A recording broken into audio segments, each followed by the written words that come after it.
// Lin Bay had once been a minor rich second-generation kid. His family ran a small company. The business wasn't extraordinary. It earned nearly $1 million or $2 million annually. After his father's all-out efforts, the company successfully went bankrupt. Lin Bay graduated to the ranks of the poor earner. Suppressing his excitement, Lin Bay carefully examined the functions of the system. 10,000-fold return system. Every expense you make will be returned, with the return multiplier ranging between 1 and 10,000. Incredible. Lin Bay thought this was truly amazing. Even without the 10,000-fold multiplier, just doubling would be extraordinary. This meant the more money you spent, the more you gained. Spending 10,000 turned into 20,000, 100,000 became 200,000. Not even a high-interest loan could compare. This was truly a snowball effect, rolling into a mountain. If he ever hit the 10,000-fold jackpot, that would be absolutely awesome. Lin Bay took a deep breath, and his entire demeanor changed. Just moments ago, he was merely a bankrupt poor second-generation kid. But with the system, his identity was completely different now. System, what does the new player gift pack contain? System, the new player gift pack contains cash of 100. Lin Bay, are you okay? Su Jiai suddenly approached, looking at Lin Bay with concern. Nothing much. I guess I was just thinking about how graduation is near, Lin Bay said, running a hand through his hair pretending to be calm. I just hope so. You look pale and flushed by turns, one moment red, the next white. I thought maybe you couldn't handle the pressure and had a mental breakdown. What pressure? What mental breakdown? Lin Bay stared blankly, sensing something wasn't quite right. Su Jiai looked oddly at him, quickly covering her mouth. Never mind. I'm glad you're fine. There's something I need to tell you later. You'd better be mentally prepared. Is that so? Lin Bay smiled. I also have something to say to you. You can guess what it is. Shaking her head, Su Jiai said, Lin Bay, we're both adults now. Stop playing childish games, okay? Yeah, we're all grown-ups. There are things we can do now. Lin Bay spoke earnestly. Su Jiai seemed to recall something, her face turning slightly red, but she quickly shook her head, her gaze growing cold again. Lin Bay, let's have a drink together. A classmate came over to toast him. Lin Bay looked up. It was Zhao Daqiang, someone who came from the countryside. He had a strong physique, spoke little usually, but was honest and diligent in his studies. Lin Bay truly couldn't take any more alcohol and had to politely decline. I've had too much already. I can't drink anymore. What? Are you looking down on a guy from the countryside? Zhao Daqiang had drunk a lot and was more talkative than usual, clearly showing the effects of the alcohol. His face and eyes were red. As if realizing his outburst, he immediately looked a little nervous. Lin Bay smiled bitterly and patted his shoulder. Young and full of youthful spirit, it was inevitable to feel emotional at this moment of parting. School days, the most precious youth. After this parting, many might never meet again. Years later, looking at old photos, perhaps even forgetting names. At that time, who would still remember whom? How much passion from those days would remain? Fine then, since a classmate is showing respect, one must return the favor. Let's drink together like a gentleman. Cheers. Lin Bei had 2 rounds with him. Zhao Daqiang didn't leave immediately and looked shyly at Lin Bei and Su Jiai. I really envy you city kids. With better conditions, free-spirited and daring, bold in action, unlike us. Daqiang, speak freely. We are old classmates. No need to hold back, Lin Bei said, patting Zhao Daqiang on the back. Nodding, Zhao Daqiang blurted out loudly. Brother Lin, I'm not good at words, but I know you like Su Jiai. Take this chance to confess, and I wish you both happiness and a long life together. Upon hearing this, Lin Bei couldn't help but chuckle. Jiai, look, Daqiang is blessing us. Zhao Daqiang, what nonsense are you spouting now? Su Jiai's expression darkened, a flicker of displeasure flashing through her eyes. Did I say something wrong? Confused, Zhao Daqiang scratched his head, his already flushed face stiffening uncomfortably. Lin Bei and Su Jiai had never officially declared their relationship, yet the whole class, even the entire school, knew they had been secretly dating for 3 years. People had cracked much more risque jokes before. Everyone had already graduated. What was there left unsayable? Su Jiai, I apologize to you. Zhao Daqiang quickly bowed to Su Jiai in apology, his drunkenness fading somewhat. Su Jiai remained cold-faced. Don't say things you shouldn't. Just leave. All right then. I'll go. Zhao Daqiang glanced at Lin Bei, as if he still had more to say. But seeing Su Jiai's icy expression, he swallowed his words. When he turned away, it looked like tears were hanging in his eyes. Lin Bei frowned. This kid definitely had something hidden from him. Lin Bei, you said earlier you had something to tell me. Say it now. Su Jiai looked at Lin Bei, her face calm. Lin Bei smiled and stood up. Everyone, quiet for a moment. I have something to say. All the classmates turned their eyes toward him, waiting eagerly for Lin Bay's announcement. Lin Bay turned to face Su Jiai, but Su Jiai frowned, clearly not expecting Lin Bay to make such a public declaration. Su Jiai, we've been secretly dating for 3 years now, and today we've already graduated. I want to officially confess to you. Be my girlfriend. Su Jiai turned toward Lin Bay, her face expressionless. Lin Bay, I cannot accept you. What? Lin Bay froze. The entire class froze. Su Jiai rejected him? What's going on? Su Jiai, what did you just say? Lin Bay's eyebrows furrowed tightly. He never expected Su Jiai to turn him down. Was she trying to play hard to get? Su Jiai's expression chilled completely, looking at him as though he were a complete stranger. Lin Bay, I will never be your girlfriend. Just give up already. Why? Lin Bay couldn't believe it. Throughout high school, they had been together for 3 years. Lin Bay's family background was decent, and he had spent countless allowances on Su Jiai. On every holiday, he had given her expensive gifts. One could say he had invested a great deal into this relationship. And now he gets rejected? Before the college entrance exams, Su Jiai had repeatedly told him that they would still be together even in university. Now suddenly changing her mind, something's off. Su Jiai sneered coldly, her eyes full of mockery. Lin Bay, I originally wanted to save you some face. Do you really want me to say everything outright? I don't understand what you're talking about. Chapter 2. Chen Hao, General Manager of Silver Wind Group, a rich second-generation kid? Lin Bay frowned deeply. Su Jiai's attitude infuriated him.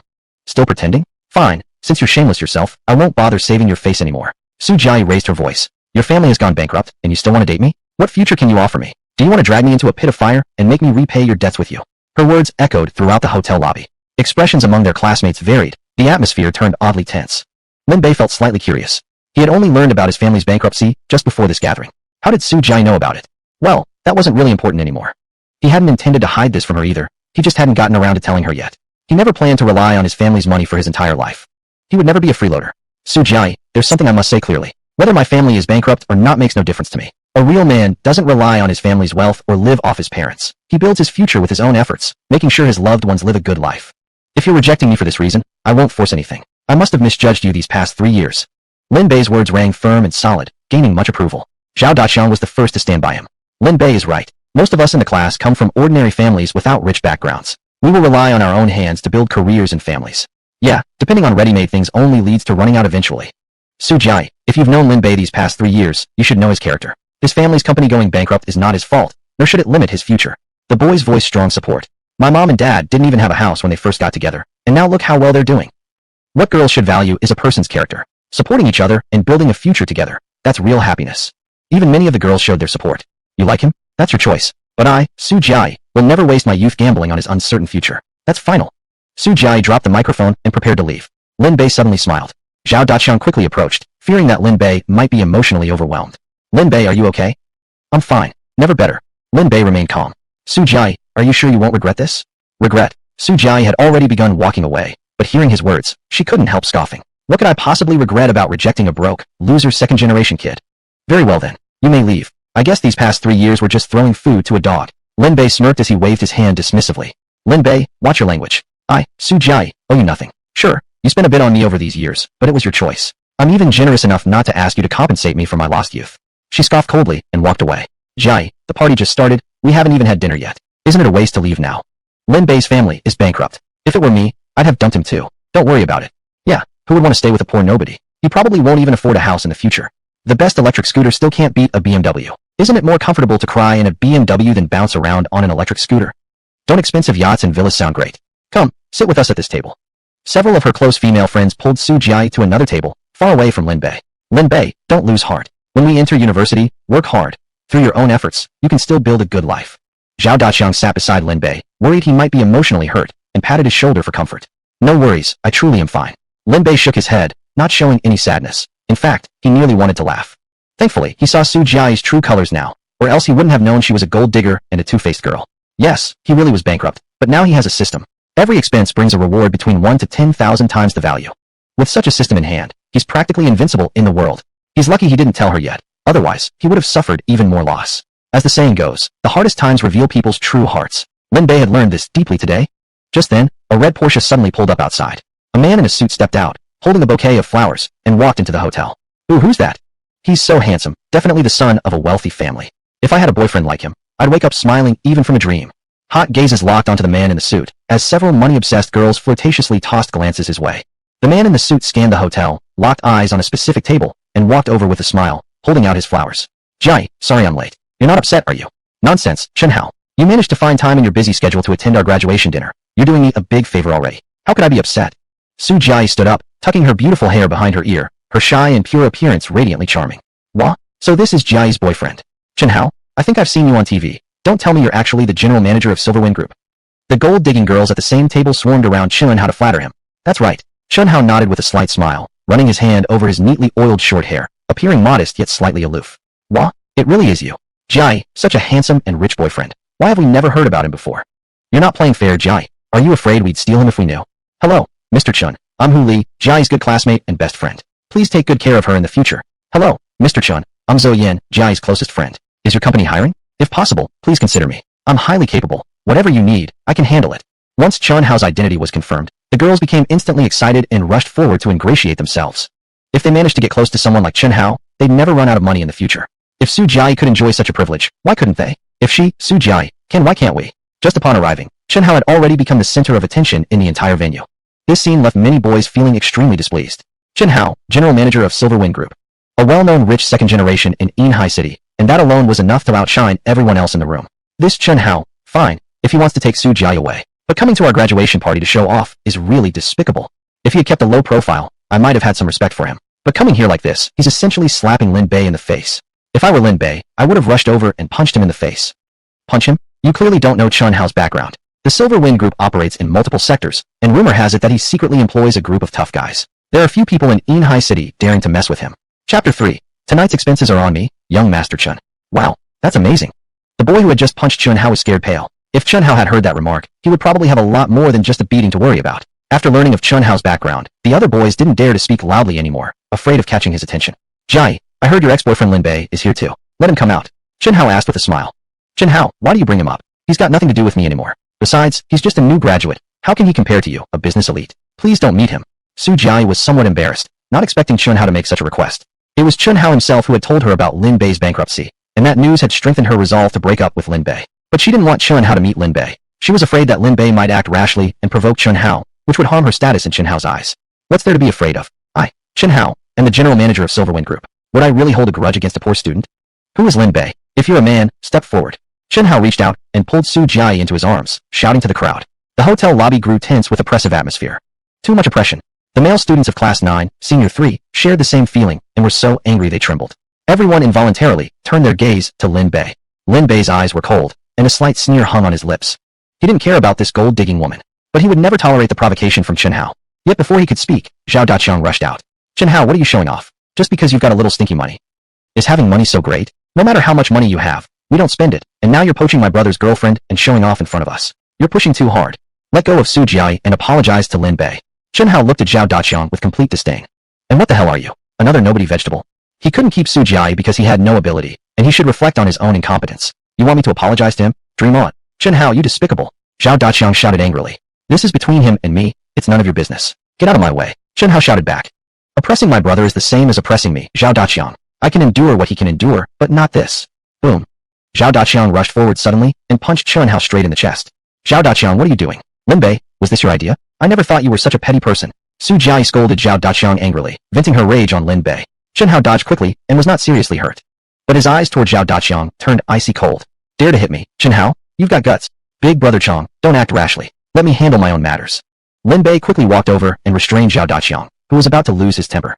Lin Bei, can't you see this is bullying? Does money make you better than others? Does money allow you to dig others' partners and trample on their dignity however you please? Zhao Daqiang roared, his eyes red. Don't worry, no one can bully me. Lin Bei pulled Zhao Daqiang behind him and stood face to face with Chen Hao.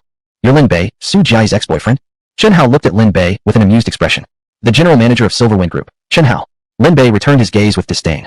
Scared? No problem. Just kneel down and call me General Chen right now, and I might consider giving Su Jiayi back to you. Lin Bei's eyes darkened with anger. A stir rippled through the crowd. This Chen Hao, how despicable can he be? Taking someone's girlfriend and provoking him like this. Humiliation. Pure, blatant humiliation. The male students of Class 9, Senior 3, were so angry they wished to rush forward and beat Chen Hao up. This is not how you treat people. Su Jiayi's face turned red with embarrassment, but she dared not contradict Chen Hao. Thinking about his powerful background and inexhaustible wealth, a little humiliation like this wasn't a big deal. After hardship comes happiness. She could consider this slight embarrassment just a test before the arrival of a happy life. Scared, Lin Bei shook his head and sneered. You might have money and a powerful background, but I, Lin Bei, don't care. At this moment, a middle-aged man walked over. He was the head teacher of Class 9, Senior 3. Hui. A few years ago, he had also been Chun Hao's head teacher. Chun Hao, today is our class graduation party. You're a successful businessman now. Bullying some high school kids, don't you think it's beneath your status? Why? Teacher He, you were my head teacher years ago. I naturally have to respect you. Chun Hao said with a smile. Hui nodded. Leave now, and don't disturb our graduation party. Don't worry, Teacher He, I won't interrupt you. But just for your sake, I've decided to give these junior brothers and sisters a small gift. A gift? Hui frowned, not knowing what trick Chun Hao was about to play. Chun Hao looked playfully at Lin Bay and loudly announced, Listen well, everyone from Class 9, Senior 3, tonight's expense will be paid by me, young Master Chun. Most of the male students fell silent, their faces looking anything but pleasant.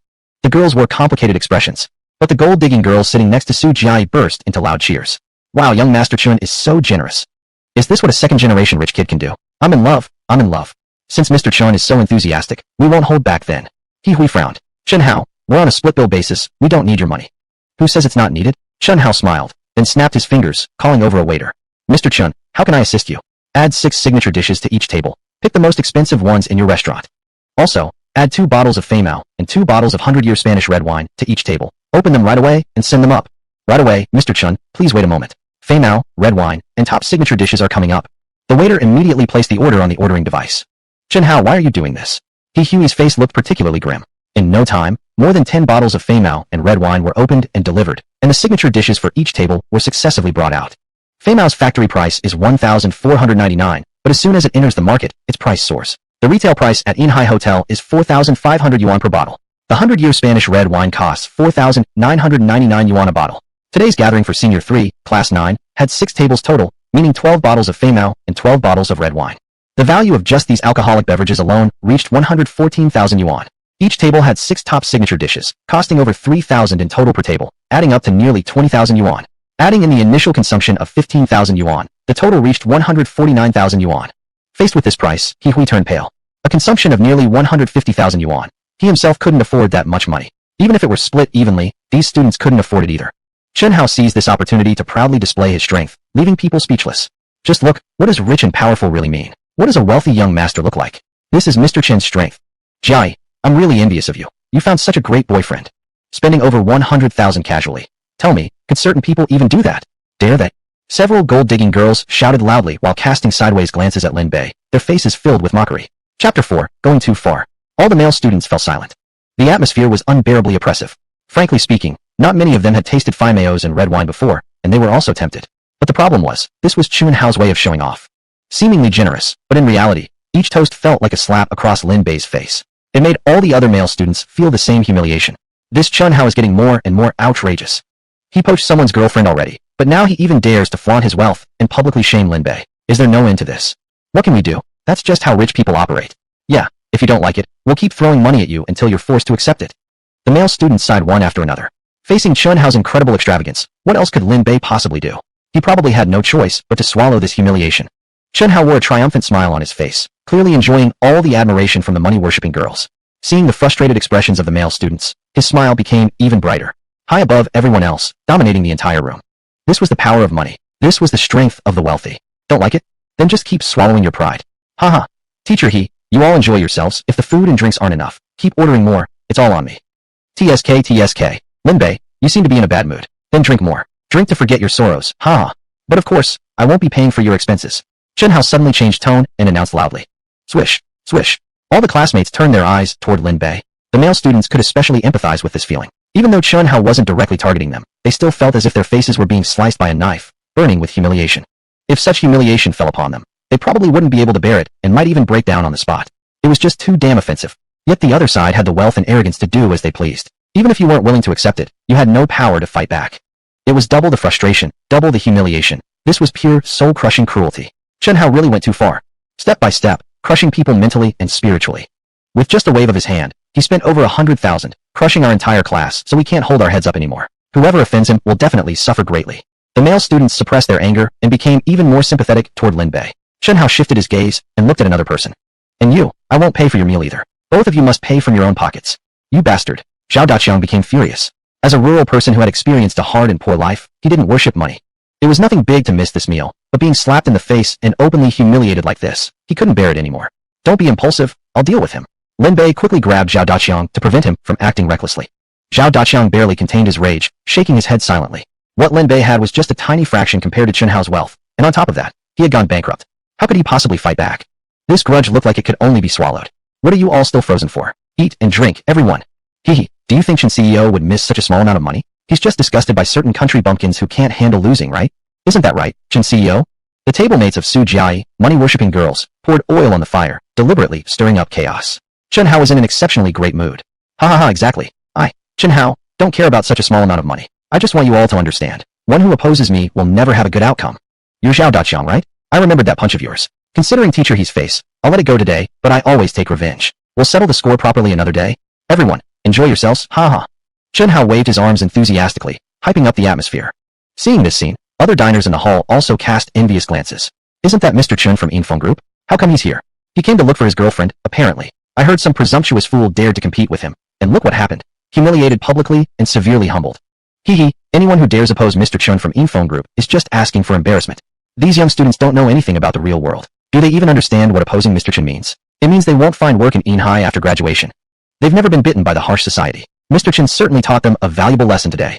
All the diners joined in the commotion, the atmosphere incredibly lively. At this moment, a waiter pushed a serving cart over. Beside him was the hotel manager. He arrived in front of Chun Hao and bowed respectfully. Hello, Mr. Chun. I'm Dong Hong, the manager of Inhai Hotel. As you have spent over 100,000 renminbi in one meal tonight, on behalf of Inhai Hotel, I would like to offer 2 signature dishes, some desserts, and fruit platter, hoping that you, your teacher, and alumni will enjoy yourselves thoroughly. Hehe, thank you, Manager Dong. Chun Hao lightly nodded, wearing a condescending expression throughout. Mr. Chun, you're too polite. Chairman Chun is a frequent guest here and one of our top VIPs. Our owner greatly admires Chairman Chun. If you need anything, Mr. Chun, just give me a direct order.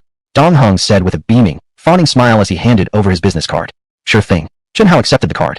Dong Hong cast a glance at Lin Bay and Zhao Daqiang beside him, his eyes filled with contempt.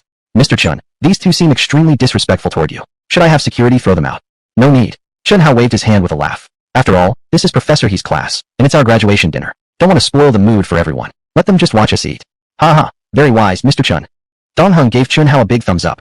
As the manager of Inhai Hotel, his arrival pushed the atmosphere to a new high. Then Dong Hong turned and glared at Lin Bay.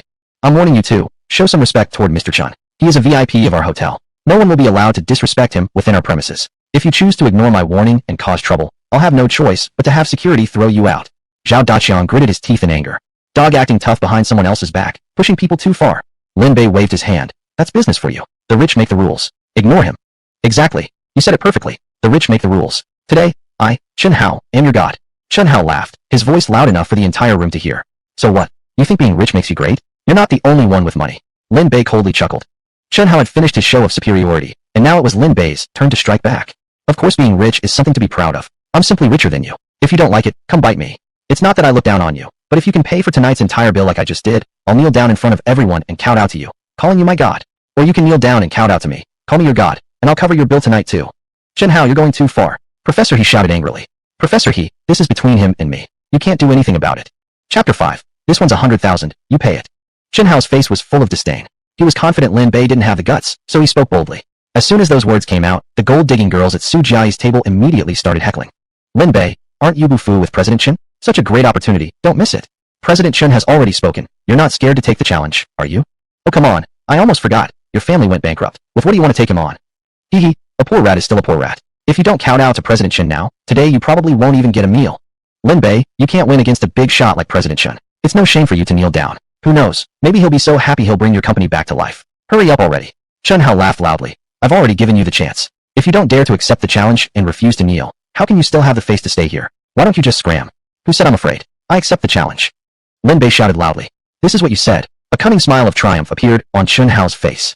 In the end, Lin Bei was still young and hot-blooded, falling for his provocation tactic. With this, Lin Bei's fate would only be even more humiliating. Oh wow, nearly 150,000 for the bill. Lin Bei, what are you going to pay with?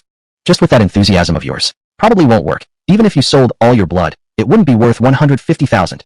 Hurry and kowtow to President Chun already. Clearly don't have the ability, yet you stubbornly insist on wrestling with President Chun. You're simply incurably stupid. You still insist on acting, Lin Bei? Your face must be incredibly thick. The gold-digging girls all ridiculed. They didn't believe Lin Bei could actually come up with that much money. From the beginning, Lin Bei had already lost this game.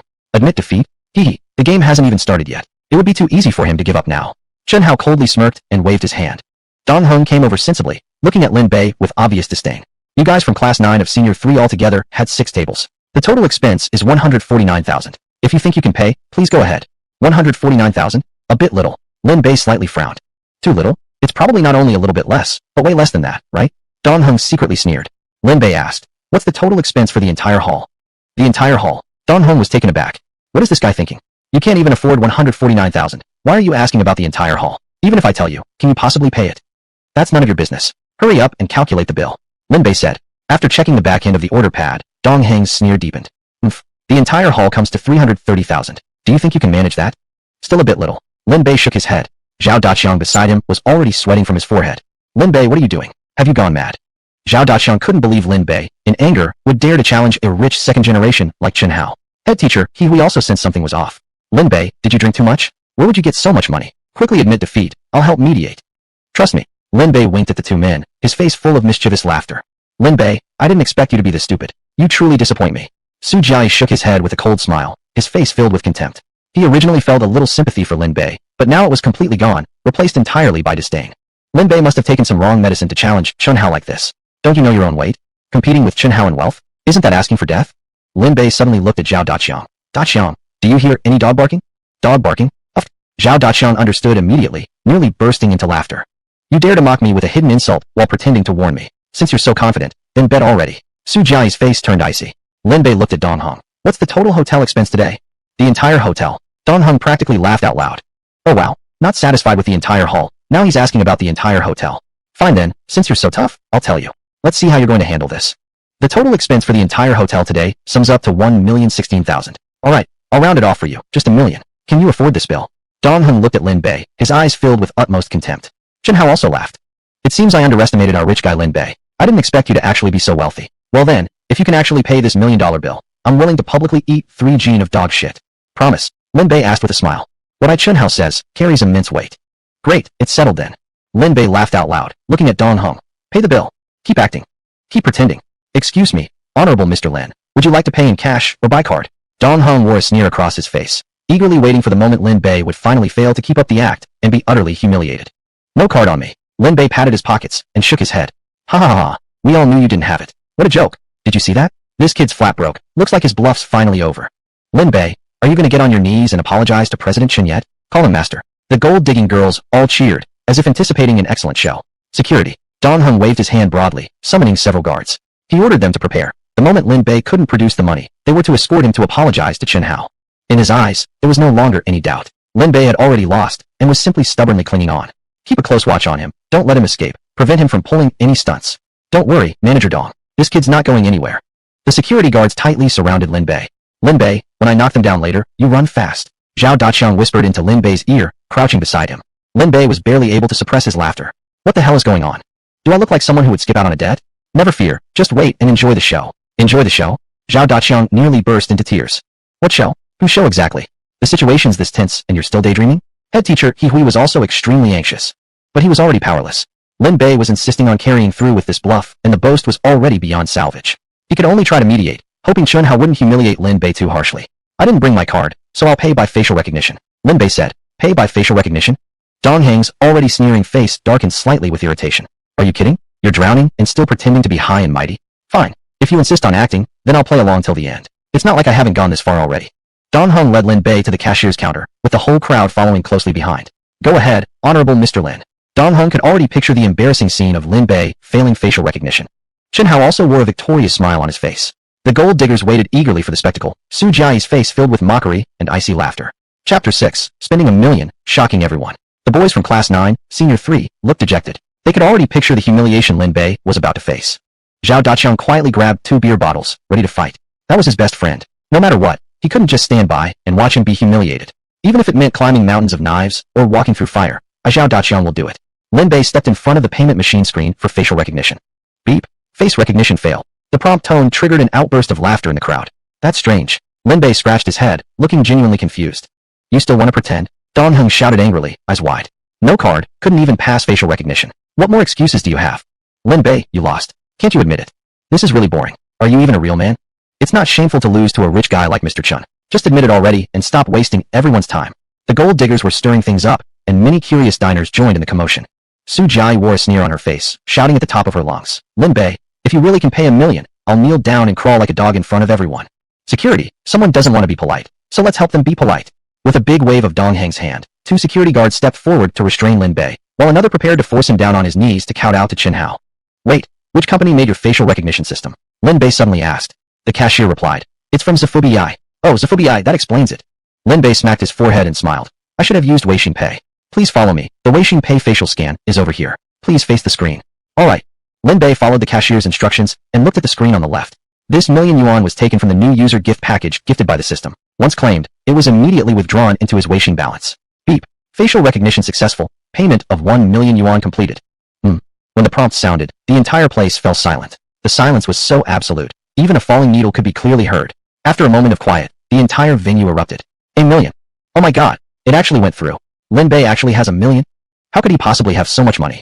Don't you remember, his family used to have a company. He was sort of a small rich second generation. But his family went bankrupt.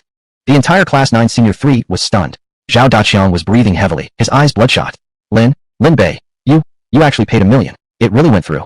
Aren't you seeing it for yourself? Lin Bei spread his arms and smiled. Zhao Daqiang's face turned ghostly white, his expression turning increasingly grim. But, even if you really have 1 million, you shouldn't waste it like this. This is almost criminal. Zhao Daqiang wore a look of exasperated disappointment, cold sweat pouring from his forehead. Coming from a rural background, he felt he might never earn 1 million yuan in his entire life. Yet this enormous sum was just instantly spent by Lin Bei. All just for a childish rivalry with Chen Hao. It wasn't worth it. At this moment, Zhao Daqiang's heart was bleeding. Lin Bei, do your father know about this? Did he approve? Class teacher He Hui wore a complex expression, looking at Lin Bei in a completely different way. That look was like looking at a fraud. Don't worry, I'm already an adult, responsible for my own actions. Lin Bei thumped his chest proudly, and said with a smile. Zhao Daqiang shook his head. No way, you must cancel this. Your family went bankrupt. That money could save your family business from collapse. Please, who'd want that money-losing company anyway? Lin Bei waved his hand dismissively. You, what am I even supposed to say to you? Zhao Daqiang was getting desperate, sweat pouring from his head. That was 1 million yuan, a sum many rural people would never even see their entire life. Yet Lin Bei just splurged it away like that, practically a crime. He almost wanted to punch Lin Bei a few times, to wake him up. Unbelievable, the payment actually went through. Dong Heng finally recovered his senses, looking stunned. 1 million yuan. He had been just waiting to see a joke, and yet Lin Bei had actually completed the facial recognition. Lin Bei alone paid the entire night's cost for Inhai Hotel, the extravagant sum of 1 million yuan covering both the main hall and private rooms. His expression suddenly changed. The way he looked at Lin Bei was now filled with respect. His lips curved into a warm, enthusiastic smile. Lin Bei, no, I mean, Mr. Lin, never would I have guessed you're so wealthy. Previously, I misunderstood you. Let me sincerely apologize to you. This is my business card. Mr. Lin, please feel free to give me direct orders for any needs you have. After finishing his words, Dong Heng shot a glance at a shocked Chen Hao nearby, then quickly sneaked away. If he didn't leave soon, it would become extremely awkward for him. Could it be that I have to witness Chen Hao's humiliation in person? Although Lin Bei is capable, Chen Hao's background is even stronger. As the hotel manager, he didn't want to offend either of them, so the only option was to leave quickly. Before leaving, he also dragged away the 3 stunned security guards. Who is this Lin Bei? How can he be so rich? Does that mean everything we ate and drank tonight was paid for by him? Am I dreaming? Somebody slapped me. Smack. The slap echoed, and a middle-aged man covered his cheek, the pain on his face telling him this was no dream. The diners who finally regained their senses hurriedly thanked Lin Bei. Thank you, Mr. Lin, for the treat. We're deeply grateful. Thanks, Mr. Lin. Mr. Lin really is a big shot with deep pockets. I'm convinced. In no time, waves of gratitude filled the air. Lin Bei ignored all of them and fixed his gaze on Chen Hao. Chen Hao, do you admit defeat? Admit defeat? Chen Hao glared at Lin Bei, his face ashen. Of course he didn't admit defeat. He just hadn't expected that Lin Bei could casually pay 1 million yuan. Where did he get that much money? Su Jiai, are you conspiring with him to play me? Chen Hao stared at Su Jiai. 1 million yuan. He wasn't short on money. But that wasn't how you spent it. He was willing to spend 15,000 yuan to cover the class's expenses to impress Su Jiai and humiliate Lin Bei. But spending 1 million to pay for a whole restaurant full of strangers? That was crazy. At this moment, Su Jiai was equally shocked. She never imagined that Lin Bei actually had 1 million yuan, and he actually paid the entire bill with it. Isn't his family bankrupt? Chen Hao, don't misunderstand. How would I know he had so much money? Lin Bei, aren't you bankrupt? Where did this 1 million yuan come from? Are you lying to me just to avoid being with me, to scare me off? Lin Bei, how can you be so manipulative? Su Jiai approached Lin Bei and shouted. Smack. Lin Bei slapped her across the face. Fake pure girl, get lost. Don't come near me. I feel sick. Su Jiai covered her face, feeling as if she were dreaming. It seems I underestimated you. Chen Hao looked at Lin Bei, eyes icy cold. Cut the crap. Hurry up and fulfill your promise, Lin Bei said. Fulfill your promise. Kneel and kowtow. Eat shit 3 gene worth. Chapter 7. If you don't want dignity, I'll help you have dignity. How is this possible? He had exaggerated his confidence on purpose, to humiliate Lin Bei. Never in his wildest dreams did he expect to lose. As for fulfilling the bet, he never once considered doing so. What honor? Chen Hao said with a dark face. Chen Hao, you, the general manager of Silver Wind Group and an elite businessman of Haiyan City, aren't planning on backing out on your word, are you? Lin Bei looked at Chen Hao with a mocking expression. Chen Hao's face darkened further. Fulfill the bet? He certainly wouldn't, dare not. This is Heir Grand Hotel, filled with many prominent people. If he really knelt down before Lin Bay, then a video or photo released online would utterly ruin his reputation. As for eating shit, that's even more ridiculous. He never even imagined that he'd lose. Thinking about it, he wished he could find a crack in the ground to crawl into. This humiliation, he had truly lost face this time. If he'd known this would happen, why would he have bet against Lin Bay in the first place? Lin Bay, you set me up. We made a fair bet. How did I set you up? Lin Bay coldly shot back. Fine, today I admit defeat. But don't think this is over. I'll settle this with you another day. As soon as Chen Hao finished speaking, he turned to escape. At that moment, Zhao Daqiang, already furious and holding back his anger, rushed over. With one kick, he sent Chen Hao sprawling. Call him master. Let me go, Chen Hao roared. Smack. Zhao Daqiang slapped him hard across the face, forcing him to face Lin Bay. A real man honors his bet and accepts defeat. Fulfill your promise. Don't force me to give you some dignity. Zhao Daqiang roared, pressing Chen Hao's neck firmly to the ground. Chen Hao was almost suffocating, unable to resist. He had no choice but to back down. In terms of strength, he simply couldn't rival Zhao Daqiang, a man who had grown up doing hard farm labor. He could only surrender, and shouted toward Lin Bay. Master! Are you out of food or something? Speak louder. I can't hear you. Zhao Daqiang roared again. Chen Hao's face turned pitch black, like his mother had just died. He finally bellowed. Master! See, if you'd done this sooner, we'd be done already. Lin Bay nodded, smiling. Good little grandson, get up now. Ha! Everyone burst into laughter. Who could have predicted that Chen Hao, the general manager of Silver Wind Group and a well-known young rich man of Hein City, would actually kneel and call someone else master? Is that all? There's more. Zhao Daqiang stared at Chen Hao, shouting. What else is there? Chen Hao snapped furiously. In addition to calling him master, you still need to eat 3 gene of shit. Everyone saw it. You better not go back on your word now. The whole room fell silent. Everyone was eager to see whether Chen Hao would actually fulfill this part of the bet. If calling master was just a small loss of face, eating shit was a completely different matter. Real poop. Who could actually swallow that? Don't want dignity, huh? Then I'll help you have dignity. Zhao Daqiang said, dragging Chen Hao toward the hotel restroom. Chen general manager is going to eat shit. Come and see, everyone. At that moment, Chen Hao shoved Zhao Daqiang away violently and roared out of the hotel. Zhao Daqiang, Lin Bay, Chen Hao won't forget this shame. I will repay it someday. Chen Hao rushed out, immediately firing up his red Porsche. This idiot, for all his rank as a general manager, still dared to renege on his word. Zhao Daqiang ground his teeth in rage, never expecting that a man like Chen Hao would actually go back on his promise. Chen Hao, wait for me. Su Jiayi quickly chased after. Now that Chen Hao was running, why should she stay? To face Lin Bei's icy glare and mockery from the whole class? She wasn't that stupid. Trying to escape? Think you can get away that easily? Boom. Zhao Daqiang kicked her hard onto the ground, pointing furiously. Kneel before Lin Bei. Crawl out like a dog, or else I won't spare you. Su Jiayi burst into tears, completely frightened by Zhao Daqiang. She wanted to beg Lin Bei for mercy, but as she raised her head, she saw only cold disdain and mockery in Lin Bei's eyes, and her heart instantly went cold. Woof, woof, woof, woof, woof, woof. Su Jiayi could do nothing but bite back her humiliation, kneeling as she barked like a dog while crawling toward the hotel exit. After crawling outside, she climbed into the Porsche in a disheveled state. Lin Bei, just wait for me to get you back. Chen Hao's face was gloomy and filled with rage as he slammed the gas pedal. With a roar, the car sped off. Tonight, he had intended to show off, but in the end, he had become a joke.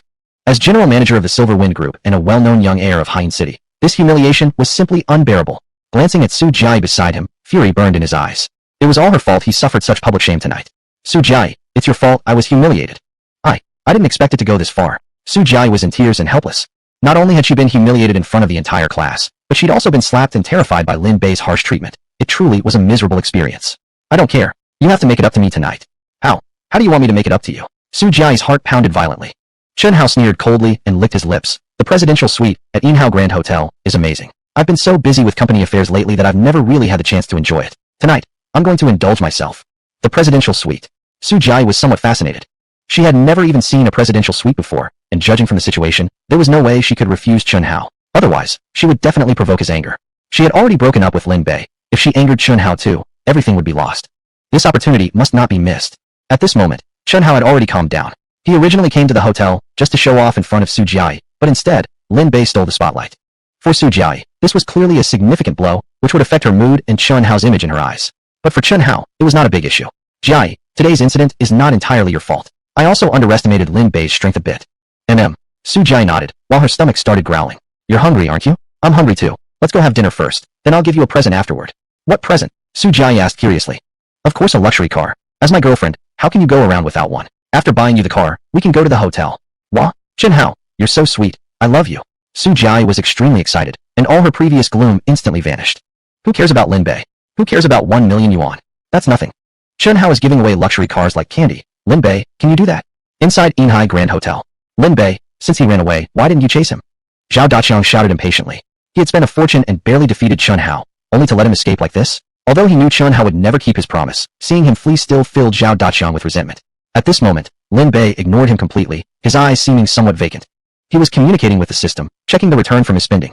Ding! Congratulations, Master, for completing the spending task. You have spent 1 million yuan, and the return mechanism is now triggered. Ding! The return multiplier is 10 times. A total of 10 million yuan has been returned and credited to your account. Hearing the system's notification, Lin Bei was incredibly excited. Now he felt reassured. Successful spending, smooth return. 10 million yuan had been successfully credited. In others' eyes, he was a fool who spent a fortune, 1 million yuan, for the entire group's expenses just out of pride. But who could know that after he spent 1 million, he actually received 10 million in return. 10 times return. Lin Bei smiled. The system had just been linked to him, and this was the first time he had made a purchase. His expectations hadn't been high at all. He had originally thought getting a twofold return would be great, but he ended up with 10 times. This result thrilled him greatly. With 10 million yuan, he could do a lot of things. How exactly should I spend it? Suddenly becoming rich, Lin Bei found that he actually didn't know how to spend his money well. Chapter 8, Returning 10 million, plus bonus rewards. Without a doubt, he had to buy something expensive. Spending this kind of money in increments of 10 or 100,000 wouldn't work. It was too inefficient. He had to spend big, spend freely, and spend like crazy. I got it. Lin Bei suddenly had an idea, a grin spreading across his face. Lin Bei, what's wrong with you? Chun Hao already ran off. How can you still smile? Has this kid gone crazy? Zhao Daqiang was somewhat speechless. Lin Bei's actions today were too unusual. A sum of 1 million yuan was also completely out of the ordinary. That's 1 million yuan. Zhao Daqiang clenched his fists tightly and stared at Lin Bei. He opened his mouth several times, only to swallow his words. Lin Bei's extravagant spending was nothing short of outrageous waste. Of course, being from the city, having grown up in a family that once ran a business, he treated money like dirt. Unlike him, who could only watch helplessly, facing huge difficulties. Daqiang, what's wrong with you? Something you're not telling me. Lin Bei glanced at Zhao Daqiang. The kid didn't normally act like this. Was he hiding something? And no, nothing. Zhao Daqiang avoided his gaze and waved his hand, refusing to say more. Ding! Congratulations, host. You've completed your first mission and received an additional reward. Intermediate Medical Arts. Intermediate Medical Arts? What kind of thing is that? Lin Bei was stunned. The system interface was right in front of him now, and under the skills section, a new book titled Intermediate Medical Arts had appeared. I'm not even a doctor, nor a medical student. What use is this to me? Muttering, Lin Bei clicked on the Intermediate Medical Arts. Ding! Congratulations, host. Intermediate Medical Arts has been successfully integrated. A massive wave of complicated information surged into Lin Bei's mind. That was the content of the Intermediate Medical Arts. And now, in the occupation category of the system interface, there was a new entry, Intermediate Physician. Lin Bei was speechless. Being an intermediate physician wasn't that impressive. In a place like Silver Sea City, there were no shortage of senior physicians. Even if he was already an intermediate physician, it seemed there would be limited opportunities to apply his skills. At most, he could treat his own occasional headaches, colds, or flu without needing to see a doctor. System, can the medical arts be upgraded? Ding. Of course, just spend money to upgrade. How much does it cost to upgrade to the advanced level? Ding. Upgrading from intermediate medical arts to advanced requires spending 1 million yuan. Lin Bei was a little shocked. That's a bit expensive. But upon further thought, training a senior physician also required a lot of money and time. In that case, 1 million didn't seem too expensive. After all, it was possible to upgrade directly from an intermediate physician to a senior physician in one go. However, this was something he currently didn't need. Better to put it off for now. System, can the cost of upgrading medical skills be returned? Ding. Upgrades and internal system purchases cannot be returned. Please take note, host. Understood. Lin Bei nodded. This detail was important to note, though it probably wouldn't affect him much. Who knows what other bonus rewards might be unlocked later? Would every returned expense come with a bonus reward afterwards? Questions surfaced in his mind one after another. Lin Bei pulled up the system interface to check his stats. Host, Lin Bei. Wealth, 10 million. Professional skills, intermediate medical arts. Other, none for now. It looked simple enough, but the key was, he was rich now, and the money would keep coming back after he spent it, just like a live printing press, even one with a multiplier, one that could trigger critical hits. I'm hungry. Let's eat. Lin Bei closed the system interface as his stomach rumbled. Looking at the food in front of him, he dove in head first. After all, he paid 1 million for it. He couldn't waste that. Daqiang, what are you spacing out for? Eat. Teacher everyone, let's dig in. Prompted by Lin Bei, everyone started digging in. At a nearby table, however, several female students were caught in deep thought. This was the same table where Su Jiai and others had sat before. Previously, a few gold-digging girls had mocked Lin Bei sarcastically, but now, they found their opinions instantly proven wrong. 1 million yuan. A full million. Lin Bei had just casually spent it. And he paid for everyone's meal. No one even came close to that kind of spending, not even Chun Hao. Could it be that Lin Bei is even richer than Chun Hao? One of the gold diggers whispered. I don't think so. Even though Lin Bei won this round, Chun Hao owns luxury cars worth millions. There's no way Lin Bei could match that. Then how do you explain his 1 million yuan? Perhaps his family company didn't actually go bankrupt, but was sold, and he simply took 1 million from it. Possibly. Looks like Lin Bei still has major financial backing. We all underestimated him. Although he can't rival Chun Hao, Lin Bei does have some resources. If someone were his girlfriend, they wouldn't have to worry about money in the future. The group discussed various possibilities, their eyes gradually gleaming as they looked at Lin Bay, like wolves eyeing prey. They couldn't sit still anymore. They all stood up and approached Lin Bay. Lin Bay, we misunderstood you earlier. We didn't expect you to be so generous. You actually beat Chen Hao, you're amazing. That 1 million yuan isn't all your money, right? Forget about that green tea girl Su Jiai. Why don't we start dating instead? I'm available too. Lin Bay, do you mind having a few more girlfriends? The gold diggers surrounded Lin Bay, bombarding him with questions and advances. It annoyed Lin Bay directly. Gold diggers, get lost. Lin Bay continued eating without acknowledging them. Lin Bay, don't act like you don't know better.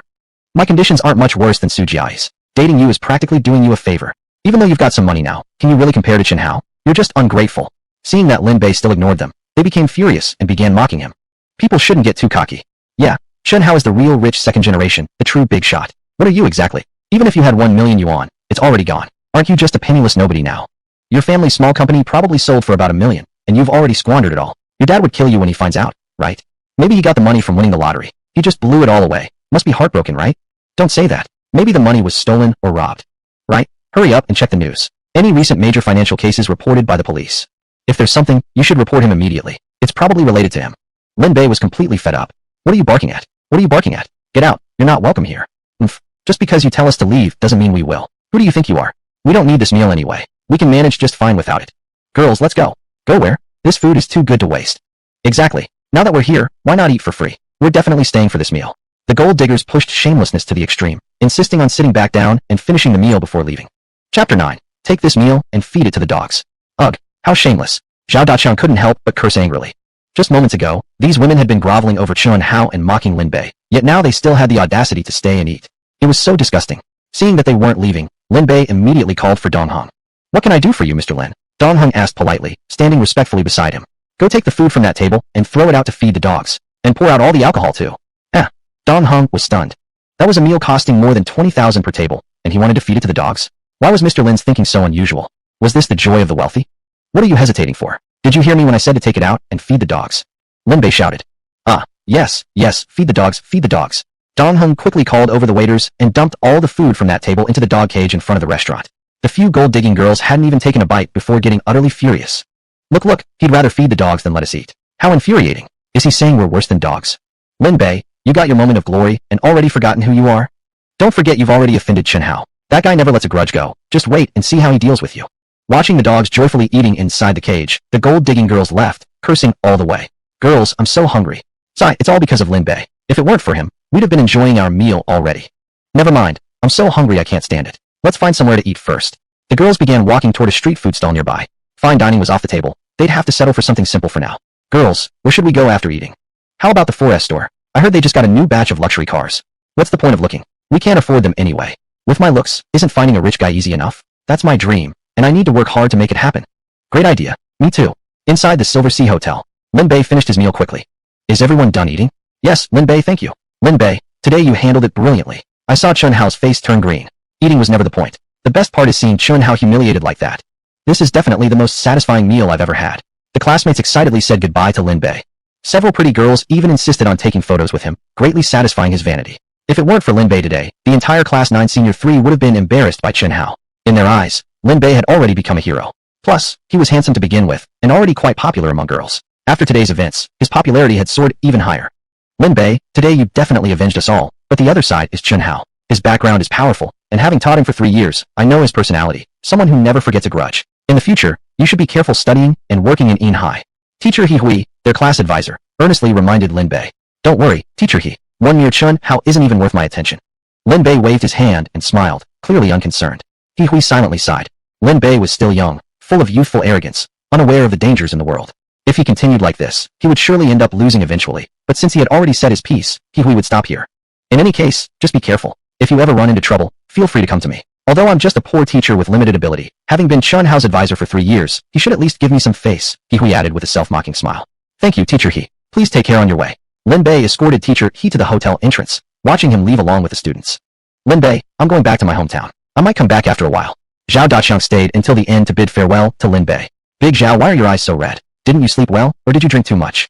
Lin Bei noticed that his eyes had been red all along. He had thought initially it was from excitement, but now it didn't seem like that. Daqiang, are you hiding something from me? We're good friends, good classmates. If there's anything, don't hold it in. If you have difficulties, tell me directly. I'll do my best to help you. Lin Bei said, thumping his chest. Zhao Daqiang shook his head. Nothing, really nothing. Maybe just graduation getting to me. A bit sentimental. Yeah, dozens of classmates in the class, now graduating and going our separate ways. How many of us will even meet again? Lin Bay also felt a tinge of nostalgia. Alright, I bought a train ticket for tonight. Need to hurry off now. We'll keep in touch when there's a chance. I'll walk you. No need. Zhao Daqiang patted Lin Bay on the shoulder and rushed out of the hotel as fast as he could, running toward the train station 10 kilometers away. This guy, not even willing to take a taxi. Watching that figure disappear, Lin Bay silently sighed. As a rural kid, Zhao Daqiang had always been hardworking and enduring, but this extreme frugality made Lin Bay feel uneasy. Thinking about the million he had just spent, he couldn't help sighing again. This world was so unfair. Some people were born with hundreds of millions in assets, smashing luxury cars and replacing them without hesitation, changing girlfriends every few days, acting like celebrities online. Others struggled desperately, yet couldn't even bear to spend a few dollars on a ride. Looking at Zhao Daqiang's gradually fading figure, Lin Bei silently wished him well in his heart. My dear brother, I hope one day you can live a freer life. Walking out of the Silver Sea Hotel, Lin Bei's phone suddenly rang. It was his mom calling. Hey, Xiaobei, when are you coming back? Your father and I want to discuss something with you. What could there be to discuss with me? Lin Bei felt confused. He had never been involved in family affairs before. His parents always handled everything themselves. Why would they suddenly consult him now? It's like this, we've talked it over, and your father and I have decided to sell the house. Why sell the house? Lin Bei was stunned. There was a moment of silence on the other end of the phone. Our company just went bankrupt and we owe some debts. You're going to college soon, and tuition is coming up. We've talked it over, and no matter how hard it gets, we won't delay your education. So you're selling our house? Lin Bei frowned. He had known about the company's bankruptcy, but hadn't realized things had gotten this bad. Before, he wouldn't have had any solution. Not a penny could break a hero's spirit. But now, money was the one thing he lacked the least. His family lived in an old neighborhood. The house had been passed down from his grandfather's time, and they had never moved. The environment was terrible, and the location wasn't great. Lin Bei thought for a moment, then smiled and said, Okay, it is pretty old anyway. If you want to sell it, go ahead. Chapter 10. Miss Su, you really have good taste. Xiaobei you. There was a moment of silence on the other end of the phone, followed by a sigh. Let's not talk about that first, Mom. Can you come pick me up? I just finished eating and really don't feel like moving. Lin Bei said, patting his round belly. Xiaobei, there's something else I need to tell you. Your father's car has been taken to pay off debts. We no longer have a car. Oh well, if it's gone then it's gone. I can just walk back home as exercise for losing weight, Lin Bei replied casually. Another sigh came from the other end of the phone. How can this child be so indifferent? The family had gone bankrupt, the house would have to be sold, and the car was already gone. Yet he seemed so calm. Originally, he always appeared to be very responsible, but after just graduating from high school, he had become like this? Honey, I feel like something's not quite right with this child. After hanging up the phone, Lin Bei's mother looked at Lin Dongtian, who was sitting on the sofa, hesitating before speaking. Lin Dongtian's eyebrows were knitted tightly, and he appeared very tired. It's probably just because he was stressed out from the exams before. After the exams ended, his mood naturally relaxed. It's understandable. It's not about him relaxing. When I told him that we had to sell the house and the car was taken away to pay debts, he remained so indifferent, and could even smile. Lin Bei's mother complained. Lin Dongtian frowned. I told you not to tell Lin Bei about these family matters. What does a child know? Why should he have to bear this pressure? Child, he's already grown up. Can he still be considered a child? Honey, I'm not trying to nag, but the reason he turned out like this is entirely because you spoiled him. You were too busy with your business to take care of him before, and now you won't even let me scold him a bit. Look what he's become. Alright, enough. I have a headache. Lin Dongtian rubbed his head, clearly annoyed. I'm going to speak, and I'm going to keep speaking until I've said everything I want to say. Lin Bei's mother seemed to have poured out all the grievances she had been holding in. Before, when our family business was doing well, it wasn't a big deal if he didn't understand things. But now the company has gone bankrupt, we're selling the house, and we can't even provide him with a stable environment anymore. I'm afraid it'll even be difficult for him to find a wife in the future. Oh come on, you're actually crying now. Lin Dongtian stepped forward, full of guilt, and wiped the tears off his wife's face. Wife, it's all my fault. I just wasn't capable enough, letting the two of you suffer. You insisted on starting a business back then when I told you not to. Lin Bei's mother buried her head in Lin Dongtian's chest and started sobbing. It'll be alright. Everything will turn out fine. What's a little hardship compared to the child's future success? I'm afraid he won't succeed in the future. Lin Bei's mother cried bitterly. Lin Dongtian patted her shoulder, holding back his tears. I believe in my son. I know he can do it. Finally, my parents made a wise decision. To be honest, I was tired of living in that old house long ago. On the walkway outside the Galaxy Hotel, Lin Bei walked forward while complaining. The old house they lived in had pretty basic conditions. That was a fact. Although the family had gone bankrupt and was temporarily facing some difficulties, that didn't mean they couldn't say the truth anymore. Actually, when he heard that his parents wanted to sell the house, he had been a bit excited. Finally, they could move to a bigger house. Suddenly, he paused. He quickly dialed home. Hey Mom. Oh Dad. Lin Bei, what's up? Lin Dongtian's deep voice came on. Where are you planning to buy a house? Lin Bei asked. There was a long silence on the other end of the phone before Lin Dongtian's voice returned. What buying a house? We're selling our house, Lin Dongtian said, clearly trying to restrain his temper. Selling the old dump is fine by me. I was tired of it anyway, but I just want to know where you're going to buy a new one. Lin Bei persisted. Lin Dongtian's temple throbbed with anger as he forced himself to calm down. Lin Bei, you know we're in a difficult situation now. Instead of buying a new house right away, we're going to find a place to rent temporarily for now, okay? Why rent? Let's just buy one. Lin Bay sounded grand and confident. Lin Dongtian clenched his fists. Why? Seriously, did he really need to ask? Lin Bay, you're about to go to college soon. Let's hold off on buying a house for now. Why hold off? Renting isn't economical. We really should buy. The location is the most important thing when buying a house. There are several new developments in the city lately. I think we should consider them. Your father doesn't have the means for that right now, you. Just do as you like. I don't have much experience with this, though. I'm afraid I won't be able to make the right choice alone. Are you seriously not going to give any suggestions? Lin Bay asked. Bang. Lin Dongtian's mouth twitched, and he hung up the phone. Listening nearby, Lin Bay's mother couldn't help bursting into tears. Honey, don't say anything. Just don't say anything. I truly spoiled this child. Lin Dongtian felt like crying, but there were no tears left. Even you, his own father, don't believe in him anymore. Does that mean he's completely hopeless? Lin Bay's mother looked utterly desperate. Wife, I want to discuss something with you. What is it? Do you think it's still possible for us to have a second child now? Lin Bay's mother raised her fist and hit him hard. Lin Bay walked along the street. Looking at the speeding vehicles, he sighed, marveling at how advanced society had become these days. He remembered when he was a kid, there were barely a few cars in the entire Yinhai city. Now, traffic jams were common occurrences. In modern life, cars had almost become a necessity for every household, an essential mode of transportation. With the expansion of the city and the increasing need for travel, life without a car would be really inconvenient. Right, time to buy a car. Lin Bay decided to go buy one. The old family car had been taken away to pay off debts, so buying a brand new one now would be a perfect replacement. Lin Bay called a taxi and headed straight to the Porsche 4S store. At that moment, inside the Porsche 4S store, a young couple was browsing cars. Whoa, Panamera, I want this one. Su Jiai sat on the red Porsche Panamera in the showroom, as if her but had grown roots and couldn't leave. Chen Hao felt a bit reluctant. He had originally planned to buy Su Jiai a Qian worth just a few $100,000, but Mei Shangdao she had thrown a tantrum and insisted on getting a Panamera. He actually didn't want to buy it, but since he hadn't fully won her over yet, he had to make some sacrifices. Jiai, this car costs over 1,000,000 yuan. It's truly a luxury vehicle. Of course I know. Panamera is my dream luxury car. It suits my personality perfectly. Su Jiai caressed the steering wheel and gear shift, her eyes sparkling with excitement. I want it. I absolutely want it. Lin Bei treated strangers to dinner at Yinhai Hotel and spent 1,000,000 yuan. You can't even buy me a Panamera. Okay, of course I can. Chen Hao nodded. It seemed he had no choice but to spend this money. The Porsche Panamera started at 1,000,000 for the base model, but Jiai had chosen the premium version, 1.6 million.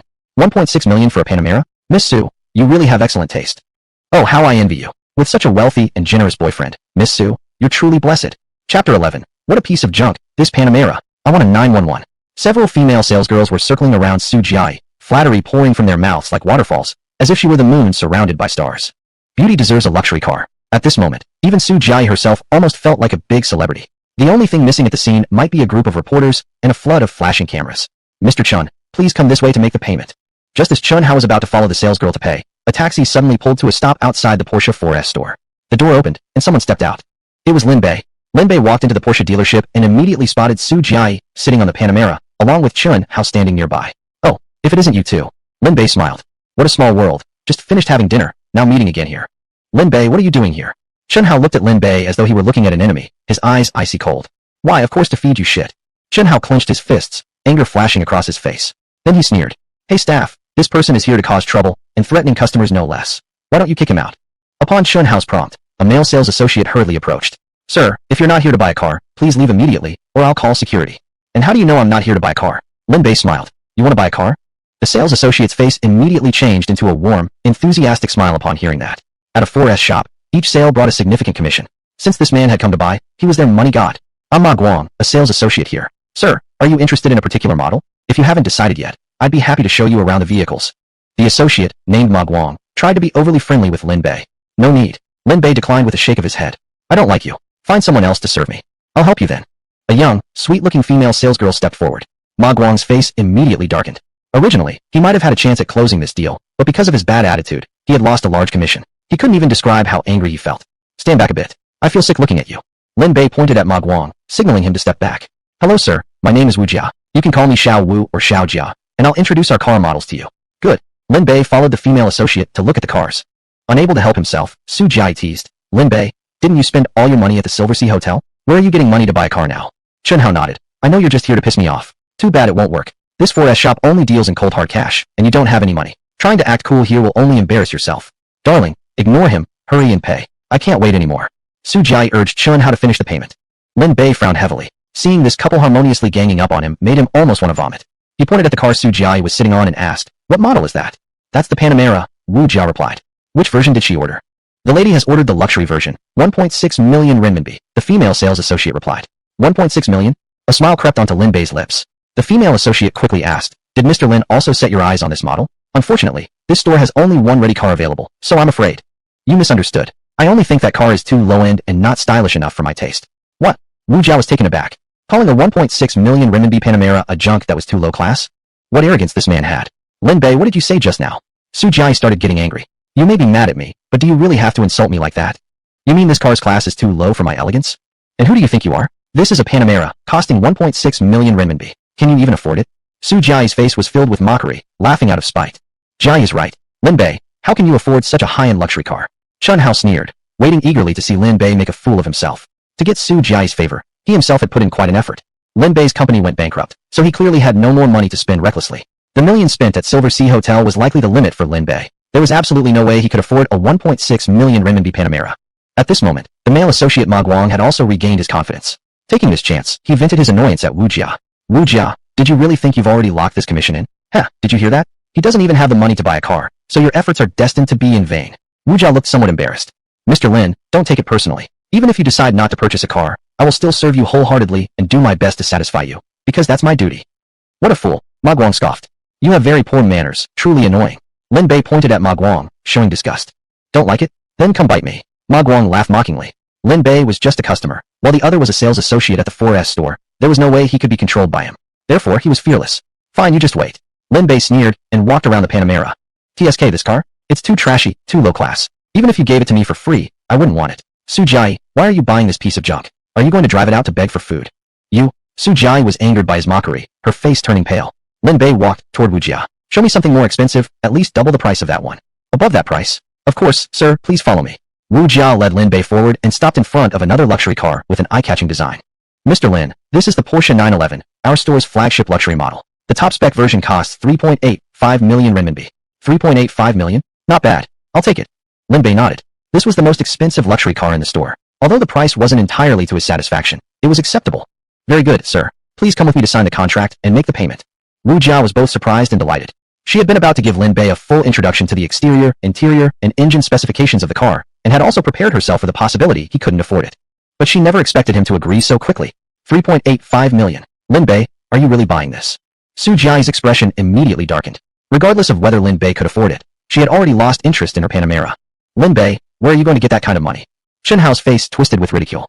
"Hee, don't act like you're someone now. Your company went bankrupt. Where are you going to get that much money? Are you going to steal or rob?" Ma Guang pointed at Wu Jia and laughed loudly. "Did you hear that? His company has gone bankrupt. He can't afford this car. If you're deceived by him, you'll never be able to make up for it. How dare you slander customers like that?" Wu Jia shouted angrily at Ma Guang. "Mr. Lin, don't be upset. As long as you complete the payment, they won't have anything to say." She immediately pulled out the contract for Lin Bei to sign. Without hesitation, Lin Bei signed and prepared to make the payment. "Ha ha ha, Lin Bei, you're finished. Once you sign a commercial contract, it's legally binding. If you can't produce the money, it's fraud. I'm eager to see how you're going to get out of this." Chen Hao laughed mockingly, waiting to enjoy the spectacle. Chapter 12. Bargaining in reverse. Everyone is stunned. Su Jia's expression improved as she loudly suggested, "I suggest you dealership call the police immediately. Don't let him escape." In the midst of their mocking laughter, Lin Bei walked to the checkout counter and initiated facial recognition at the payment terminal. "Wait a second." Lin Bei suddenly stopped and frowned at the contract. "What's the problem, Mr. Lin?" Wu Jia's heart skipped a beat. Could it be he really doesn't have the money? Chen Hao laughed loudly. "Ha! What did I say? Can't keep pretending anymore, huh?" Su Jia shouted. "You guys better call the police quickly. I bet he'll run off soon enough." Ma Guang shouted. "Security! Lock the doors. Don't let him escape." Lin Bei pointed at the contract. 3.85 million. "Can we change this amount?" "Oh dear, it's all my fault. I forgot to apply your discount." Wu Jia was taken aback, quickly apologizing to him. "The retail price of this model is 3.85 million. Within my authority, I can offer our best discount, bringing it to 3.75 million. If that's not satisfactory, Mr. Lin, I can ask our store manager to see if we can reduce it further." Wu Jia bit her lip, her face flushed with embarrassment. Ma Guang shouted angrily. "Wu Jia, haven't you figured it out yet? This kid clearly has no money. He's just stalling." "Ha ha, Lin Bei, if you actually manage to buy this car, I'll..." Before Chen Hao finished, Lin Bei interrupted him. "You want to say that if I actually buy this car, you'll kneel and kowtow to me in public, call me grandpa, and then eat 3 gene of dog crap, right?" "You? Fine. I accept your offer. Let's make it 6 gene total including the previous bet, and add 2 more grandpa titles. I hope you'll keep your word." "Aye." Chen Hao's face turned ashen with anger, utterly speechless after being roasted by Lin Bei. Su Jia scoffed. "What's there to fear? Go ahead and bet with him. He definitely can't come up with that kind of money anyway." "Fine. I'll go with you." Under Su Jia's urging, Chen Hao didn't back down and immediately agreed. Lin Bei laughed heartily and turned to Wu Jia. "Miss Tian, I think you misunderstood me. I don't want a discount. I was hoping we could raise the price a little, to make a clean round number." "What? Sigma, degree to degree. A clean round number? Wu Jia was shocked. Ma Guang was also stunned. Buyers always haggle prices down. Could there actually be someone who bargains them up? Miss Lin's approach utterly astonished her. What? Is that not possible? Lin Bay frowned. Well, as long as Mr. Lin doesn't mind, there's no issue from my side. But are you certain you want to do this? Wu Jia kept sending him urgent looks. Has Mr. Lin somehow gone mad? But judging from his serious demeanor, he appeared perfectly normal. If that's fine, let's go for 4 million then, Lin Bay suggested. He would have said it even higher, except for fear it might look too extreme. 4 million, it's done. Wu Jia updated the price with trembling fingers. But her brain still hadn't processed what was happening, stunned by Lin Bay's bizarre action. Bargaining up instead of down, what kind of strange logic was this? Lin Bay stepped up to the payment machine and activated facial recognition. Beep. Facial recognition successful. Payment of 4 million yuan confirmed. Congratulations, Mr. Lin. Starting from now, you're our 4S dealership's VIP Platinum member. Wu Jia excitedly handed him a golden VIP Platinum card. This transaction earned a 5% commission, which meant a 200,000 yuan bonus for her. He really paid. Su Jiayi was dumbfounded. Impossible. Chen Hao was equally shocked. Lin Bei had just spent 1 million at the Silver Sea Hotel. Less than an hour later, another 4 million at this dealership. A total of 5 million cash. Where did he get that kind of money? Chen Hao felt like his entire worldview was crumbling. Even though he himself was general manager of the Silver Wind Group and a well-known rich second generation in Silver Sea City, he didn't dare to spend money like this. Lin Bei's series of outrageous actions were simply too crazy. I don't want this car anymore. Su Jiayi was deeply shocked. She jumped off the Panamera and pointed at a nearby 911. My dear, I want that one. Buy it for me. At this moment, she only had one thought. Whatever she owned absolutely couldn't be inferior to what Lin Bei had. Otherwise, what was the point of leaving Lin Bei for Chen Hao? Was it really to be outdone by Lin Bei everywhere she went? No way. Absolutely not. She must live better than Lin Bei, leastwise she should match him, to prove her choice was right. Otherwise, she'd really go mad. If she'd known Lin Bei was this wealthy, why switch to Chen Hao? Now that she'd already switched to Chen Hao, she definitely must live better than Lin Bei. My dear, I want it. Buy it for me. Like a woman possessed, Su Jiayi charged forward, jumped up, and dove into the 911, nearly knocking Wu Jia over in the process. Su Jiayi, stop messing around and get down first. Chen Hao naturally had no intention of buying it for her. Are you kidding? That was a luxury car worth 4 million. He had never planned to spend that much on Su Jiayi. Besides, he didn't even truly like her. He was just fooling around. How many rich guys who dated girls were genuinely sincere? 4 million for a car? And she's getting even more worked up? No. I want it. I want it. I must have it. Dear, buy it for me. Su Jiayi screamed hysterically, her hair all over the place, her eyes burning with determination, as if failing this round would utterly break her. Since the incident at the Silver Sea Hotel, her fragile, innocent heart had suffered considerable shocks. Now, the impact had only grown stronger. If this car wasn't bought, she felt she really would break down. Su Jiayi, get down now. Chen Hao was furious. This Su Jiayi, how could she be so unreasonable? He could afford 5 million, but he thought it was completely not worth it. Spending it like this? Definitely not worth it. Plus, he didn't even have that much cash on him. Ms. Su, this is Mr. Lin's car. Please get off. Wu Jia tried to get her off the car. Lin Bei shook his head. I don't want this one anymore. It's dirty. Give me a brand new one. Sure, Mr. Lin. There are brand new cars in the warehouse. I'll bring one out for you right away. Wu Jia hurried to the warehouse to get a new car. Chen Hao, are you going to buy it for me or not? Su Jiayi couldn't take it anymore, shouting like a madwoman. Lin Bei sneered. Chen Hao, you've already lost twice. Isn't it time to keep your promise now? What promise? Chen Hao denied it directly. Chen Hao, buy it for me now. I must have this car. If you don't buy it, I won't leave. Su Jiayi screamed hysterically. Slap. Chen Hao slapped her hard across the face. Su Jiayi went silent instantly. Buy it. For you. This car costs 4 million. Do you deserve it? I don't deserve it. Stunned, Su Jiayi was jolted awake by his insult, sitting on the car, her hand covering her swollen cheek, eyes already red with tears. Get the hell off now. Chen Hao roared in anger, yanking her down from the car. Su Jiayi had finally calmed down. She looked longingly at the 911, then turned to glance at the Panamera. In that moment, she suddenly felt that the Panamera wasn't that bad after all. Chapter 13. Maybe we should withdraw.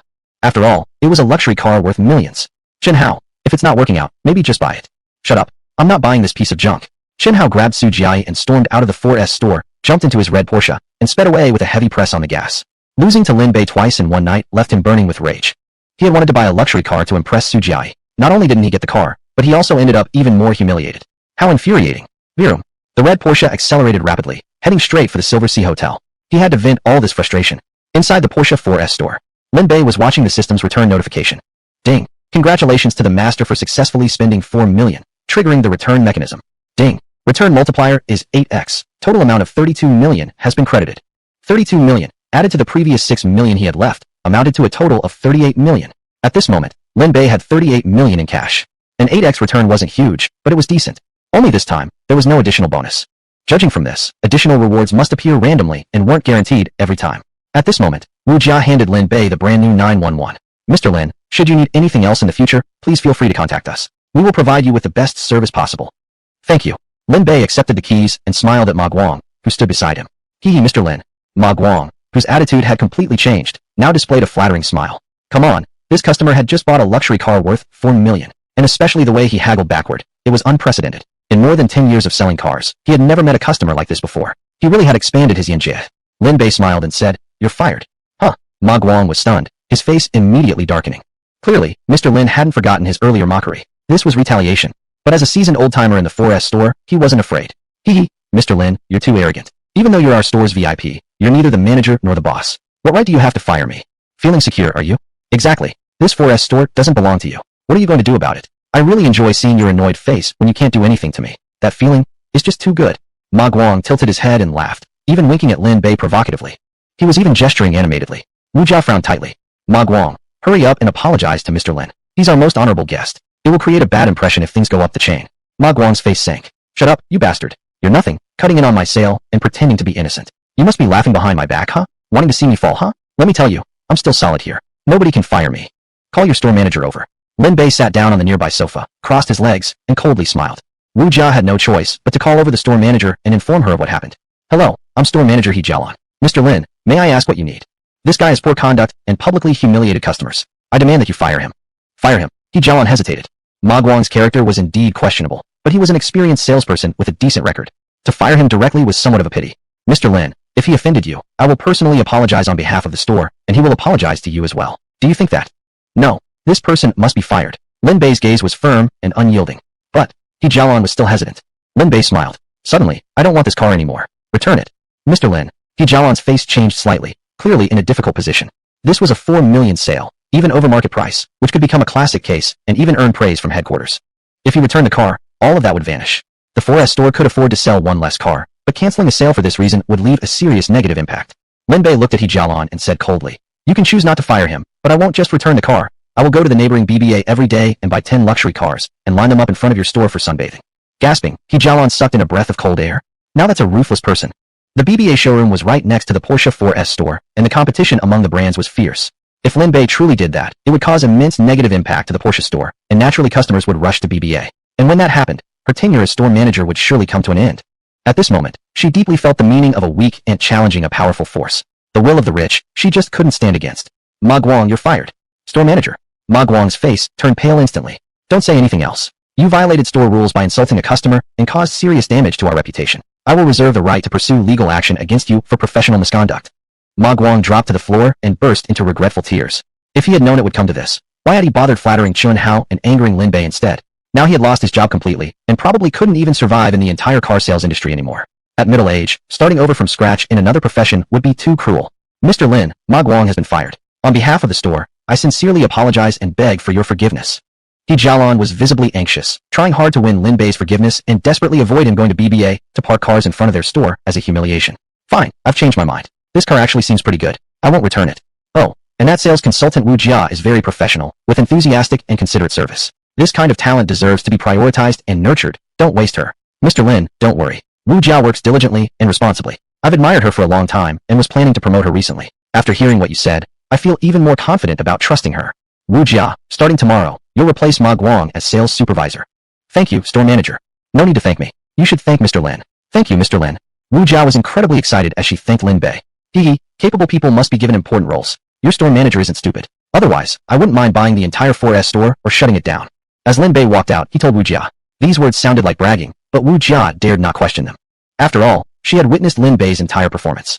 Initially, no one believed he could afford a 4 million yuan luxury car, yet he had completed the payment in an instant. She believed Lin Bei was a hidden tycoon who could certainly fulfill his words. Mr. Lin, please take care on your way out. Lin Bei had just entered his car and was about to start it when he got out again. Mr. Lin, is something wrong? Wu Jia looked puzzled. Lin Bei spread his arms. I don't have a driver's license yet. No license. Wu Jia forced a bitter smile. This was what it meant to be rich. Spending hundreds of thousands on a luxury car, only to remember he didn't have a license afterward. Chapter 14 Homeless. Let's book a hotel room. It's fine. I can drive Mr. Lin's car away. Where is Mr. Lin headed next? Of course, going home. Where is Mr. Lin's home? My home is just. Before Lin Bei could finish, his phone rang. It was from his mom. Xiao Bei, don't come back tonight. Lin Bei was taken aback. Why? Well, your dad listed the house online. Just now someone came by to check it out, and it was sold already. That fast. Wow. Lin Bei was shocked by the efficiency. Who on earth was in such a rush to buy a house in the middle of the night? So where should I stay? Lin Bei asked. You figure it out. If there's no way, you can stay in the school dorm for now. Your father and I are also moving out tonight. We're heading to a hotel room. All right. Lin Bei nodded and hung up the phone. Just when he was thinking about going home, The home was gone. Wu Jia, beside him, heard everything and felt a bit awkward. Mr. Lin, where are you headed now? To a hotel. Alright, I'll be your designated driver for free. Wu Jia told her store manager and left work early, driving the Porsche 911, carrying Lin Bay. Miss Wu, I'm not very familiar with the hotels in Yinhai. Are you familiar? Wu Jia nodded. I know well enough. A person of Mr. Lin's status definitely can't stay in a regular hotel. How about Yinhao Grand Hotel? It's the most upscale hotel in Yinhai City. Only it matches Mr. Lin's temperament.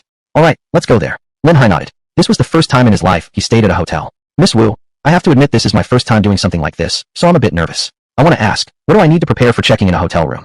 Mr. Lin is so humorous. Yinhao Grand Hotel is fully equipped. No need for any preparation. Just check in directly. Oh, I just asked casually since it's my first time. I'm a little nervous naturally. Hee first time? Mr. Lin is too humorous. Wu Jia drove Lin Bay to Yinhao Grand Hotel and helped him check in. Hello sir madam. Which type of room would you like? Couple's room, themed room, or a king-size bedroom? The receptionist gave them an ambiguous look. Wu Jia's face turned red. No, you misunderstood. I was just the designated driver. It's Mr. Lin here who wants to check in. Lin Bay replied solemnly. Don't put it that way. I can afford the room. If Miss Wu wants to stay, she can. We can book another room separately if needed. Wu Jia blushed even more. No, thank you Mr. Lin. I need to go back home. I can't stay out too long. Oh, Mr. Lin, you don't have a license, so it might be inconvenient for you tomorrow to drive. Why don't I come back here tomorrow morning to drive for you? Wouldn't that be too much trouble? Lin Bay felt a bit embarrassed. Not at all. You're our VIP customer. Serving you is my duty. Alright, then I appreciate your efforts. Lin Bay quickly booked a room, the top presidential suite, at Yinhao Grand Hotel. Good night, Mr. Lin. Goodbye. Wu Jia left the car keys and shook hands with Lin Bay before preparing to leave. Just then, a young couple entered. They seemed to be in a rather bad mood. It was none other than Chun Hao and Su Jiai. They were supposed to arrive earlier than Lin Bay, but their car had a flat tire on the way, which caused them to arrive a bit late. Waiter, I need. Chun Hao was about to speak when he suddenly spotted Lin Bay. And with Lin Bay was the 4S store female sales consultant, Wu Jia, hand in hand. Su Jiai sneered. Oh ho ho, so you even sell cars here at the hotel. You two are amazing. Wu Jia looked awkward and quickly pulled her hand away from Lin Bay. Lin Bay frowned. Su Jiai, close your stinky mouth. Miss Wu is a decent person, and so am I. Don't talk nonsense here. Decent people? Huh, decent people stay at hotels. Who believes that? Su Jiai was full of mockery. No wonder you bought a car from her and even intentionally raised the price. So it's because of this kind of deal. Lin Bay, how sophisticated of you. Chun Hao scoffed and eyed Wu Jia strangely. Wu Jia had a sweet appearance, with an attractive figure. She looked tempting, and he was getting a bit envious. Mr. Lin, I'm leaving now. Okay, see you tomorrow. Knowing it would be awkward to stay with them, Wu Jia immediately left. Looking at Wu Jia's retreating figure, Su Jiai sneered. Left already? Was it all done? Lin Bei's face darkened. Su Jiai, I suggest you show some respect and stop slandering others randomly. Since you dare to do it, why can't I say it? Su Jiai sneered continuously, firmly believing the two were up to no good. She and Chun Hao had to fix the car on the way, which delayed them nearly half an hour. Who knows what Lin Bei and the sales consultant had gotten into during those 30 minutes. Thinking about it, she actually felt a bit jealous. After all, Lin Bei was no longer the poor guy he used to be. A person who could spend 5 million yuan in a single night. Had they not broken up, it should have been her who was living in luxury by now. Don't waste your breath on him. Let's check in quickly. Chun Hao put his arm around Su Jiai and walked to the front desk. Give me the presidential suite, the top one. I'm sorry sir, all the presidential suites are fully booked now. The receptionist replied with a shake of her head. What do you mean? When I called earlier, there was still one available. Chun Hao was taken aback. There was, but it's already been booked by this Mr. Lin. We're very sorry. Please choose another room instead. The receptionist continued to apologize repeatedly. Lin Bei again you. Chun Hao felt so angry his chest tightened. Regular hotel rooms were fine for most people, but presidential suites were nearly unaffordable for the average guest. He had called in advance and been told there was still one suite available, but only for in-person booking. He hadn't expected that within the short time he arrived later, someone had already grabbed it. And that someone was actually Lin Bei again. Things like this happening again and again in a single night almost drove him mad. Lin Bei didn't respond. He simply stepped into the elevator and headed straight for the presidential suite. When he entered the room, he was stunned. To be honest, the suite was way too big for him. It was much bigger than the small villas his friends had shown him, and extremely luxurious. Such a space was clearly unsuitable for one person. You needed several companions, pets, and perhaps a few maids, bodyguards, and advisors to make it feel right. Unfortunately, right now, he was completely alone. Lin Bei looked at the booking slip in his hand. It clearly stated the one-night rate, 200,000 yuan. It was undeniably expensive, but he could definitely afford it. After all, he was a man worth 38 million yuan. Well, actually, not exactly 38 million anymore. Because he just spent 200,000, his total assets had slightly shrunk. But with the system's reward, his net worth would soon surpass 38 million again. Ding. Finally, the system's voice rang out. Ding. Congratulations, master, for successfully spending 200,000 yuan and triggering the return mechanism. Chapter 15. What the hell? Who are you and how did you get in? Ding. Refund multiplier 20x. Refund amount 4 million. Transaction completed. For million. Adding to the previous 38 million, he now had 42 million in cash. What? The 200,000 he had spent. Was such a small amount even worth calculating? Lin Bei was now a rich man. A mere 200,000 wasn't worth wasting his precious brain cells on. Just consider it an error. Yes, an error. I'm so tired. It's been a long day. I'll take a shower first. Lin Bay headed toward the bathroom, preparing to undress and bathe. Suddenly, the side door opened, and 3 women walked out. "Good evening, Mr. Lin. What the hell? Who are you people, and how did you get in here?"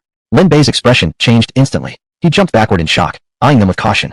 "What are you doing here? What do you want? What's going on? Why are these 3 people hiding in the presidential suite? Could it be shared housing?" That didn't make sense either. The front desk didn't tell him anything about shared occupancy for the presidential suite. So who were these people? Standing before him now were 3 women. 2 of them were tall, elegant, young, and beautiful, wearing black stockings, short skirts, and long legs with professional, sharp business attire.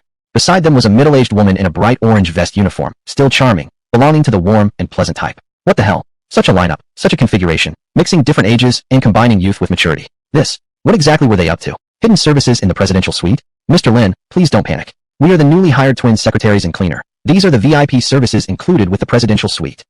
What does twin secretaries mean? Lin Bay steadied himself and asked. Twin secretaries are your work secretary and lifestyle secretary. One handles your daily life, and the other handles your work.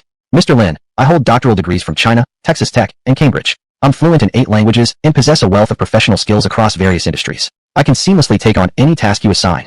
Mr. Lin, as your lifestyle secretary, I have certifications in gourmet cuisine, yoga, health, massage, psychology, fitness, swimming, organization, and more. I'm ready to offer you the most personalized service. Mr. Lin, I am your exclusive cleaner, internationally certified, to ensure the most comfortable stay for you.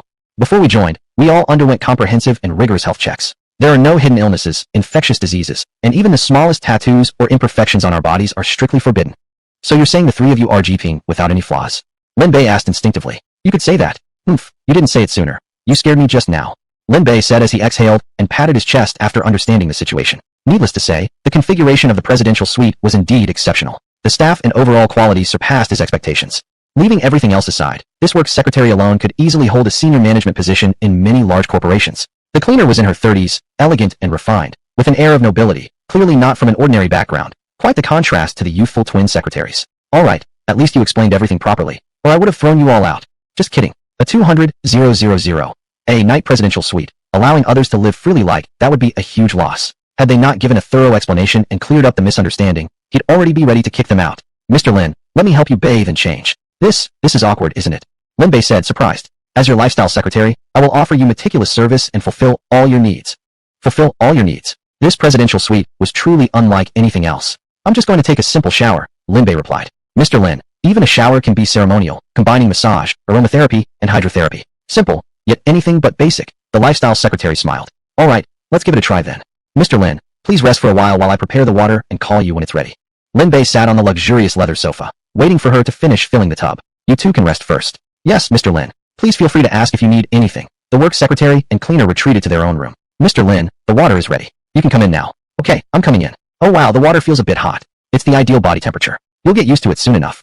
Right, sure. You're the expert. I'll trust your judgment. Lin Bay lay in the bath of the presidential suite, gazing at the 1,000-inch projection screen while feeling the 39D surround massage from the dynamic water jets. Needless to say, it was just too comfortable. But at the same time, he also felt the troubles of being rich. 42 million. How was he supposed to spend so much money? Right, buying a house. His family home was gone, and he needed a new one. First thing tomorrow, go take care of that. To repay the debts, his father had sold the car. He should buy his dad a good new one later. After all, his dad was no longer an ordinary person. Now he was the father of a rich generation, and his car should match his new status. His mother would also need a car just for shopping. Otherwise, it would be too tiring going out to buy groceries. Can I spend all 42 million just on this? Lin Bay didn't even bother calculating carefully. Come on, now that he was already so rich, did he really need to waste his precious brain cells worrying about small expenses? Of course not. 42 million definitely would be enough. Even if it wasn't, it had to be enough. Because he had the 10,000-fold refund system, and the more money he spent, the more he would get back. After finishing his bath, Lin Bay began to eat the late-night snack exclusive to the presidential suite. It was special cuisine from all over the world, most of which he'd never seen before. Unfortunately, he'd already eaten a full dinner, and although he was a bit tempted now, he simply couldn't eat anymore. An hour later. Thank you for your hard work. It's nothing, Mr. Lin. It's what we're supposed to do. Lin Bay was ready to go to sleep. Mr. Lin, would you like our sleep assistance service? Sleep assistance service? Lin Bay was momentarily stunned. Did even sleeping require help? Yes, Mr. Lin may not know that modern people, due to high pressure and fast work rhythms, commonly suffer from insomnia, giving rise to the profession of sleep assistants. Hee, you're underestimating me here. I've always been able to fall asleep the moment I lay down. I definitely won't need this service. I'm really tired, so you can go rest too. Understood, Mr. Lin. Please feel free to call if you need anything. Good night. The lifestyle secretary left. Lin Bay didn't dwell on it, and directly lay down on the luxurious, oversized bed to sleep. As he lay down, all the lights in the suite automatically turned off. All curtains closed automatically. The air conditioner automatically switched to silent sleep mode. Entire house intelligent home system, Ultimate luxury experience. Meanwhile, at the hotel front desk, Chen Hao and Su Jiai had finally checked in. The two walked toward the elevator across the lobby, preparing to head upstairs. Stop. Two young, handsome security guards blocked their way in front of the elevator. Why are you stopping me? Chen Hao was furious. Move aside. We're VIP guests, and we need to go up to our room, Su Jiai said imperiously. After having been publicly humiliated and continuously outclassed by Lin Bay the entire evening, she finally felt a bit of superiority returning. Now two mere security guards dared to block her. Did they want to lose their jobs, or what? Chapter 16. Do they live downstairs? Mid-level clairvoyance. Time to upgrade. You can't go this way. What did you say? Chen Hao got angry. He pointed at the elevator doors in front of him and said, Isn't this an elevator? Yes. The security guard nodded. Isn't the elevator meant for people to ride? Yes. Then why won't you let us take it? Chen Hao roared in fury, the veins on his forehead popping out. That's right. Why won't you let us? If you don't move aside, I'll file a complaint against you. Su Jiai stood with hands on hips, bossing around. Front desk. Get over here. Chen Hao yelled furiously. The front desk clerk immediately came over. Sir, miss. Chen Hao immediately interrupted. These two security guards won't even let us take the elevator. I want an explanation from you. The clerk shook her head and replied.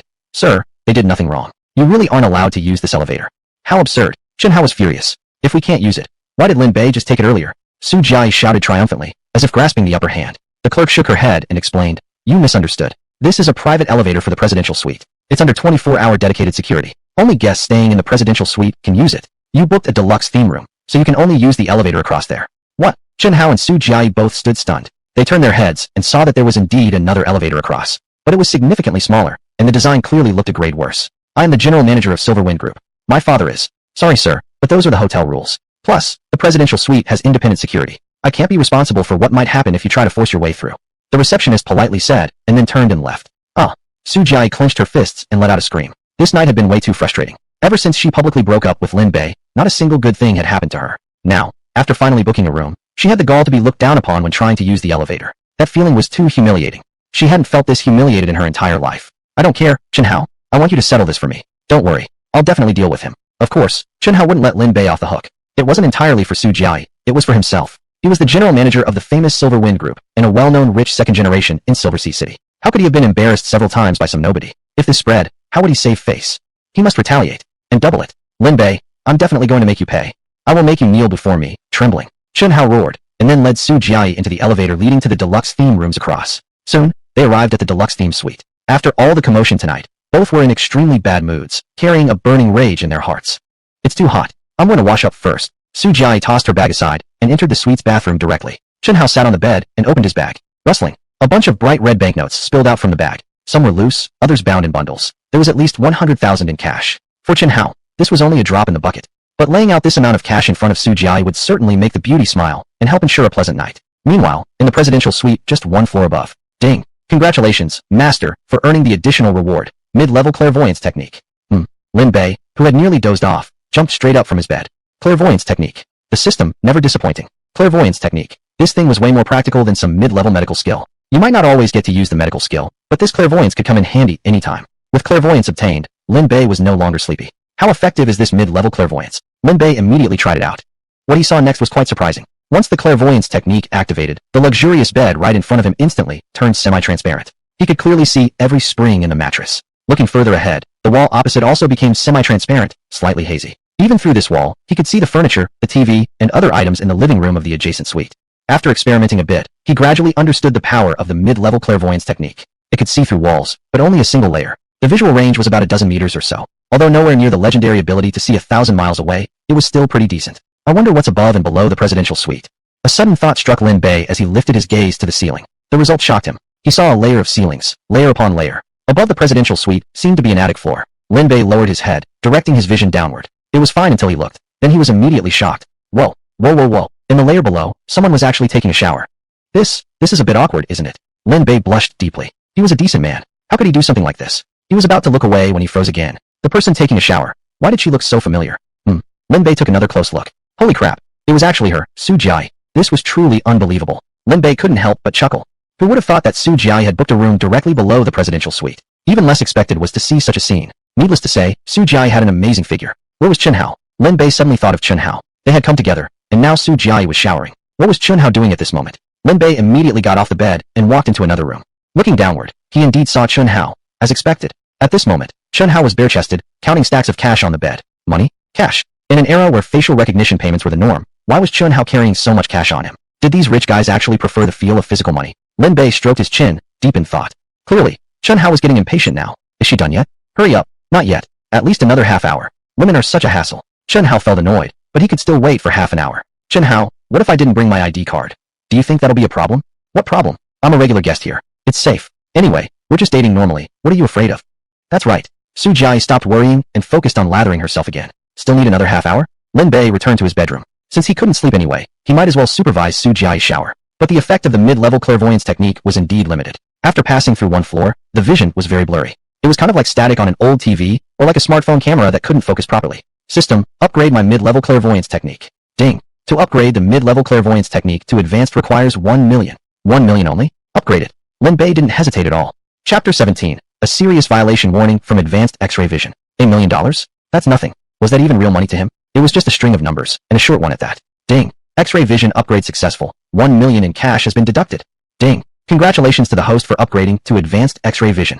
Nice. Lin Bei's face lit up with excitement as he immediately tested its effectiveness. He continued to monitor Su Jiai's bath. TSK. The resolution, the clarity. This is truly advanced X-ray vision. System, you never disappoint me. I'm really satisfied with this X-ray vision. You can bring out more cool stuff like this in the future. In the middle of his excitement, Lin Bei couldn't help but give the system feedback on his experience. Ding. Warning. Warning. Suddenly, the system emitted an alarm sound. What's wrong? Lin Bei froze. Ding. From advanced X-ray vision. Warning. System has detected a violation. Host, please stop using advanced X-ray vision immediately. Please use it for appropriate purposes. Lin Bei couldn't help but laugh. That was awkward. Such a useful X-ray vision couldn't be used to the fullest. It was a real shame. System, what if I really want to use it? I mean, like in some special circumstances, I absolutely must use it. Ding. After upgrading to advanced X-ray vision, the system will automatically detect the target of the X-ray. If violations are found, the system will issue a warning for the first offense. If you do not stop, cash penalties will be imposed. Penalties? Lin Bei wasn't short of money now. How much is the penalty? Ding. For advanced X-ray vision, minor violations will cost 1,000 per second. If the circumstances are particularly serious, the punishment will be increased, with maximum penalties reaching up to 10,000 per second. Lin Bei nodded and smiled. System, can you count? Ding. Yes. Then help me calculate. How many seconds are there in half an hour? Ding. Each minute has 60 seconds. Half an hour equals 30 minutes, which is 1,800 seconds. F******. Lin Bei was startled. He had thought it was not a big number, but it turned out to be so large. That is to say, if he focused on watching the lower regions for half an hour, he would be penalized 18 million yuan. Wow. He now had a total of 41 million yuan. He would lose nearly half of it in one go. How could that happen? Lin Bei felt a twinge of pain in his heart. Although the more he spent, the more would be returned. Losing so much for the sake of temporary visual pleasure made him feel reluctant. Never mind. Lin Bei shook his head. Some things, after all, needed to be let go. Ding. The host is willing to listen to advice. It's commendable. The system was delighted and gave Lin Bei a thumbs up. Lin Bei chuckled and unhesitatingly activated his advanced X-ray vision again, continuing to monitor Su Jiai's bath. By now, she had finished lathering up and was rinsing off. Clearly, she was quite satisfied with her body and skin tone. She changed angles occasionally, admiring her own figure in the bathroom mirror. Suddenly, she looked up toward the ceiling of the bathroom, her eyes flashing with suspicion. Why do I feel like someone is watching me? Su Jiai instinctively crossed her arms over her chest, but then quickly dispelled the thought. Impossible. This was the Yinhao Grand Hotel, the most upscale and safest hotel in Yinhai City. How could something like that ever happen? No way. Su Jiai quickly shook off the suspicion and continued admiring herself in the mirror. Galigulu. Lin Bei upstairs was chugging a bottle of icy water. Meanwhile, the system alert sound kept echoing in his ears. Ding. Advanced X-ray vision detected for restricted use. Severe circumstances. Maximum penalty applied. Deduct 10,000 in cash. Ding. Advanced X-ray vision detected for restricted use. Severe circumstances. Maximum penalty applied. Deduct 10,000 in cash. Ding. 10,000 per second. The system truly meant what it said. After 3 minutes of watching, Lin Bei had already been penalized 1.8 million. I can't keep watching like this anymore. At that moment, he suddenly thought of something. He immediately picked up his phone and dialed a righteous number. Hello, is this 110? I am a warm-hearted citizen filled with justice. I want to report a serious violation of the law. Please describe the time, location, and number of people involved in detail.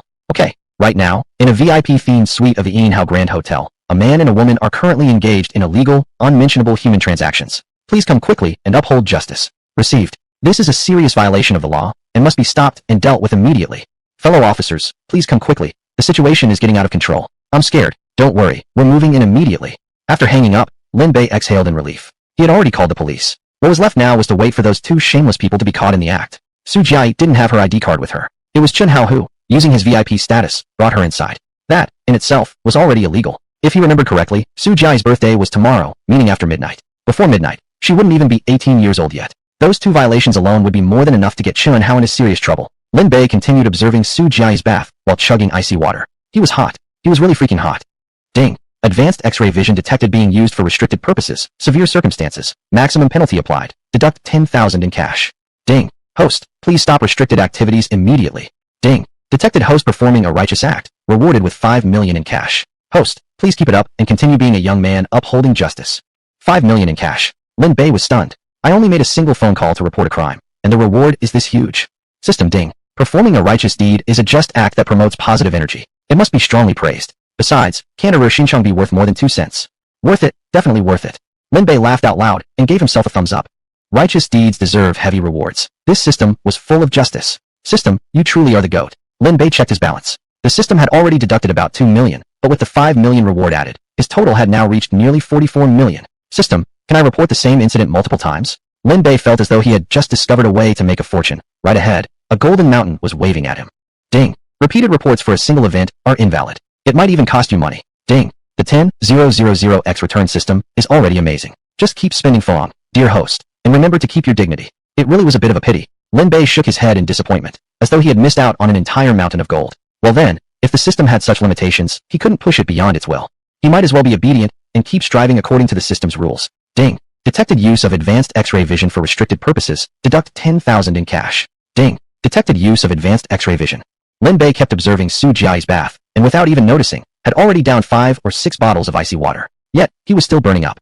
It wasn't until the system had deducted a full 3 million that the door to Su Jiai's room suddenly burst open. Several law enforcement officers rushed in swiftly. What the hell are you doing? Who let you come in here? Chen Hao, who had been sitting on the bed flipping through cash, was completely shocked. Chapter 18. Is it daylight on your side? Why is it still dark over here? He had seen all sorts of situations growing up, but a scene like this? He truly had never seen anything like it. There were 4 enforcement officers in total. 2 of them held guns, another carried a camera, and as soon as he entered the room, he started snapping pictures. Click, click, click. Each of them had video recorders attached to their uniforms, recording video evidence of the scene. The female officer held a search warrant, which she proceeded to read aloud to him. We are law enforcement officers from Inhai City. We have received a tip from a concerned citizen reporting that illegal private human trafficking is occurring here. Please raise your hands behind your head and move back to the wall to cooperate with our investigation. What human trafficking? Call your supervisor over. Do you even know who I am? Chen Hao sneered at them. The 2 officers with guns immediately shouted, remain calm and cooperate with our law enforcement. Step back, against the wall. Let me tell you, I'm Chen Hao, general manager of Silver Wind Group, a respected businessman here in Inhai. My father is the chairman of Silver Wind Group, a major figure in Inhai's business world. I know many high-ranking officials. You'll be ruined if you offend me. Chen Hao raged, reaching to make a phone call. Captain, the suspect refuses to cooperate and is shouting wildly, possibly trying to leak information or interfere with enforcement. He even shows signs of attacking us. Should we use force? The male officer with the gun asked loudly. The female officer holding the search warrant responded cautiously. We cannot use firearms unless the suspect makes a threatening move. I suggest using hand-to-hand combat or other tools to subdue him. Swish. One of the officers holstered his gun and pulled out a baton. In light of the suspect's refusal to cooperate with law enforcement, we are now initiating forced enforcement procedures. Restrain him using non-lethal tools. I'd like to see you try. Smack. Swish, smack, smack, smack. Faced with Chen Hao's arrogant defiance, the officer swung his baton repeatedly, beating Chen Hao down to the floor. Chen Hao curled up on the ground, howling like a beaten dog. His arms and legs took more than 10 hits. His face was bruised and swollen. Onu, stop hitting me. I'm sorry, I'll cooperate. Swish. The officer holstered his baton and stood aside. This is your first warning. Resist further enforcement, and we will use firearms. Officer, please, I was wrong. Don't use guns, please.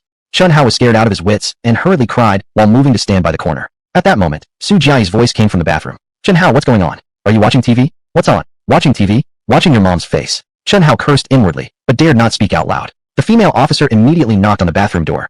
Person inside, we are law enforcement officers from Inhai City. We are conducting an investigation based on reports. We request that you immediately exit the bathroom and cooperate with us.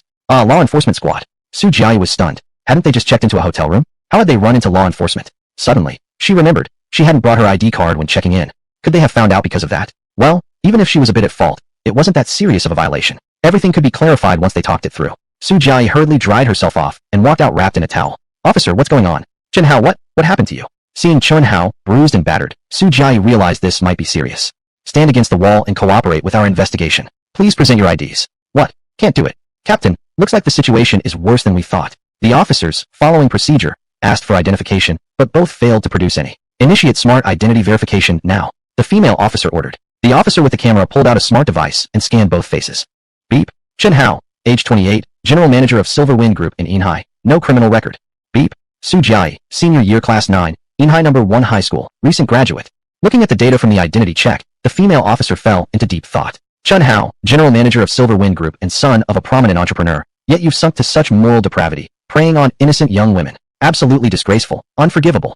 It's not true. I didn't. Officer, listen to me explain.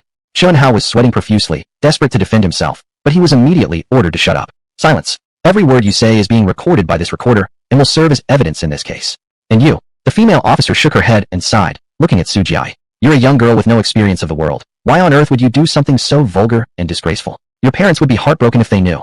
Officer, you've got it wrong. This is a misunderstanding. Sujiai pleaded urgently, only to immediately receive a stern warning. With solid evidence right here, there's no use denying. Save your explanations for the law enforcement station.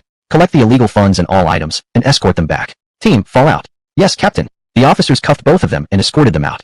Before stepping out of the room, the female officer glanced around suspiciously. This room was tightly sealed.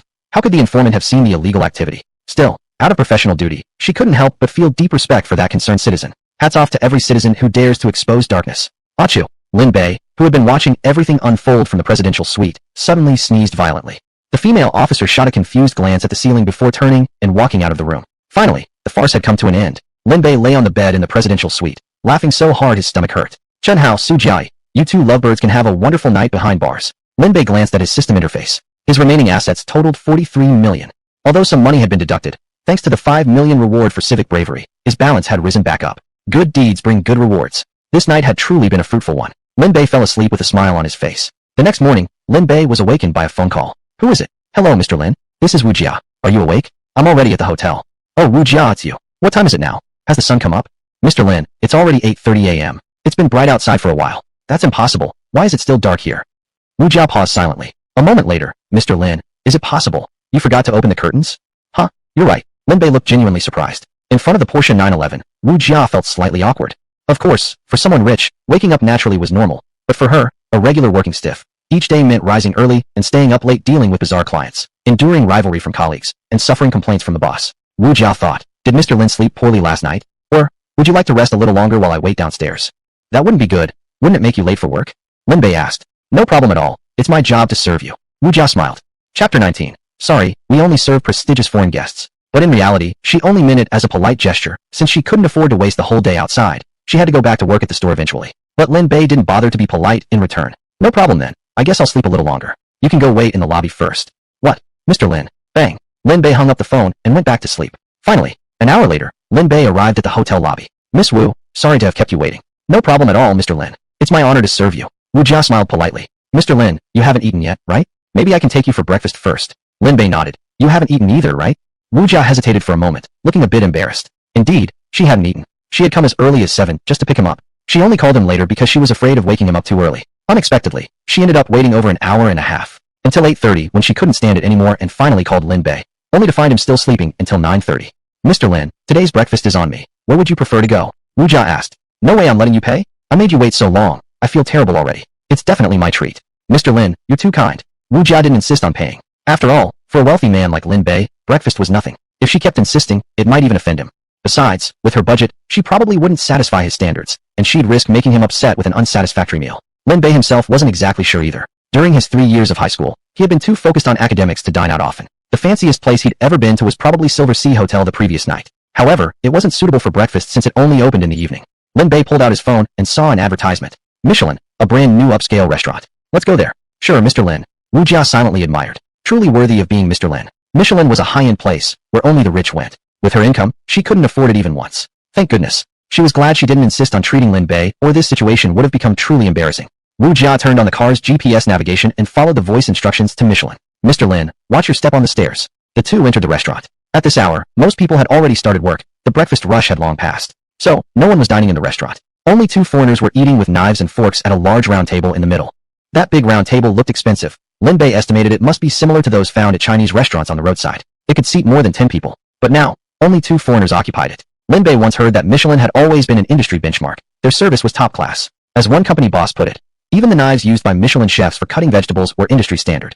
Their knife skills were considered master-level techniques. Welcome, do you have a reservation? No, we just want a simple bite. Lin Bei said, and started to lead Wu Jia toward a nearby table. But at this moment, the previously smiling waitress suddenly changed her expression into a cold frown. Sorry, without a reservation, we cannot serve you. Huh, why? Lin Bei was stunned. Wu Jia was stunned too. What the hell? Refuse to serve us? What do you mean? Does Michelin have such a rule? Lin Bei asked, narrowing his eyes. The waitress gave a haughty smile, looking down at them.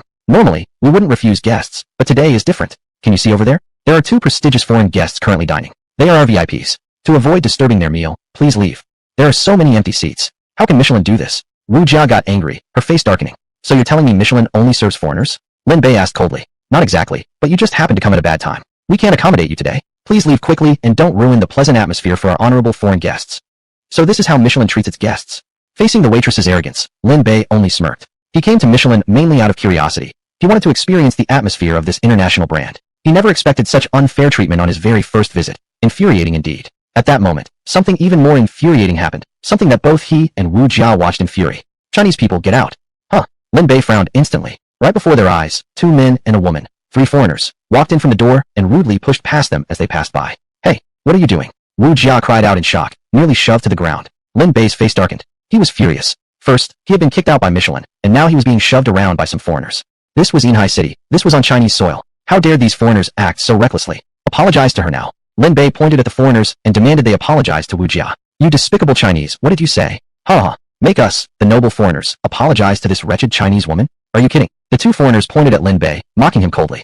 Then they started speaking their foreign language, chattering non-stop. Tell them to leave immediately. Don't disturb the honorable foreign guests from dining. The woman among the 3 spoke to the waitress, then walked inside the restaurant along with the 2 foreigners. This is your final warning. If you still won't leave, I'll call security to throw you out. The waitress warned Lin Bay again. What shocked Lin Bay was that this woman who came with the 2 foreigners spoke fluent Mandarin. She wasn't a foreigner at all, but a Chinese citizen. She was the translator for the 2 foreigners, yet she had clearly forgotten her own identity, actually joining the foreigners to harass Lin Bay. There are some people who have already forgotten whose ancestors they belong to, willingly becoming dogs for the foreign devils. And you, Michelin, I'm really unhappy with you. I'll make you pay for this. Lin Bay was completely enraged. Being treated like this by a foreign restaurant, on Chinese soil, made his blood boil. Seeing how angry Lin Bay had become, Wu Jia was deeply worried. The wise man doesn't insist when facing immediate danger. Mr. Lin, let's just go. Go? That would be too easy for them.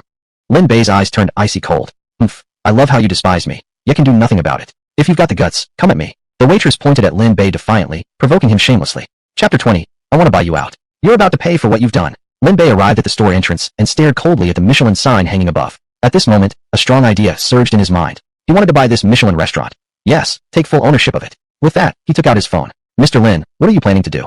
I'm going to spend some money. Huh. Wu Jia was completely stunned. So this was how the wealthy people dealt with their anger? By splurging? She couldn't help but feel astonished by Lin Bay's approach. Truth be told, she often felt unhappy in both her work and daily life. And sometimes she also wanted to release stress through extravagant spending. But with her salary, such luxury was simply out of reach. Recharge 10,000 yuan. Ding. Congratulations to the host on a successful expenditure of 10,000 yuan, triggering the refund mechanism. Ding. Refund multiplier x 300. Refund amount of 3 million yuan has been credited. Ding. Bonus reward received. Advanced evasion technique. The recharge completed and rewards instantly arrived. What's more, there was an additional bonus.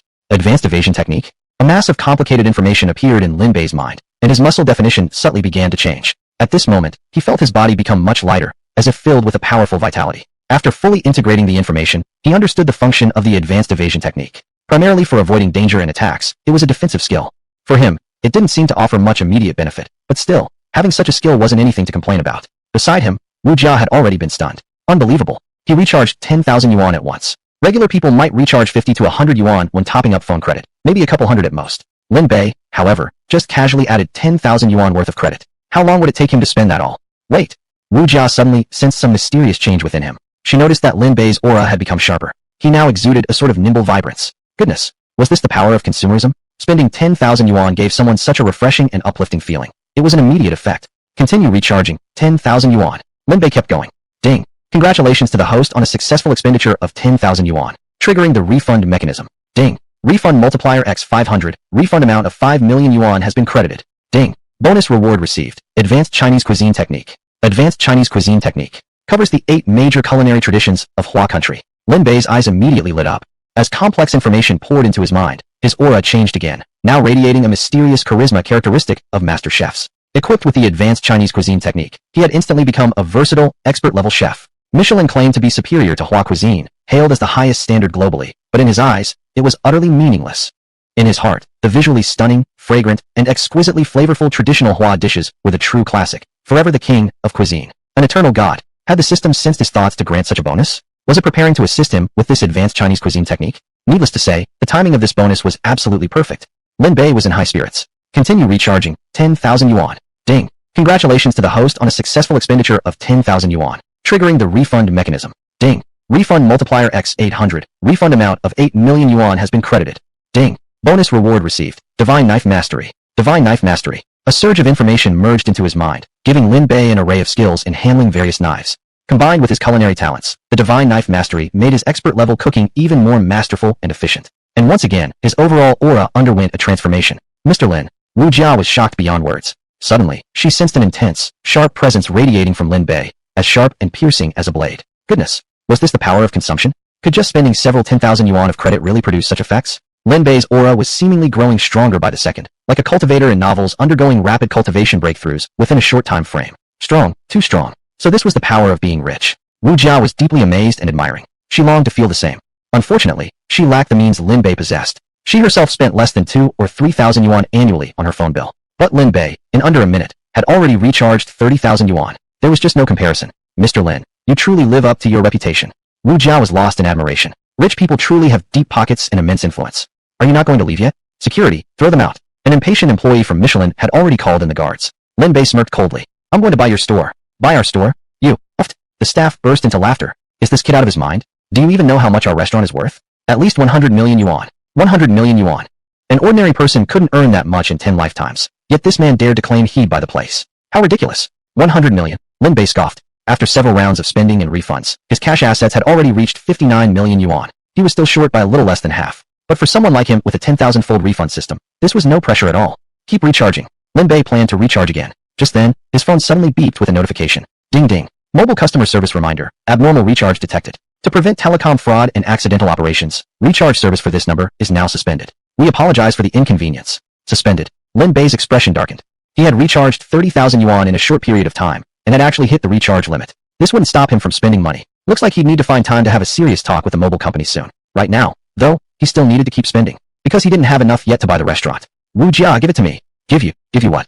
Wu Jia was stunned. This Mr. Lin just suddenly demanded something, without even specifying what. Could he at least be clear about what he wanted? Hurry up and give it to me now. Lin Bei stared at Wu Jia, his eyes burning with intensity, like a hungry lion eyeing a helpless lamb. That Ba Dao Zhongcad aura kept pouring out from him, stunning Wu Jia completely. That gaze, that charisma, it was too domineering. She couldn't handle it. Wu Jia's face turned red. No woman could resist a powerful, domineering man like this. Wu Jia struggled for a few seconds before giving up resistance completely. It's too tempting, too dominating. She couldn't bear it. Mr. Lin, you're really sure you want it right now?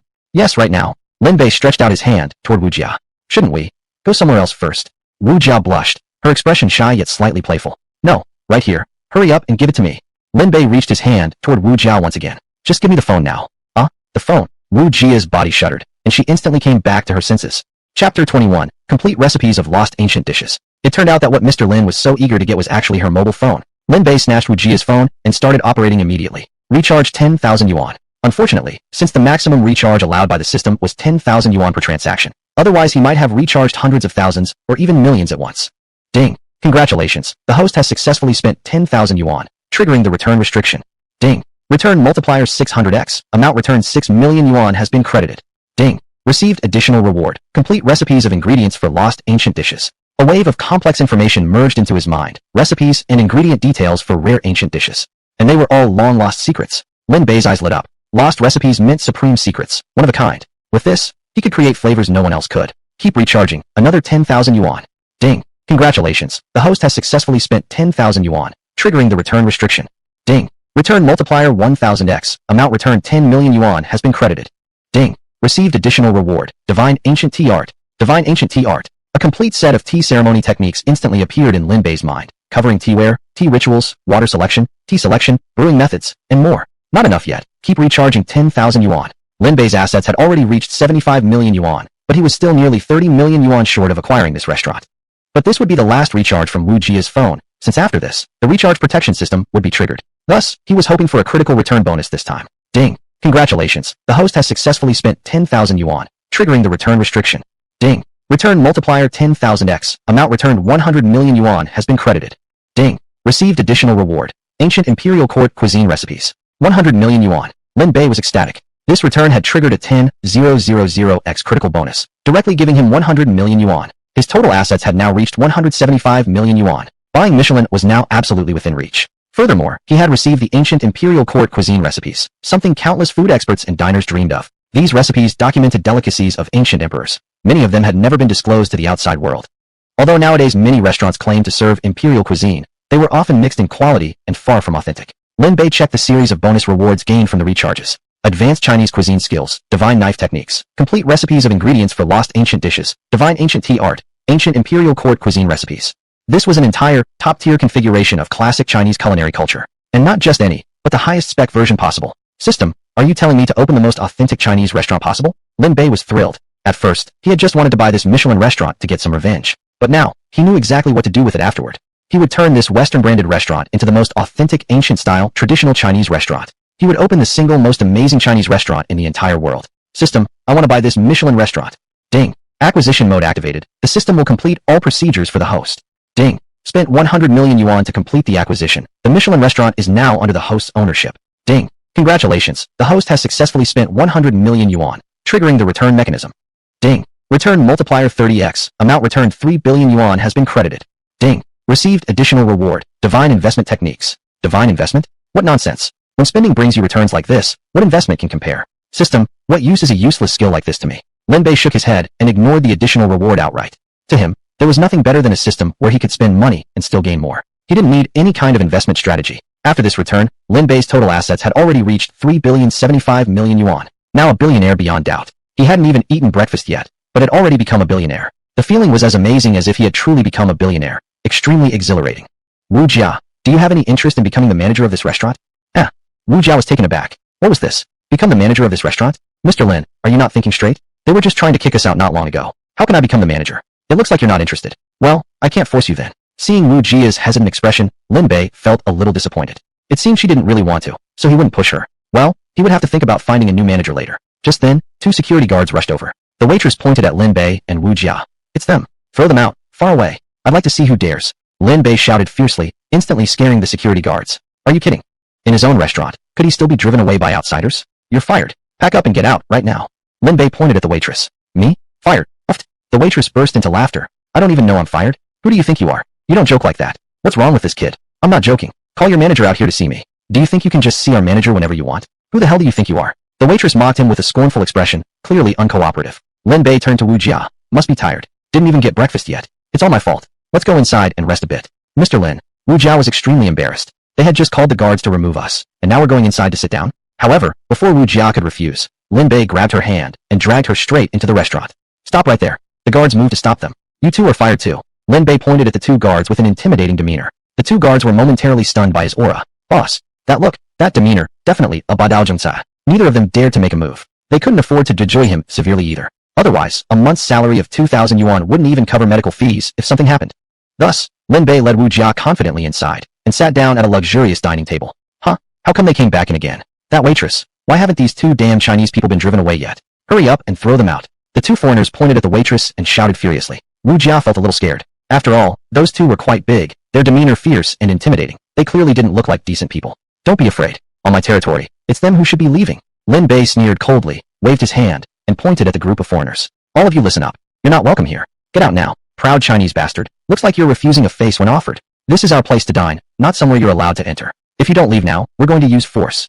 Chapter 22. Put away your lousy card. This shop has a new owner now. The 2 foreigners stood up, ready to forcefully expel Lin Bei. The waiter rushed over as well, trying to appease them with a face full of flattery. Dear honored guests, please don't get upset. I'll have them leave immediately. Please continue your meal. Then, he came to drive Lin Bei away. You 2 Chinese people, if you don't leave the restaurant now, I will call the police.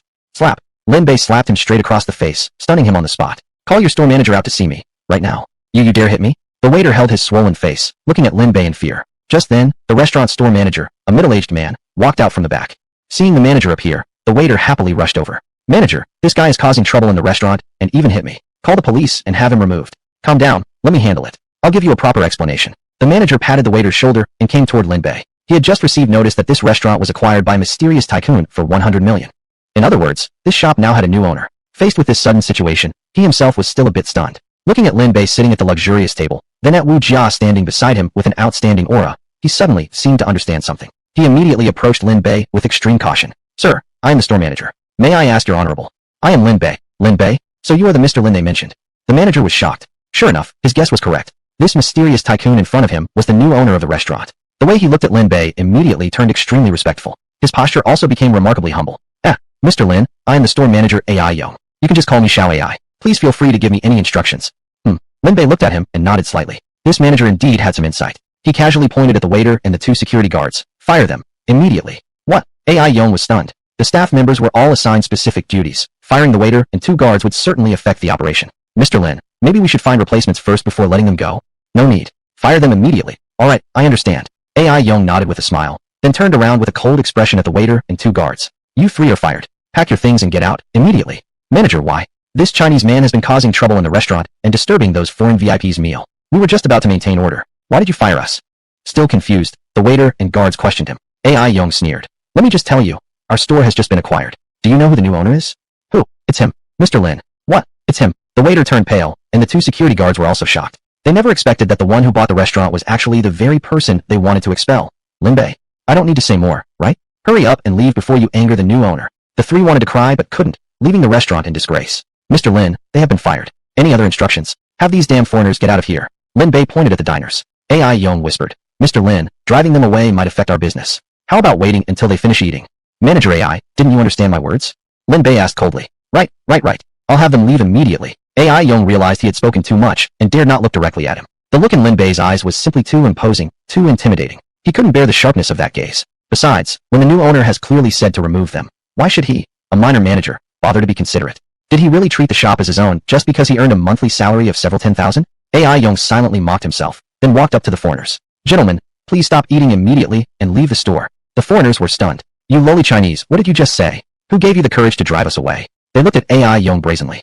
Ever since arriving in China, they were treated as VIPs wherever they went, the center of attention. People were so eager to please them that they never faced expulsion before. They ignored AI Yong's attempt to remove them and continued eating. You few, stop eating immediately and leave this store. AI Yong raised his voice, clearly showing impatience. The temper of the new owner was indeed something he had just witnessed. The moment he bought the store, he fired 1 waiter and 3 security guards. If he couldn't handle this properly, he might be the next one to get fired. Therefore, no matter the pressure, he had to drive these foreigners out. Bang! Tony flew into a rage and slapped the dining table hard. We are Michelin's Supreme VIP members. You have no right to stop serving us, and certainly no right to expel us. Saying that, he pulled out a shining golden Michelin Supreme VIP membership card.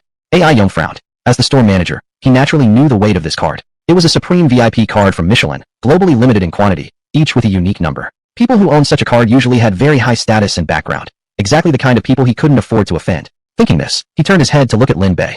This commotion was definitely heard clearly by Lin Bei. Would he, because of their Supreme VIP status, allow them to finish their meal before leaving? However, Lin Bei looked utterly disdainful, his eyes growing even colder. Hiss. AI Yong inhaled cold air sharply through his teeth. Mr. Lin, I understand. He turned back toward Tony. Loudly he said, put away your lousy card. This shop has a new owner now. Your old card doesn't work anymore. What? I will file a complaint with Michelin's headquarters about you.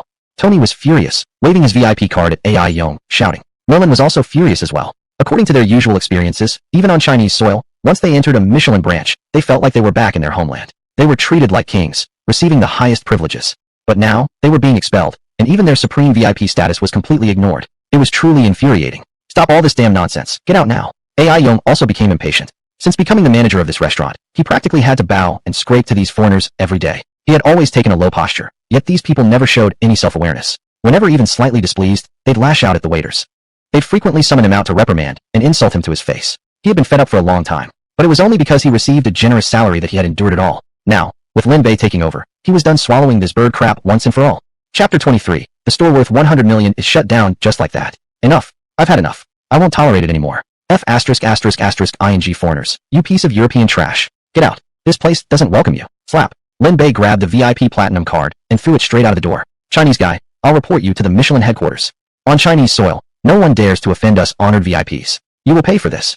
The 4 foreigners and the female interpreter left, cursing as they went. Finally, no more barking dogs. Lin Bei's frown loosened, and a smile finally appeared on his face. A calm AI Yong hurried over, trying to voice his concerns. Recalling the scene just now, his legs were still shaking slightly. In his entire career, this was the first time he had ever driven a foreigner out.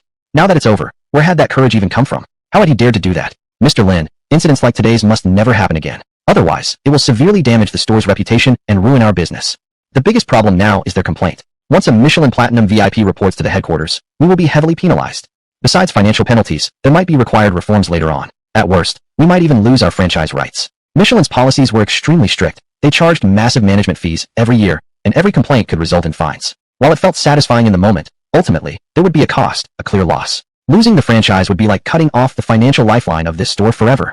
Lin Bay looked at AI Yong, his face filled with contempt. Reputation? A trashy brand that thinks itself superior and only knows how to fawn over foreigners. What image does it even have? A complaint? This is my store that I bought. I am the real boss. What is Michelin headquarters to me? *T. Penalties, reforms, cancellation of the franchise? Ha ha. Lin Bay laughed loudly. They can deduct any money the previous owner paid. They won't get a single penny from me. As for reform, it's not us needing to change. It's them who should be reformed. This kind of store that only knows how to kiss foreign but doesn't need to stay open anymore. I hereby announce that this Michelin restaurant is ceasing operations. Shut it down immediately. Lin Bay stood up abruptly and declared in a loud voice. Shut it down. Mr. Lin, you're serious about this? AI Yong's face instantly turned pale. Mr. Lin, what are you doing? Taking your anger out on yourself? You paid 100 million for this store and just decide to shut it down like that. What kind of move is this? Are the rich really this arbitrary with money? Do you think I'm joking? Lin Bay looked at AI Yong coldly. AI Yong knew that it was definitely no joke. This Lin Bay truly wanted to close the shop. But why? Did he spend 100 million just to fire some staff and guards and chase away a few foreigners? AI Yong couldn't understand the minds of the wealthy. Although AI Yong had no idea what Lin Bay was thinking, he still felt deeply shaken. Truly worthy of being the boss, Mr. Lin. The thoughts of the rich really are unpredictable. Unable to defy Lin Bay's orders, AI Yong had no choice but to summon all the staff and prepare for immediate closure. Once all the employees had gathered, they were stunned by Lin Bay's actions. Manager, it's not even 10 o'clock yet. Closing this early is way before regular closing time. Listen clearly. This isn't a regular closing. It's shutting down completely. Looking at the confused employees, AI Yong shouted. And then he informed them that the store now had a new owner. What? A new owner? This boss, why would he switch so suddenly? Did the new owner buy this shop not to make money? A profitable shop like this, he just shuts it down like that? The employees immediately erupted into chatter. Such an unusual operation. They had never even seen it before, not even in dreams. And yet, now it had really happened. Silence. Now please welcome Mr. Lin to speak. Boss, please speak to us. After gathering everyone, AI Yong brought them before Lin Bay for a meeting. Lin Bay looked at the dozens of employees in front of him, his expression calm. Is everyone here? Almost all of them, replied AI Yong. Almost all. Lin Bay frowned. AI Yong looked a bit uneasy. It's our head chef. He's not an ordinary chef. He's a foreigner assigned by Michelin. Although he works in our store, he doesn't report to me, the store manager. On a daily basis, I even have to kiss his ass. If he gets unhappy, our business will definitely suffer. Bang. Ridiculous. Lin Bay slammed the dining table hard with his palm, making all the employees flinch in shock. Is this my store or his store? What's so special about a chef assigned by Michelin? Tell him to come here right now, or he's fired immediately. Boss, please calm down. I'll go get him right away. AI Yong hurriedly ran to the kitchen to fetch the chef. Lin Bay waited for almost 10 minutes before a foreign chef with a big belly finally walked out. He had his hands clasped behind his back, wearing a look of arrogant pride, clearly a man who thought highly of himself, as if he were the true owner of this restaurant. Chef Henry, this is our new boss, Mr. Lin Bay. New boss. This Chinese guy, the fat chef, Henry, glanced at Lin Bay with a sideways stare, his chubby face revealing a condescending smile, clearly showing he had no respect for Lin at all. Henry, our new boss has a bit of a temper. You should be careful and don't provoke him. AI Yong whispered cautiously. It was meant as a friendly warning, but Henry didn't listen. Instead, he burst into loud laughter. Ha ha ha. I, Chef Henry, am a noble Western chef. Coming to your China is already beneath me. Your restaurant changing owners has nothing to do with me. AI Yong's face stiffened. He sensed that something bad was about to happen. He knew Henry's temper well, stubborn, impossible to reason with, and extremely arrogant. Difficult to work with was putting it mildly. Henry scanned the room and noticed all the employees standing there waiting for a meeting. His face immediately darkened. AI Yong, is your new boss holding a meeting for the staff? Why did you call me out? I am not his servant. Without even a nod of courtesy, he turned and started walking back. Stop, Lin Bay shouted coldly. Henry paused slowly, turned his head back toward Lin Bay, and looked at him with extreme disdain. What do you want, Chinese? Don't think I expect you to obey me just because I own this restaurant. There's one thing you must understand clearly. I am a chef assigned by Michelin, a noble position, far above yours. Even if you are the boss, you have no authority to command me. As he spoke, Henry actually walked over and sat down in a nearby chair, appearing completely fearless and unbothered. You're fired. Lin Bay pointed at him. Boss. AI Yong's face changed instantly, and sweat appeared on his forehead. He never expected Lin Bay to fire Henry so directly. Henry was arrogant, yes, but he genuinely had great culinary skills. Chapter 24, Arrogant Foreign Trash, Get Out. Because the core technology of the Michelin meal was entirely under his control, all other staff merely assisted him. He never taught the real essence of the dishes to anyone else. All ingredients, sauces, and spices were secretly blended by him, never allowing anyone a second glance. It could be said that without Henry, this restaurant wouldn't be able to stay open. You're firing me? Ha ha ha, you foolish Chinese man. You will regret this. Henry wasn't even nervous, he actually laughed heartily. His eyes looked at Lin Bay, filled with mockery. Boss, I must clarify one thing with you. Henry controls the core technology of our Michelin restaurant. Without him, we can't operate normally at all. Young hurriedly reminded him. Hear that? I'm the real star of this place. All of you are extras. Without me, your business can't even run. You dare to fire me. Henry grew more confident, convinced that Lin Bay wouldn't dare fire him. Otherwise the restaurant would collapse. Can't you understand human speech? You're fired. Pack up and get lost now. Lin Bay pointed at Henry. The smile on Henry's face gradually disappeared. He never expected that this Chinese man would actually fire him. Foolish Chinese, have you thought this through? Do you know what consequences will follow if you fire me? Without me, your restaurant won't function at all. You won't even be able to cook a single proper Michelin dish. You will regret it. Henry pointed at Lin Bay, threatening him fiercely. Heh, ha, Lin Bay sneered. Forget your Michelin cuisine, you junk food. Not even a dog would eat that. You dare you despise Michelin cuisine.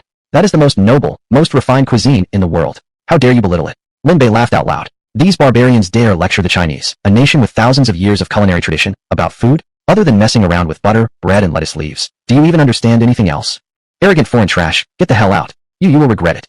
Henry turned red with anger, his big belly bouncing as he stomped out on his thick legs. Foolish Chinese man. Without me, your business can't run. I'll bet you.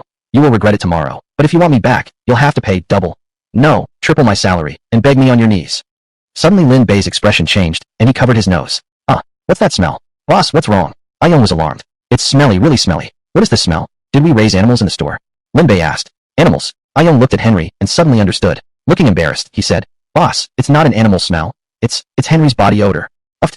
Ha ha. All the staff burst into laughter. Henry had indeed some skill in cooking, but that couldn't hide his biggest flaw, his strong body odor. Lin Bay shook his head with contempt. Tell me, how could Michelin, which claims to be the standard of gourmet cuisine, allow someone with such strong body odor to become a chef? With such a stench, can it even be considered clean and hygienic?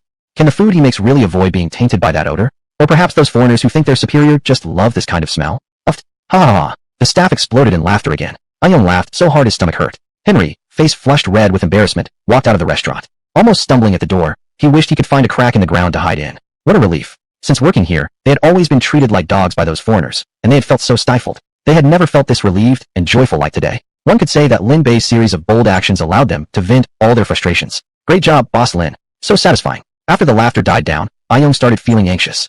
Boss, now that Henry is gone, how will we operate? Should we ask the Michelin headquarters to send another chef? But these foreign chefs have really bad tempers, difficult to please. As soon as he heard that, Lin Bay became furious and immediately started yelling. Pleasing them? Who's pleasing whom, damn it? They come here to serve our Chinese consumers, to serve us. Aren't they supposed to be acting like our grandsons? How dare they act like masters now? It's all mixed up, completely upside down. Hearing Lin Bay's words, the staff all looked thrilled, their eyes shining with excitement. What a boss to have. Ayong looked embarrassed again. Boss, so we don't need Michelin to send another chef after all? What a load of crap. Lin Bay waved his hand. Starting today, Michelin will become history. This restaurant will become an Eastern-style traditional cuisine restaurant.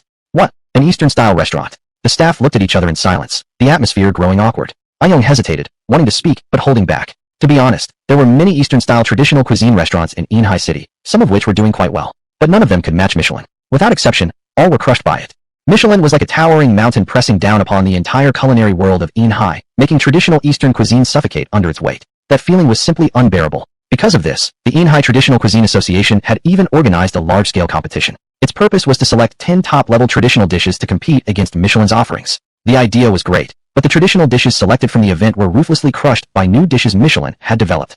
That competition forced the entire traditional culinary circle of Inhai to kneel in defeat, and the business of all traditional Eastern cuisine restaurants plummeted dramatically. It had started as an attempt to besiege Michelin, but ended up becoming a major setback for Eastern cuisine, further solidifying Michelin's reputation and giving it the biggest advertisement benefit without spending a penny. It became a classic example of reverse marketing. Whenever people in Inhai's traditional culinary circle thought of that defeat, they felt humiliated and saw it as a profound disgrace. Fulfilling his duty as manager, Ayong finally summoned courage to approach Lin Bay and explain the situation. It's a serious matter. Ignoring the thriving, popular Michelin cuisine to instead run an Eastern-style traditional cuisine restaurant could lead to complete financial ruin. Please reconsider, boss. Please reconsider, boss. The staff also chimed in, one after another. Working in this industry, they understood the current situation deeply. Giving up a profitable Michelin restaurant to run a dying Eastern cuisine business was an extremely foolish decision. Lin Bay looked at all the staff with a cold sneer. Just answer me one question. Do you want to run a business while staying on your knees? The entire restaurant fell silent. Those words struck every heart. Since joining this restaurant, they had not only endured the temper of various foreign staff, but also had to face the chef's foul mood. Chapter 25, decided, Huawei Classics. Female employees who were even slightly attractive had to endure harassment from the head chef, suffering greatly. Although the salary was slightly higher than elsewhere, they had truly had enough. An employee shouted, "We'd rather not do business on our knees." Excellent. This is exactly the kind of employee I need. Lin Bay looked appreciatively at this young man.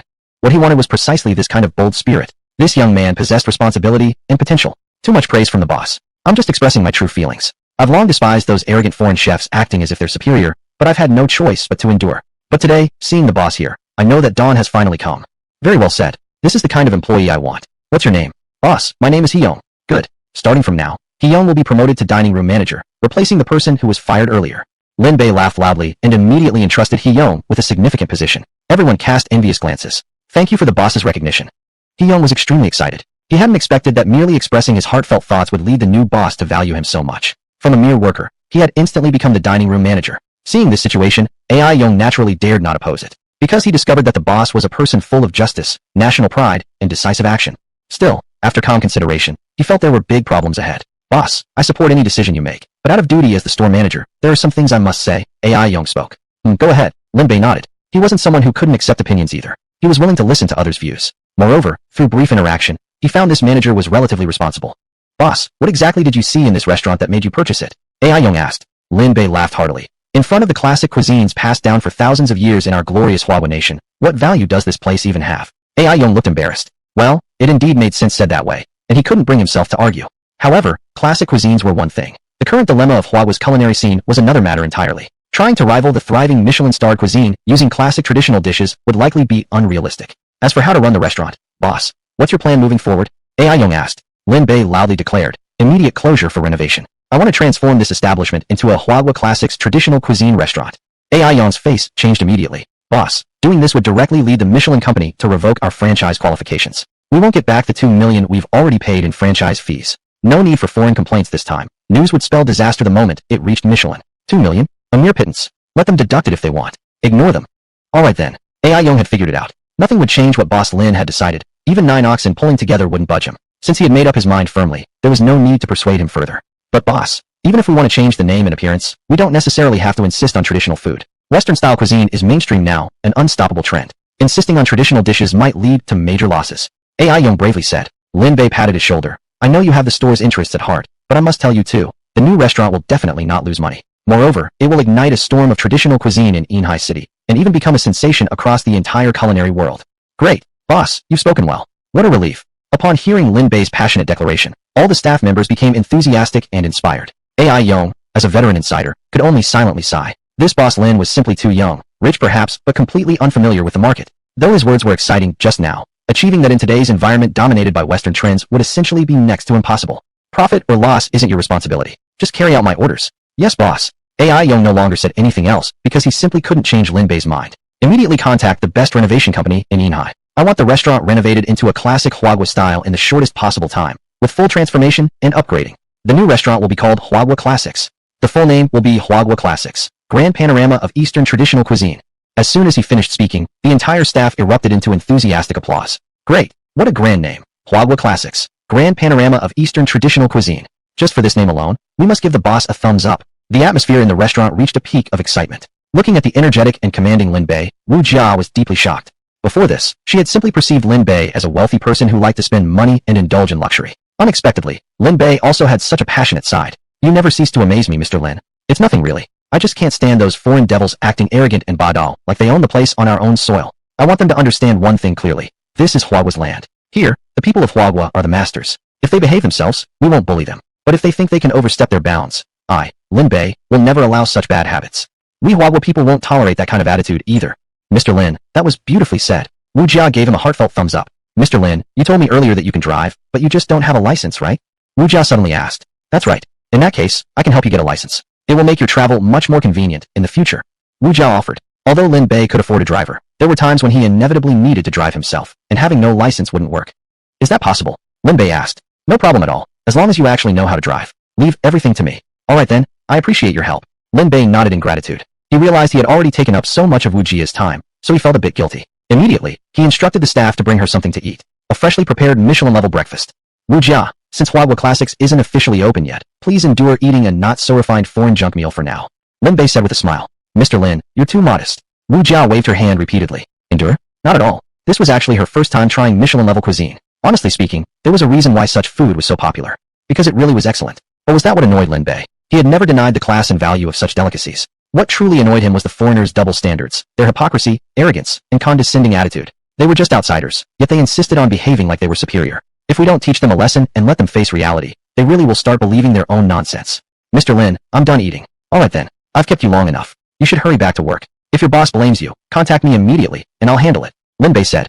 Chapter 26, Director Michelin lands in Silver Sea, the show begins. Don't be so formal, Mr. Lin. How about this? I know you must be busy with the store renovation, and it might not be reassuring to find a temporary driver, so let me drive you around these days. Is that convenient for you? No problem at all. I've already spoken with the store, and the manager agreed. All right then, I can't let you work for nothing these days. I'll make sure to offer extra compensation for your salary. Mr. Lin, you're too polite. Just as Wu Jia made the arrangement, AI Yong brought people from the renovation company to meet Lin Bay. It was a middle-aged man wearing black-rimmed glasses. This is our boss Lin. Boss, this is Manager Sheng from the Silver Sea Splendor Renovation Company. After the introduction by AI Yong, the two started discussing face-to-face. Lin Bei said, I only have one requirement. I want it to be the most authentic and classic traditional Chinese-style gourmet paradise in all of Silver Sea and even the entire Huagua. Don't worry, Mr. Lin. We're professionals. I've already prepared several plans on the way here. Please take a look, Boss Lin. Manager Sheng turned on his tablet and showed Lin Bei the renovation plans. All were meticulously prepared. I'll choose this one. By the way, the main hall should be more ancient and classical in style. You can reference ancient imperial palace structures as a reference. No problem. If we sign the contract today, we can finish within a month, and the total cost should be around 600,000 yuan. Manager Sheng directly gave the construction time and quote. After hearing that, Lin Bei immediately declined. A month is too long. I'm only giving you 3 days. 3 days? Manager Sheng was stunned instantly. Are you joking? Such a big shop, 3 floors, how can it possibly be completed in 3 days? Boss Lin, the time frame is too tight. It's simply not doable. If money is the issue, I can add more. If manpower is needed, figure it out yourself. My only requirement is for it to be completed in 3 days. Boss Lin, I really can't accept that kind of condition. 800,000 yuan. Lin Bei immediately raised the budget. Manager Sheng's eyes widened. Has anyone ever done business like this before? After thinking for a moment, he said, 20 days. 1 million yuan. 10 days. 2 million yuan. 1 week. 3 million. If you don't accept, forget it. Lin Bei said. Manager Sheng's lips twitched, completely shocked. 3 million. 5 times his original estimate. This was a price he couldn't possibly refuse. Since Boss Lin is so sincere, I'll make this my top priority, even if I have to drop all my other projects. Manager Sheng didn't dare to hold out anymore and agreed immediately. When money talks, manpower and schedules become irrelevant. Deal. They immediately signed the contract. Complete the job in 3 days, with quality guaranteed. Right after the renovation starts, everyone except the manager can take today off, with full pay. Lin Bei waved his hand, and all the staff prepared to go home. AI Yong suddenly said, Boss, there's still a bunch of ingredients in the kitchen. They've already been prepped. Take them all home. Those ingredients obviously won't be used in the new store. Better give them to these hard-working employees than let them go to waste. Thank you, boss. Boss Lin, you're the best boss in the world. After a cheer, the staff rushed into the kitchen to divide up the ingredients, then left for the day. In 3 days, they would welcome a brand new restaurant. But by then, there would no longer be a Michelin. Only the traditional Oriental classic gourmet paradise of Huagua. Manager Sheng, during these few days, the renovation of the shop is entirely entrusted to you. Please don't disappoint me. Don't worry, Boss Lin. Rest assured, everything will meet your complete satisfaction. When doing business, no one turns down money. Of course, he must ensure Boss Lin finds no fault, or he would never receive the full payment. After paying 500,000 yuan as a deposit, Lin Bei and Wu Jia left the shop. Mr. Lin, where are we going now? Lin Bei thought for a moment. Staying at a hotel all the time is inconvenient. Let's buy an apartment. Ah. Wu Jia was taken aback. This extravagance of the rich was beyond her comprehension. She never imagined that a tycoon like Mr. Lin wouldn't already own a house. And just because a hotel stay felt a bit inconvenient, he impulsively decided to buy another place. Such logic, such thoughts, it definitely shook her values a little. Mr. Lin, truly, you never fail to amaze. Mr. Lin, I'm starting to drive now. Please fasten your seatbelt. Okay, I've already fastened it. Feel free to drive confidently. Virum, a hard press on the gas pedal, and the Porsche 911 shot forward like a bullet. Earlier, a complaint call had already been made to Michelin's headquarters in Huagua. Given the special identity of the complainant, the Michelin headquarters directly sent someone to fly specially to Silver Sea City. And in a presidential suite at a hotel, they held an urgent meeting with the supreme VIP member who initiated the complaint. Mr. Mason, Mr. Tony, I am Exxon, the operations director of Michelin Huagua. I'm deeply sorry. We sincerely apologize for our inadequate service and disregard for the offense caused. On behalf of Michelin headquarters, I promise you that we will impose the harshest punishment on the Silver Sea branch and ensure they pay the price for their disrespectful behavior. Furthermore, we will penalize the investor behind that branch, so he understands that even on Huagua soil, we noble foreigners are superior and must never be offended. Dressed in a crisp suit, Exxon, a man with a head of silver hair, looked every bit the sophisticated business elite, exuding great dignity. He was speaking in a very stern tone, condemning Lin Bei's actions. Even the usually arrogant Mason and Tony couldn't help but tone down their attitude in front of this business magnate. It was hard to imagine this was the same pair who usually treated Huaguos with such disdain and self-importance. Respected Director Exxon, these lowly Huaguos truly deserve a harsh lesson. They must understand the price of offending us. Especially that Lin Bei. He must be made to regret it deeply. Mason and Tony were equally forceful, repeatedly demanding Exxon punish Lin Bei. Mr. Mason, Mr. Tony, please rest assured. I will ensure he pays dearly. I will give you both a satisfactory resolution. Please wait for good news, my friends. After expressing his apology, Exxon excused himself and left. Soon after, Exxon received another visitor at the Michelin office building in Silver Sea, the chef Henri, who had come to file a complaint. After all, Henri was a headquarters-appointed chef, holding a certified Michelin chef license. Each of these licenses bore a unique number, representing their elite status. In a way, these were the golden names that built Michelin's brand. Now, This golden reputation had been insulted, and naturally, Michelin had to respond. Director Exxon, that Huawei national insulted me. I want him to pay for it. Henri shouted, clenching his fists, his teeth gritted with rage. My old friend Henri, please calm down a little. For such disrespectful Huawos, we only need to teach them a lesson, and they'll behave. Compared to the earlier encounter, Exxon relaxed significantly in front of Chef Henri. Chapter 27. Brats, you're fired. After all, he was the China director of the Michelin brand, a position much higher than that of Chef Henri. My old friend, if you're not happy here, you could always move to another city and change your scenery. Exxon said with a smile. Michelin had over 100 branches across China. Transferring chefs was effortless for him. No, I will never leave. Henri shook his head. I want that Chinese bastard to beg me on his knees to come back, and he'll have to pay me triple salary. Of course, the extra 2 times will be covered by the branch, not the headquarters. Ha ha ha, my old friend, I completely agree with you, and I will give you the strongest support. Exxon nodded repeatedly, looking extremely excited. As the China operation director of Michelin, manipulating the branches was second nature to him. He truly enjoyed the sight of investors groveling and pleading pitifully before him. Don't worry, Henri. I will handle this matter personally, and you'll be satisfied. You'll make him regret deeply. Yes, I look forward to your good news, Director Exxon. My old friend. They exchanged glances and burst into malicious laughter. Soon, a phone call was made to AI Yong's mobile. Manager AI, this is Exxon, the China operation director of Michelin.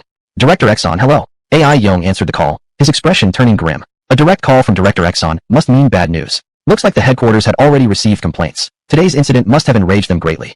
We received complaints from 2 Supreme VIP members. They suffered severe offense at your branch. After discussion at headquarters, we have decided to deduct 50% of your franchise fee as punishment. Immediately rectify the situation and issue a public apology in the top 10 media outlets of Yinhai, seeking forgiveness from Mr. Mason and Mr. Tony. Director Exxon, I can't speak on this matter since the store has just changed investors. The current boss, AI Yong was cut off mid-sentence. I know. The new investor is Lin Bay. Please inform him of headquarters' decision immediately. If I don't see your apology by tonight, I will escalate the punishment, deduct your entire franchise fee, and eventually revoke your franchise rights. AI Yong frowned, then smiled coldly. He suddenly wasn't as nervous. Deducting fees or revoking the franchise. Humph. Now it's probably no longer a question of whether Michelin will deduct anything. Lin Bay is already renovating the store. The Michelin branch, in fact, no longer existed. No need to wait for their punishment. Manager AI, please relay the message immediately. I will wait for your reply. After a stern warning, Exxon hung up the phone right away. AI Yong gave it a thought, and still reported the situation to Lin Bay. Deducting money, revoking the franchise? Oof, it's not my money anyway. Let them deduct as they like. But still, I can't let those brats off the hook so easily. Get that old man to call me personally. Yes, boss. AI Yong hung up the phone, feeling much calmer now. From now on, he only had to be responsible to Lin Bay, not to Michelin anymore. Because Lin Bay was his only boss from here on.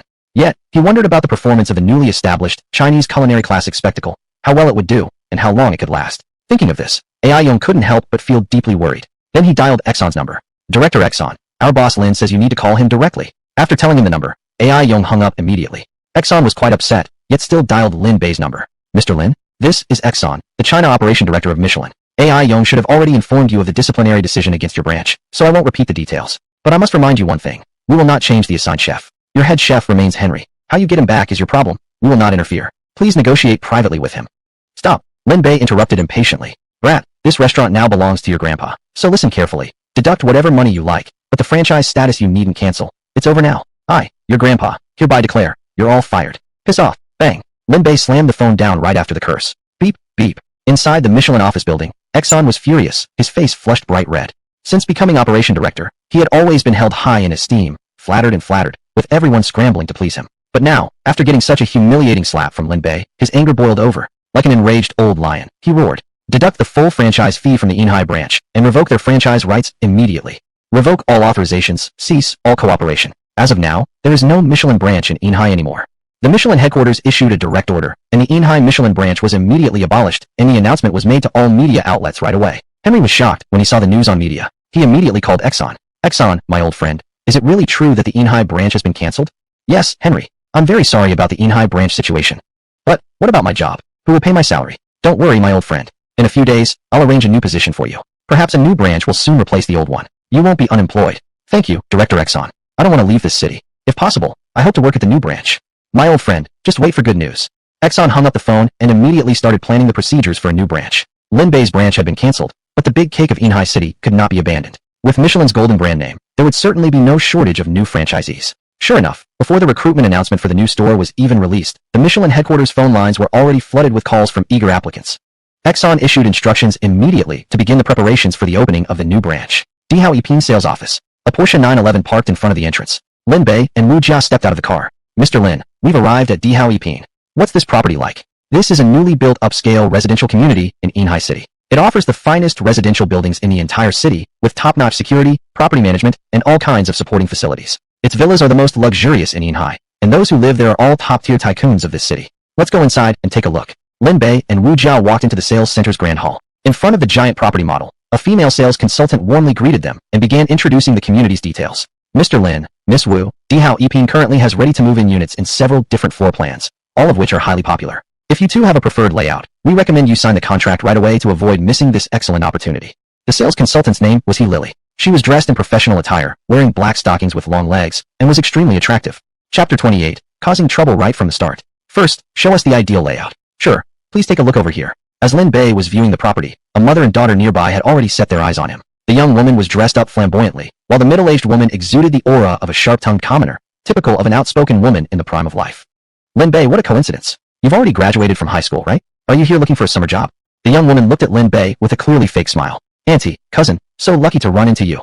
Lin Bay saw the mother and daughter before him and couldn't help frowning slightly. These two were his aunt Lin Fun and his cousin Tong Yu, his father's own younger sister and niece.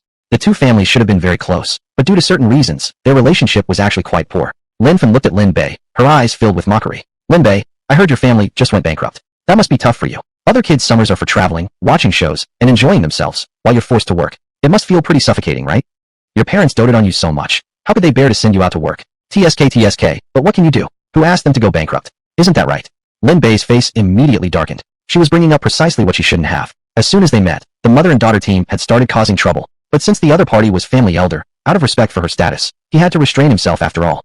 I was just taking a look around. Lin Bay replied dismissively. No kidding. I heard that last night. Creditors showed up in the middle of the night and took over your house. Oh my. Who would have thought that your brother and sister-in-law who were so mighty last month suddenly ended up homeless overnight? Truly pitiful. Lin Bay was momentarily stunned. What happened last night had already reached Lin Fun's ears by morning.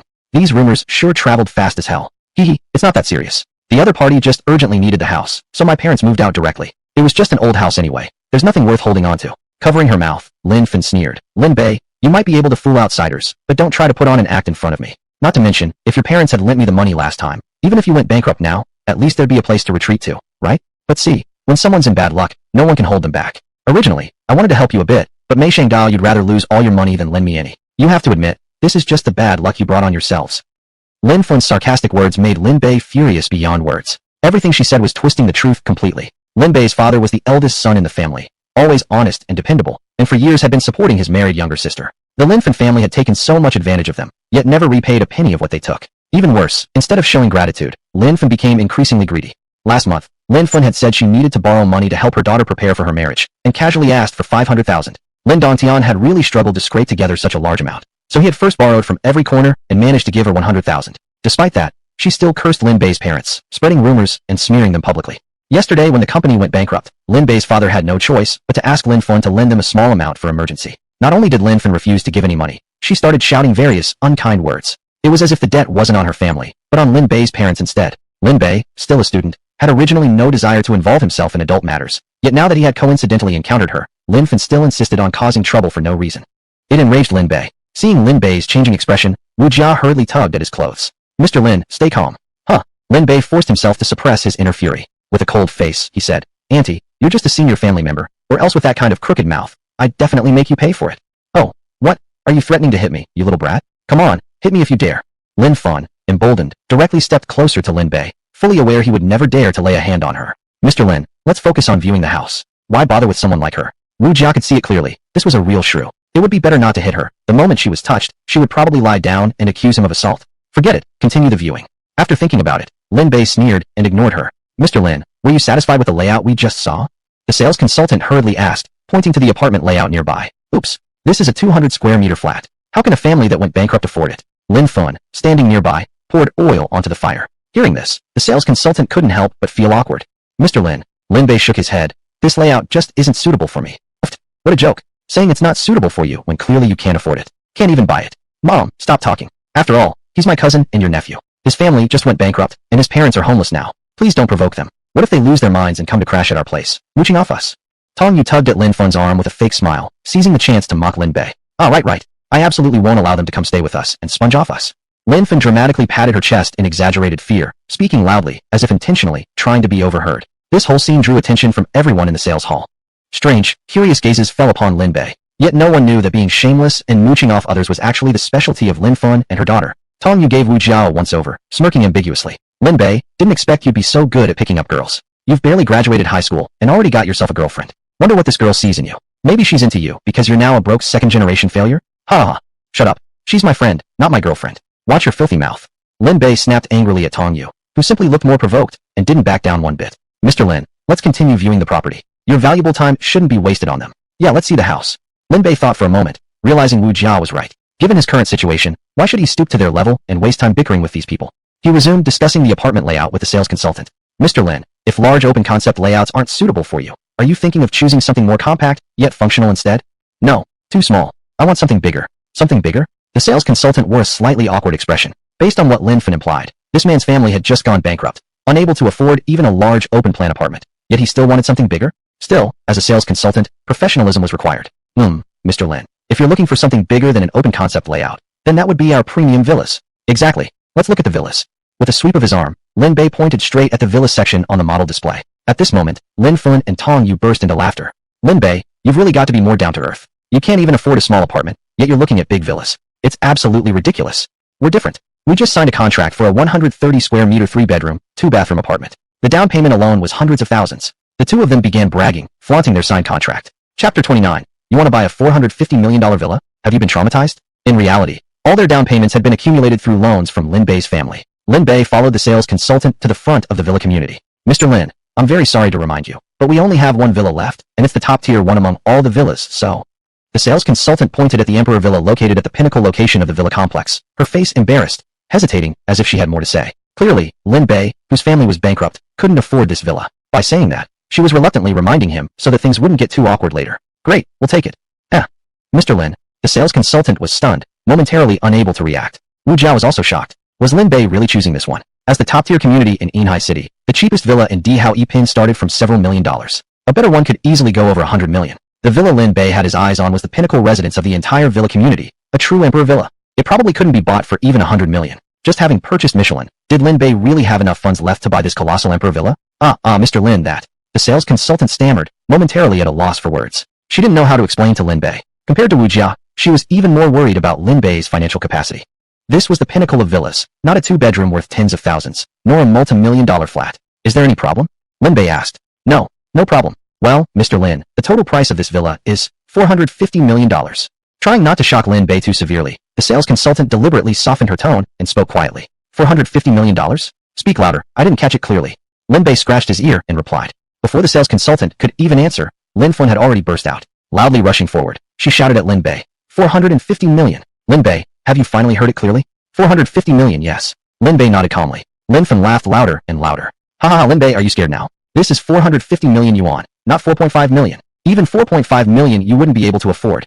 That's right, you penniless second-generation nobody, pretending to be rich by coming to see villas. You even want to buy the best one here. How ridiculous. Lin Bay, did something traumatize you? Is your head not working right? I suggest you rush to the hospital before it gets worse. Tong Yu pointed at her own head while addressing Lin Bay. Wu Jiao was speechless.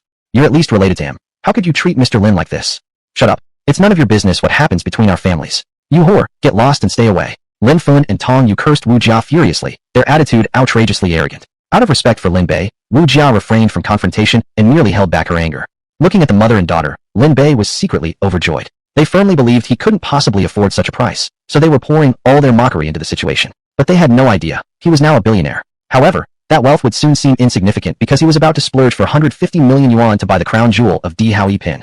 Mr. Lin, are you sure you want to buy it? The sales consultant gave Lin Bei one more kindly reminder. She certainly didn't want any chaos erupting at payment time. It could lead to a messy situation, and if things went wrong, Lin Bei might even be accused of fraud. Absolutely sure. Let's go process the payment. Mr. Lin, how much would you like to pay for the down payment? The sales consultant cautiously asked.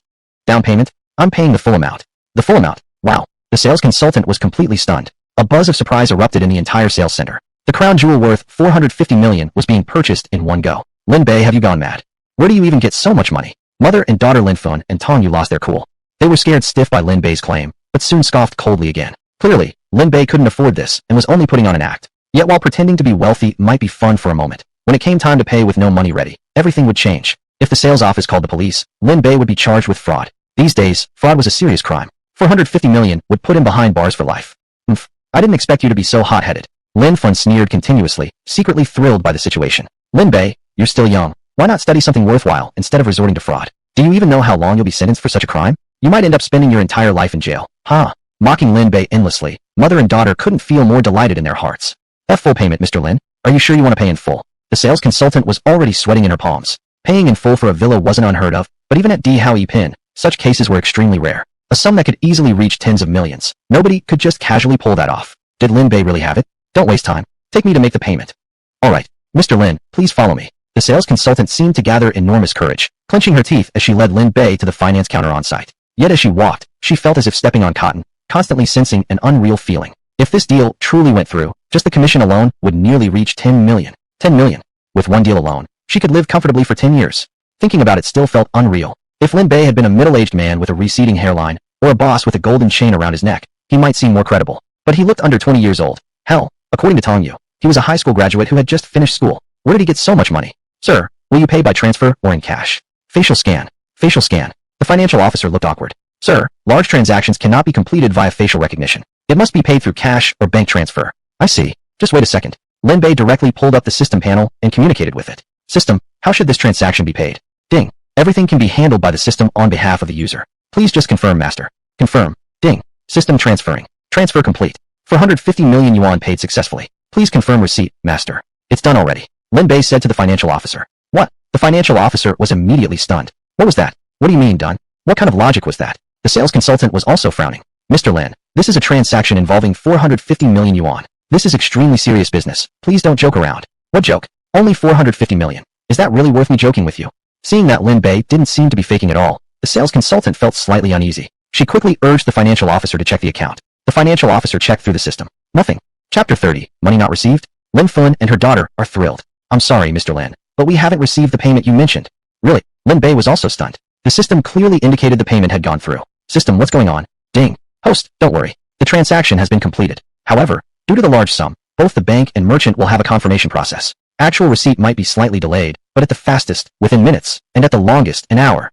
Okay then. After confirmation, Lin Bay exhaled in relief. 450 million? Just a small amount. Even if it really got transferred to the wrong account, it wasn't a big deal. He just needed to make the payment again. I have confirmed it already. The 450 million payment has indeed been transferred to your bank account. It might be slightly delayed due to the large amount. Please check again.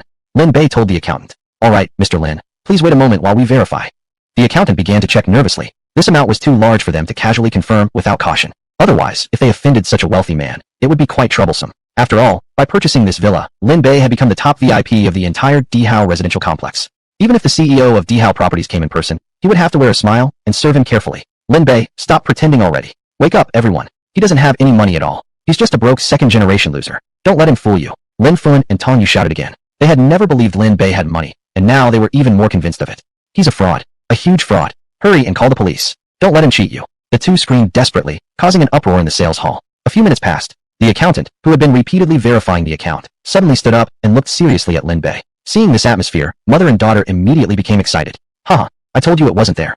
Lin Bay, although we're family, what you've done is a huge crime. We cannot protect you anymore. We must clearly draw a line and punish you despite our kinship. Hurry and call the police. Don't let him escape. Tong Yu yelled. Even if he runs, it's fine. We know him and can help identify him. Lin Fun's heart bloomed with delight. She couldn't be happier. If Lin Bay was arrested, plus the shadow of bankruptcy, his parents definitely wouldn't handle it, probably leading to intense rage and anger. In that case, the debt her family owed to Lin Bay's family would be completely wiped away. If her older brother and sister-in-law ran into trouble, perhaps she could even use her identity as a younger sister to inherit the wealth of Lin Bay's family. Thinking about this, Lin Fun couldn't help but feel excited. But she then remembered that Lin Bay's family had already gone bankrupt and lost their house. Immediately her face darkened with anger. What a family of wastrels. So much trouble indeed. Hurry and call the police. Shut up. You two, stop shouting here and disrupting our work. The female accountant pointed angrily at the two women. She had wanted to speak a few times earlier, but was interrupted by these two, already boiling with anger. Looking at the still shouting Lin Fun, she finally couldn't help herself and scolded. What are you doing? We're helping you identify the criminal. Lin Fun looked astonished. What criminal? I think you're the criminal. Be quiet, or I'll have security kick you out. Mother and daughter were intimidated into silence by her presence. The accountant looked at Lin Bay with a face full of apology. Sorry, Mr. Lin. Just now it was indeed a system delay. The 450 million has now been received. Please keep your documents safe. Lin Bay took the documents without expression and put them in his pocket. That indifferent look, that haughty demeanor. Wow. The young female accountant's eyes sparkled immediately. How did I not notice before that this Mr. Lin was so attractive? That wealthy heir was simply unparalleled. With every glance, there seemed to be divine light radiating. Though his manner of speaking was cold, he carried an awe-inspiring confidence and bachit that was simply captivating. Mr. Lin, he. The female accountant became immediately smitten, almost drooling. After all, this man just paid 450 million in full cash. He was even more generous than those so-called rich guys. If she could get close to such a person, how blissful her life would become. Mr. Lin, he, can I get your... Ding. The system voice sounded. Here it comes. The sales rebate.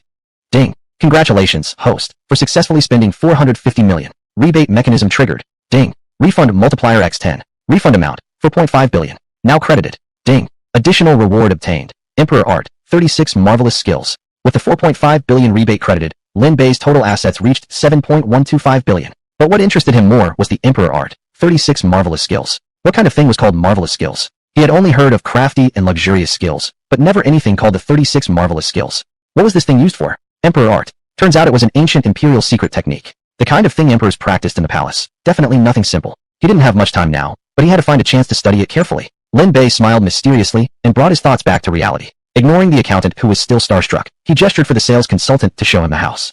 Miss Consultant, please show me the available unit. Sure, Mr. Lin, please follow me. At this moment, the sales consultant's legs were trembling as she walked. It's done. She landed it. Nearly 1 million commission, finally, in her hands. She made it rich. With so much commission, she could buy several 3-bedroom, 2-living-room apartments. Even if she chose an ordinary flat, she could afford 2 or 3. At this moment, in her eyes, Lin Bay was truly God. She was so excited that tears flowed from her eyes. Everyone's eyes in the entire sales hall focused on Lin Bay, all of them extremely excited. They witnessed firsthand how a young billionaire casually paid 450 million in full cash for the crown villa at Dihao. So generous, so domineering, young, handsome, and wealthy. Mr. Lin is truly an outstanding young man. 450 million paid in cash. I wouldn't even dare dream of that. Who was mocking him earlier for having no money? Who called him a fraud and even wanted to call the police? How could there be such idiots in the world? How could they doubt Mr. Lin's strength? It's unavoidable, I guess. When you have a big forest, all kinds of birds fly in. It's normal to meet a few brain-dead people outside. Look, aren't those two the ones? Swish, swish. All eyes fell on Lin Fun and Tong Yu, mother and daughter, making them feel utterly ashamed and wish they could find a crack in the ground to hide in. What are you staring at? He's from a bankrupt family. Who knew he could come up with that much money? Tong Yu shouted defiantly. Lin Fun's face turned red, panting as she spoke. I still suspect. That money is fake. There's no way he could have 4.5 billion. Chapter 31. Lin Bay, you are so ruthless. Fake. But that was a cash transfer. If he had no money, how could the bank process the transfer? Do you think the finance team at Taihao is stupid? You even dare to doubt that? Are you an idiot? Faced with mockery from the entire crowd, Lin Fan felt dizzy and her chest felt tight. Humph, you claim you're relatives of Mr. Lin? I think you're the real frauds. Right? How could someone like Mr. Lin have such idiot relatives as you? If you can't face the facts, then how about you show us 450 million, huh? You don't need 450 million. Can you even show 45 million? These mocking and accusing words pierced her like sharp arrows. Overwhelmed with shame and anger, Lin Fan could no longer hold herself together. Lin Bei, you are so ruthless. Wah. She spat out a mouthful of dark blood and collapsed unconscious. Mom, what's wrong with you? Wake up, wake up. Wah, someone help. Tong Yu screamed, crying hysterically, completely terrified. Having never seen such a scene before, she turned pale and froze in panic. Humph, when the defamation doesn't work, you play pitiful, huh? Stop faking it. You claim you are relatives of Mr. Lin. Why don't you ask him for help? Not to mention, you two are just too fragile. It's his right to be rich, while you're poor because of your family background. Embarrassing, claiming to be his relatives and still can't accept that? If I had relatives like you, I'd consider it bad luck. Hepa. Amidst the voices condemning them, Tong Yu was completely at a loss. Press her philtrum. Quickly, press her philtrum.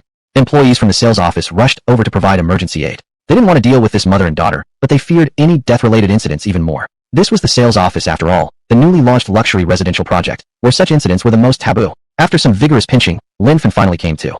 Who am I? Where am I? Who are you? Mom, it's me, I'm Tong Yu. Seeing the dazed expression on Lin Fan's face, Tong Yu cried out desperately. Tong Yu? Oh, I have to tell you. I just had a dream that Lin Bei bought a villa. Guess how much? Lin Fan mumbled, clearly still delirious. Tong Yu's face darkened, immediately shouting to stop her. Mom, wake up. Don't talk anymore. Lin Fan's heart raced, and she wouldn't listen at all. No, let me finish. You won't believe it. Mom, please don't talk anymore. 450 million yuan. A full 450 million yuan. And I even dreamed he paid in cash. Ha, how funny. With their family condition, how could they ever have 450 million yuan? Tong Yu, isn't that such a funny dream? How could Lin Bei, that fool, have 450 million? My God, I dared to imagine it. Ha. Tong Yu sobbed and shook her head. No, that's not a dream. It just happened earlier. Mom, stop talking. What? Lin Fan's eyes widened instantly and became completely awake. Not a dream. Lin Bei really has 450 million. She suddenly remembered. Everything came flooding back. It wasn't a dream at all. Lin Bei had just purchased the top-tier villa at Taihao Yipin in full cash payment. Boom. As if a thunderbolt had struck her from the blue sky, Lin Fan spat out another mouthful of blood and passed out again. Just then, the ambulance arrived. It was called by the Taihao sales personnel. They certainly didn't want anyone having issues here. It'd bring bad luck. Why are you crying? Hurry up and get on the ambulance. Without a word, several people carried Lin Fan onto the ambulance, taking Tong Yu along. As the ambulance departed, people in the sales hall shook their heads. How can people be so envious of others' success? What does Mr. Lin's wealth have to do with her? It's like someone stole her money. Such a narrow-minded woman. Could she truly be Mr. Lin's relative? I, for one, don't believe it. Not long after the ambulance left, a red Porsche pulled up in front of the sales office. A young couple got out, Chun Hao and Su Jiai. Both of them had dark eye circles and appeared extremely exhausted. They had spent the night at the police station and were only released this morning through connections arranged by Chun Hao's father, Chun Dajiang. Chun Hao, it's all your fault. Didn't you say you were a high-level VIP at Inhao Hotel and could handle everything? How the hell would I know there would be a room inspection? I've done this many times before without any interference. Have you often done this before? Su Jiai's face darkened as she glared at Chun Hao. Not like that. It's all company business. Company business. Realizing his mistake, Chun Hao quickly tried to cover up. Exactly the same as Lin Bay's car at the 4S store last night. He came here to buy property too? Su Jiai looked doubtful. No way. Chun Hao snorted. How can you be so sure he won't? Su Jiai frowned. After being proven wrong twice last night, she had become truly afraid. She was increasingly convinced that Lin Bay's bankruptcy might be a conspiracy. Yes, a conspiracy especially targeted at her. The reason behind must be that Lin Bay wanted to break up with her but couldn't find a proper excuse. So he fabricated this lie about bankruptcy and successfully dumped her. Lin Bay, how shameless you are. Victim. I, Su Jiai, am the victim. Su Jiai hated Lin Bay with all her heart. If it weren't for everything that happened, she would have been staying in the presidential suite with Lin Bay last night, instead of ending up in a police cell with Chun Hao. If it weren't for everything, the Porsche right before her eyes would already be her personal ride, rather than struggling to afford even a broken-down Panamera. At this moment, she hated Lin Bay. Since you're so rich, why didn't you tell me earlier?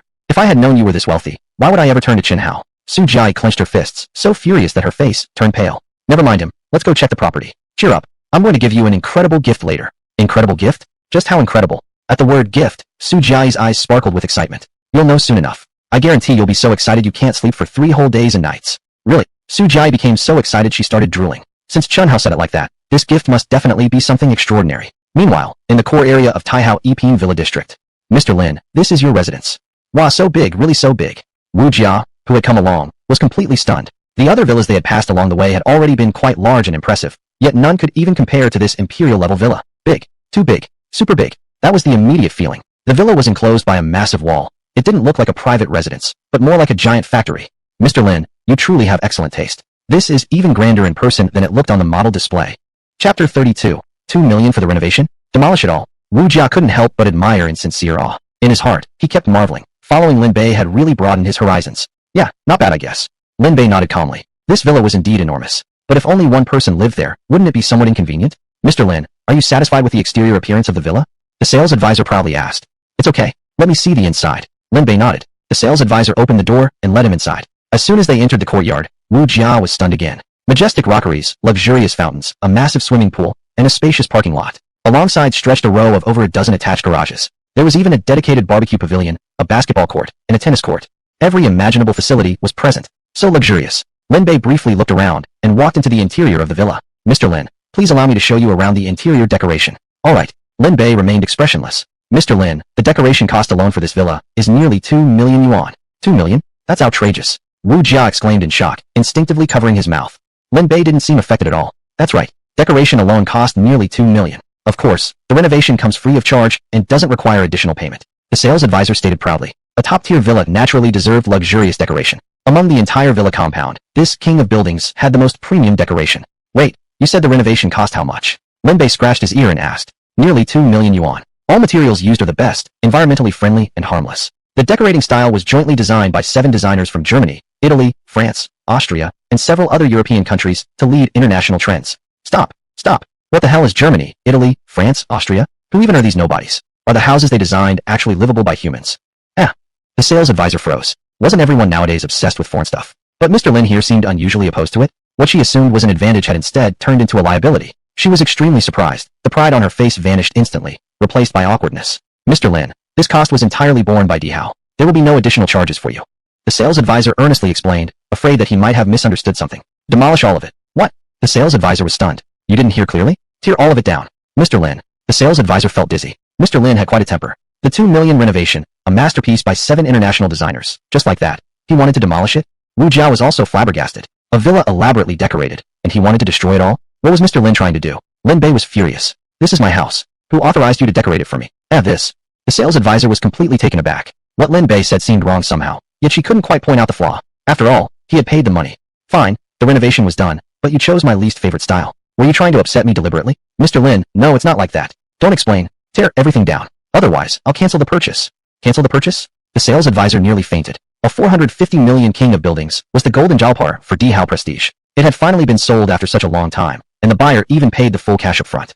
If he canceled, wouldn't the entire Dihao senior management explode? Mr. Lin, please don't get upset. Let's discuss this calmly. We will do our best to satisfy your request. The sales advisor nearly burst into tears. If Lin Bay backed out, her hard-earned commission would vanish into thin air. She might even face severe punishment or even be fired. She felt like kneeling down and begging Mr. Lin. Arrange for the demolition immediately. Also, find the most elite interior design master in China for me. Did I make myself clear? I want top Chinese design masters. Yes. Mr. Lin, don't worry. I will immediately report this to the CEO and get things arranged for you. Knowing better than to slack off, the sales advisor immediately relayed Lin Bay's demands to the upper management. What? Demolish a 2 million renovation just like that? Is this guy crazy? Did his money just fall from the sky? System, hoo. An angry roar erupted from the other side of the phone call. The sales advisor was so frightened her face turned pale. Immediately, she moved to the side and whispered in a lowered voice. Boss, speak softly. Don't let Mr. Lin hear. Otherwise, he might back out from the deal altogether. Ah, this gentleman clearly has strong opinions. Actually, some people do not like Western styles at all. I completely agree with that. In fact, personally, I'm also somewhat reserved about Western styles. Please be sure to convey my respects to him. Cough cough. Boss, forget about all this irrelevant talk first. Mr. Lin wants immediate action or else he will cancel the deal. Okay, please let him know I'll arrange everything right away and fulfill all his requests. And listen, you have to take extra good care of him no matter what. Don't reject any of his demands. Whatever you do, don't let him cancel the purchase, or you can forget about your job. Click. As soon as the call ended, the Dihao executives sprang into action. They immediately organized a demolition crew while simultaneously contacting China's top interior design masters. Within minutes, a team of dozens of workers arrived at Lin Bay's villa. Excuse me, is this the place that needs demolition work? Construction team leader he who approached the sales advisor, holding a work order. Yes, exactly here. Please follow Mr. Lin's instructions and immediately tear down all the interior decoration of the entire villa. The sales advisor signed the documents, while her heart bled at the thought. She had barely earned $1 million in commission for closing this deal. And now, nearly $2 million worth of interior decoration would be demolished just like that. Truly, Mr. Lin was extravagant. At this moment, she finally understood what Tyrant CEO really meant. He was, without a doubt, the most domineering and unquestionable. Just to confirm again, demolition is the order, right? He who double-checked carefully, afraid of making a mistake he couldn't fix later. Yes, exactly, demolition, no exceptions. Demolition. The sales advisor pointed to the instructions on the work order, stressing every word. Understood. Then may I ask if Mr. Lin has any specific requirements? Lin Bay waved his hand dismissively. My requirement is simple. Demolish all this trash completely, so there are 0 obstacles for the new renovation. Got it. We'll do as instructed. Please leave it to us, Mr. Lin. He who smiled broadly and gave orders to start the demolition. Alright, listen up everyone. This is a top-tier villa worth 450 million. The owner, Mr. Lin, is dissatisfied with the interior decoration and wants it completely demolished, but don't damage the villa structure itself. Watch your steps. If anyone destroys something they shouldn't, you'll bear all the consequences. Rest assured, Captain. The workers immediately got to work, breaking and smashing away. Boom, boom. Hey, crashed. Electric tools began buzzing loudly, jackhammers and vibrators roaring into action. Chapter 33. Mr. Lin, I want to give it a try. Watching the exquisite decoration turn into rubble and ash, Lin Bay felt a surge of exhilaration in his heart. But the sales consultant's heart was bleeding. Those were high-end materials worth 2 million genuine yuan, each piece costing as much as her 1-month salary. And now, they were being completely torn down. Mr. Lin, our boss asked me to inform you that several top Chinese interior decoration masters have been hired and will arrive tomorrow. Please arrange time to meet them. Notify me when they come. Okay, Mr. Lin. The sales consultant finally exhaled in relief. Mr. Lin, this is such a great European-style lamp. The natural crystal and even pure gold embedded on it. Maybe we can. A worker hesitated, looking at a luxurious floor lamp in front of him, unwilling to swing the hammer. This lamp stood more than 3 meters high, looking like a diamond tree, shining brightly and breathtakingly beautiful. He just couldn't bring himself to do it, and he felt heartache beyond words. Smash it! Smash it! Lin Bay said how buyo yurduk. Alright. The worker raised the sledgehammer, his entire body trembling as he felt like he was committing a crime. Was it really okay to do it this way? Would the police burst in later and arrest them? They heard this lamp cost millions, and someone knows how many years in prison for breaking it? Seeing the worker hesitated, Lin Bay became furious. Step aside. Let me do it. Lin Bay grabbed the sledgehammer and swung violently at the large European-style lamp. Bang! Crash! The luxurious lamp over 3 meters tall was brutally struck and instantly shattered and collapsed. Clatter! The beautiful crystal design and embedded diamonds scattered on the floor. The golden framework was also smashed and twisted. Lin Bay didn't feel any pity at all and continued to hammer furiously with the iron hammer, reducing the golden frame to scrap metal. See that? That's how you smash it. Okay. The worker was frightened and deeply shocked. Lin Bay was very dissatisfied with the worker's quality. Miss Consultant, are the people you hired capable of doing work? If not, replace them immediately. The sales consultant got anxious. Really anxious. If she couldn't serve Mr. Lin well, big problems would follow. She might even lose her job. Hidoijang, can your people do this work? I'm asking whether your people can do it? Yes, yes, they can definitely do it. He Hu nodded repeatedly, scared out of his wits. He had been involved in many construction projects before, but this was his first time doing such a highly destructive job. Mr. Lin, just leave this to me. Please have complete confidence. I will demolish these Western-style decorations with ruthless methods, like treating them as enemies. Lin Bay nodded satisfied and handed the hammer over to He Hu. He Hu took the sledgehammer and walked toward another floor lamp opposite them. There were a pair of lamps, symmetrically placed left and right. Lin Bay had smashed one, and no one had dared to touch the other yet. Everyone watched carefully, just like this. Bang! Crash! He Hu followed Lin Bay's stance and slammed the hammer down hard. The floor lamp shattered. The golden frame was quickly flattened and twisted into a pile. Mr. Lin, how does this look? Good. This works. Lin Bay nodded satisfactorily and was finally relieved. At that moment, He Hu felt extremely excited. He had worked in construction for so many years, but never experienced such a sense of liberation. At first when he started smashing, his heart was still on edge, but after receiving Lin Bay's approval, that sense of satisfaction rapidly surged. Fantastic. Very fantastic. Incredibly fantastic. One swing costing over $1 million. Damn, this felt good. Mr. Lin. Wu Jiao looked at Lin Bay, wanting to speak, but hesitating. What's up? Lin Bay asked. I was wondering if I could try too. This dirty and exhausting work, do you think you can handle it? Lin Bay looked at Wu Jiao with surprise. He didn't expect a girl to actually enjoy doing this. I can do it. Okay, then that luxury decoration piece is yours. Wu Jiao grabbed the sledgehammer from He Hu's hand and ran over excitedly. Mr. Lin, I'm going to start smashing now. Smash. Smash it. Bang. Boom. With one swing, Wu Jiao crushed a large agate stone ornament over a man's height into pieces.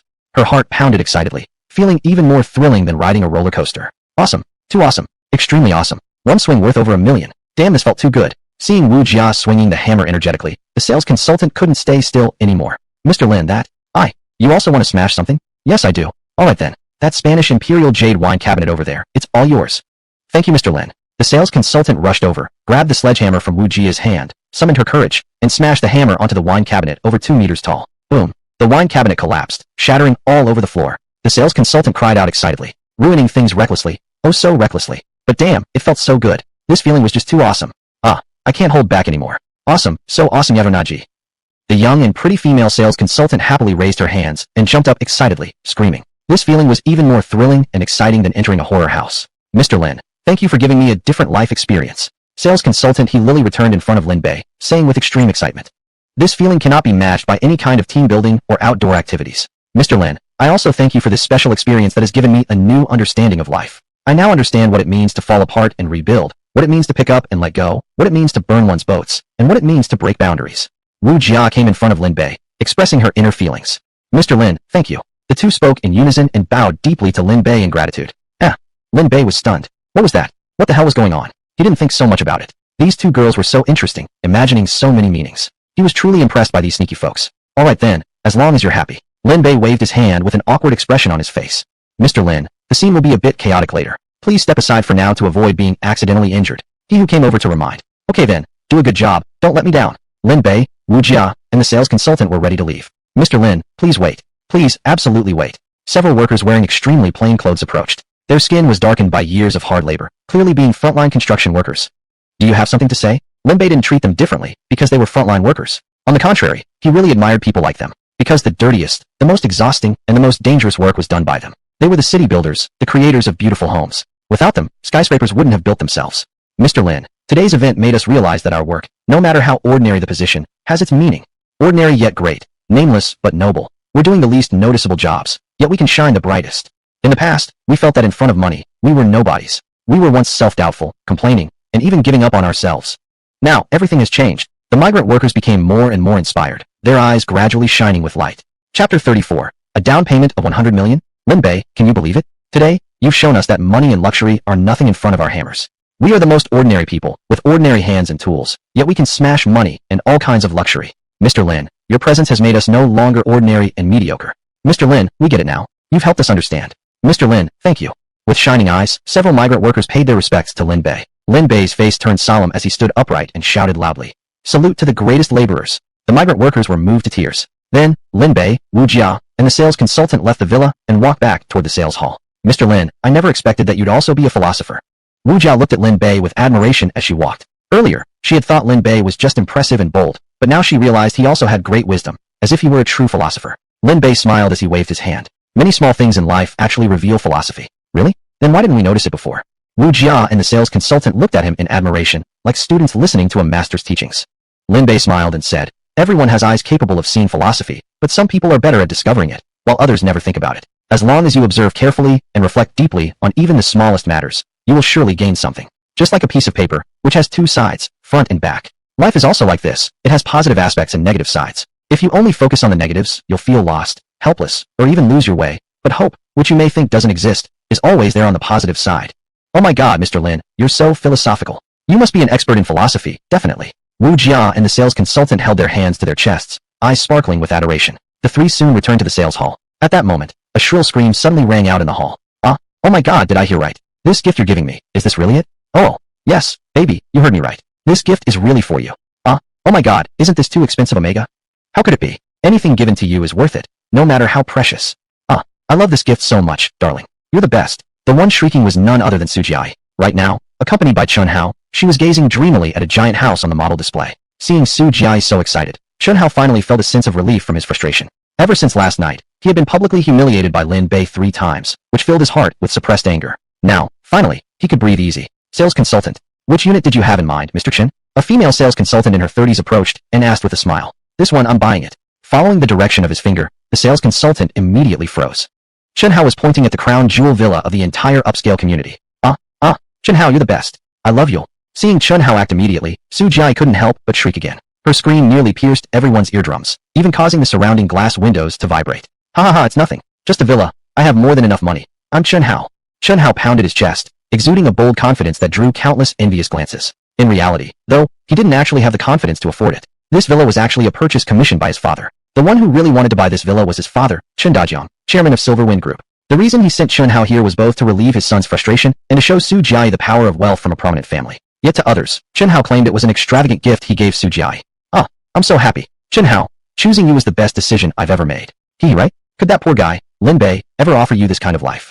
Chun Hao was proud and triumphant, finally venting his pent-up anger. What was a mere 1 million RMB in spending? What was a 4 million luxury car? What was a presidential suite? His father's money was about to get him this 450 million imperial-style villa. Mr. Chun, the sales consultant's expression turned complex and her mood sank further. If Chun Hao had decided to buy it earlier, the nearly 10 million commission would have been hers. But there were no second chances. What are you hesitating for? Hurry up and sign the contract. 100 million down payment. The down payment alone is 100 million. Chun Hao, your incredible heartsuit. Su Jai screamed again, almost hoarse. 100 million. That was 100 million yuan. Lin Bei, do you have that kind of money? Mr. Chun, please let me explain. The sales consultant, visibly embarrassed, was about to say something when Lin Bei, Wu Jia, and the other sales consultant arrived at the hall, appearing right in front of Chun Hao and Su Jai. Lin Bei, it really is you. Chun Hao was ecstatic. Here he goes. He's here. The moment of revenge has finally arrived. Su Jai looked at Lin Bei with a sneer, her eyes filled with arrogance. Lin Bei, you did surprise me yesterday, but starting from now, we're no longer on the same level, Is that so? Lin Bei smiled. Su Jai, I think you should consider changing your name. Change my name. Su Jai looked puzzled, clearly not understanding what he meant. Yes, you shouldn't be called Su Jai anymore. You should be called Su Daji. Haven't you noticed your tail is practically pointing to the sky? Lin Bei's tone was full of disdain. Is that so? Slash. Su Jai laughed loudly. Lin Bei, I'm in an exceptionally good mood today, so I'll take your remark as a compliment. I won't hold it against you. But I must tell you this, from now on, you might no longer have the right to speak to me. Do you know why? Su Jai stared at Lin Bei proudly, like a superior being looking down at an ant, appearing mysterious and deeply scheming. Oh, please enlighten me, Lin Bei asked with a smile. Su Jai lifted her chin and raised her voice. Because from today on, I'll be moving into the top-tier villa at Di Hao Yi Pin. Lin Bei, do you see that building? It's the crown jewel of the entire villa complex, the imperial-level villa. Chun Hao pointed at the model on the display, laughing wildly. Seeing this scene unfold, Wu Jia and the other sales consultant exchanged awkward glances, their expressions strange, as if wanting to speak but hesitating. Lin Bei shook his head and laughed. Don't get too excited yet. You might end up disappointed. Disappointed? I might be disappointed. Chun Hao laughed even louder. Lin Bei, can you believe it? This 450 million yuan villa, just the down payment alone, is 100 million. Living in such a luxury mansion, could I possibly be disappointed? How could that be possible? You'd better prepare yourself to face the harsh reality. Su Jai burst into shrieks of laughter, thoroughly delighted. Chapter 35, Impossible, Absolutely Impossible. At this moment, luxury cars, million-dollar spending, and presidential suites meant absolutely nothing to her. Compared to that villa unit with a down payment of 100 million, everything else was just fleeting clouds. The humiliation Lin Bei had brought her last night had also become a thing of the past. Imagining the scene of moving into the villa, Su Jai felt as if she had become a proud queen. That's too bad. You're just not destined for this villa. Lin Bei sneered mockingly. Lin Bei, I despise people who can't face reality the most. I'm richer than you. Can't you accept that? Wake up. There are so many people stronger than you in this world, and I, Chun Hao, am one of them. Chun Hao puffed out his chest and looked at Lin Bei proudly. Lin Bei, can you stop being so sour? Is it really that hard to admit someone is better than you? If you don't believe it, buy this villa and slap my face. But can you even afford it? Su Jai stared at Lin Bay, her eyes filled with contempt and disdain. Lin Bay's sales advisor could finally stand it no longer. She looked at her female colleague. Sister Lin, didn't you tell him the truth? Sister Lin looked embarrassed. I wanted to say something all along, but they never gave me the chance. What do you mean? Chun Hao looked confused at Sister Lin. This is the situation, Mr. Chun. I tried to remind you just now, but you were busy talking to someone else. The truth is, this top villa unit has already been sold. I'm afraid you're just too late. What? It's already been sold. Chun Hao's face darkened. Su Jia's smile vanished immediately, and her expression turned grim. If it's already sold, why didn't you say so earlier? What are you even doing here?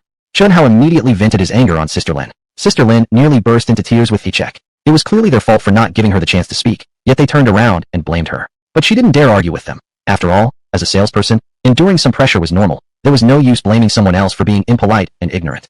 Chun Hao, is this the gift you're giving me? Su Jia's face darkened. What can I do if they've already sold it? Chun Hao's face turned dark green. It's true, it's already sold. In fact, I was the one who made the sale, 450 million yuan, paid in full cash.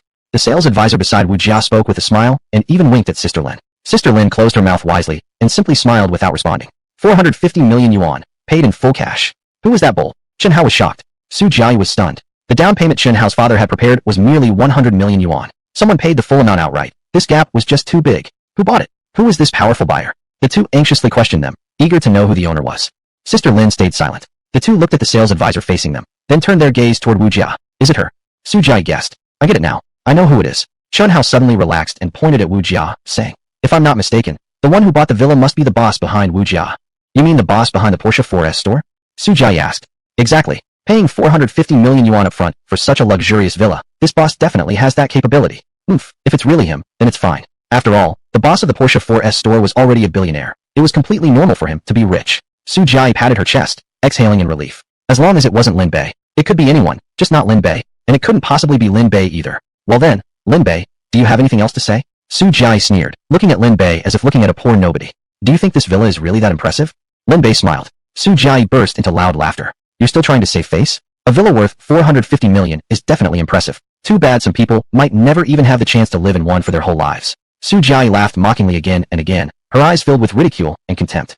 Lin Bei, don't feel too discouraged. Obviously, you weren't born to live in a villa. There's no reason for you to feel disappointed, is there? Chun Hao said with a grin. Wu Jia, your boss is indeed very rich. Who is he? Can you introduce him to me if we get the chance? Su Jia surprisingly turned to Wu Jia with this question, which gave Chun Hao such a green face he could hardly bear it. Wu Jia glanced at Lin Bei and then turned back. Actually, you both know this boss already. Ah. Chun Hao was taken aback. Do I know him? Quick, tell me, who is he? Su Jia's eyes lit up, anxiously questioning, and even gripping Wu Jia's arm painfully. Just tell them the truth. Lin Bei waved his hand, too tired to waste more time with the two anymore. I'll tell them. Lin Bei finally couldn't hold back any longer and quickly stepped forward. Mr. Chun, Miss Su, apparently you two already know him. So I'll just speak plainly. The buyer of this villa is none other than Mr. Lin standing right before you. Impossible, absolutely impossible. Chun Hao's face changed drastically. Su Jia's body shook violently, as if struck by thunder. How could it be him? Why him? Anyone but him. Why did it have to be him? Lin Bei, quick, tell me it's not true. You can't possibly be that rich. That's 450 million yuan. Cash, full payment. How could you possibly have so much money? Just tell me you didn't do it. Su Jia shouted like a madwoman at Lin Bei. Seeing Lin Bei smiling silently, she immediately turned to Sister Lin. Tell me, you're lying to me, right? Sister Lin shook her head. Miss Su, I'm not lying to you. It was really Mr. Lin who bought the villa. If you don't believe me, we can show you the receipts. Yes, it was truly Mr. Lin who purchased it. The financial assistant rushed over excitedly and, once again, shamelessly flirted with Lin Bei. Lin Bei, so it was really you. Where did you get so much money? Chun Hao roared, his face flushed red. Does it matter? Could be the wind blew it in. Lin Bei replied with a half smile. Aye. Chun Hao was too angry to speak. 450 million? Blown in by the wind. Lin Bei, so it really was you. How could you have so much money? Isn't your family bankrupt? Su Jia completely broke down. This was the fourth time. Since last night, this was her fourth total mental collapse. And each time was worse than the last. Lin Bei, weren't you declared bankrupt? Then why, since last night, have you suddenly started spending like water? 1 million, for million, presidential suites, now a 450 million yuan villa. What kind of demon are you? Where did you get all this money? How could you possibly have so much? Su Jia burst into loud tears, sobbing uncontrollably. Lin Bei, please forgive me, can't we get back together? Wah, whose dog is barking? Lin Bei widened his ears and glanced around. Su Jia immediately dropped to her knees and hugged his legs. Lin Bei, I admit it's all my fault. It was Chun Hao's sweet talk that tricked me. He told me your family was bankrupt, so I fell for his trick. But deep down, I've always loved you. Wah. Chapter 36. I will make you pay the price. Lin Bei sneered. It's illegal to walk a dog without a leash. Whose dog is this? Take it away now. Wu Lin Bei, please forgive me. I truly know I'm wrong. Let me tell you a secret. Your company went bankrupt because of Chun Hao and his father behind the scenes. Chun Hao deliberately destroyed your company in pursuit of revenge.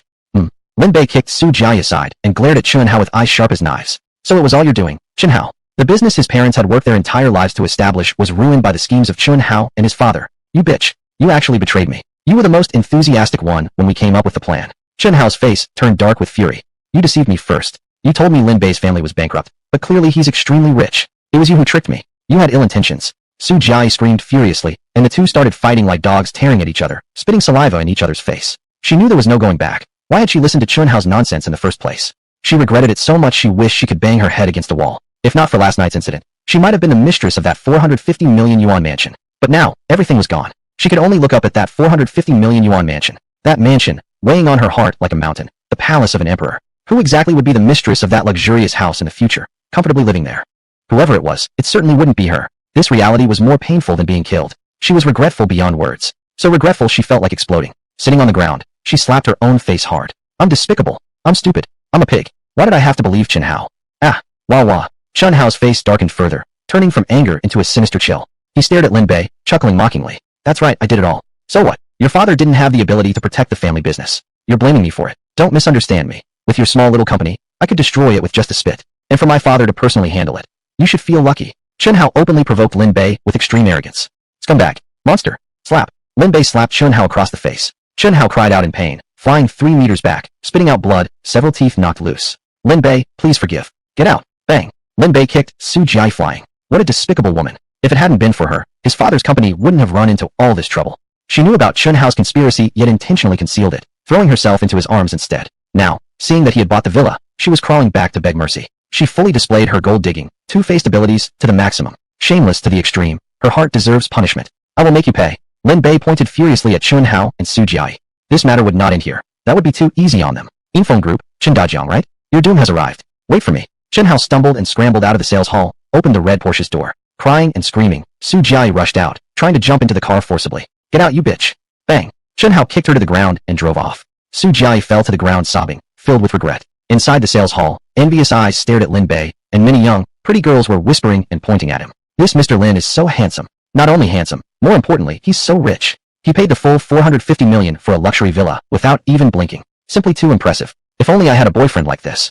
Mr. Lin, look at me. I could be yours. Mr. Lin, I'd like to get to know you. Would that be okay? At this moment, these pretty young girls were all staring at Lin Bei with burning eyes. Some people can nonchalantly spend 450 million on a villa, while I'm struggling to buy a wedding house with borrowed money and still get looks of disdain from my boyfriend's family. I'm so angry. At least yours is possible. My boyfriend's family not only has no house, but doesn't even want to pay the bride price. Even the hotel fee was paid by my family. What the hell? You're getting such a raw deal. Why keep that guy at all? That's right. I'm not getting married anymore. After envy came immense disappointment. Some girls, reflecting on their own circumstances, had their emotions explode. Some even angrily dialed their boyfriend's numbers. Wait, Maja, I'm calling to inform you. The wedding banquet is off.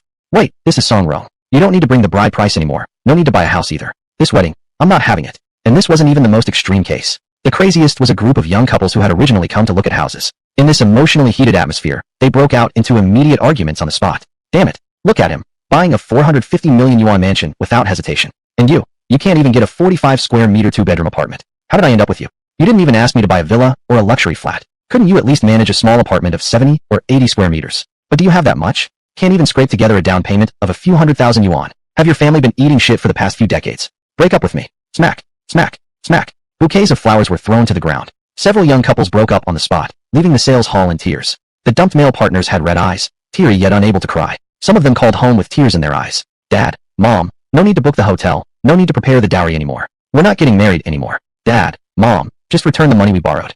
We've broken up. Son, your parents didn't do well enough, making you suffer, came a sigh from the other end of the phone. The young man on the call shook his head repeatedly. Dad, Mom, I'm not suffering at all. You wouldn't know anyway. Even Chun Hao, the general manager of Infone Group and the famous rich second generation, was humiliated to tears in public. So what do I have to feel upset about, huh? Wah, I'm not upset at all, not at all. I'm absolutely not upset. I'm super not. Incidents like this actually happen every day at sales halls. Today's circumstances were just more intense than usual, leading to a concentrated eruption of conflict. For the sales team, this kind of situation isn't strange at all. It's practically routine and doesn't affect their business operations at all. Mr. Lin, everyone envies you. Lin Jia, the mature and seductive sales consultant, stared at Lin Bei with fiery eyes. She envied her colleague He Lily as well, who had just received a commission of nearly 10 million yuan. That's right. Mr. Lin is young, handsome, and incredibly wealthy. It's hard not to be jealous. He Lily smiled and nodded, giving Lin Jia a warning look from the corner of her eye. Don't you dare poach this client. A major client like Lin Bay doesn't come around every day. Thinking about it, she was incredibly lucky. Otherwise, how would she ever have had the chance to land such a rich customer like Lin Bay? Chapter 37. Then let's buy a large flat first as a transition. If any part of the process had gone even slightly wrong, if he had spoken one more or one fewer word to a customer, taken an extra sip of water or one less, or gone to the restroom a bit earlier or later, he might have missed this moment entirely. It was all about luck. Pure luck. Facing such a million-level commission, one couldn't help but bow to it. It's really not that enviable, Lin Bay said lightly, waving his hand. Looking at those young couples who had broken up over buying a house, his heart was filled with melancholy. After all, he was just a high school graduate. He had gone bankrupt just last night. Without awakening the system, he would have been crushed by reality long ago. I hope every loving couple eventually ends up together, and I hope everyone can afford a home. Lin Bay murmured softly, voicing his inner emotions. Now that he had money and had bought a big villa, naturally he wanted his parents to live a more comfortable life. Once they moved into the big villa, they'd be so happy that the gloom of their bankruptcy would vanish. Thinking of this, he quickly dialed his parents' number. Hey Dad, Mom, are you still staying at the hotel? His father answered the phone. No, we're not in the hotel anymore. We rented a small temporary place in the neighborhood. It's an old, small unit, but at least the rent is cheap. Only a few $100 a month for now. How's the place? Is there air conditioning? Lin Bay felt mixed emotions. What air conditioning? That thing uses way too much electricity. A fan is just fine. Saves money. But that won't do. I bought a... Before Lin Bay could finish, he was interrupted. What did you buy again? Little Bay, don't spend recklessly. You know our family situation. You're about to start college, and we still need to prepare your tuition fees. Don't waste money on unnecessary stuff. Got it? All right. I got it. Lin Bay nodded. Okay then. Your mom is tidying up right now. I need to help her. Later I still have to go out to job hunt. Sigh. I wonder if anyone would hire me at my age. Dad, let me help you. What can you do? You're just a student with no real life experience. Stop being silly, and just focus on getting ready for college. Gotta go now. Wait, your mom wants to talk to you. Mom snatched the phone. Little Bay, your dad is so careless, always so focused on himself that he almost forgot you. Are you living well in the dormitory? Yeah, quite well. Lin Bay nodded, holding back tears. He had slept in a presidential suite last night with twin secretaries and cleaning staff waiting on him. How could it not be good? Good then. Things are tight these days at home. Take good care of yourself. We didn't take proper care of you, and made you endure so much. It's okay. Who hasn't endured hardship? Mom, don't worry. I've already grown up. No matter how much suffering I face, I can take it. Okay dear. We'll be busy for a while. We'll hang up now. His mother hung up, and Lin Bay fell into deep thought. The reason he had made this call was to tell his parents they could come live in the big villa soon. But thinking carefully, is giving them the most luxurious life really the proper kind of filial piety? Not necessarily. Their current life may be difficult, but their relationship had never been stronger. In previous years, his father had been so focused on his career that he hardly paid attention to family life. The two rarely had time to communicate. At one point, his mother was even on the verge of depression. Now, after the company's misfortunes, the two were back together again, reigniting their passion. Would moving them suddenly into a top-tier villa really be something they could accept? Could the sudden drastic change shock them? Good thing I didn't tell them, Lin Bay thought with relief. Suddenly moving from bankruptcy into a huge luxury villa? His parents might not be able to emotionally handle such a transition. And how could he even explain suddenly having so much money? They'd probably end up feeling anxious or even scared. Looks like I need to proceed slowly. Otherwise, I might only hurt them. Lin Bay nodded. He was really glad he hadn't mentioned the villa. Otherwise, it might have backfired. Mr. He, when will the top interior design masters from China you contacted be arriving? Mr. Lin, our general manager has notified them. The 3 experts will arrive tomorrow morning. Good. Lin Bay nodded in agreement. Since the designers wouldn't arrive until tomorrow, there was no hurry at all. Even when they did arrive, renovating the villa wouldn't happen quickly. Designing and construction both took time. It would definitely not be livable in the short term. Yet he couldn't let his parents continue to suffer outside. An idea suddenly struck him. He thought of a compromise. Since the villa was too high-end, perhaps they should first purchase a normal, large flat as a temporary solution. Miss He, I want a large flat. He Lily was taken aback. A large flat? Didn't you just buy a huge villa? Now you want to buy a large flat too? She even thought she had misheard. Mr. Lin, do you want to buy a large flat? Yes, not too big, just a regular 3 or 400 square meter one. Lin Bay replied casually. He Lily looked embarrassed. Mr. Lin, large flats don't come that big. The largest are only around 200 square meters. Oh, only 200 plus square meters? Alright then, let's go with that. Lin Bay nodded. After confirming, he Lily sighed with admiration at Mr. Lin's spending power before speaking again. Mr. Lin, we have exclusive benefits for our top-tier VIPs. Hold on. Lin Jia suddenly interrupted from the side. Mr. Lin, wait a second. Lin Jia, what are you trying to do? He Lily looked alert. Wow, was she trying to steal the client in person? Lin Jia smiled and said, Xiao He, don't you remember our company policy? Mr. Lin just purchased a 450 million villa flagship unit. Buying a large flat along with it definitely qualifies for huge discounts. Mr. Lin, I just thought Xiao He might have forgotten about the policy, so I spoke up to remind you. This could help you save a lot of money. As she spoke, Lin Jia flashed her mature charm, doing her best to flatter Lin Bay. Who knows, maybe because of this, Lin Bay would remember her. If he buys another property later, he might think of her, giving her a chance for a big commission. Big discounts. Is that really a thing? Lin Bay glanced at Lin Jia and then turned to He Lily. He Lily looked nervous and slightly upset, glaring at Lin Jia. Lin Jia, what are you talking about? As a professional sales consultant, how could I forget such an important matter? Did you really think I needed you to remind me? I was just about to mention it to Mr. Lin myself, but you interrupted me. People might think I was trying to overcharge Mr. Lin behind his back. Oh come on, Xiao He, why so angry? I'm doing this for Mr. Lin's benefit and for yours too. What if you had forgotten? Then Mr. Lin would have ended up spending extra money. Lin Jie grinned smugly, taking the opportunity to take credit with Lin Bay. Right, Mr. Lin? Don't you agree? Chapter 38. Who do you think you're looking down on? Mr. Lin, huh? I've surely made my good intentions clear, right? Now you should remember me, won't you? He Lily may be young and pretty, but I am more mature. Buying a house, what's the difference who you buy it with? When it comes to being practical and thrifty, I'm definitely better than that young girl He Lily. Lin Jie imagined Lin Bay's reaction and couldn't help but smile inside. This timely move of mine surely left a good impression on Lin Bay. Who knows, maybe one day he'll place an order with me. So, she naturally handed him her business card. Mr. Lin, this is my card. Missy might sometimes be too busy. Your time is even more valuable. If she can't serve you in time, feel free to contact me. Any personal requests, just let me know. I'm available anytime, wherever you need me. Unexpectedly, Lin Bay refused to take her card. Thank you, Ms. Lin, but I'll contact Consultant He if needed. Ms. Lin felt extremely embarrassed. Lin Bay turned to He Lily and asked, what about the major discount matter? He Lily was so anxious her face turned red. Mr. Lin, please hear me out. I was just about to explain this earlier. Since you just bought the 45 million villa, a top-tier unit, in accordance with company policy, purchasing a large flat unit now qualifies for a significant discount. Actually, she suddenly leaned close to Lin Bay's ear and whispered, if you had brought it up before buying the villa, I could have applied to management to bundle the large flat as a promotional gift for you. A free unit. Lin Bay was slightly stunned. But thinking about it, compared to a 45 million villa, how much could a large flat possibly be? A few million, 10 million, dozens of millions? Relative to the villa, that's just chump change. Yes, although it's a bit late now, I will still try my best for you. He Lily's expression turned serious as she conveyed her firm dedication to serving the customer. She wanted Lin Bay to understand. She was definitely not the kind of person who would hide the preferential policy for the sake of a commission. Seeing Lin Bay still hesitated, He Lily reaffirmed her position. Please rest assured, Mr. Lin. I will do my utmost for you. Please trust me. The chances are very high. Coming to his senses, Lin Bay suddenly frowned.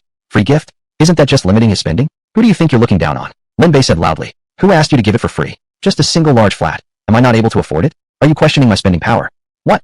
He Lily was stunned. The domineering challenge from Lin Bay frightened her to the point of tears. Mr. Lin, I didn't mean it that way. You mustn't be angry. Please hear me out. I didn't question your spending power at all. It's really not that. I only wanted to think for you, so you could save a bit of expense.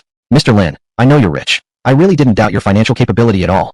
With tears welling up in her eyes, He Lily explained desperately, trying to pacify this valuable customer's fury. Lin Bay waved his hand decisively. No need to explain. Nobody is stopping me from spending today. You mentioned a large flat? I reject all discounts. I want to pay and sign the deal right now. Instantly, immediately. Lin Bay's series of domineering declarations left everyone speechless. Lin Jie, who had been fantasizing about winning Lin Bay's special attention, was utterly stunned. Mr. Lin, you're so overbearing.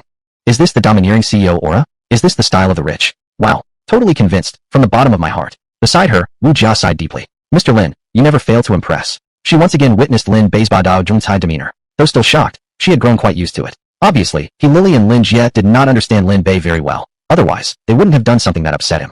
Consultant He, why are you still standing there? Hurry and show Mr. Lin the units. Yes, right away. Wiping no tears from her face, He Lily quickly guided Lin Bay to the house selection, fearing that even one extra second could provoke the rich customer's anger. Mr. Lin, we have 4 types, 160, 180, 260, and 280 square meters. Which one would you like to choose? Just any one. Lin Bay wasn't concerned about the size of the house. He just wanted to buy one casually for temporary use. Anyone. He Lily was taken aback in her heart. Even though Lin Bay said that, she dared not take it lightly at all. Considering his domineering aura, he couldn't possibly truly pick randomly. For someone like Mr. Lin, among the 4 unit types, he would naturally go for the largest. Mr. Lin, I recommend this 280 square meter large flat in a prime location. Would this work for you? He Lily pointed to an excellent 280 square meter large flat unit and asked. Alright then, let's go with this one. Lin Bay nodded directly. Great choice, Mr. Lin. Please come this way to make the payment. He Lily led Lin Bay to the counter to complete the transaction. Mr. Lin, this 280 square meter large flat, along with the underground storage room and parking space, totals 30 million yuan. Just 30 million? That's not expensive at all. Lin Bay immediately initiated a cash transfer through the system. This time, since the amount was relatively small, it was instantly processed. Mr. Lin, the house has been purchased. Let me show you around. He Lily began leading Lin Bay toward the model unit. Lin Jie attempted to follow along to build rapport, but He Lily stopped her. Are you kidding? This was a 30 million deal. She alone would receive nearly 1 million yuan in commission. Combined with the previous villa commission, that's a full 10 million. Such a wealthy client absolutely couldn't be allowed to be poached by others. Ms. Lin, I can personally show Mr. Lin around. Please stay and attend to your own customers. With that, she left the sales hall with Lin Bay and Wu Jia. Mr. Lin, here is your large flat. It's fully renovated, ready to move in with just furniture. Wow, Mr. Lin, it's so big. Wu Jia couldn't help but exclaim in admiration. Although she'd already seen Lin Bay's grand villa, one would think she'd developed some immunity by now.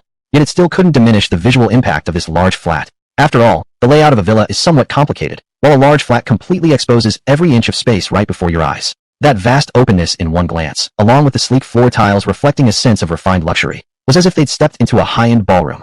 Spacious, wide, breathtaking. That was the most immediate impression this large flat gave her. You could practically play badminton in the living room. Lin Bay examined a few rooms and returned to the living room, his expression somewhat serious. This house was indeed great, but its only downside was just a bit too big, seriously oversized. After all, Lin Bay's family previously lived in a small apartment in an old community, barely 70 or 80 square meters, where 3 people were cramped together. This living room alone was bigger than his old home. Would it really be appropriate for his parents to transition into such a massive flat? Chapter 39. That's right, the rich really can do whatever they want. When it came to his parents, Lin Bay had to think carefully. Looks like he had underestimated the situation. The typing layer was still too good. The direct impression was luxury and grandeur. Moving his recently bankrupt parents into such an environment would be a powerful shock to them as well. Suddenly, he thought of an old saying. Flowers grown in greenhouses cannot withstand harsh treatment. Only the young plants that grow through wind and rain can develop a strong physique and grow into towering trees. Since his parents had already rented a house, let them experience the hardships of life first. As a son, he couldn't spoil his parents too much. He needed to cultivate their good habits of self-reliance and self-improvement. After thinking through the pros and cons, Lin Bay felt relieved by his own clarity and rationality. Right now his parents, although busy, were happy, so let them endure some hardship first. Mr. Lin, are you satisfied? Alright, I guess. Lin Bay maintained a calm expression. There was nothing much to criticize about the apartment itself, but having his parents move in could be postponed for now. He finally felt relieved. In other people's cases, they would most likely be smiling and in great spirits at a moment like this. But Mr. Lin, as the owner of a 450 million villa, would he be excited over a mere taffing layer apartment? Obviously not. A blank expression was a normal reaction, fitting for his status. Mr. Lin, truly you never fail to impress. At this moment, He felt extremely happy. Usually, selling even $1 million house was tough, and she would only get a commission of $20,000 to $30,000. Today, selling both a villa and a taffing apartment directly earned her a commission of $10 million. Just thinking about becoming a millionaire overnight, she was so excited that goosebumps appeared on her skin. Mr. Lin, it really had to be you. Without you, how long would it take for Healy Lee to become a millionaire? Looking at Lin Bay, Healy Lee unknowingly shed tears of excitement. How could Wu Jia not feel jealous? At this moment, she only regretted entering the wrong profession. If she hadn't been selling cars but selling properties here, maybe that 10 million commission would have been hers. Compared to that 10 million commission, what was a mere 200,000 from Lin Bay buying a car? Mr. Lin, really, it had to be you. You've created a millionaire in the blink of an eye, staying by Mr. Lin's side. Every meal has meat. Standing in front of the 30-meter wide grand balcony, Lin Bay quietly overlooked the entire How Epine residential compound. Glancing aside, he caught sight of the villa district's crown jewel, his own villa. Huh, I can actually see my villa from here. Yes, Mr. Lin. This Daiping layer has an excellent location, offering a perfect view of your villa. Healy Lee nodded with a smile, but noticed that Lin Bay didn't seem very pleased. Having the two houses gazing at each other from afar should have been a good thing. Why such a reaction from Mr. Lin? Miss He, I have a small request. Please go ahead, Mr. Lin. Not only one request. Even if you have 100 or 1,000, I will do my best to satisfy you. Can you block my view from this location? I don't want to see that villa from here. Healy Lee froze. Wu Jiao was also stunned. What kind of request was this? Blocking the view? How? And why? Isn't it a luxurious pleasure to overlook your own royal villa from the high-level taffing apartment? Exchanging glances, Healy Lee and Wu Jia couldn't quite understand why Mr. Lin had such an unusual request.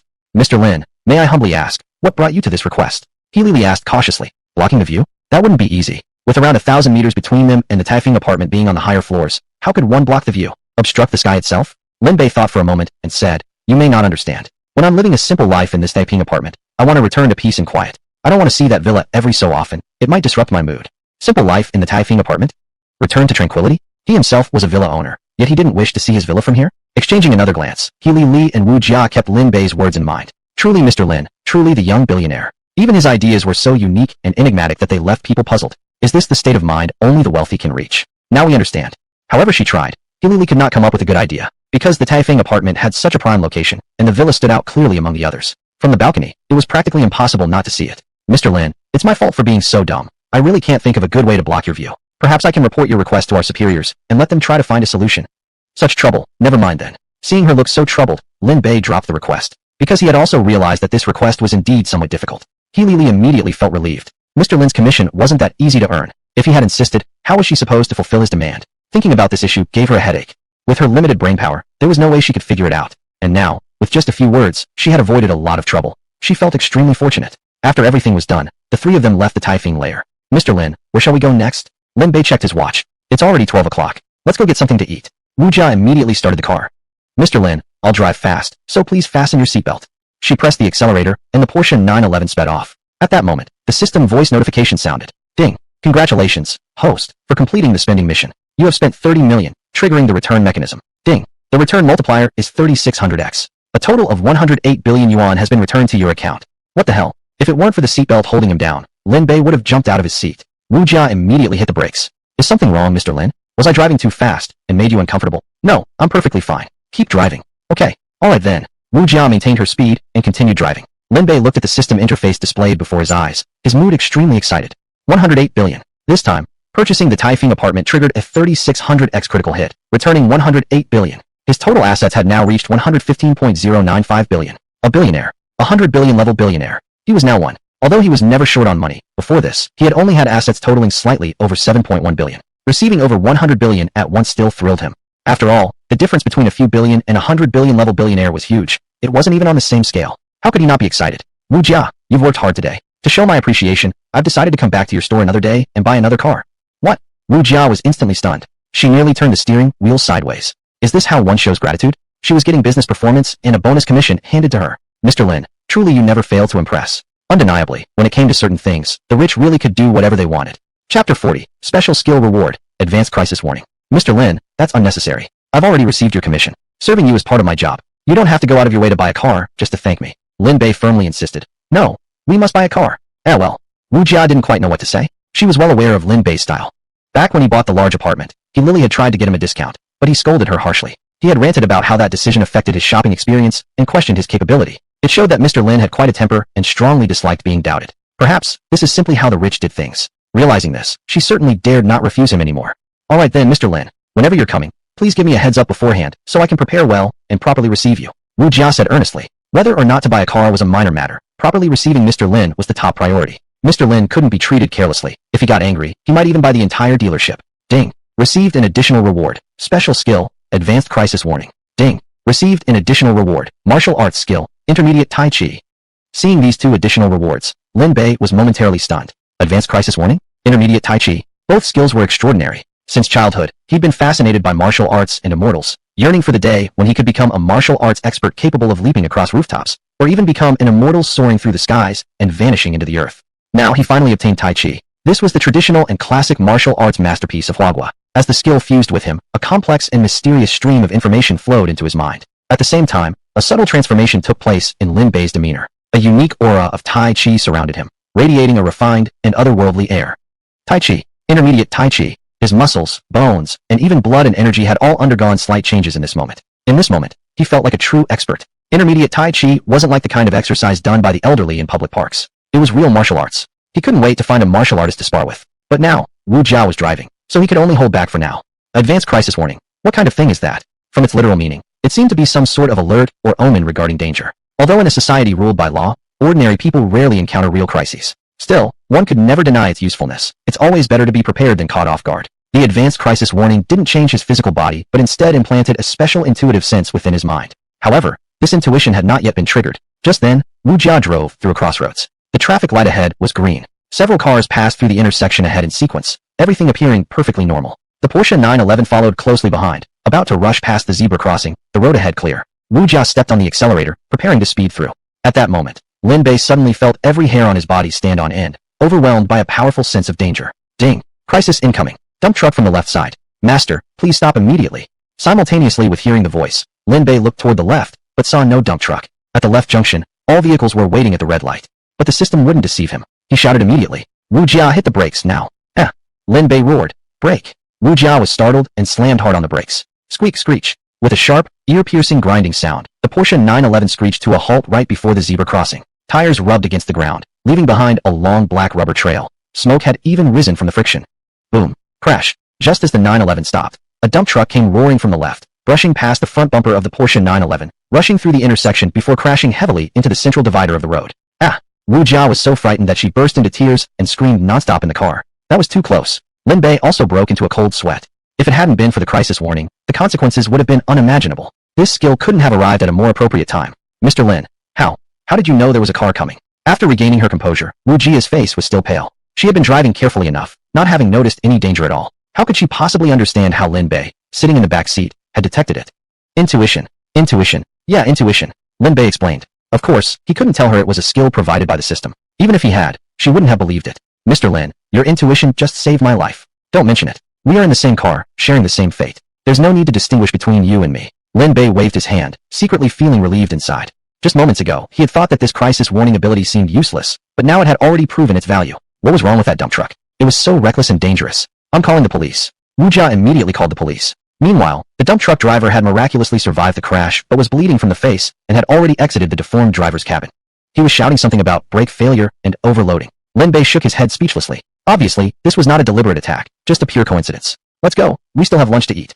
Wu Jia started the car again, but this time, she drove extremely cautiously, constantly watching the surroundings in all directions. And from there on, nothing else happened. Soon, she drove Lin Bei to a high-end restaurant specializing in traditional cuisine. Yinhai Guofeng Cuisine Restaurant.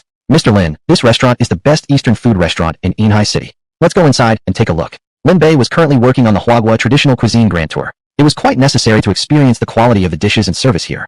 The two ordered a traditional-style luxurious Chinese lunch, costing 18,000 yuan. This price level was considered top tier, or even beyond in Yinhai. Ordinary working-class people could definitely not afford it. But to Lin Bei, it was just a regular, unremarkable lunch. The first dish served was dompa pork.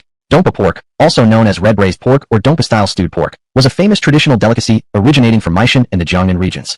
This dish was included in various major Chinese culinary styles, such as Zhejiang, Hubei, and Sichuan cuisines, with slightly different preparation methods in each region. Some recipes called for boiling first, then braising, others boiled then steamed, and some simply stewed until the sauce reduced. The final flavors naturally varied greatly. Try it. Lin Bei and Wu Jia began tasting the dompa pork. Wow, it's amazing. No wonder this is Yinhai's best Eastern specialty restaurant. As soon as the dompa pork touched Wu Jia's tongue, her taste buds exploded with joy. So delicious. This was her first time dining in such a high-end establishment, and she had never before eaten a dish this expensive. At this price, this single serving of dompa pork alone might cost around 1,000 yuan. Chapter 41. Who cooked this dish? Bring him to me. Of course, the actual cost of the dish is far lower than this price, but it also depends on where you are. In a top-tier restaurant like Yinhai Guofeng, the price of a dish often has little to do with the actual cost of the ingredients. It mainly reflects the environment, class, and service. Lin Bei was also tasting the dompa pork. As the saying goes, the layman sees the excitement, but the expert sees the subtleties. With his advanced Chinese culinary skills, he had taken only one bite before he detected the problem. Lin Bei shook his head and sighed. Wu Jia, do you really think it's delicious? Yes, of course, Mr. Lin. I've never tasted such amazing dompa pork before. Don't you think it's delicious? Wu Jia asked confidently. What she said was the truth, because for her, this was truly the best dompa pork she had ever eaten. No exceptions. Lin Bei shook his head again. No wonder traditional Eastern cuisine is in decline these days. From Wu Jia's reaction, he had already found the answer. This dompa pork followed the Sichuan-style method, but not in a proper way. Aside from the stewing being a bit rushed, the seasoning was also significantly flawed. In an average mid to high-end restaurant, this wouldn't be a big issue and could even be ignored. But in a top-tier gourmet establishment like Yinhai Guofeng, this problem was quite serious. Equipped with advanced Chinese culinary skills, Lin Bei had become extremely picky about food. He couldn't even finish one bite after tasting it. This is so disgusting. Lin Bei spat out the dompa pork in his mouth immediately, his face turning dark with displeasure. Disgusting. Wu Jia stared wide-eyed at Lin Bei. You think this delicious dish is disgusting? Mr. Lin, are you sure you're not mistaken? Wu Jia, you're a layperson. I can't blame you for not tasting the flaws. But as a professional, I simply can't tolerate the problems in this dish. A professional? Mr. Lin, are you really a chef? Wu Jia quickly asked. Of course. To tell you the truth, I'm an advanced Chinese chef. Oh my god, an advanced Chinese chef. Wu Jia was stunned. Though she didn't really understand all the nuances, she had watched many food programs. To reach the standard of an advanced Chinese chef, one needed decades, sometimes even 20 or 30 years, of practice. How old was Mr. Lin? And yet he was already an advanced Chinese chef. Mr. Lin, you're really an advanced Chinese chef? Of course. Don't believe me. I believe you. Wu Jia hesitated for a moment, then nodded quickly. Come on. Even if she didn't believe it, she wouldn't dare to contradict him directly. After all, she had experienced Mr. Lin's temper firsthand before. Lin Bei smiled. He had already seen through Wu Jia's thoughts. Wu Jia, if you believe me, then believe me. If not, then not. There's no need to deceive me in such matters. I'm not someone who can't withstand scrutiny. Well then, I'll show you a little something today, right in front of you. Show off some skill. Wu Jia felt a surge of anticipation. Mr. Lin, are you planning to demonstrate your culinary skills? Lin Bei nodded slightly. Wah! Wu Jia became visibly excited, her eyes sparkling with admiration. But how was he going to show it? There were guests dining here. He couldn't just storm into the kitchen and start showing off. Lin Bei raised his hand and called for the waiter. Good day, sir. How can I help you? Who made this dompa pork? Bring the chef here. Lin Bei said.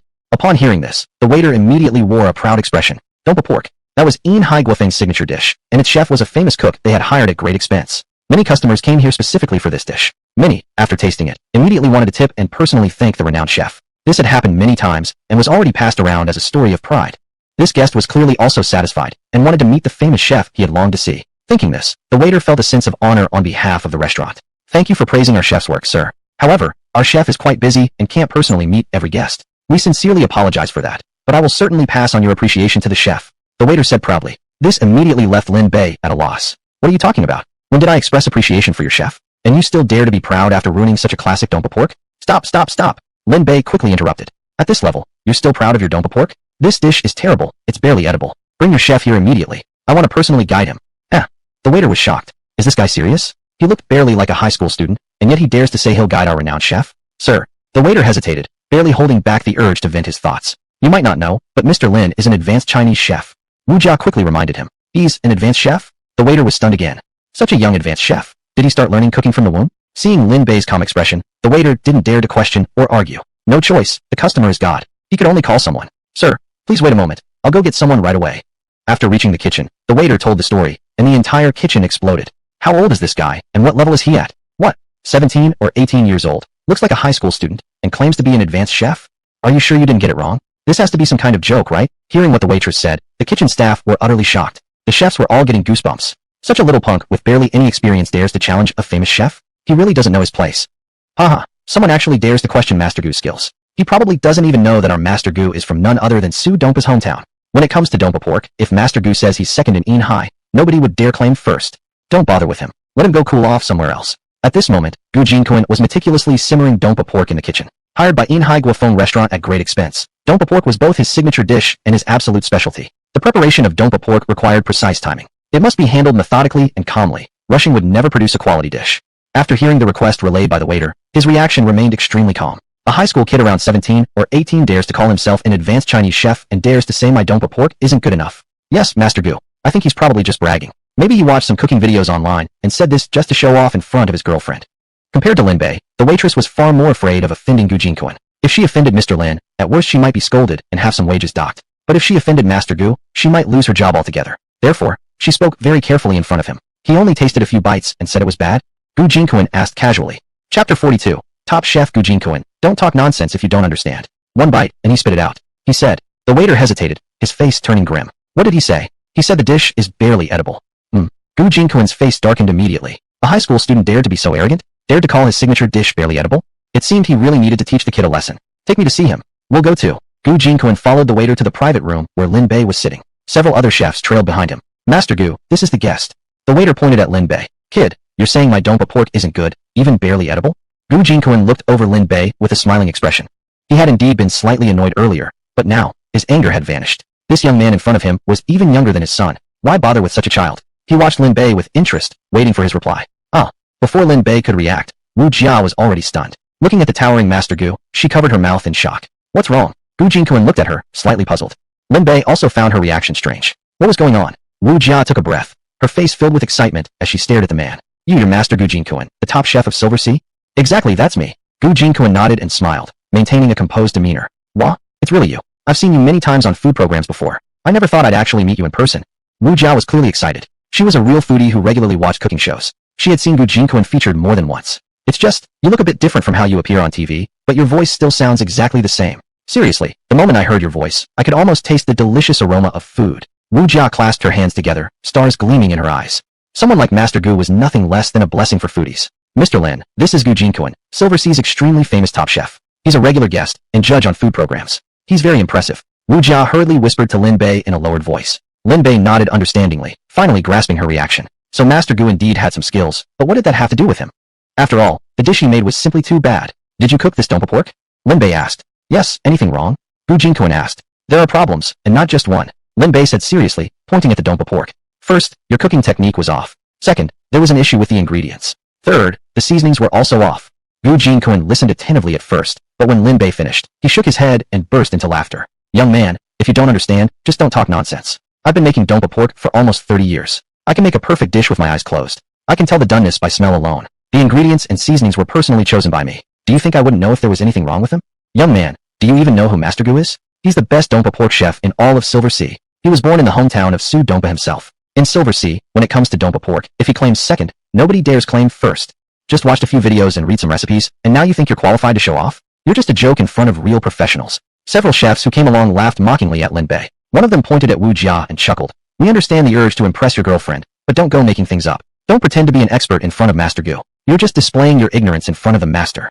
We've all worked with him for over a decade. His dumpa pork has long since reached perfection. There's not a single flaw in it. You could afford an emperor banquet costing 18,000 yuan. You must come from a well-off background. We won't be too hard on you. But you must apologize to Master Gu. Young man, don't be stubborn. Just apologize already.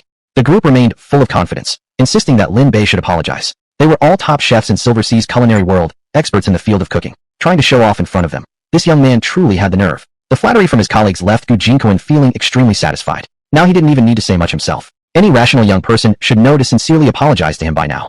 Because by this point, this kid really had nowhere left to run. Lin Bay glanced at them, shook his head in disappointment. They claimed to be insiders, but who knew whether they were pretending or genuinely clueless? Without any further delay, Lin Bay simply stated, "Fine then, I'll speak plainly. First, the cooking technique. The meat was braised too hastily, making the texture slightly sticky and leaving a faint burnt taste. This kind of burnt flavor isn't noticeable at first, but it lingers unpleasantly afterward." Hearing this explanation, Gu Jinkuan's eyebrows suddenly furrowed, and the way he looked at Lin Bay changed slightly. The other chefs, however, remained completely unconvinced, treating it all as a joke. Second, the ingredients. You used Shaoxing Huadiao wine, which itself isn't a problem, but the amount was incorrect. It shouldn't be 400 grams. You should have used less. Third, the seasonings. The issue lies with the scallion. You used the wrong kind. After Lin Bay finished speaking, he fell silent. He had already pointed out the problems. Those who understood would understand on their own, and those who didn't weren't worth explaining to. Hearing this, the chefs who had previously been mocking him also began to frown. Initially, they had thought Lin Bay was just showing off. But as professionals, once Lin Bay had spoken those words, they realized that this young man was clearly no amateur pretending to be an expert. Who taught you to cook? Gu Jinkuan looked at Lin Bay, his gaze now more serious. Being able to point out these issues off the top of his head proved that Lin Bay truly understood cooking. And being able to explain the problems at this level meant that Lin Bay's mentor must not be ordinary. Even if his skill was slightly below Gu Jinkuan's, the difference couldn't be that big.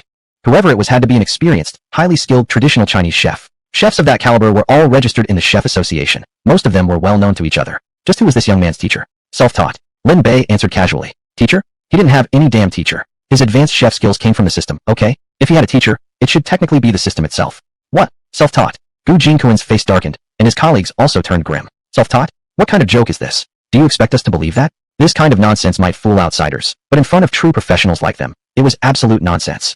Chapter 43. You're not worthy to compete with me. Cooking is a profession with deep nuances and many intricacies. It takes a significant amount of time and practice to truly master it. This young man was clearly being dismissive, perhaps even provocative. Gu Jinkuan stared at Lin Bay, his expression growing increasingly grim. At first, he had assumed the young man was simply trying to show off in front of his girlfriend. Later, he realized it wasn't the case. The young man genuinely knew his stuff. But now, his thoughts had returned to where they started. So, this kid was, after all, just pretending to be something he wasn't. Otherwise, how could he say something as ridiculous as self-taught? Young man, I mean no offense, but there are only a few well-known high-level Chinese chefs in Yinhai, and I personally know most of them. Your culinary skills may fall short of mine, but you clearly possess some skill. The person who trained you might even be a friend of mine, Gu Jinkuan. If we really get into it, you might even have to address me as Master Junior. Tell me, who is your master? Gu Jinkuan was clearly suppressing his anger. He didn't particularly care about Lin Bay. It was the senior chef behind him that concerned him. If that person happened to be someone with whom he had a good relationship, naturally, he'd give some face. This is common in the culinary world, an unspoken rule of mutual respect and support among fellow chefs. Lin Bay was young, perhaps unaware of how things worked. But as an elder and an expert, he couldn't possibly behave carelessly. If he really wanted to discipline Lin Bay, he'd have to let that person's master handle it. Otherwise, he'd be breaking professional etiquette. Lin Bay, too, frowned as he looked at Gu Jinkuan. Gu Jinkuan's anger was no longer containable. He was only holding back because he suspected the boy had a teacher. It was easy to imagine that if Lin Bay named some well-known master chef, Gu Jinkuan might show some courtesy. But if he failed to offer a satisfactory answer, then the explosion was inevitable. But who was he? He was Lin Bay, the god-level billionaire who had graduated from high school and already possessed a fortune in the billions. Who had he ever been afraid of? Lin Bay shook his head coldly with a sneer. Didn't you understand what I said? I told you, I'm self-taught. How many times do you have to ask? Young man, you're too arrogant. Daring to speak so disrespectfully in front of Chef Gu? No matter who your master is, he won't be able to protect you. Several of the chefs present were enraged. Lin Bay's answer was nothing short of a blatant slap to Gu Jinkuan's face. And by extension, a slap to theirs as well. Gu Jinkuan was a renowned chef in Yinhai, a highly influential figure in the entire Yinhai culinary world. Not only Chinese chefs, but even many proud Western chefs would show him some respect when they met. And yet, this high school kid dared to be this arrogant, completely unaware of his place in the world. Gu Jinkuan was furious, truly furious. He no longer restrained his anger. His eyes practically spat fire at Lin Bay. Ah, the young know no fear. Since you've spoken like this, regardless of who your master is or whether I know him, today Gu Jinkuan will personally give you a proper lesson and discipline you in your master's stead. Humph. Lin Bay scoffed with a laugh. You, with your amateur-level cooking skills, want to teach me a lesson? Why don't you go back to your master for a few more years first? What did you just say? Arrogant. Unbelievable. How dare you speak to Chef Gu like that? This kid's way too cocky. He needs to be taught a lesson. Several onlooking chefs shouted furiously, and someone even raised his fist, ready to strike. Gu Jinkuan hastily intervened. No violence. A hotel isn't the place for fighting. But we can't just let him off either. This kid is out of line. He needs to be made to understand. The anger among the chefs had completely flared up. Wu Jia was so frightened that her face turned pale. The situation had developed to this point. It clearly wouldn't end well. Mr. Lin, you're just too straightforward. Why couldn't you just give a little? You're arguing against several chefs on your own. You're inevitably going to be at a disadvantage. The other chefs refused to back down, and Gu Jin-kun had been stewing with anger for a while now. Everyone, calm down. We are chefs. Our issues must be settled with cooking skills. If we resort to fighting, what kind of example would that set? Chef Gu is right. We got carried away. I've been a chef for more than 10 years and never been this insulted before. This kid has gone too far. Enough talk. Let's quickly show him your superior culinary skills and teach him a lesson. That way, let's see what he'll have to say. The chefs eagerly urged Gu Jin-kun onward. No matter how tough and arrogant Lin Bay might talk, in the face of Chef Gu's outstanding skills and undeniable facts, he'd have no choice but to bow his head. Young man, since you're so confident, I'm sure you must have real ability. So how about we have a cook-off? You're not worthy to compete with me. Lin Bay shook his head. The moment these words left his mouth, chaos erupted in the private room. Humiliation. Blatant, unmistakable humiliation. Repeated and relentless humiliation. Several chefs really couldn't hold back the urge to hit him. Gu Jin-kun was also nearly bursting with rage. You're really looking for trouble, aren't you? Gu Jin-kun roared angrily. Lin Bay remained completely calm. You still haven't realized your own problem yet? Oof, no wonder. With such poor talent, yet so much arrogance. I bet your master scolded you a lot when he was teaching you back then, right? You. Gu Jin-kun stammered, his face turning bright red. Those words from Lin Bay struck directly at his sore spot. That was exactly it. He had been scolded many times by his master during his apprenticeship due to his stubborn and arrogant nature. Fortunately, after becoming a full-fledged chef, that painful past had been buried for decades without mention. But now, unexpectedly, a mere junior had brought it up.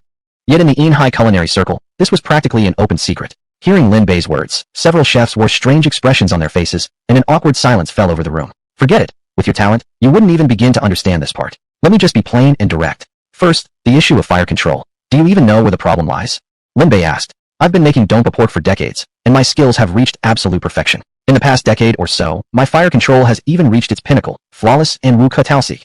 Gu Jin-kun sneered arrogantly, like a proud swordsman boasting about his swordsmanship. That's right. Others might not dare say, but Chef Gu's fire control for dumpa pork is genuinely flawless. I've worked alongside Chef Gu for over a decade. His fire control for dumpa pork was already perfected years ago and hasn't changed since. The quality of a chef's dish is proven by the diners' reactions. For over a decade, Chef Gu's dumpa pork has enjoyed a tremendous reputation among Inhai diners, receiving nothing but praise. In every edition of the Inhai Culinary Festival, Chef Gu's dumpa pork has been a classic performance piece, winning awards so frequently that it's become routine. Whether in public opinion or official recognition, Chef Gu has always received the highest acclaim. That isn't something you can change with just a few words. Young man, now that you know how formidable Chef Gu is, why don't you quickly apologize to him? Chapter 44, Jumping Stone and Fire Scallion. What the hell is that? The chef strongly supported Chef Gu and urged Lin Bay to apologize. Gu Jin-kun's face was even filled with pride. Yes, these honors were not self-proclaimed. They were the result of more than a decade of dedication. It was recognition from countless diners and professional reviewing bodies. His reputation was indeed impeccable. Mr. Lin, Chef Gu is truly amazing. If you insist, shall I try to mediate? Wu Jia was completely overwhelmed by the other side's momentum. What if Lin Bay continued and eventually enraged them to the point of chaos? These chefs were all burly and muscular. Lin Bay wouldn't stand a chance if things escalated. No need. Lin Bay rejected Wu Jia's suggestion outright. He stared straight at Gu Jin-kun and said, You don't even understand where the problem is, right? That's exactly it. If you really knew, you wouldn't have cooked the dish like that in the first place. Still being stubborn? Gu Jin-kun sneered. Then go ahead, tell me specifically, what exactly is wrong with the wok skill I used? You used a liquefied petroleum gas stove, right? What else would I use if not LPG? Gu Jin-kun replied coldly. Earlier, he looked like an expert, but now he's clearly exposing himself as a novice. Young man, in this day and age, what else do you expect us to use besides gas stoves? Burn wood. Several chefs laughed out loud, their anger easing somewhat. This kid had been pretending all this time, and now he was finally cracking, weren't they? At first, he had acted like a seasoned professional, but it turned out he was just another amateur. Shaking his head, Lin Bay said, Authentic dumpa pork indeed requires slow stewing over a wood fire, but with today's social development and environmental concerns, burning wood is no longer feasible. This isn't your fault. But even if you have to use an LPG stove, you still shouldn't have ended up with such a result. Then go ahead, tell me how exactly it should look. Gu Jin-kun smiled. The opponent was clearly making things up now. This was the sign that he was running out of arguments. Another few sentences, and he'd be at a loss for words. Looking at the other person calmly, Lin Bay asked, Tell me, what's the biggest characteristic of liquefied petroleum gas? You're asking me this? Gu Jin-kun pointed at himself, clearly shocked. Was this guy actually testing him? The other chefs also looked astonished. This kid truly had nothing left, asking such a ridiculous question. Fine, since you insist on pretending, we'll keep playing along. Just how much longer can you keep it up? The biggest feature of LPG, compared to traditional wood fire, is that the heat is stronger and far more stable. Gu Jin-kun replied with a sneer, pride glowing in his eyes. That's correct, but that's precisely the disadvantage of LPG. Lin Bay nodded before shaking his finger. Because LPG produces overly stable heat, it lacks the rhythm of fluctuating intensity. When reflected in dishes, this means the food lacks the natural rhythm brought by temperature variation. What? Rhythm? Are you playing the Gucci now? Talking about rhythm? The chefs sneered and argued back. Bro, we're chefs. This is a discussion about cooking, not music theory. You've run out of arguments and are just making this up now, aren't you? Wow, impressive. Chef Gu, he's clearly bluffing. There's no need to waste time with this amateur anymore. Young man, if you weren't just a customer here for dinner, we wouldn't have let you off the hook so easily today. Originally, they had held some expectations for Lin Bay's reasoning, but now they felt only disappointment and frustration. After some sarcastic remarks, they prepared to leave. Lin Bay raised his hand. Don't go yet. I haven't finished. What else do you want to say? Gu Jinkuan's lips curled into a cold smile. That was about the wok skill. Now let's talk about the ingredients. You said you used 400 grams of Shaoxing Huadiao rice wine. Exactly, 400 grams. Add even 1 gram more, and it's too much. Reduce 1 gram, and it's too little. This is the result of my summary over a decade ago. At this point, Gu Jinkuan's pride deepened. In this small detail, he had even surpassed his highly renowned master. He didn't stick rigidly to tradition. After extensive experiments, he had reached this conclusion. That's why over the past decade, he always used 400 grams of Shaoxing Huadiao wine to braise dompa pork. The taste had actually surpassed his master's. This was also one of the reasons why his version of dompa pork had become a regular highlight at the Silver Sea Gastronomy Festival. Nope, Lin Bei shook his head. The Shaoxing rice wine itself isn't the issue, but the problem is that you use too little. Too little? Gu Jinkuan was taken aback again. The 400 grams dosage was the conclusion after thousands of experiments. How could that be too little? You should have used 560 grams. Lin Bei said firmly. 560 grams. Gu Jinkuan shook his head with a sneer. Young man, pretending to be knowledgeable when you're not is truly embarrassing. Do you even know what a dish tastes like with 560 grams of Huadiao rice wine? You think I haven't tried it? I've tried not just 560 grams. Hell, I've experimented with 650, even 800 grams. I'm telling you, the result would be only one thing. The wine flavor would be too strong, interfering with the seasoning taste, ruining the aroma and texture of the meat. If you cook it your way, the dish would truly be ruined. Several chefs laughed out loud, staring at Lin Bei as if he were a fool. Lin Bei smiled, choosing not to argue further. If you insist on using 400 grams, you should switch to regular Shaoxing rice wine. Although the taste would be slightly worse, it would still be much better than what you made now. Better? Gu Jinkuan sneered contemptuously. Lin Bei continued. The third issue is the seasoning. The scallion you used was ordinary small green onion. Is there a problem with that? Gu Jinkuan frowned. Of course there is a problem. Lin Bei picked up a piece of well-cooked scallion with his chopsticks and said, since you're using the Sichuan style to cook dompa pork, you should use Tiaoting big scallion from Sichuan province, not the small local scallion from Yinhai. What kind of scallion is that? Gu Jinkuan looked confused. Lin Bei smiled. You're a senior Chinese chef, preparing a Sichuan dish, yet you don't even know about Tiaoting big scallion? Do you guys know about it? Gu Jinkuan turned to his colleagues. Some of them looked deeply puzzled, but one suddenly realized. Tiaoting big scallion? I know about it. I'm from that area originally. This chef was from Sichuan, so naturally he knew about Tiaoting scallion. Is it that special? Gu Jinkuan, now slightly embarrassed, quickly asked. The chef thought for a moment and replied, Tiaoting big scallion, also known as Tiaoting fire scallion, is a specialty of the Deduku area in Sichuan. Its bulb is bright red, round and uniformly large, and its leaves are emerald green. The flavor is strong and spicy, giving a uniquely excellent aroma when used in cooking. After hearing his colleague's explanation, Gu Jinkuan's face became less composed. The others also looked astonished, as if they had just expanded their knowledge. There's such a scallion actually? I've never even heard of it. Is it really that good to cook with? If it's so good, why is it almost impossible to find in Yinhai's vegetable markets? They immediately expressed skepticism. After all, if Tiaoting fire scallion was really that good, it should be widely sold. The Sichuan-born chef shook his head. This kind of scallion must be grown in areas with abundant groundwater, high altitude, and low temperature. It's grown on a limited scale with low yield, making it difficult to sell far from its origin, which is why you hardly see it outside Sichuan. He looked at Lin Bei with deep suspicion. How could Lin Bei know about such a rare thing? Chapter 45. Master Gu, please taste it yourself. Your hometown isn't Sichuan. No, I was born and raised in Yinhai. I've never been to Sichuan. Lin Bei shook his head. Then how do you know about Tiaoting fire scallions? I came across it while studying cooking, Lin Bei said. Master Gu this. The chef opposite hesitated, looking at Master Gu with a complicated expression. Truthfully, he couldn't argue against it. After all, even Gu himself didn't know such a thing, yet Lin Bei had mentioned it so casually. This alone proved that Lin Bei wasn't just making things up. The atmosphere grew heavy. Gu Jinkuan fell silent for a moment, then suddenly burst into laughter. Young man, even if your points about seasonings and heat control have some merit, your claim about the wine ingredient simply doesn't hold water. Several chefs nodded vigorously in agreement. After all, they knew how to make dompa pork too. If you use too much Huadiao wine, the flavor would turn sour and off, completely ruining authenticity. Lin Bei smiled faintly. Right or wrong, we can test it and see. Fine. Gu Jinkuan laughed heartily and nodded. So this was going to be a direct cook-off? He wasn't afraid of that one bit. How should we compete? You decide. We'll all be judges. Don't worry, I won't bully you. Gu Jinkuan struck a noble pose. Lin Bei waved his hand. No need for anything elaborate. Just prepare one dish exactly as I say, then bring it back for us to taste together. That's enough. Alright then, I will. But we don't have Tiaoting fire scallions here, nor any firewood, Gu Jinkuan pointed out. Then substitute regular scallions, but only use the white part, discard the green leaves. As for heat, don't worry about that now. Once it's done, you'll understand, Lin Bei replied. Fine, wait right here. Today, I'll make sure you lose convincingly and without excuse. Gu Jinkuan left the room with several other chefs, heading straight to the kitchen to begin preparations. Master Gu, are you actually believing his nonsense? Sure, mentioning touting scallions sounds vaguely plausible, but everything else is clearly made up. Are you really taking him seriously? Just ignore him. The more attention you give people like this, the more they overstep. You're Inhai's top chef. Why bother competing with an amateur? If you're not causing trouble for him, he should already be burning incense in gratitude. Forget any competition, it's meaningless. Nobody takes it seriously anyway. Colleagues urged him repeatedly to back down, yet Gu Jinkuan remained unshakable. No, when it comes to cooking, we must never cut corners. I will make him admit defeat through facts. I'll make him eat his words. Fine. Seeing how determined he was, no one could stop him anymore. They gave in and began assisting, chopping scallions, preparing wine and ingredients, then lighting the stove. Master Gu, since he said to add 560 grams of Huadiao wine, why not pour in even more? Let's shut him up for good. Yeah, he isn't here watching. How would he even know how much we used? Hearing this, Gu Jinkuan immediately darkened. Do I, Gu Jinkuan, need underhanded tricks to win a bet? He was truly furious. As Inhai's most renowned chef, he took immense pride in his craft. He wouldn't allow anyone to tarnish its integrity. His colleague's suggestion wasn't helping him. It was humiliating him. Of course, he refused outright. Sorry, Master Gu, we spoke recklessly. Exactly. Who is our Master Gu? The greatest chef in Inhai. Does he need tricks to beat some outsider?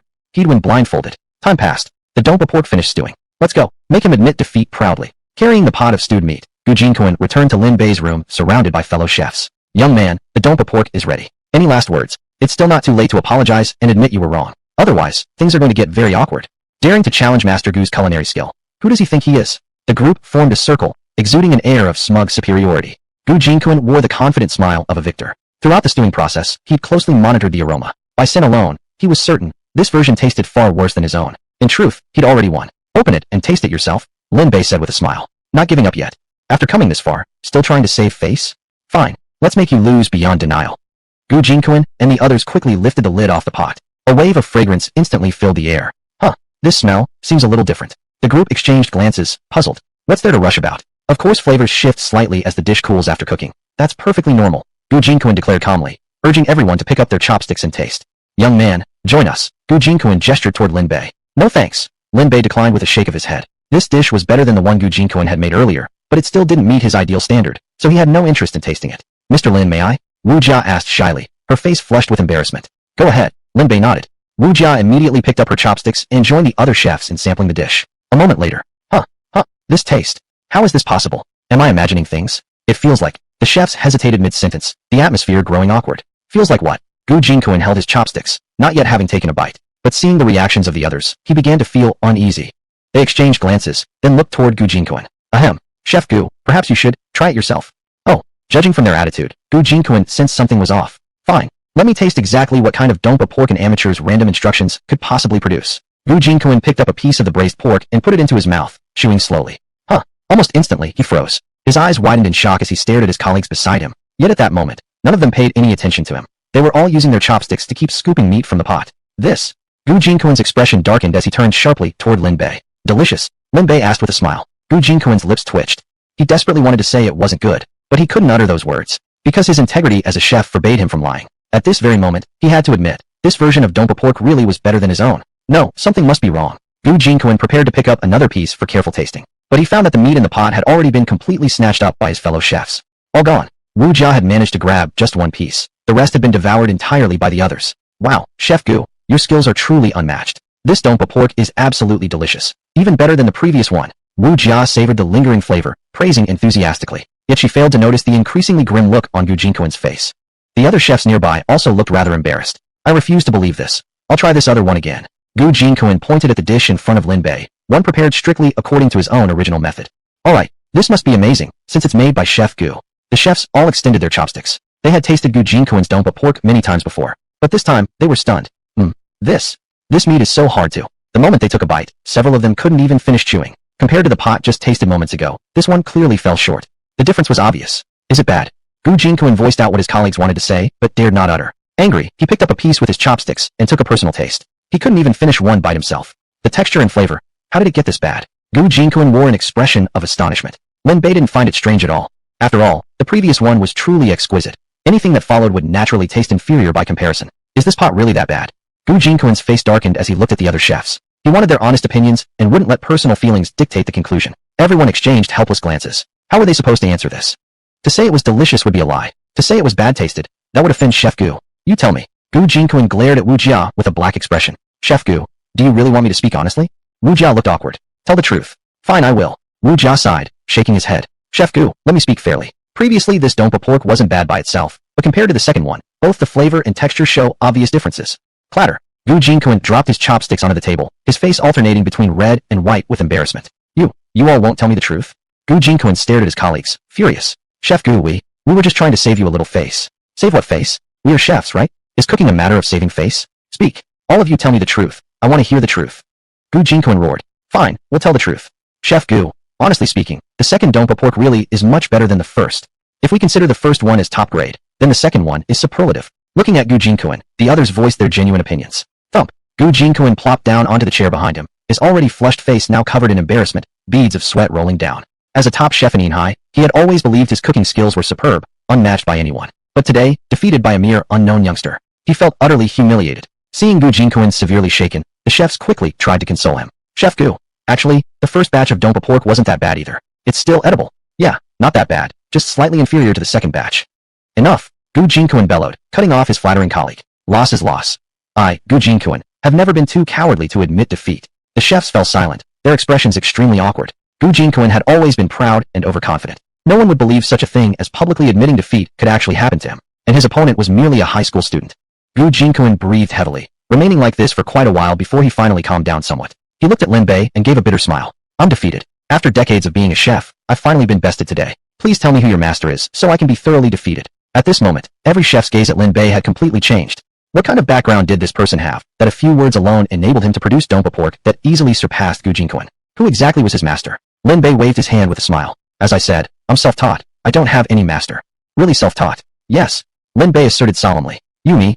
HMP. Gu Jinkuan felt his chest tighten, nearly vomiting the meal he'd just consumed. He had studied under renowned chefs and worked hard for decades to acquire such culinary skills. Yet this young opponent, with nothing but self-learning, surpassed him with only a few sentences. What kind of cooking genius was this? To lose his life experience in cooking to just a few lines. Was there any sense of fairness in the world? Chef Gu, take care of yourself. Sensing something was wrong, the other chefs hurriedly supported him, patting his back gently to help soothe him. Don't worry, he just ate too much and is having trouble accepting the truth. He'll be alright in a while. Lin Bei signaled to them to relax. Possessing intermediate medical skills, he was adept at observing, smelling, questioning, and feeling. He had already realized that the chef had eaten quite a lot, and what he ate was all rich food. It wasn't easy to digest to begin with, let alone under such an intense emotional impact, naturally causing him nausea. May I ask your surname? Gu Jinkuan gazed at Lin Bei, solemnly asking. My name is Lin Bei. Lin Bei, Master Lin, you're a master in culinary arts. I won't forget this. Gu Jinkuan stood up, clasped his hands together in a traditional Chinese bow, and bowed deeply toward Lin Bei. The chefs around them were all stunned. This was a traditional Huagua custom, usually used when juniors met their elders or apprentices met their masters. By doing this, Gu Jinkuan had placed himself as the junior party, clearly admitting he was inferior to Lin Bei. Compared to just admitting defeat verbally, this was true submission. Chef Gu, several chefs were visibly moved. After finishing his bow, Gu Jinkuan stood up and said, learning has no order of time. The capable deserve to be teachers. It's no shame to lose to an expert like Mr. Lin. Hearing these words, the chefs exchanged glances, the atmosphere growing somewhat heavy. Suddenly, Gu Jinkuan bowed to Lin Bei again. Master Lin, I have a favor to ask, and I hope you'll agree. What? Lin Bei frowned. Gu Jinkuan seemed to summon his courage, his face red as he said, I would like to become your apprentice and learn from you to refine my cooking skills. I hope you'll accept me. Pooh. The surrounding chefs were completely shocked. Even Lin Bei was left speechless. Gu Jinkuan actually wanted to become his apprentice? That seemed a bit exaggerated. Forget it. I don't plan to take any apprentices. I just cook for fun. Lin Bei replied casually, brushing him off. He had no interest in taking on any apprentices, especially not someone so old, so overweight. And to be honest, male? Master Lin looks down on me. Gu Jinkuan wore a bitter smile, appearing deeply disappointed. I see. After all, I'm quite old, and my talent isn't that great. If I were younger, perhaps Master Lin would accept me. Lin Bei smiled. Your skill is actually very strong, but your personality is a bit stubborn. If you could be more adaptable and think more deeply, you'd improve greatly. Adaptable, think more deeply. I'll keep Master Lin's words in my heart. I'll go back and ponder them carefully. Gu Jinkuan looked as if he had received precious teachings, and even took out a small notebook from his pocket to jot things down on the spot. Lin Bei was at a loss for words. Did it really need to be this dramatic? He had only said it as a polite excuse, to ease the awkward atmosphere. And yet the other man took it so seriously. After finishing his notes, Gu Jinkuan still seemed far from satisfied. Recalling the dompa pork just now, he bowed once more to Lin Bei. Master Lin, please allow me this one more bow. Chapter 47. This is too tragic. Lin Bei has already become homeless. Not done yet. Lin Bei waved his hand to stop them. Is this guy addicted to bowing now? Gu Jinkuan suddenly looked enlightened and said, I finally understand now. Master Lin didn't come here to find fault or cause trouble. He came here to spread wisdom. Lin Bei froze. Spread wisdom? Since when did I start spreading wisdom? Old man, Explain yourself, damn it. Gu Jin-kun continued emotionally. Experienced chefs usually have their own secret recipes and signature dishes, but these things are never shown to outsiders easily. In fact, they're often intentionally concealed to prevent others from stealing. On a small scale, they're personal techniques. On a larger scale, they're commercial secrets. Master Gu is right. Several chefs nodded in agreement. Gu Jin-kun continued. Therefore, Master Lin is actually here today to teach us the proper way of making dumpa pork, and we've essentially learned a secret technique from him for free. Exactly. This is so valuable. We just learned such an important trade secret without spending a penny. We've made a huge profit today. The chefs nodded enthusiastically. Suddenly, Gu Jin-kun changed his expression seriously. What are you all still standing there for? Hurry up and thank Master Lin. Thank you, Master Lin, for sharing your wisdom. Master Lin, don't worry. We definitely won't disclose this secret technique to outsiders. Master Lin, we've learned from you today. Please accept our gratitude. The chefs lined up and followed Gu Jin-kun to bow to Lin Bay again. Lin Bay was completely speechless. Fine, think whatever you want. He decided not to explain further, to avoid giving them more material for interpretation. At this point, Gu Jin-kun became completely unrestrained. Rather than appearing discouraged, he looked more energetic and refreshed. Since this is such a rare opportunity, everyone should quickly ask Master Lin any questions you have. Once he leaves, you won't get this chance again.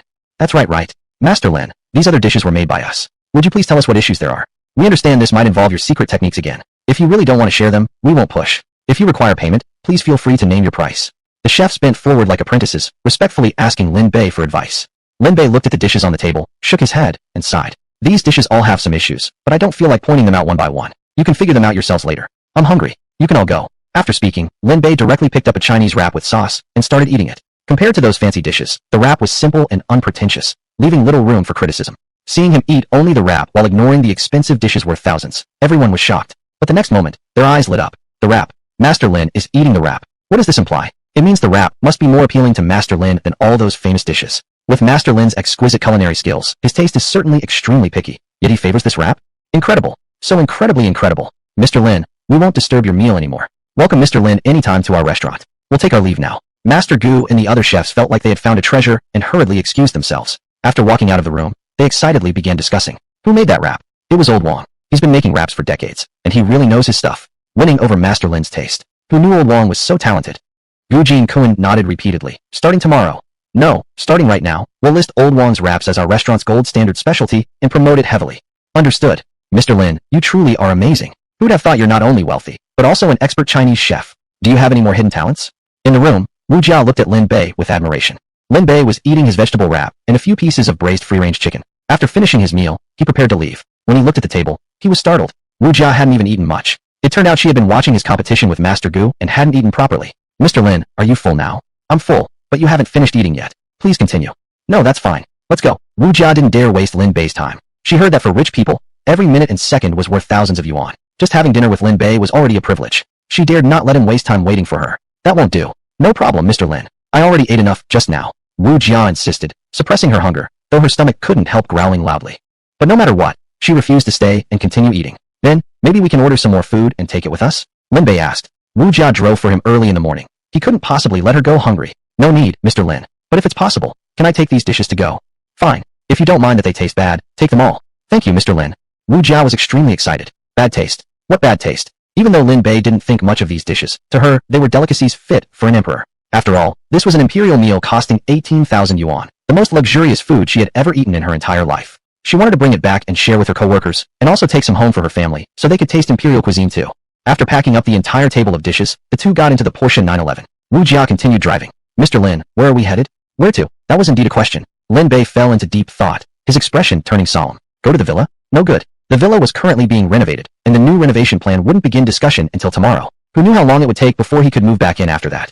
Staying at the villa clearly wasn't an option. How about the large flat? Also no good. That was bought specifically for his parents as temporary housing. Since his parents hadn't even moved in yet, how could he, as their son, occupy it ahead of them? Thinking it through, Lin Bei realized he really fucking had nowhere to live. In the entire city of Yinhai, he couldn't find a place to call home.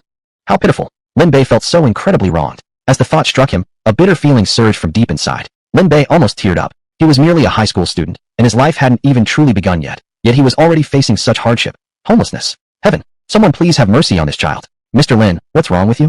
Seeing Lin Bei's expression seemed off, Wu Jia was greatly puzzled. What could possibly trouble a figure as powerful as Mr. Lin? Don't worry about me, I'm fine. I was just thinking about how tough life can be, so I had a little emotion. Lin Bei waved his hand and said, refusing to meet Wu Jia's eyes directly. How was he supposed to explain to her that he had become homeless? He was already an adult. Some struggles needed to be endured alone. Complaining to others was immature. Men must bear their burdens alone.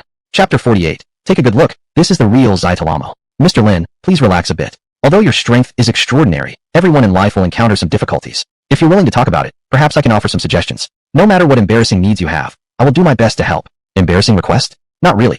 Then what exactly is troubling you? Wu Jia became increasingly curious. Do you really want to know? Lin Bei asked. If it involves your privacy, I won't push you. But if it's convenient for you, why not tell me? I'll try to think of a solution. Wu Jia said eagerly. Alright. Lin Bei exhaled heavily, as if making a tremendous resolution. He spoke. Since you really want to know, I'll tell you under great pressure. The truth is, I'm actually homeless now. Huh? What? Wu Jia was stunned. The speeding car nearly slammed on the brakes. Her hand instinctively gripped the gear shift. What the heck? Homeless? How could you become homeless? Not. Mr. Lin, let me help you think this through first. While driving, Wu Jia glanced at Lin Bei in the rearview mirror. Although I don't fully understand your circumstances, you own an imperial villa worth 450 million yuan and have purchased another large flat that's move-in ready. Even if that one is temporary, it's still a home. How can you say you're homeless? If this counts as being homeless, what does that make those kids who can't even afford to buy a house or come up with a down payment? You only see the surface, not the essence.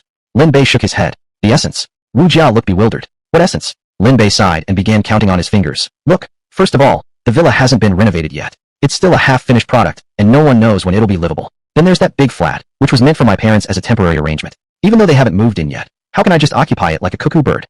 How? How the heck would I know? Wu Jia was almost laughing through her frustration. At this moment, she truly felt shaken, as if her fragile heart had suffered a strong blow. So this is what you mean by being homeless. The homeless status of the rich is such an extravagant dream for me. Mr. Lin, you never cease to amaze me. Not only are you rich and temperamental, but your thinking is uniquely twisted too. Jia, why aren't you saying anything now? It seems my situation is so pitiful that it has deeply moved you. Lin Bei muttered to himself. Pitiful? Pity your sister. Sorry, Mr. Lin, but I really can't find pity for your situation. Wu Jia wanted to vent, but at the critical moment, she held back. She had no choice but to restrain herself. Faced with someone like Mr. Lin, she had to keep herself in check. She couldn't just explode recklessly. Next, the Porsche 911 fell silent. After several traffic lights passed in silence, Wu Jia finally composed herself and looked at Lin Bei again. Mr. Lin, if you really are homeless, I'd suggest finding temporary housing first. Temporary housing. Lin Bei nodded repeatedly. Wu Jia, you never cease to amaze me. You hit the nail right on the head. Lin Bei smiled with satisfaction. Wu Jia really wanted to say, if Mr. Lin doesn't mind, he could come crash at my shared apartment. But thinking about how Lin Bei described owning a 450 million yuan villa and another large flat as being in a pitiful homeless situation, she immediately abandoned that idea. If Lin Bei's situation already qualifies as homeless, then her place wouldn't even be a doghouse. How could she possibly dare invite Lin Bei to stay there? Mr. Lin is already homeless. She couldn't make him live in a doghouse too, right? You're right. In the current homeless situation, we should find temporary housing to tide things over first. Tide over again. Wu Jia's heart jumped. Mr. Lin, how do you plan to tide over this time? Don't tell me you're buying another big flat. A poor homeless child. That's how pitiful he is. Lin Bei smiled bitterly. He said, then I'll go tide over in the presidential suite at the Inhao Grand Hotel. Tide over in the presidential suite? Ah, Aya. Wu Jia suddenly let out a scream. Her long legs slammed the gas pedal of the Porsche 911 all the way to the floor. Vroom. The engine roared furiously. Wu Jia's face turned pale in fright, and she immediately stomped hard on the brakes. Squeee! With screeching brakes echoing, the Porsche 911's tires left two long black streaks on the road as it skidded to a violent halt in the middle of the street. The brake pads glowed red from the friction. Actually thinking of tiding over in the presidential suite. You truly never cease to amaze me, Mr. Lin. Wu Jia exclaimed sincerely. Lin Bei said, I haven't stayed anywhere else before. Changing locations might make me uncomfortable. I guess I'll just stay there. Okay, understood, Mr. Lin. Please fasten your seatbelt. I'm going to drive now. Humph. Wu Jia exhaled with frustration, restarted the Porsche 911, and drove off, all under the watching eyes of the crowd. Looking at the rapidly disappearing red sports car, the pedestrians shook their heads and sighed. These young people these days, they're really out of control.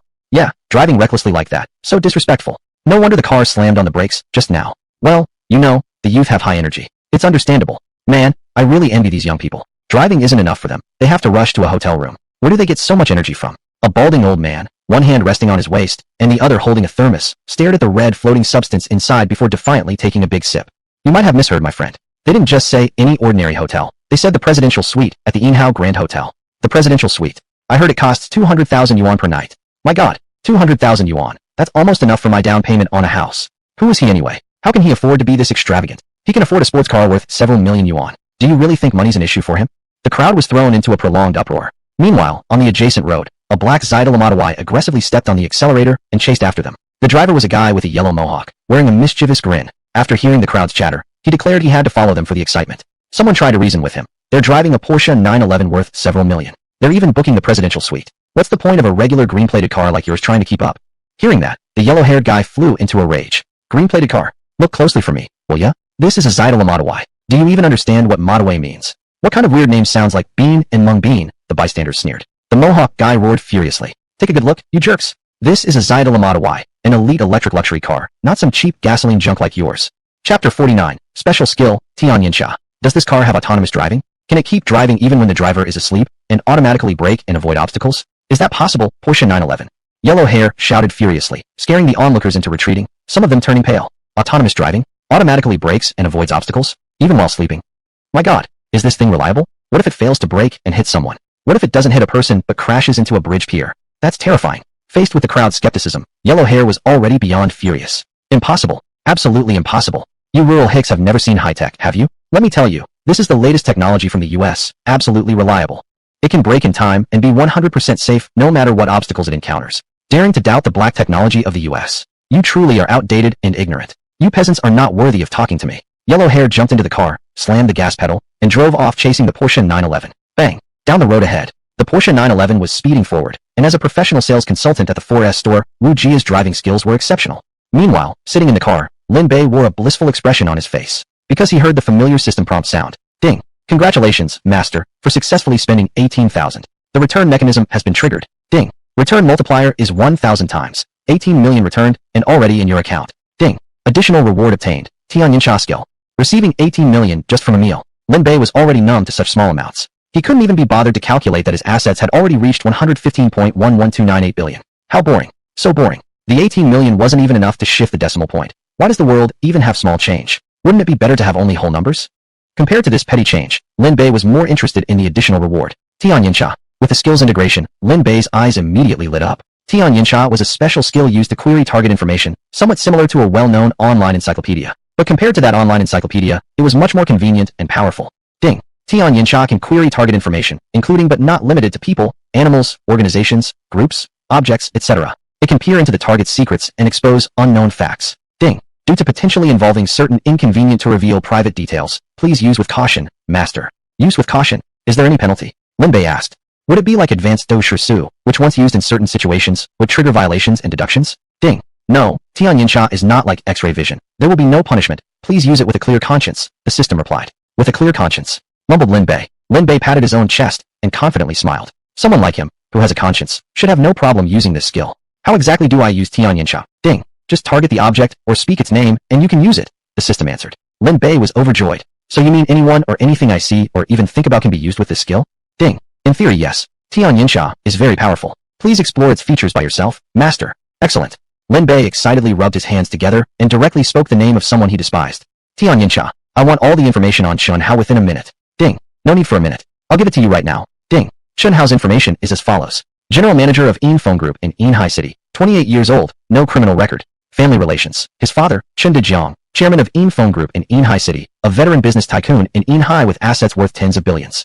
His mother, Wang Man, a housewife. Line by line, the information quickly displayed. Lin Bei noticed Chun Hao's father, Chun Dejiang. Tianyinsha, check out Chun Dejiang's information for me. Lin Bei gave the order, and information on Chun Dejiang was immediately retrieved. Ding. The information is as follows. Chun Dejiang, Chairman of Yin Phone Group in Yinhai City, 58 years old, previously had a criminal record but has been cleaned up, dominating both the legal and criminal worlds. Family relations. His son, Chun Hao, 28 years old, General Manager of Yin Phone Group. Wife, Wang Man, a housewife. So he was a man with a criminal record. No wonder he could dominate both the legal and criminal worlds. Looking at the current information, Lin Bei fell into thought. No wonder Chun Hao was so arrogant at the graduation party. His background was indeed powerful. However, for him, it was clearly nothing to be afraid of. Who was he? He was Lin Bei, a person wielding the system, the blessed one of fortune, beloved by heaven. How could he be troubled by a mere antagonist? Lin Bei thought for a moment and issued another command. Tianyinsha, show me information on Yin Phone Group. Ding. Here is the information. Yin Phone Group in Yinhai City. Chairman Chun Dejiang. His son Chun Hao serves as general manager, with assets totaling hundreds of billions. Key notice, risk warning. Due to poor management, Yin Phone Group's capital chain is about to break. They are currently applying for a huge loan from Yinhai Commercial Bank, which is under review. Once funds are approved and arrive, the risk warning will be lifted. Key notice, safety alert. Chun Dejiang maintains a group of highly capable, ruthless enforcers. Master, please be cautious. Special notice. General Manager Chun Hao holds little real power within Yin Phone Group. He is merely a lazy rich second generation who rarely involves himself in actual company operations and has limited disposable funds. After reading Yin Phone Group's file, Lin Bei became visibly excited. The capital chain is about to break. A cold gleam flashed in Lin Bei's eyes. Ever since the graduation party, actually just last night. From that moment, He had been thinking about taking revenge on Chun Hao and his father. Now, using Tianyanxia, he had smoothly uncovered their secrets. For any company, the most critical element is the capital chain. Without a stable capital chain, even giants like Google or Apple would collapse. So the opportunity has arrived. Lin Bay excitedly rubbed his hands together. The opportunity stood right before him, waving at him seductively, tantalizingly enticing. Just cut off the capital chain of Infone Group, and the Chun father and son duo would be finished. Opportunity always belongs to those who are prepared. When it appears, the only thing left to do is grasp it decisively and strike with one fatal blow. Tianyanxia, show me information on Lin Hai Commercial Bank. Ding. Here is the information. Lin Hai Commercial Bank, a private bank with asset size of 1,000 billion, managing funds over 1 trillion, ranked among the top 3 banks in Lin Hai, very strong. Chairman of the bank, Shenin Shan, 65 years old, personal wealth of 3,000 billion, with cash assets of 300 billion, a family with deep roots. Key notice, risk warning. This bank has a large number of bad debts and many interest ties with Infone Group. Master, avoid risks and losses in time. Special notice, due to massive bad debts, internal management disputes have arisen, with conflicts among senior executives. Master, please take caution. Chapter 50, Lin Bay wants to borrow money. Looking through the information of Lin Hai Commercial Bank, Lin Bay's eyes lit up more and more. An opportunity. The opportunity had now appeared right in front of him. If the previous chance had only been flirting with him, then this time it had stripped itself bare and was standing naked before him. Faced with this situation, was there even anything to think about? He definitely had to seize it. System, let me acquire Lin Hai Commercial Bank. Lin Bay made a decisive move, directly targeting Lin Hai Commercial Bank, because he had already pinpointed the lifeblood of Chun Dajiang and his son. Once he bought Lin Hai Commercial Bank, he could immediately cut off Infone Group's funding chain. Father and son would go bankrupt. The Infone Group would become an empty shell. At that time, not only would the father and son lose all their assets, they'd even be drowning in massive debts. Chun Hao, who had once been so arrogant and powerful, would become a super broke second-generation nobody everyone avoids. Ha! Awesome. One word. Extremely awesome. Lin Bay was incredibly excited, as if he could already see Chun Hao being chased and bitten by dogs on the streets. Ding. Friendly reminder. Acquiring Lin Hai Commercial Bank requires 200 billion, but the host currently only has 115.11298 billion. Insufficient funds. Seeing the red notification bar suddenly popping up, Lin Bay's face turned grim. He hadn't expected that even as a billionaire, there would come a day when he would run short of money. Not enough money to spend. Lin Bay suddenly understood what it meant to have a hero brought low by a single penny. Poor. He was too poor. So poor that he only had 1,000 billion. Wu Jia, can you lend me some money? Lin Bay turned to Wu Jia. Huh, what? Wu Jia was stunned. Mr. Lin wants to borrow money? What's going on? Lin Bay exhaled a breath of frustration. I'm a bit short on cash recently. Can you help me tide over this period? Tide over. Wu Jia shivered involuntarily. That word again, the familiar sensation. Mr. Lin, what exactly are you trying to tide over again? The first time he wanted to tide over, he bought a huge flat. The second time, he said he needed a presidential suite. Now it's the third time. Who knows what kind of crazy stunt he's going to pull this time. But regardless, she had received a large commission from Lin Bay before, so how could she refuse such a request? And being able to help such a rich man could lead to many more benefits in the future. After all, Lin Bay even mentioned over dinner that he would definitely come back to her car dealership to buy another car someday. At that time, she would get another huge commission. Lend it. This money must be lent. After organizing her thoughts, Wu Jia immediately showed her willingness without hesitation. Mr. Lin, how much do you need? It's not that much, about 1,000 billion, Lin Bay said casually. 1,000 billion. Boom. Her long legs suddenly straightened. The accelerator slammed all the way to the floor again. Screech, screech. Immediately, the Porsche 911 screeched to a halt with an ear-piercing sound. Wu Jia's face turned pale once more. Lin, mister, you're not joking, right? 1,000 billion? Where the hell would I get 1,000 billion? If I had that much, would I still be working at a car dealership? I'm serious, Lin Bay replied solemnly. Wu Jia looked at him, suppressing her shock for a moment before shaking her head with difficulty. I'm very sorry, Mr. Lin, you flatter me. I just don't have that much money. How much do you have then? Lin Bay asked insistently. Wu Jia replied reluctantly. I can only gather about 400,000 at the moment. 400,000. Lin Bay shook his head. No, that's way too little. What he needed was 1,000 billion. 400,000 was like a drop in the ocean, completely insufficient. Sorry, I asked for too much. Forget it. Lin Bay could only give up. Maybe for someone of your status, that's not too much. It's just that what I can give is too little. If I could, I definitely would. No problem. It's indeed too much of a request on my part. I didn't consider your affordability. I'm sorry, Lin Bay carefully explained, then dropped the idea of borrowing money from Wu Jia. He also suddenly realized that their relationship was purely business, and it wasn't really appropriate to ask her for a loan. In that case, he would have to find a way himself. I'll have to make the money myself. At this moment, Lin Bay truly felt the bitterness of trying to earn money. As a homeless person, raising 1,000 billion within such a short period. How many times would he have to spend to earn that kind of money? At that moment, Wu Jia suddenly realized that Lin Bay seemed genuinely distressed, and this wasn't just pretend. She felt a twinge of sympathy. Yes, even a rich person's money wasn't just blown in by the wind. The wind blew whoosh. Even the wealthy had their tough times. Mr. Lin had just bought a luxury mansion for 450 million, then another large flat. He even treated her to an ultra-luxurious dinner worth 18,000 yuan. Maybe he really was short on cash. Though she couldn't offer much help, at least she could offer a suggestion. Mr. Lin, I don't know if I should say this, but say it. You must say it. Lin Bei encouraged her with a determined look. If Mr. Lin is really having difficulties, I think you could consider staying at a more affordable hotel temporarily. An affordable hotel? Lin Bay frowned, as if deep in thought. To Wu Jia, Lin Bay still looked troubled. So, she finally gathered up her courage. Mr. Lin, if you really have no other choice, you could come stay at my place for a while. Stay at your place? Lin Bay looked at Wu Jia, clearly shocked. Wu Jia blushed. Please don't misunderstand, Mr. Lin. I live in a shared apartment, and my roommate just moved out a few days ago. I haven't found a replacement yet. If you don't mind, you're welcome to stay there temporarily. Of course, I won't ask you to share the rent. You can stay as long as you like. No rent? Letting me live there for free? That won't do at all. Lin Bay immediately rejected the offer. Are you kidding? No rent? Free accommodation? How would he spend money then? Without spending, how could he get rebates? Not letting him spend money. Wasn't that just tormenting him? No way. Absolutely not. Lin Bay shook his head repeatedly, refusing her kind offer. If Mr. Lin doesn't want to come, then just forget I said anything. Seeing Lin Bay's reaction, Wu Jia realized once again that rich people still valued face too much. Clearly, the shared apartment just didn't meet his standards, or rather, didn't match his status. Of course, he was a billionaire. How could he possibly live together with her in a shared apartment? Wu Jia, what exactly were you thinking? Wu Jia inwardly scoffed at herself. It was indeed an unnecessary effort. She didn't help at all, but only caused herself embarrassment. Wu Jia's face turned completely red, burning hot, like she had a fever. This incident taught her one truth. No matter how down on their luck the rich became, they were never truly looked down upon by others. I'm sorry, Mr. Lin, I acted rashly. Though she couldn't voice it, Wu Jia silently apologized to him in her heart. There's no other way then. I guess I'll just have to stay at Hao Grand Hotel for now. Lin Bei said helplessly. Since he couldn't borrow 1,000 billion from Wu Jia, he might as well keep spending.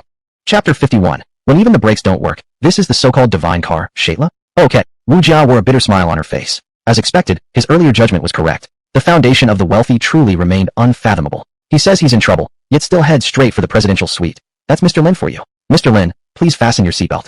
I'm about to drive off. Alright, let's go. Wu Jia adjusted her posture, her foot on the gas pedal, ready to start moving. Just then, Lin Bei suddenly furrowed his brows, receiving a crisis alert from the system. But this alert was only of moderate intensity, meaning the crisis wasn't directly targeting him. Right after, a loud crashing sound exploded from the side. Boom. Crash. Wu Jia was startled. She turned her head and saw a black new energy car violently smashed into the central barrier of the road, less than 10 meters from them. Is this guy insane? Why didn't he brake? Lin Bei asked angrily. Thankfully, they hadn't collided. If they had, his car being written off would be the least of it. Both he and Wu Jia might have been injured. Of course, if it had truly been that severe, the system's crisis alert would have sounded a serious alarm. Wu Jia stared at the wreck, her face pale and cold sweat pouring from her forehead. Mr. Lin, he probably didn't want to crash. It's possible his brakes just failed. If it can drive but can't stop, what kind of garbage car is this? Wu Jia inhaled deeply, reverence in her voice. It's a luxury car from beautiful country, called the Shaitla. As for the specific model, damn, it's too smashed to identify. Looking at the vehicle so mangled it was unrecognizable, Wu Jia couldn't help but curse. If the brakes don't work, this car must be super cheap, right? Lin Bei asked, rubbing his chin. Wu Jia shook her head. This car's no cheap ride either. It's at least several $100,000, and the higher-end models could even hit millions. So expensive, yet the brakes don't work. This is utterly absurd. Surely, no one would buy such a dangerous car, right? Lin Bei concluded naturally. Who in their right mind would buy something so risky? Wu Jia frowned. Mr. Lin, you're not an industry insider, so obviously you don't know the market. In reality, there are plenty of people who adore these cars that can't even brake properly. I don't believe that. That's just how it is. There are way too many people worshipping this car. Online, there's even legions of idiot shills who won't tolerate even the slightest criticism of it. Was this car made by Brother Three's factory? How unreliable. Nope. Even Brother Three's cars are more reliable than this one. It's produced by a certain world-famous company from the beautiful country. Impossible. Absolutely impossible. Lin Bei shook his head. The beautiful country boasts possessing advanced alien-level technology. How could their car be so damn terrible? Wu Jia's expression changed toward Lin Bei suddenly. Mr. Lin, you sound just like those idiot shills online. Are you also kneeling to this junk? Of course not. Lin Bei laughed heartily. Lin Bei, would never worship foreign trash like that. I'm just pointing out that since these cars have always been claiming themselves as top tier, pretending to be some alien's godson level advanced technology, how could they possibly even fail to make decent brakes? Oh, I see. Mr. Lin, you haven't disappointed me. For a moment, she thought Lin Bei might be one of those worshippers. Good thing he's not. Wu Jia exhaled in relief. Mr. Lin, no matter how the shills try to whitewash this, the truth is the brakes do fail. Although, as an industry insider, I should mention this car isn't entirely bad, just not as great as they claim. I just don't understand how people can kiss up to it with their eyes closed. Mr. Lin, while I work as a Porsche 4S salesperson, let me tell you as an industry professional, many domestic cars nowadays are now fully on par with these foreign models in terms of technology and quality, even safer. Of course, our Porsche has always led the way in performance, style, and safety. We will never disappoint any of our customers, so your choice was absolutely correct. Wu Jia declared proudly to Lin Bei. As an insider, naturally her word held the most authority. Lin Bei also gave high recognition, since such an objective and rare opinion was truly commendable. Wu Jia, you are a respected sales consultant. You flatter me, Mr. Lin. Oh right. Shall we go help the accident victims? The two had been so engrossed in talking they nearly forgot the Shaitla crash that had just happened nearby. Lin Bei waved his hand. No need for us to help. Look, oh, Wu Jia turned her head. The guy with the yellow hair already lay over a dozen meters away. Apparently, at the moment of impact, he'd already been thrown out. By now, the black Shetla was on fire and sparking electricity. Several drivers nearby tried using fire extinguishers but couldn't put it out. Looking at the completely mangled wreck, people shook their heads in lament. Some kind-hearted folks had already helped the yellow-haired guy to his feet. He already had a bruised face, but his injuries didn't seem life-threatening. Someone had already called an ambulance. Someone asked the guy with yellow hair, "How could you be so careless? Were you distracted or looking at your phone while driving?" "I wasn't." The yellow-haired guy denied directly and said he had been driving attentively. "Then why did you crash?" "I don't know either." He shook his head. "Didn't you brake?" Someone asked. Hearing the word brake, his pupils suddenly shrank, and he stared at the speaker with clear suspicion. "Why are you asking about the brakes? Tell me, what's your purpose? Who sent you? Why are you asking this?" The yellow-haired guy glared at the person aggressively. This intense line of questioning left the other person completely stunned. "What the hell are you talking about? I helped you up and only asked if you braked. Why are you overreacting like this and making me look like I have ulterior motives?"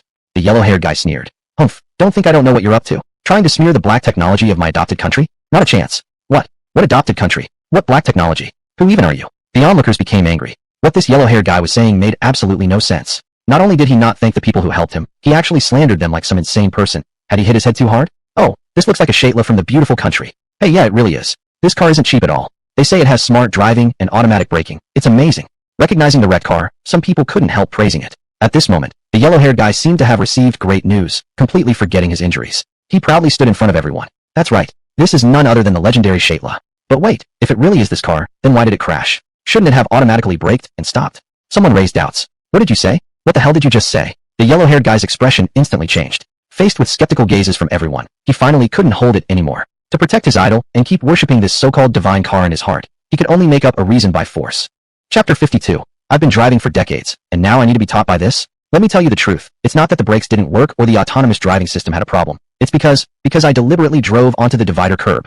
Huh? You drove into the divider curb on purpose? What? Everyone was shocked. He intentionally crashed into the divider? Looking for trouble? Who drives like that? Of course nobody believed it. Huang Mao pounded his chest and said, "No need to doubt. I did this to verify the vehicle's safety, and the truth has proven, this car stands the test. I myself am the best proof." Looking at Huang Mao, everyone fell silent. Only one thought in everyone's mind. This guy is seriously ill. I was considering buying this car, but if its safety is this poor, I need to think twice. I've been car shopping lately. Cars with this kind of safety on should be avoided. I heard their customer service is extremely aggressive when dealing with complaints, someone said. That touched a nerve in Huang Mao. What are you talking about? What did you say? What do you mean by aggressive? What complaint? Can this god car really have such problems? Let me tell you, that's impossible. Seeing people shaking their heads again, Huang Mao decided to let his actions speak. He took out his phone, its screen cracked from the collision, and dialed the customer service hotline of the car company. "Hello, I need to report that my car crashed into a divider curb. Sir, our system detected that you were distracted while driving. It's human error. We refuse to take responsibility. If you intend to make a malicious complaint, we will sue you immediately." Huang Mao covered the phone in fear. Come on, getting sued is no big deal, but disgracing the god car's image, that's serious. Ahem, will you give me a new car for free? Good. I'm very satisfied with your attitude. It's settled then. On the other side. Who the hell are you? Are you out of your mind? Trying to blackmail us? Legal department, prepare the lawsuit now. Huang Mao was startled. Forget about the free replacement for now. I've been busy recently. No need to deliver the car. I'll come by when I have time to pick one up. Sir, we'd recommend you go get a psychiatric checkup, okay? Good. Yeah, I'm satisfied. That's it then.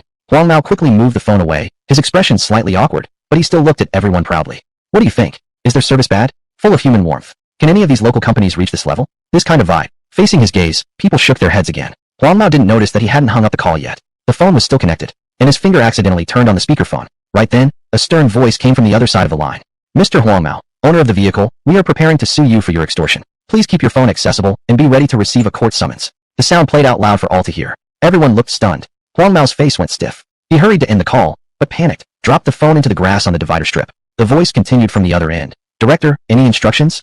"Yes, this incident is worth reflecting on. We clearly have major problems in customer management." "Reflection? Do we really need to reflect? This is a god car." A staff member was puzzled and loudly questioned. "Yes, reflection," the director said. "Moving forward, we must strengthen customer education. Let them understand, our god car is different. It's hard for people of their level to drive well. We need to teach them how to properly drive our god cars."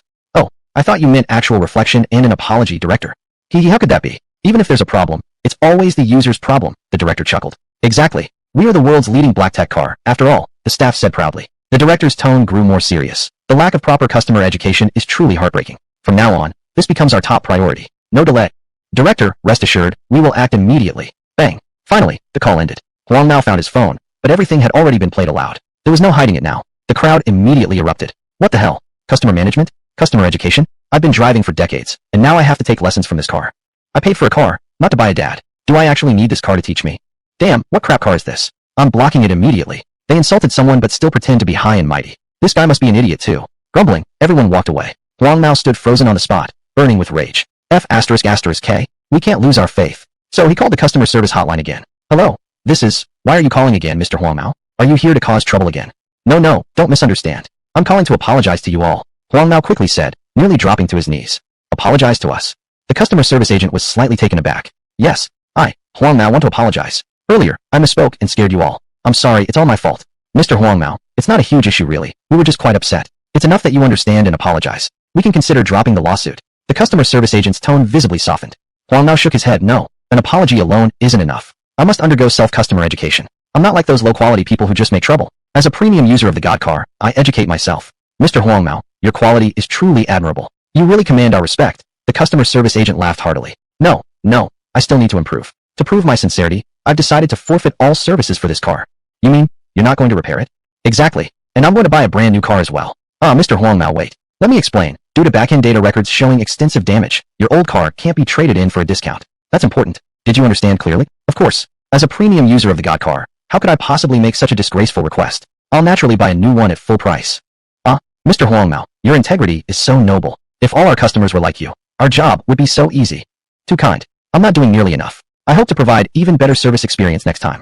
Huang Mao slowly knelt on the ground, his voice filled with excitement. Director, quick, we found a high-quality customer. The person on the other end of the phone got excited as well. A high-quality customer? The director asked. Chapter 53, a great success in human automotive history. Yes, that's the one. The gentleman named Huang Mao just now. He not only gave up claiming compensation, but also said he'd buy a new car in full price. Moreover, he's already started self-educating. Great, excellent. That's exactly the kind of ideal customer we've always dreamed of, I propose. The director's voice immediately turned serious and went up an octave. Considering this customer's outstanding performance, I propose we honor him as our customer of the year, that is, our annual MVP customer. From now on, everyone involved should work with him closely and widely promote his story. Yes, director. The staff quickly took notes of the director's instructions. Did you all see that? This is a most successful case of customer education. More importantly, he even learned to self-educate, which is extremely rare. This marks a major victory in our customer service work and indeed a great success in human automotive history. Director, you're absolutely right. The staff clapped enthusiastically, and the entire customer service department overflowed with a lively atmosphere. Nothing really. I believe that under our excellent policies, more and more customers like him will appear, and our cars will sell better and better. Get things set. Contact this gentleman right away for me. I'm going to award him a banner of honor and a certificate of recognition. Yes, director. Orders were issued immediately, and the customer service department instantly became a buzz of activity. Ordering banners, making phone calls to schedule appointments. The entire series of actions unfolded at once. The director looked at his busy team and felt a surge of pride rising within him. Next, I want to see this outstanding customer standing on our Divine Car Customer Service Center stage holding that banner and certificate. He will serve as our advanced user and become the global customer service ambassador. He will use his glorious deeds to spread our customer education theory so that all customers can grow quickly and eventually everyone can become our MVP customer. Just imagine such a scene. Nearly every day, there'll be top-quality customers seriously studying, realizing self-education and self-management, deeply understanding their past mistakes, and no one will dare to claim their rights against us anymore. At our single word, they would kneel to the ground to prove their faith. What a moving sight that would be. Director, your vision is tremendous. We can't wait to see the day it becomes reality. Talking won't make it happen. You want to see it? Then start acting now. Director, we will definitely give it our all. With excitement filling the air, everyone at the customer service center threw themselves into work. One by one, calls were made to customers who previously had complaint records, forcefully informing them about Mr. Huang's glorious deeds. Hello, Ms. Yan. We have a perfect customer dispute case we suggest you study thoroughly. Hello, Mr. Pai. Based on your record, we strongly recommend you learn carefully from this Mr. Huang's case. Hello, Mr. Dan. We hope this learning experience can help you seriously reflect and strive to meet this exemplary standard. Hello, Mr. Yan. Facing this glorious example of a customer, aren't you at all ashamed? Hello, Mr. Luan. Please study this example thoroughly and write a 10,000-word sincere letter of repentance. Submit it to our customer service center within 3 days or face the consequences. One call after another was made, and from this moment on, the customer service endeavors of the legendary Tila Divine Cars ushered in a grand new chapter. Is this guy an idiot or something? Wu Jiao watched in stunned silence from start to finish. This wave was seriously full of dull moments. How could there actually exist a customer like Huang Mao in the world? Is it possible that he just knelt for too long and simply doesn't want to stand up anymore? Mr. Lin, you're absolutely right. Why didn't we Porsche ever meet such a customer? Wu Jia shook her head in regret. She had encountered many difficult customers before, but someone like Huang Mao, this was truly her first time meeting someone like him. If all customers were like Mr. Huang, their job would indeed become an absolute dream. Oh my, Mr. Lin, I got so caught up watching the spectacle that I wasted your precious time. I'm truly sorry. It's entirely my fault. Don't blame yourself. To be honest, I also enjoy watching spectacles. After all, it broadens one's horizons. Mr. Lin smiled and waved his hand. Mr. Lin, please fasten your seatbelt. I'm about to drive off. Let's go. Vroom. She hit the gas, and the Porsche 911 shot forward like lightning. They arrived at the Silver Prestige Grand Hotel. Wu Jia, thank you for your hard work. You may head back now. After parking the car, Mr. Lin said goodbye to her. If transportation becomes inconvenient for you, feel free to use my car to go home, Mr. Lin added. After all, it was already pretty late. Perhaps public transport had already stopped running, and calling a taxi might also be inconvenient. Wu Jia originally intended to say farewell to Mr. Lin immediately, but upon thinking again, that didn't seem quite appropriate. If she left right after returning the car, what if Mr. Lin misunderstood? What if Mr. Lin thought she had only reluctantly driven him all day and secretly felt very resentful inside? At that thought, Wu Jia immediately changed her mind. It's still early. I'll accompany Mr. Lin to check in first, just in case. In case of what? Lin Bay asked. In case the presidential suite is fully booked? All right. Lin Bay slapped his forehead gratefully. Exactly. What if the presidential suite was fully booked? Where would he stay then? Then he would have to go to another hotel to find another presidential suite.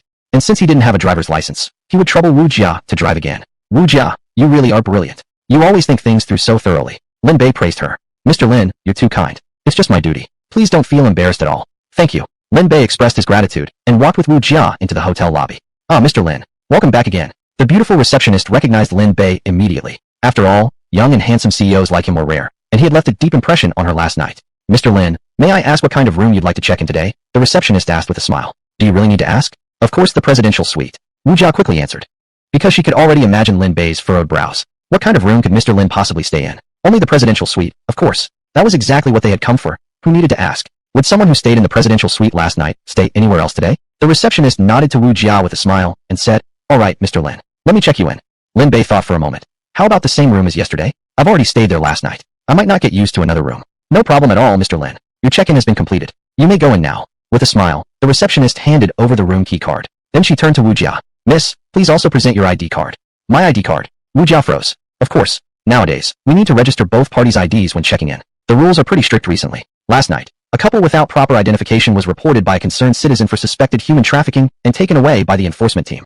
Chapter 54. How can one day be enough? I want to stay for a month. Humph. Lin Bei burst out laughing directly. Wasn't that couple just Chun Hao and Su Jiai? And that kind-hearted citizen, naturally, was none other than himself, Lin Bei. Mr. Lin, why are you laughing? Both Wu Jia and the receptionist looked puzzled. Nothing much. That kind-hearted citizen's actions deserve praise. Only with more people like him can society gain more positive energy. Lin Bei said solemnly.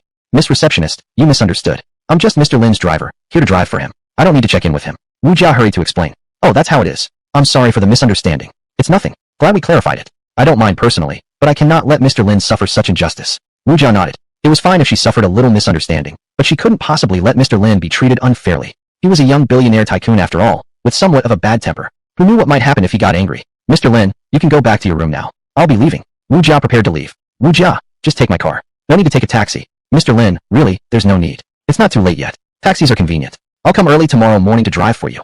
In that case, okay. Lin Bei waved his hand and bid her farewell. Lin Bei turned to the receptionist girl and prepared to pay the room fee. How many days did you check me in for? Just one day, Mr. Lin. One day. Lin Bei frowned. Is there any problem, Mr. Lin? The receptionist girl asked. Last night was also for one day. Today, unless specified otherwise, one day should be correct, right? Hearing their conversation, Wu Jia also stopped walking. Was Mr. Lin changing plans? Looks like she couldn't leave just yet. Wu Jia walked back to the reception desk. Looking at the receptionist girl, Lin Bei shook his head. How can one day be enough? I want to stay here for a while. Alright then, just check me in for a month first. A whole month? Oh my god. A 1-month booking for the presidential suite. The receptionist girl's eyes sparkled with excitement. Wu Jia was also surprised. She stared at Lin Bei, momentarily mesmerized. Mr. Lin, didn't you say you were short on cash? Didn't you mention you lacked money? If you lack money, why stay in the presidential suite for a whole month? What's the logic here? Wu Jia tried to figure out the logic behind this, only to get more confused. She just couldn't understand Lin Bei's way of thinking at all. So, any problem? Lin Bei asked. No problem at all. Snapping back from her excitement, the receptionist girl's smile became even more radiant. A whole month in the presidential suite. This Mr. Lin indeed truly was a proper tyrant tycoon. Young, handsome, wealthy, and generous. If such a tycoon boyfriend could be hers, how wonderful it would be. At this moment, the receptionist girl's eyes even got moist. She even drooled slightly. The brain, just brought back to reality, once again started imagining thrilling scenes. A young, handsome, rich, and magnanimous tyrant tycoon, just like Mr. Lin, holding her hands, taking her to ride carousel horses, surfing in the sea, speeding on highways, lavishing money for her, showing her all the wonders of the world, piercing through the clouds, and flying high into the sky. Fantasizing about these exciting scenes, the receptionist girl let out a scream, her slender body involuntarily trembling. Miss Receptionist, what's wrong with you? Lin Bei was startled. What the heck was going on? Mr. Lin, I lost my composure. I'm sorry. Coming back to her senses, the receptionist girl's face turned red as aubergine, hurriedly apologizing to Lin Bay. It's okay. Just calculate the bill. Lin Bay said. All right. The receptionist girl looked at Lin Bay, her mind beginning to work actively. Such a tyrant tycoon, rare to meet. If she could get close to him, her future would surely be filled with boundless wealth and honor. The opportunity is right here. She must seize it. Thinking for a while, she quickly said, Mr. Lin, as our store's top VIP customer, if you book the presidential suite for a month, you'll enjoy an 80% discount, plus a variety of exclusive added services, and even double VIP points. 80% discount, added services, double points? Lin Bay's eyebrows slowly furrowed. The receptionist thought he was doubting. With pride on her face, she said, Mr. Lin, there's no need to suspect. Our policies are solid discounts. Especially for esteemed customers like you. The benefits are quite substantial and absolutely satisfying. Sir, look, the original cost for 1 month is $6 million. With an 80% discount, it becomes $4.8 million. That saves you $1.2 million. Plus our exclusive value-added services and double VIP points. The actual benefits you receive are worth at least $2 million.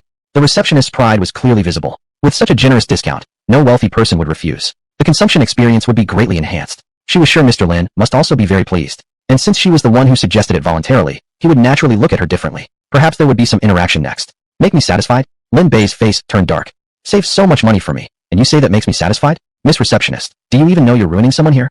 Lin Bay roared angrily in his heart. There's no way this isn't a scam. It's seriously affecting my spending. This is a major issue. It must be corrected. Seeing Lin Bay's worsening expression, the receptionist girl couldn't help but feel a bit uneasy.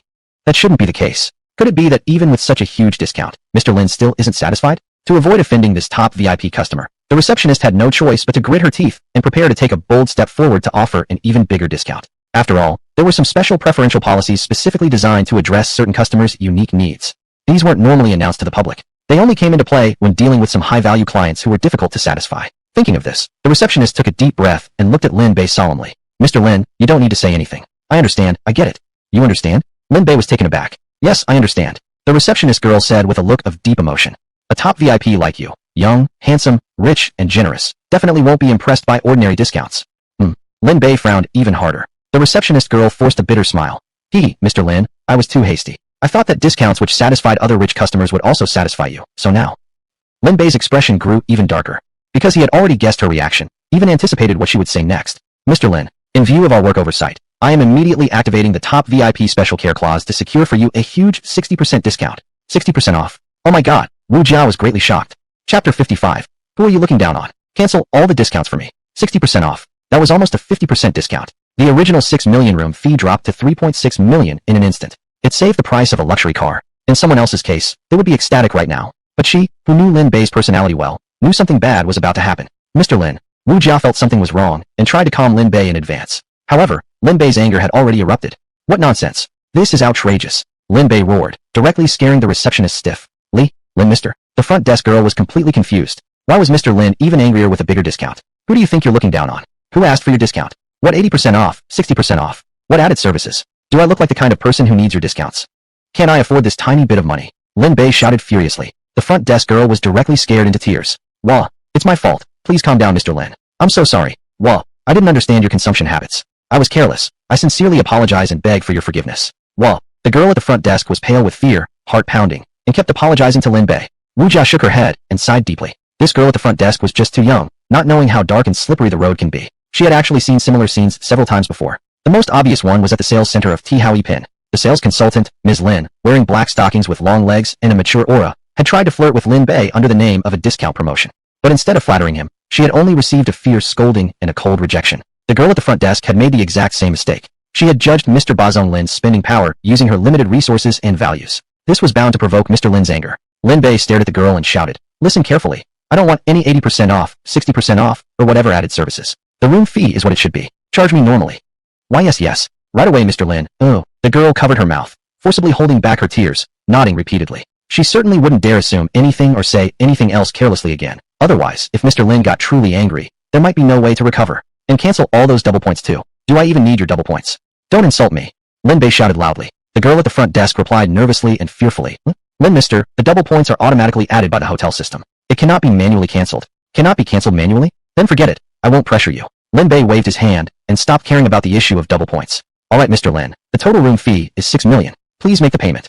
The girl at the front desk had calculated the charge and requested Lin Bei's payment. Wu Jia, watching beside, was almost in tears. "Mr. Lin, so this is what you mean by being short on cash and tight on funds. 6 million could buy 4 or 5 Panamera cars. crying poor while rejecting discounts worth millions. So this is the style of a rich man? Mr. Lin, you're truly one of a kind. Wait. Lin Bay waved his hand. Reissue the bill for me. Huh. Reissue the bill. Wu Jia was stunned. The girl at the front desk was stunned too. Why reissue the bill? Was Mr. Lin finally reconsidering and willing to accept those discounts? Mr. Lin, now you're talking sense. After all, those discounts are worth millions. The girl's face lit up again with a proud and confident smile. Wu Jia silently shook her head. She knew Lin Bay would never request something like that. Because he never needed discounts. They were just a question and challenge to his purchasing power. It has nothing to do with right or wrong. I don't want to pay a month's room fee all at once. I will pay day by day. Reissue 30 bills for me. What? 30 separate bills? Wu Jia and the girl at the front desk were both stunned again. What kind of weird request was that? Mr. Lin, are you really that bored? 30 separate bills. This might take half an hour just to issue. They exchanged glances, sharing the same thought unknowingly. You can't just play around like this. Mr. Lin, isn't your time precious? Are you that free? Why in the world would you issue 30 separate bills when you can settle everything in one transaction? Though Wu Jia didn't understand, she knew Lin Bay's style. Unquestionable. Miss Front Desk, just follow Mr. Lin's instructions and reissue the bills. She even winked at the girl, hinting not to resist. Okay. 30 separate bills coming right up. Do you want another scolding? Start issuing them. Must be split into 30 separate bills. Do it right now. Rush. The front desk girl immediately started issuing check-in receipts. Each one exactly 200,000. No more, no less. A total of 30 bills, adding up to 6 million. She spent a full dozen minutes writing them. Her hand went numb. Mr. Lin, these are your bills. Please check them. 30 room fee receipts, a thick pile. Lin Bay casually grabbed the stack, didn't even glance at them, and paid directly. This. The girl at the front desk froze. So you're not even going to look at them? Then what's the point of me writing until my hand goes numb? Mr. Lin, can we merge the payment? The front desk girl asked timidly, clearly already afraid of Lin Bay. No way. 30 bills are 30 bills. Why merge the payment? 30 bills must be handled one by one. Lin Bay shouted loudly. Okay. Whatever you say. We'll follow your instructions. The girl at the front desk had now fully experienced Mr. Lin's bowed-out style, and dared not say another word. 30 bills to be paid separately, right? Fine then. Let's get started. Facial scan. Next. Beep. Facial scan successful. Payment of 200,000 completed. Beep. Facial scan successful. Payment of 200,000 completed. Beep. Facial scan successful. Beep. Facial scan successful. Payment of 200,000 completed. 30 bills, 30 facial scans, 6 million successfully paid. Lin Bay finally showed a satisfied smile. Mr. Lin, looks like you're definitely not short on money. Wu Jia bitterly shook her head, silently mocking herself. She had actually considered lending Lin Bay 30 or 40,000. What a ridiculous thought. Did he even care about 30 or 40,000 from her? Mr. Lin, all payments have been successfully processed. You may check in now. The front desk girl said with a smile, truly frightened by this bought out in time Mr. Lin. Good, I'm satisfied. It's getting late. Wu Jia, you should go home now. Alright Mr. Lin, good night. Wu Jia bid farewell and left the hotel. Lin Bay then walked toward the presidential suite elevator and headed to his room. Beep. The door opened, and the two butlers and the cleaning Annie walked out. Lin Bay had already prepared for this, smiling and nodding at them. Mr. Lin, it's you again. Chapter 56. More charming the longer you look. That's really a coincidence. The first two clients we've served since starting our jobs here are both you. Mr. Lin, this must be fate. We must serve you well today. The two beautiful secretaries in black tights and elegant business attire looked at Lin Bay with obvious surprise and delight. Last night was their first day on the job, and their client had been Lin Bay. Tonight, they thought they might have a different guest. Just a moment ago, they were a bit anxious. But now, the guest turned out to be Lin Bay again. What an amazing coincidence. Mr. Lin, are you liking our service already? Both secretaries blushed slightly, especially the life secretary. After all, she had personally assisted Lin Bay during his bath last night. Mr. Lin was nothing but refined in every way, top-notch in every sense. It's me. Is that strange? Lin Bay asked with a smile. Mr. Lin, you probably don't know, but all three of us are working for the first time. Yesterday was our first day, and today is only our second. We thought we might serve someone else, and we were actually feeling a bit down just now. But to our surprise, today's guest is still you. The secretaries smiled genuinely, clearly happy and free of their earlier unease. That's right, Mr. Lin. What they said is true. I even comforted them a little earlier. After all, in any job, you have to serve all kinds of customers. But high-quality successful men like you are really rare. Oh, then what are the other successful men like? Lin Bay asked curiously, still smiling. The housekeeper shook her head. Like them, I'm also a beginner. I haven't personally interacted with many others, but from what other colleagues at the hotel have said. She paused, seeming hesitant, then leaned closer to Lin Bay and lowered her voice. They say that many rich people have twisted minds, their values are off, and they're very rude and cruel towards service staff. Their attitude is terrible. That bad? How despicable. Aren't they disgracing all of us rich people? Lin Bay was angry. What does it matter if someone is rich? There are still decent people among the wealthy. Can a small group of immoral, low-class rich people represent all rich people? Of course not. Don't worry, I, Lin Bay, am not like those people. I'm a civilized rich man, and I will never treat you like they do. Mr. Lin, we believe you. Last night, your actions already proved your quality. We're very honored to have a guest like you. The two secretaries nodded excitedly. For their first time working, meeting a wealthy, well-mannered man like Lin Bay was truly their good fortune. Oh, Annie housekeeper, you look great in that outfit today. Lin Bay examined the housekeeper and said with a smile. Really? I thought I'd be laughed at. The housekeeper seemed shy, her face already turning slightly red. Today, she wore a blue cheapao that accentuated her somewhat plump figure, giving her a unique charm. As Lin Bay continued staring at her, she became even more embarrassed. Mr. Lin, don't tease me. How could I possibly compare with these young, pretty girls? The housekeeper pointed at the twin secretaries, her face reddening even more. Indeed, the twin secretaries were young and beautiful, with long legs and black stockings, high cultural standards, and strong personal capabilities. A young man like Lin Bay should naturally be attracted to looks and figures like theirs. Auntie, don't be so modest. You have a mature charm that we don't possess. You're the kind of full-figured, elegant, and enduring beauty. Compared to us, we're still quite immature. You're not just an ordinary housewife, but a woman of grace and background. There are many aspects in which we feel inferior. Mr. Lin, what do you think? After praising her, the twin secretaries looked at Lin Bay, waiting for his opinion. Lin Bay rubbed his chin, his eyes fixed on the housekeeper without wanting to look away. He had to admit, it was hard not to keep looking at her. The more he looked, the more charming she became. Actually, she wasn't that old, but that mature, intellectual, and profound charm made one feel deeply entranced, reluctant to stop. In this respect alone, the two secretaries couldn't compare. Of course, the twin secretaries also had their own strengths. They each had their own unique appeal. Mr. Lin, am I really too fat? The housekeeper became even more flustered. The way Lin Bay stared at her made her feel somewhat uneasy. She gently patted her own full, curvy figure and smiled helplessly. No, your figure is perfect. You're plump, not fat, full, enduring, and attractive. Lin Bay said honestly. A figure and overall appeal like hers were indeed hard to come by. After all, people like her usually don't go out much. And even fewer would come to work at a hotel. Meeting her was indeed a kind of fate. Really? Mr. Lin, don't be fooling me. Truly, she's more charming the longer you look. Very appealing. Lin Bay replied with a smile. Huh, I was worried I might disappoint you. But now it seems not so bad after all. The housekeeper felt genuinely relieved. Actually, I know some acupressure and meridian massage techniques, and have a little knowledge of medicine. If you're willing, I can share some small health tips with you. Lin Bei said to the housekeeper. Traditional Chinese medicine. Mr. Lin, you understand TCM? Yes, just a bit. Lin Bei nodded modestly. In reality, he had even reached an intermediate level in medical skills, and if needed, he could easily upgrade to advanced, or even divine level. For him, body maintenance was just basic, entry-level skill, too simple. My God, when I was abroad, I always admired traditional Chinese medicine deeply. I never expected that Mr. Lin actually understands TCM. Not to mention, foreigners really respect TCM. The twin secretaries both showed off excitedly, pride evident on their faces. Really, Lin Bei frowned slightly. But why do I hear that many people are defaming TCM, questioning whether it's pseudoscience or witchcraft? Do foreigners really believe in TCM? It's true. The work secretary nodded. She continued seriously. Mr. Lin may have never been abroad and doesn't know how things are outside. I've lived and worked there for more than 10 years and understand the situation very well. The medical conditions outside are nowhere near as good as they are hyped online. In some places, they're much worse than in China. And when foreigners face difficult and complicated diseases that Western medicine can't solve, they rely on our traditional Chinese medicine to cure them. I can confirm the same thing too. I've also lived abroad for almost 10 years, added the other secretary. TCM holds a very high status there. For example, they treat skilled TCM doctors with as much reverence as we would worship gods. Chapter 57. Believe me, traditional Chinese medicine will never decline. Shuangmi became increasingly excited as she spoke, because these were among the few experiences abroad that made them feel proud. Just like what people often say online, many people complain and curse their homeland all the time. But when they go overseas, arriving at the so-called ideal countries they once longed for, they finally realize that their own country was actually the best. And the countries they once admired are actually far from their imaginations, with many aspects in shambles. The cultural, lifestyle, and societal differences are enormous. So much so that they can be unbearable. I never expected that traditional Chinese medicine, something we ourselves were nearly abandoning, could enjoy such high status overseas. Lin Bei deeply sighed, his expression extremely solemn. Thinking about the current state back home, where traditional medicine is being lost, made him feel heartbroken. Mr. Lin, the level of reverence for TCM there is even more exaggerated than what we can describe. If you get the chance, you should experience it yourself to understand. But these years, our TCM has somewhat fallen into a gap. Good doctors are hard to cultivate. It's truly heartbreaking. Shuangmi shook her head with a sigh, her mood heavy. Back when they were abroad, they had witnessed the glory of traditional Chinese medicine, originally believing that once returning home, they would encounter even more TCM experts. But the reality was shocking. TCM was declining, skills being lost, and many once renowned medical lineages were broken. In contrast, Western medicine, something even foreigners themselves looked down upon, dominated the scene domestically. All these circumstances shattered their dreams, leaving them profoundly disappointed. Don't worry, traditional Chinese medicine will never decline. As times develop and people awaken, its value will be increasingly recognized by more and more people. One day, it will revive and shine more brilliantly than ever before. Lin Bei spoke solemnly, making a confident declaration. I hope so too, Mr. Lin.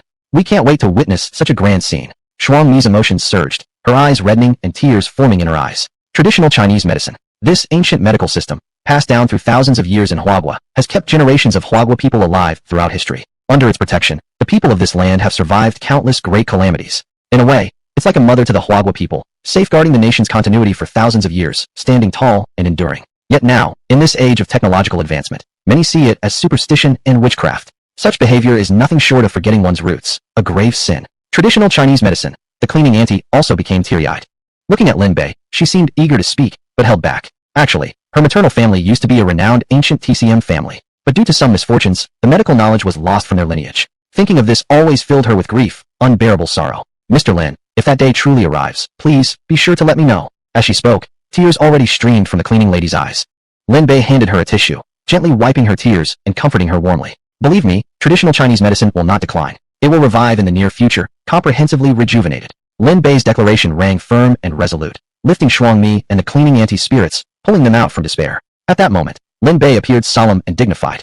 The traditional Chinese medicine passed down for thousands of years in Huahua must not decline. It is a national treasure we must never lose. System, upgrade intermediate medical skills to advanced medical skills. Ding. Intermediate medical skills upgraded to advanced at the cost of 1 million. Good. Lin Bei took a deep breath, his eyes shining with confidence.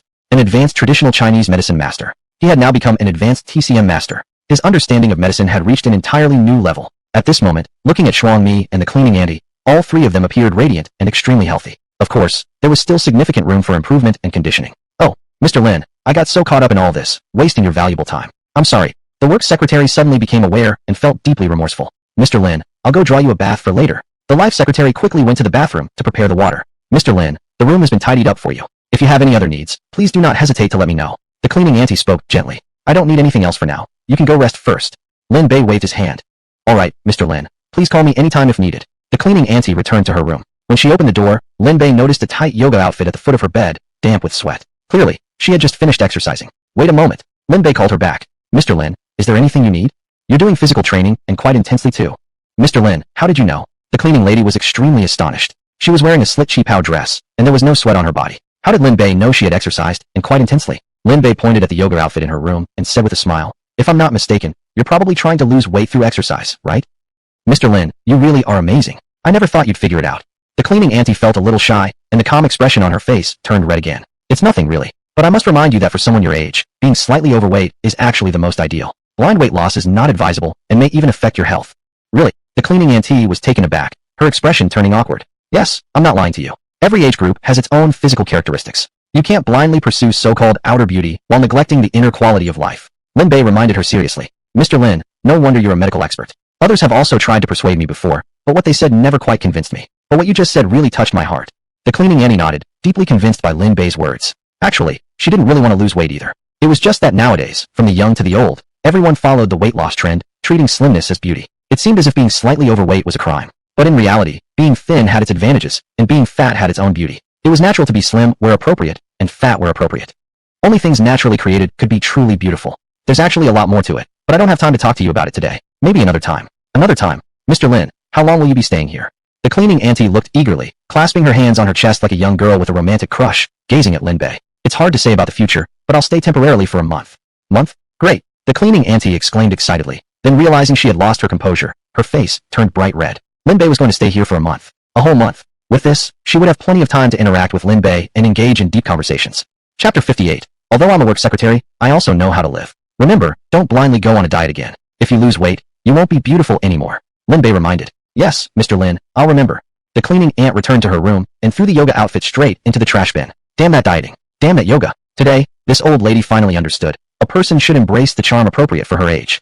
When you're young, thinness is considered beautiful. When you're more mature, being slightly plump suits you better. And when you're older, being cultivated and refined is natural and graceful. That's the way of nature. Mr. Lin, I definitely won't let you down. Blushing, the cleaning aunt closed the door shyly, her face still flushed red. For Mr. Lin, she absolutely couldn't diet anymore. She took off her cheongsam and carefully examined her figure in the full-length mirror. After being encouraged by Lin Bei, she felt more and more confident, even starting to like her own look. In the past, she always thought she was too fat when looking in the mirror. But now, everything seemed perfect, full, soft, and exuding the charm of maturity. Where was the lack of beauty here? Love it, love it. What if Mr. Lin could see these little details? Would he also give me a thumbs up? Thinking of that, her face suddenly flushed red. Ugh, what am I thinking? How could I think such thoughts? Mr. Lin is so young, handsome, and kind. Thinking about him like this is really too much. Looking at her full figure in the mirror, the cleaning aunt scolded herself harshly.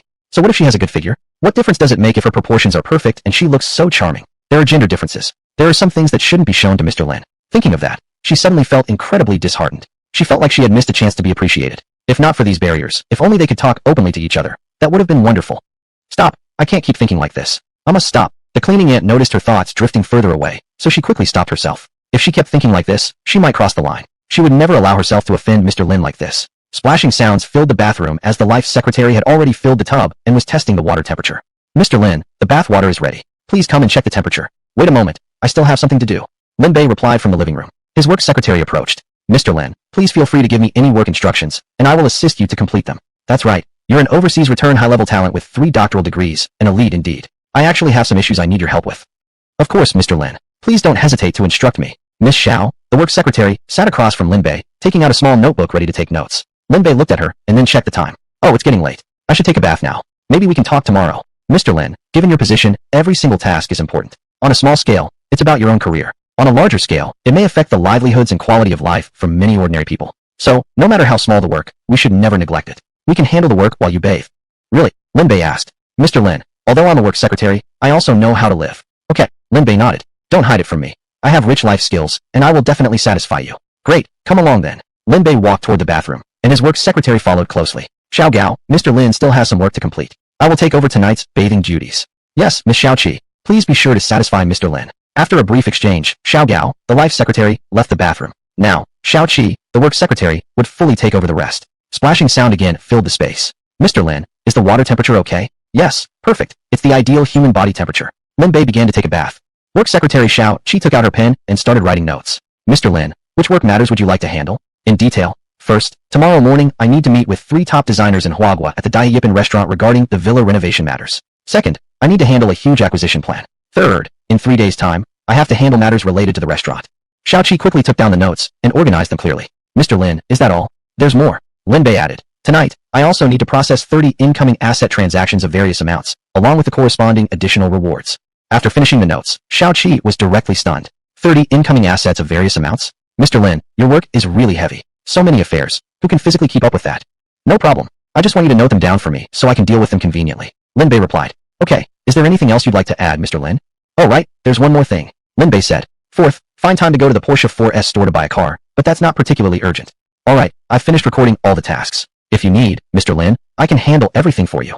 The works secretary volunteered eagerly, stepping forward to take on the challenge. No thanks. Some things just can't be replaced by others. They need my personal attention, Lin Bei replied seriously. Okay then, if you ever need assistance, Mr. Lin, feel free to call on me anytime. For now, that's all. You're free to go rest. Lin Bei waved his hand.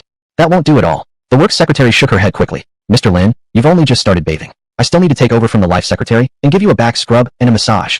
Do you know how to do all that? Lin Bei asked. Of course, Mr. Lin. Just give it a try and you'll see. Alright, let's begin then. Okay. The works secretary removed the necessary clothing and stepped into the bathtub to serve Lin Bei. Lin Bei was lying in the bathtub of the presidential suite, watching a 1,000-inch projector screen while experiencing the 38D dynamic water flow massage and impact inside the tub. So comfortable. Mr. Lin, when are you planning to start working? I can be your personal secretary and assist you 24/7. The work secretary said as she worked on him. Although she knew how to live, after all, she was still a work secretary.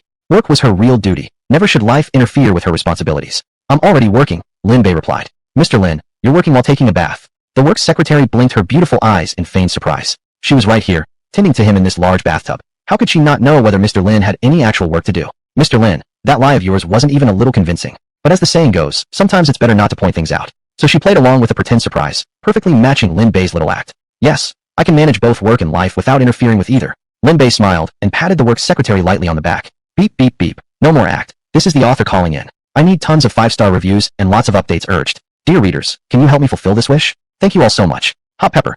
Chapter 59. Advanced tongue rolling skill, essential for learning foreign languages. Mr. Lin, you never cease to amaze me. You're working even while enjoying life. Your capability is incredible. The working secretary did her best to assist Lin Bei, occasionally giving a few words of praise. At this moment, while Lin Bei was enjoying the service provided by his secretary, his mind was preoccupied with the system's spending return feature. Ding! Congratulations to the host for successfully spending 200,000. Return mechanism triggered. Ding! Return multiplier, 1000x. Returned amount, 200 million has been credited. Ding! Additional reward obtained. Advanced tongue rolling skill, 200 million. The first payment for the house triggered a 1000x return, crediting him with 200 million. However, Lin Bei was not focused on this mere 200 million pocket change. What caught his attention was the additional reward, the high-level skill. Advanced tongue rolling skill. What the heck is that? Tongue rolling. As the skill merged with him, Lin Bei instantly understood. This so-called advanced tongue rolling skill was a special ability that greatly assisted in learning foreign languages. Due to the linguistic and ethnic characteristics of the Han Chinese, most people from Huagua were accustomed to speaking in a clear and melodious manner without rolling their tongues. Therefore, they lacked the ability to perform tongue rolling sounds. This inability became a fatal flaw when learning certain foreign languages that heavily relied on such sounds. Without mastering the technique of tongue rolling, one would forever be cut off from that language. Before, he didn't know. Now, after understanding it, Lin Bay deeply realized how important this skill was. To someone who wanted to learn a foreign language well, it was just too damn important. Does tongue rolling come in levels like low, medium, and high? Lin Bay felt slightly confused. After all, the reward provided by the system was the advanced tongue rolling skill, not the beginner or intermediate level. This meant the moment he acquired the skill, he already possessed the highest level of it. As for the exact effect, of course, only practice could verify it. Alright. Suddenly, Lin Bay looked at his working secretary who was diligently working, and his eyes sparkled with excitement. She had lived abroad for 10 years and held doctorates in 3 countries. Her proficiency in foreign languages was naturally top-notch. She should already have the tongue rolling skill mastered to perfection. Xiao-Qi, stop for a moment. Oh, okay, Mr. Lin. Do you need something? The working secretary raised her head, looking at Lin Bay. Under the warm steam of the bath, she looked like a lotus blossom rising from the water. Absolutely stunning. Yeah, there's something special I need help with. A special request? The secretary looked at Lin Bay curiously. Has Mr. Lin finally acknowledged my service quality and is now about to ask for something even more high-end? Lin Bay asked earnestly. Can you do tongue rolling sounds? Tongue rolling sounds. She was taken aback. This was a fundamental skill necessary for learning foreign languages. Yes, Mr. Lin, I can. Why are you asking this? Lin Bay said. I want to practice tongue rolling. Practice? Oh, Mr. Lin, are you learning a foreign language? The working secretary smiled confidently. When it came to learning foreign languages, this was her forte. That's exactly right. This skill was meant to help learn foreign languages. I want to test its effectiveness. Could you demonstrate and correct me? Mr. Lin, you've definitely come to the right person. To be honest, I'm fluent in 7 languages and have an advanced interpreter certificate. Tongue rolling is totally under my belt. Great. Then please give me a demonstration first. Lin Bay stared intently, ready to start learning. Mr. Lin, get ready. Here I go. The working secretary showcased her strength, performing tongue rolling in a foreign language. She opened her beautiful mouth and said, Yura la la la la. Exactly. That's the sound. Lin Bay nodded repeatedly. That was a classic application of the tongue rolling sound, a universally recognized celebratory phrase. After receiving Lin Bay's affirmation, the secretary became even more confident, her eyes shining with pride. To be honest, Mr. Lin, I had quite a struggle learning tongue rolling sounds abroad back then. Do you actually have to suffer when learning tongue rolling? Lin Bay was taken aback. Yes. From childhood, we Huagua people speak in a structured way, and over time, this caused our tongue muscles to harden, making it extremely difficult to produce such sounds. Naturally, it's quite challenging to get used to it at first. But don't worry, Mr. Lin. I promise I'll teach you with the utmost patience, step by step. Thank you very much. But I actually know a bit of tongue rolling already, just not sure how good I am. Could you give me feedback on my performance? No problem. The secretary nodded excitedly. Being able to serve Mr. Lin using her professional expertise was a rare opportunity indeed. This way, she could finally show off her skills and impress Mr. Lin with her professional abilities. Mr. Lin, please begin. Okay. Wait a second. Lin Bay suddenly felt a dry, itchy sensation in his throat. He reached for the glass of water on the table, ready to take a sip to moisten his throat. The working secretary's eyes lit up as if she had just discovered something amazing. Mr. Lin, you actually know this little trick? Little trick? What trick? Lin Bay, holding the glass in his hand, looked utterly confused. Mr. Lin, don't pretend. It's obvious you're no amateur. The secretary gave him a suggestive glance, a mischievous smile on her lips. Back when she was learning foreign languages, her teacher would use a clear glass filled with water to help correct their pronunciation techniques. Students had to roll their tongues while spraying water out of the glass, allowing them to observe any pronunciation issues visually. A common exercise involved using the tongue rolling technique to spray all the water out of the glass. One set of practice completed. Oh, I see. After hearing her explanation, Lin Bay finally understood. But in reality, he had never actually done it before. So he took a sip, then handed the glass to the secretary, signaling her to demonstrate right in front of him. The secretary looked a bit annoyed. Mr. Lin, are you doubting my professional skills? Fine, I'll show you how it's done. She took the glass, stretched out her delicate tongue, and began moving it rapidly. Loo loo loo loo la la la la. Her tongue danced swiftly inside the glass, sending sprays of water flying like ocean waves, completely stunning Lin Bay. This was the power of the tongue rolling technique. The working secretary's skill was undeniably impressive and highly proficient. Yet, Lin Bay couldn't help but feel she still had room for improvement. Mr. Lin, did you get it? More or less. Lin Bay nodded. Great, then it's your turn now. The secretary switched to a clean glass, filled it with fresh water, and handed it to Lin Bay. Alright, I'll just give it a quick try. Mr. Lin, I must correct you. Not a quick try, but a serious and forceful attempt. Only with determination can you truly grasp the essence. Okay then. Lin Bay nodded, raised the glass in front of himself, and began tongue rolling. Mwahaha la la la la la. As he made the sound, the work secretary's eyes widened, her mouth forming an oh, as she wore a look of surprise. Goodness, Mr. Lin, you really are a beginner? The work secretary couldn't believe it, exclaiming repeatedly. Mr. Lin's ability to trill his tongue seemed even better than hers. Xiao-Qi, how do you think I did? Lin Bay asked, holding an empty water cup. Mr. Lin, you're amazing. You've blown me away. Not that exaggerated, right? Lin Bay said with a smile. How come not? The work secretary said seriously. Mr. Lin, that was just teasing me, right? Obviously you're not a beginner, but a master at trilling your tongue with foreign language skills. Your level is higher than mine. Recalling her own confident appearance just now, the work secretary's face immediately turned red with shame. Indeed, there is always someone better out there. She thought her trilled tongue skill was already very good, But Mei Shangdao Mr. Lin was even more amazing. Mr. Lin, I'm embarrassed to let you see this. Don't be humble. Your trilled tongue skill is also strong, just a little tiny flaw. Lin Bei said earnestly. Oh, Mr. Lin, you noticed it already. Then why didn't you say it earlier? You're so mean. The work secretary's face was flushed with embarrassment, even wanting to punch Mr. Lin's chest with her little fists. Actually, your problem isn't big. Just a bit of improvement in technique will do. Lin Bei laughed. Mr. Lin, can you point out my specific problems? In fact, Xiao Qi's trilled tongue wasn't perfect, especially during her study abroad period, often criticized by teachers. To the point of leaving a shadow on her mind. The teacher back then could do nothing about it, but now, she saw hope. Okay, do it one more time for me to feel. Lin Bei said. Alright Mr. Lin, I'll start now. The work secretary picked up a glass of water and began to trill her tongue. Mwahaha la la la la la. After watching, Lin Bei laughed and said, I understand now. Your problem lies in the synchronization between the tip and body of your tongue. Yes, back when I was abroad, the teacher also said that, but she couldn't fix it. No, your teacher only saw the surface. The real reason is that the parts of your tongue groove and root are a bit stiff and not ideally coordinated with your palate. Oh, Mr. Lin, how professional you are. Those knowledge our teacher back then didn't even know. The work secretary was amazed. From Lin Bei's analysis, she clearly felt that Lin Bei had deep knowledge of human anatomy, explaining effortlessly. So I said the problem isn't big. Just slight improvements in the way of applying force will do. So how exactly do I improve? Look here, pretend this is my tongue. Lin Bei stretched out his palm, simulating the pronunciation process of the tongue, to explain to her. The work secretary looked confused. Nope, Mr. Lin, I don't understand it. You don't understand? Lin Bei frowned. This is already very vivid. Probably your comprehension is just bad. With such comprehension, how did you even get 3 doctoral certificates? Mr. Lin, the hand isn't vivid enough. Can you demonstrate directly? Let me try. Lin Bei opened his mouth wide and began to trill his tongue. Needless to say, doing it deliberately like this was much harder. But who was he? He was someone with advanced trilling skills. Such a difficulty can only stump others, not him. Wow. Mr. Lin, you're amazing. My teacher couldn't even reach this step. The work secretary recalled the demonstration her teacher did back then. Her teacher hadn't even opened her mouth half as wide as Mr. Lin before already being unable to trill anymore. If her teacher back then was at the athlete level of trilling, Mr. Lin's trilling skill must at least be at the master level. Understood it now? Lin Bei asked. I saw it, but I still feel I can't do it. The work secretary tried hard, but completely failed to reproduce it, feeling quite discouraged. No way, Mr. Lin, I can't learn it like this. Then what do we do? Lin Bei was depressed. This student was just too hard to teach. If Mr. Lin doesn't mind, I actually have a solution. What solution? In the moment of desperation comes inspiration. The work secretary actually thought of a method. Like this, I'll record your trilled tongue as a video and watch it in slow motion, greatly enhancing the teaching effectiveness. Seems like a feasible idea. Lin Bei thoughtfully rubbed his chin.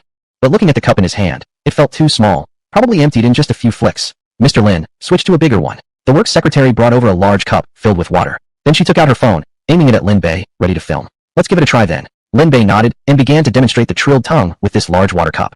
Lu la la la la. Lin Bei, after all, had very high skills and deep expertise. The strength of his trilled tongue was also very powerful. Xiao Qi felt shocked while recording. The seemingly large cup could barely withstand Lin Bei's trilling attack. His trilled tongue was so strong that the moment it made contact, it sent the water in the cup flying like a fountain.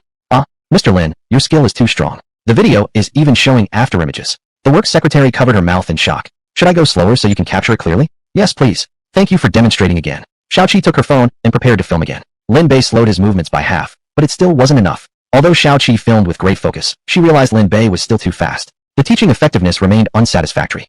Let's just give up. Your level is already very high. There's no need to stress over such a tiny detail. Lin Bei waved his hand, ready to quit. No way, Mr. Lin. This is a stone pressing on my heart, the darkest shadow of my entire study abroad experience. I must eradicate it completely. But, I really can't help you. Lin Bei said gloomily. If money could fix it, he'd do it without hesitation.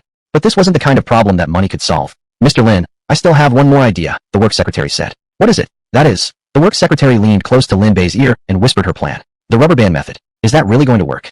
Lin Bei looked somewhat surprised. It was hard to describe the details, but she vividly called this method the rubber band technique. It involved stretching a rubber band, and then flicking it, filming the movement, and then watching it in slow motion to capture every detail. The work secretary clasped her hands together, her face blushing. It might be a little embarrassing for you, Mr. Lin. You know what? I had a classmate. He was from the countryside. Lin Bei sighed. Mr. Lin, I'm also a child from the countryside, the work secretary declared proudly. Lin Bei nodded. That's exactly why I hate seeing rural kids suffer and endure hardships just to pursue education, enduring discrimination and cold stares.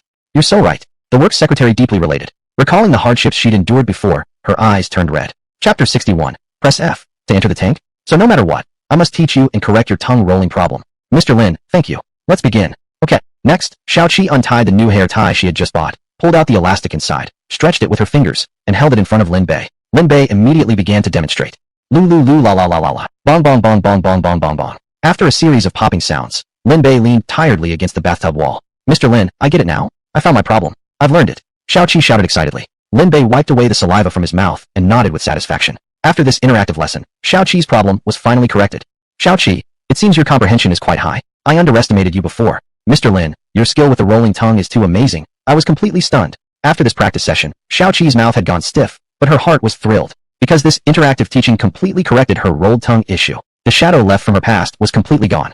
Mr. Lin, thank you so much. You're just too kind. Pooh. Xiaoqi flung herself into Lin Bei's arms and gave him a passionate kiss. Well, no need to be polite. Helping others is the root of happiness. Being able to help you makes me happy too. Lin Bei patted her on the back and said with a smile. To receive personal instruction from someone like Mr. Lin makes me even happier. Xiaoqi stepped out of Lin Bei's embrace and tied her hair back up with the elastic. Lin Bei continued receiving the system's rebate. Ding. Congratulations to the host for successfully spending 200,000, triggering the rebate mechanism. Ding. The rebate multiplier is 800 times. The returned amount of 160 million has been credited. Ding. Additional reward obtained. Advanced car repair skill. Car repair skill? Lin Bei was momentarily stunned. I'm a billionaire with hundreds of billions, and you're giving me car repair skills? What's the point? Is this car even serious? Ding. Host, don't underestimate car repair skills. Knowing how to drive makes you an ordinary driver, but knowing how to repair a car makes you a veteran driver. Car repair skills hold great depth. Please refer accordingly, host. You only become a real veteran driver after learning car repair?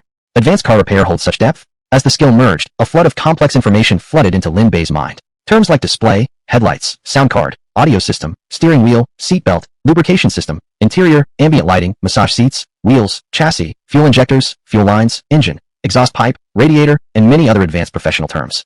It was all incredibly flashy. Lin Bei originally found it somewhat unimpressive, but soon he became excited. This advanced car repair skill wasn't as simple as he imagined. It wasn't just about fixing cars. It encompassed all advanced driving techniques for veteran drivers. In short, after obtaining this skill, Lin Bei could now drive and repair cars at high speed, as if no one were around. Even in the event of car malfunctions, he could overcome any difficulties and solve them easily. After fully integrating the skill, Lin Bei's perception of driving and car repair had completely changed. There is beauty in the car, and within it, a whole new world. Indeed, I was too hasty before and underestimated the importance of car repair. Lin Bei couldn't help but sigh. As the saying goes, no skill is ever wasted. With the advanced car repair skill, it was as if a new world had opened before him. At that moment, Xiaoqi suddenly noticed his odd behavior. Mr. Lin, are you okay? Was my service not good enough? Did I make you uncomfortable somewhere? No, I'm very comfortable. Lin Bei waved his hand and casually glanced at Xiaoqi. Suddenly, his eyes lit up. If the four wheels of the car were compared to legs, then humans and cars actually had many similarities. Apply one concept to another, connect the dots. Perhaps this is what it means to be a genius. Lin Bei thought excitedly. Actually, humans weren't the best analogy, since people walk upright, making the comparison a bit of a stretch. The most fitting analogy should be animals. They walk on four legs, which was just like a four-wheeled vehicle. A perfect analogy. No wonder this advanced car repair skill is so profound. It contains the greatest truths of the universe. Lin Bei realized that many principles in life are interconnected. Suddenly, his thoughts broadened. Mr. Lin, what are you thinking about? Car repair. Huh, you know how to repair cars. Xiaoqi was completely stunned, looking at Lin Bei with admiration in her eyes and even a bit of blushing on her face. Mr. Lin, you're such a young wealthy man, and you actually know how to repair cars. What kind of car deserves to be repaired by you? Although modern vehicles are quite advanced, they still inevitably break down. It's not a bad idea for a man to have some car repair skills. Lin Bei said seriously. To be honest with you, there was a time my car broke down, and I got stuck on the highway. I was so desperate I almost cried. Xiaoqi's face turned red as she recalled that embarrassing experience. At that time, if only there had been a young, handsome, wealthy, and knowledgeable mechanic like Mr. Lin appearing to help, how blissful would that have been? Lin Bei was a bit angry. That's really unacceptable. There were so many experienced drivers on the highway. Wasn't there a single one who stopped to help you fix your car? Yes, some people saw me but didn't come down to help. Eventually, I had no choice but to call for roadside assistance. Xiaoqi said, looking wronged. Xiaoqi, if you ever want to learn car repair skills, I can teach you for free. Car repair. Xiaoqi looked awkward. No thanks, Mr. Lin. I'm just a girl who can't even lift a wrench, and I don't understand all that mechanical stuff. I really can't learn this kind of thing. Lin Bei looked at Xiaoqi and sighed lightly while shaking his head. Yeah, girls probably aren't suited for car repair. With your delicate skin and soft hands, messing with that greasy machinery really isn't right for you. Forget it, let's change the topic. Xiaoqi blushed and said, Mr. Lin, I actually have a lot of respect for people who can repair cars. It's just that I've never been interested in machinery since childhood, so I can't really learn it. Girls usually aren't into engineering. That's totally normal. Lin Bei shook his head again in disappointment. Talking about car repairs with a girl was like playing music for a cow. Totally pointless, completely clueless. He didn't want to continue this useless conversation anymore. But just then, he suddenly froze. Huh, what's wrong now, Mr. Lin? Xiaoqi asked curiously.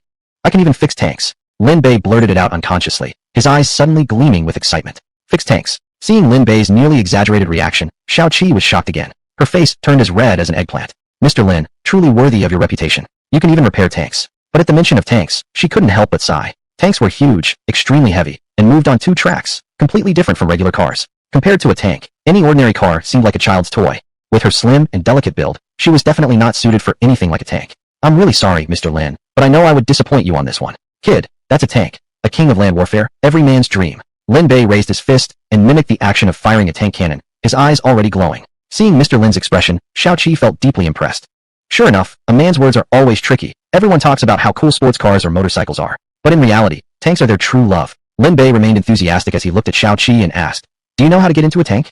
Xiaoqi gave an awkward smile. Press F to enter the tank.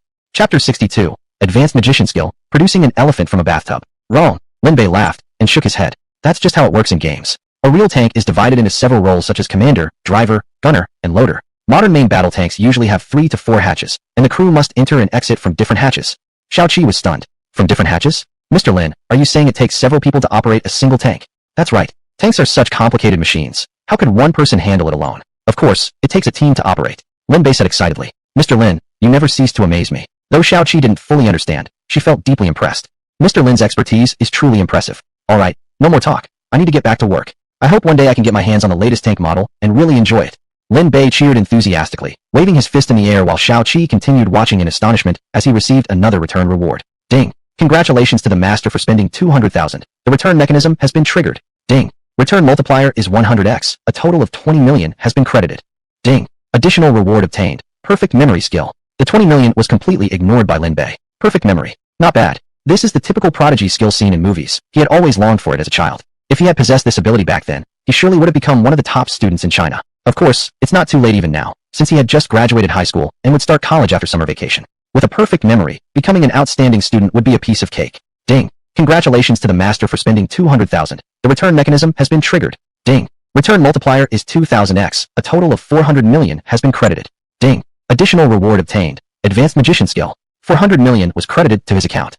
Advanced Magician Skill. Lin Bei's eyes sparkled with excitement. This magician skill was going to be a lot of fun. Every year on the Spring Festival Gala, there were always magicians performing amazing shows. Whenever he saw those performances, he would become completely absorbed. Now that he possessed this ability himself, becoming an advanced magician was absolutely amazing.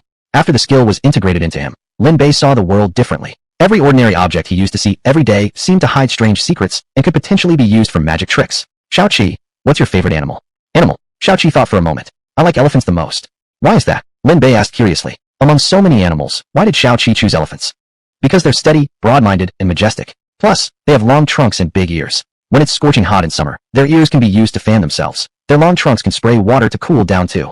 Xiaoqi said excitedly. Spraying water to cool themselves? Lin Bei nodded. That was indeed correct. Those two characteristics of elephants were undeniably popular among people.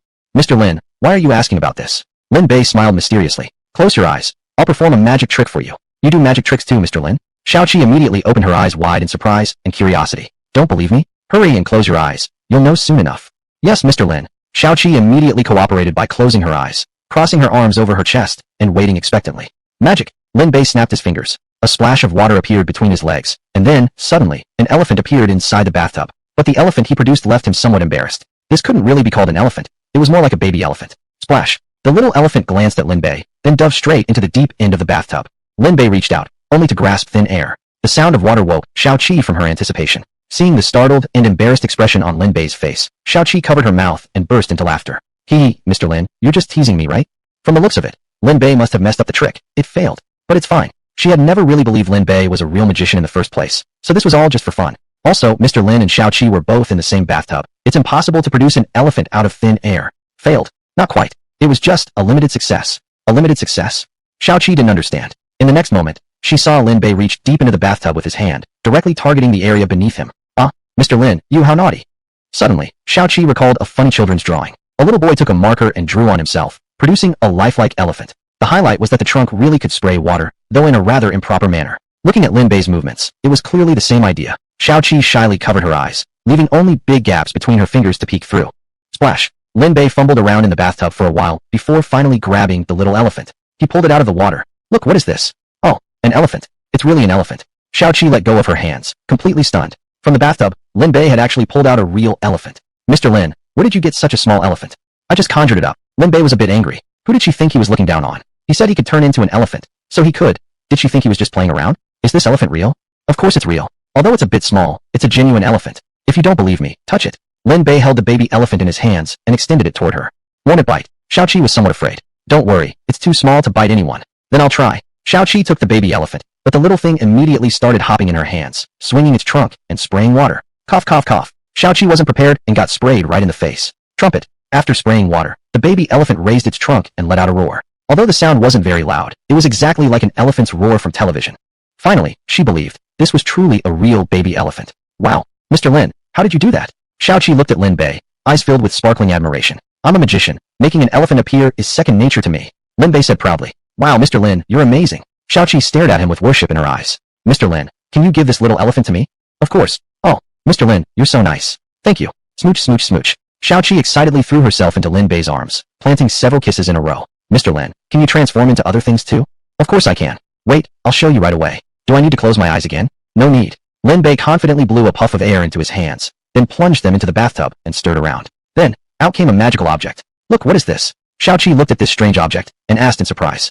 Chapter 63, Advanced Hearing Ability, Terrifying Holographic Sonar. This is an electric muscle relaxer. Wow, you can even transform electronic devices too. Of course, I'm a professional magician after all. Lin Bei nodded with a smile. Transforming into an electric muscle relaxer was nothing for an advanced magician like him. Mr. Lin, you're getting better and better. Hee, it's nothing really. I'll give you this muscle relaxer. It can massage your body and relieve muscle fatigue. A must-have health tool for modern people. It has a large battery for long usage and features IP68 waterproofing. Even if it falls into the bathtub, it won't short-circuit, ensuring your safety. Let me demonstrate it for you. Look, Lin Bei pressed the switch, and the muscle relaxer sprang to life.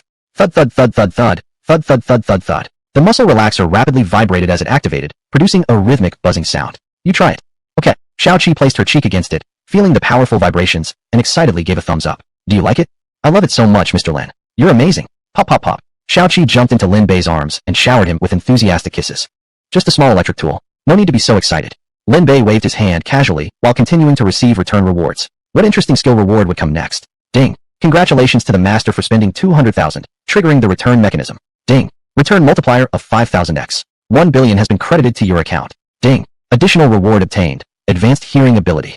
1 billion credited. Advanced hearing. Is this even considered a skill? Lin Bei felt slightly surprised. Isn't hearing something everyone has? Could such a thing even be considered a skill? And even categorized as high, medium, or low level? Just as he integrated the skill, Lin Bei immediately understood. Once his advanced hearing ability kicked in, the world in his ears became completely different.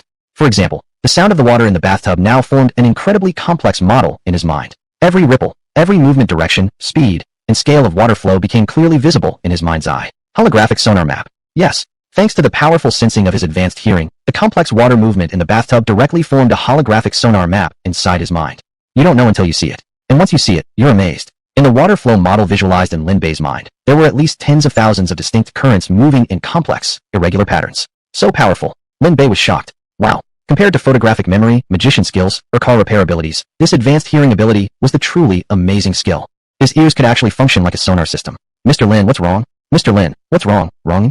Xiaoqi noticed something unusual about Lin Bei and couldn't help but ask curiously. Her voice now appeared as a continuous wave of sound, rippling through Lin Bei's mind. Instantly, that sound wave, along with Xiaoqi herself, appeared as a unique model in his hearing. Wah! Lin Bei was stunned again. In this representation, Xiaoqi's body contour, detailed mouth muscle movements, even the contraction and expansion rhythm of her lungs, and all the subtle physical changes during her breathing were dynamically displayed, completely exposed. My God, what kind of devilish ability is this? Lin Bei was utterly amazed. Before this, he had the advanced vision skill and had thought nothing would impress him as much ever again. But Mei Shangdao, this advanced hearing skill could be even more powerful than advanced vision in some aspects. Xiaoqi. Xiaoqi only answered once, but the following were all detected and processed by the sonar-like perception of the advanced hearing ability. At this moment, Xiaoqi's dynamic model details became even richer. Lin Bei discovered that Xiaoqi's heart and lung functions were flawless, indicating her perfect physical condition. Following this, even the details of blood flow inside Xiaoqi appeared in the holographic sonar model. Powerful, extremely powerful. Lin Bei was thrilled beyond belief. Suddenly, an idea came to his mind. Xiaoqi, turn off the lights. Mr. Lin, why? I get it. At first, Xiaoqi was confused but quickly realized. Mr. Lin making such a request clearly wanted to create a romantic atmosphere. Under other circumstances, she would refuse such a request, but towards Mr. Lin, she welcomed it.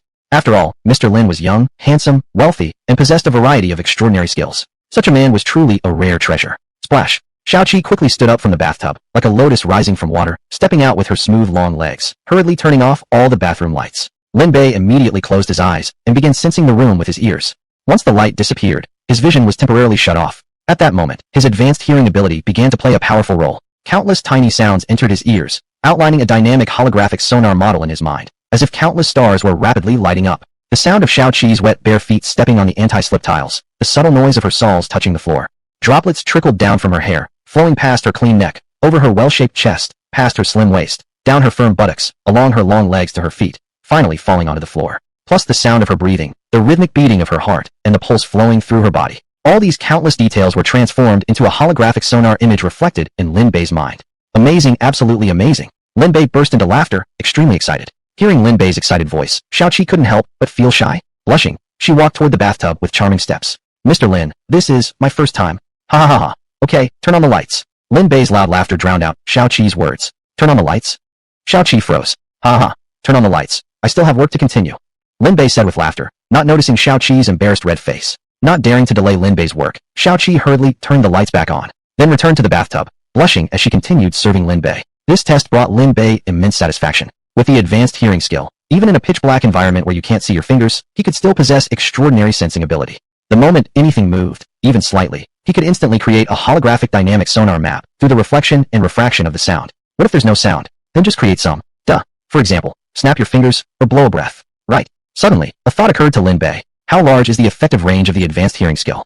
Chapter 64, Advanced Hearing, The Unknown Secrets in the Hotel. Just give it a try? Lin Bei immediately closed his eyes and listened to the sounds coming from outside the bathroom. His hearing pierced through the bathroom and reached the outside. The entire structural model of the presidential suite instantly appeared in his mind. Scribble, scribble. In one of the rooms, Life Secretary Xiao Gao was writing today's work reflections and tomorrow's work plans with a neutral pen. Her long hair slid from her shoulder and fell onto the desk, covering the paper. Swish. Xiao Gao used her left hand to push the falling hair behind her ear and continued writing seriously. In the opposite room, the cleaning lady had removed unnecessary clothing and was leaning on the headboard of the bed, flipping through a book. What's she reading? Lin Bei became curious and immediately opened his eyes, using his advanced Su to look. What he saw stunned him. Because it was summer, the cleaning lady didn't cover her body, lying leisurely on the bed, revealing her perfectly plump figure. Wow. Lin Bei's eyes lit up. The cleaning lady's figure was truly spectacular. What surprised him even more was that one hand held that little yellow-covered book, while the other hand was constantly kneading her limbs, arms, and legs. Acupoint massage, traditional Chinese medicine techniques. Lin Bei, who possessed advanced TCM skills, instantly saw through her method. This was a TCM acupoint massage technique that ordinary people couldn't possibly understand. This cleaning lady must have some knowledge of traditional Chinese medicine, and quite a bit at that. Because if someone who doesn't know such techniques randomly massages acupoints, it could cause serious problems.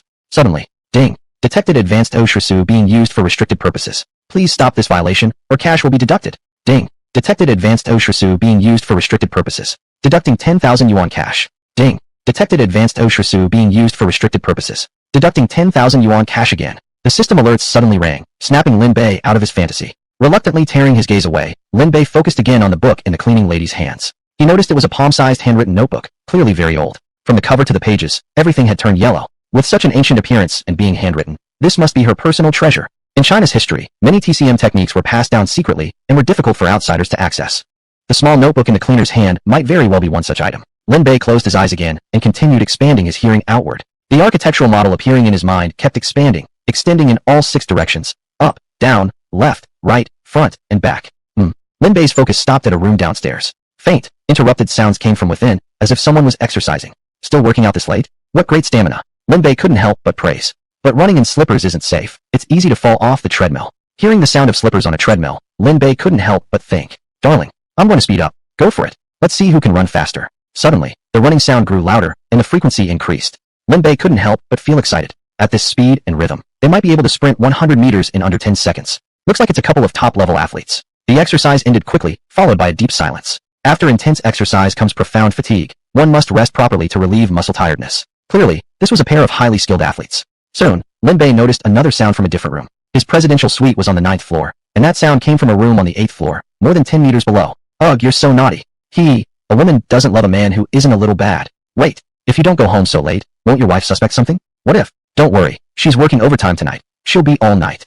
Besides, don't you know your own best friend? Just think, that's true. With her stupid brain, I can fool her even with my eyes closed. I don't know why she's so dumb. Exactly. And even if she suspects someone, she would never suspect you. You're her best friend. Now, that's what you call fooling the heavens. Okay, hurry up and finish. I need rest. Sure thing, Bob is.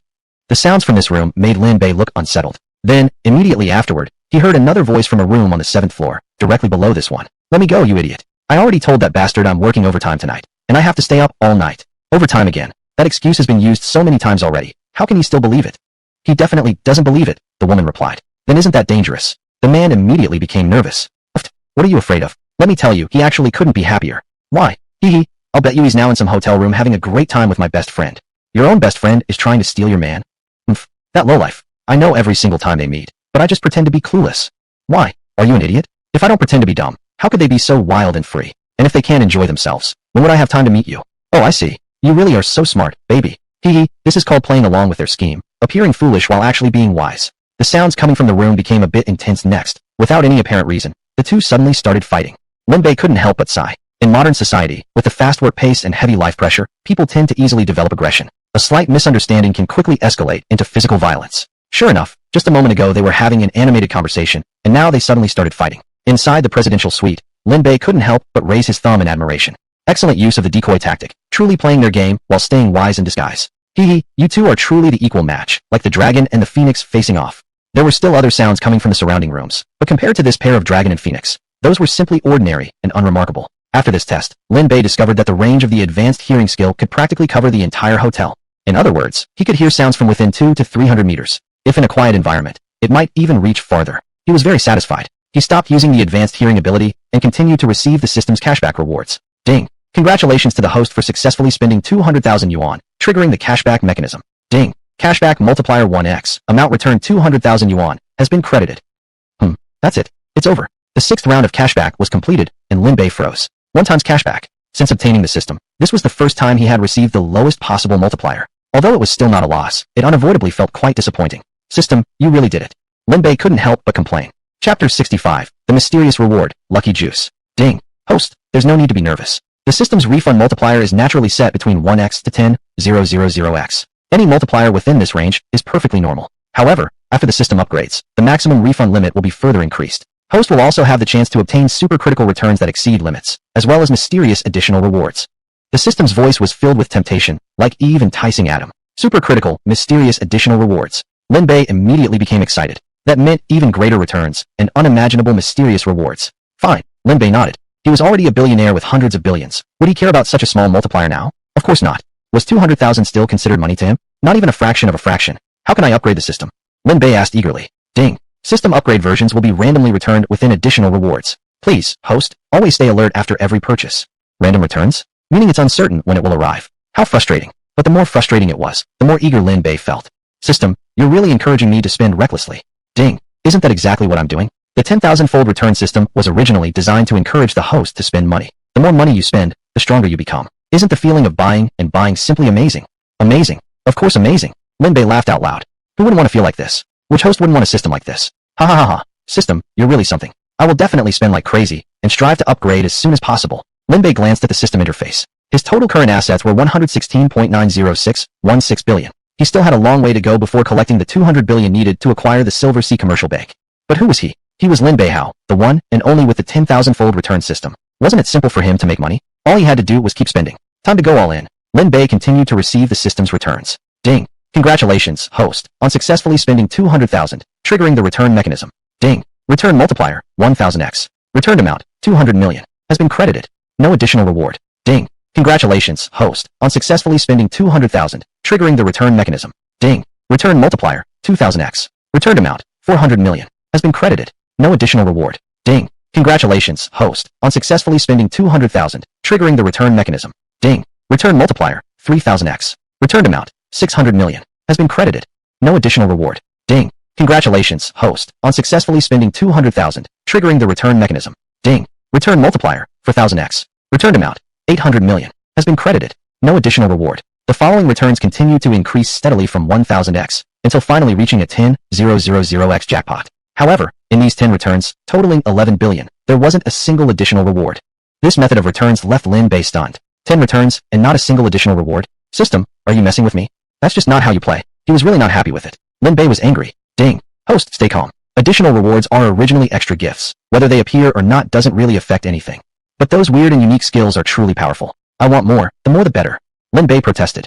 Ding. No need to worry. Like the return multiplier, additional rewards also fluctuate within a certain range. Not having them these times isn't necessarily a bad thing, because luck stacking may appear later. There might even be mysterious rewards coming. Mysterious rewards. Lin Bay became excited and eagerly looked forward to the mysterious reward. This time staying at the presidential suite, he had completed a total of 30 payments. So far, he had already received 16 returns. That meant there were still 14 transactions waiting to be returned. Let's keep going. Lin Bay rubbed his palms together, eagerly anticipating the appearance of mysterious rewards in the upcoming returns. Ding. Congratulations, host, on successfully spending 200,000, triggering the return mechanism. Ding. Return multiplier, 1000x. Returned amount, 200 million, has been credited. No additional reward. Ding. Congratulations, host, on successfully spending 200,000, triggering the return mechanism. Ding. Return multiplier, 2000x. Returned amount, 400 million, has been credited. No additional reward. Huh. Lin Bay froze instantly. Here we go again. Here we go again. The next 10 returns went exactly as before. In total, he received 11 billion, but there was not a single additional reward. Damn system, aren't you just deceiving me now? Lin Bay was genuinely angry. Ding. Forgot to remind host. When host accumulates enough resentment towards the system, it will also increase the probability of the system issuing mysterious rewards. Has this kind of function too? Lin Bay was shocked that the system could sense emotions. He already knew very well. But he never expected the system could also actively issue certain mysterious rewards as compensation under the influence of resentment. Fine, there are still 4 returns left. I'd like to see what kind of reward will appear. Humph. Lin Bay made a prideful snort, continuing to receive the returns. Ding. Congratulations, host, on successfully spending 200,000, triggering the return mechanism. Ding. Return multiplier, 500x. Returned amount, 100 million, has been credited. No additional reward. Ding. Congratulations, host, on successfully spending 200,000, triggering the return mechanism. Ding. Return multiplier, 100x. Returned amount, 20 million, has been credited. No additional reward. Arg, bastard system, I'll die together with you.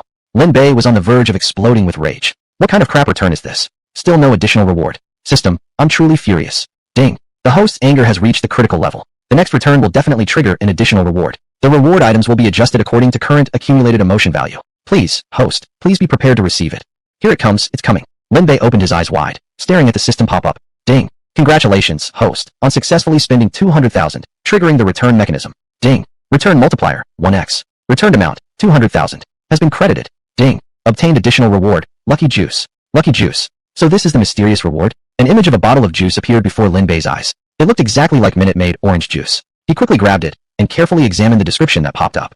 Lucky juice. One of the mysterious rewards from the 10,000-fold return system. It can comprehensively enhance the host's luck. Under random status, it is effective for 5 minutes. Under specified conditions, it can be used once to dramatically increase the luck value. Specific effects please experience by yourself. After carefully reading the system explanation, Lin Bay's resentment quickly eased.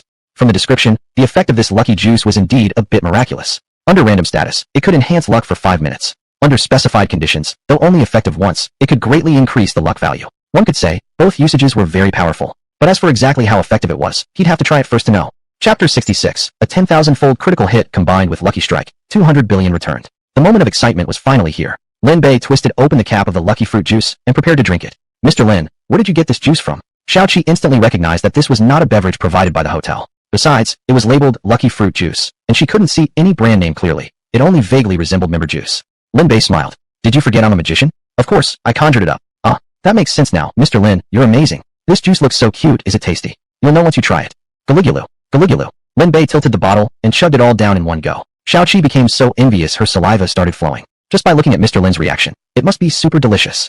She originally wanted to have a taste as well, but Mr. Lin gave no indication of sharing. That left her slightly disappointed, though she would never dare to compete with Mr. Lin for it. If she upset Mr. Lin, the consequences could be very serious. Ah, Mr. Lin, you. As soon as Lin Bay finished drinking the lucky fruit juice, Xiaoqi suddenly shrieked. What's wrong with me? Lin Bay asked in confusion.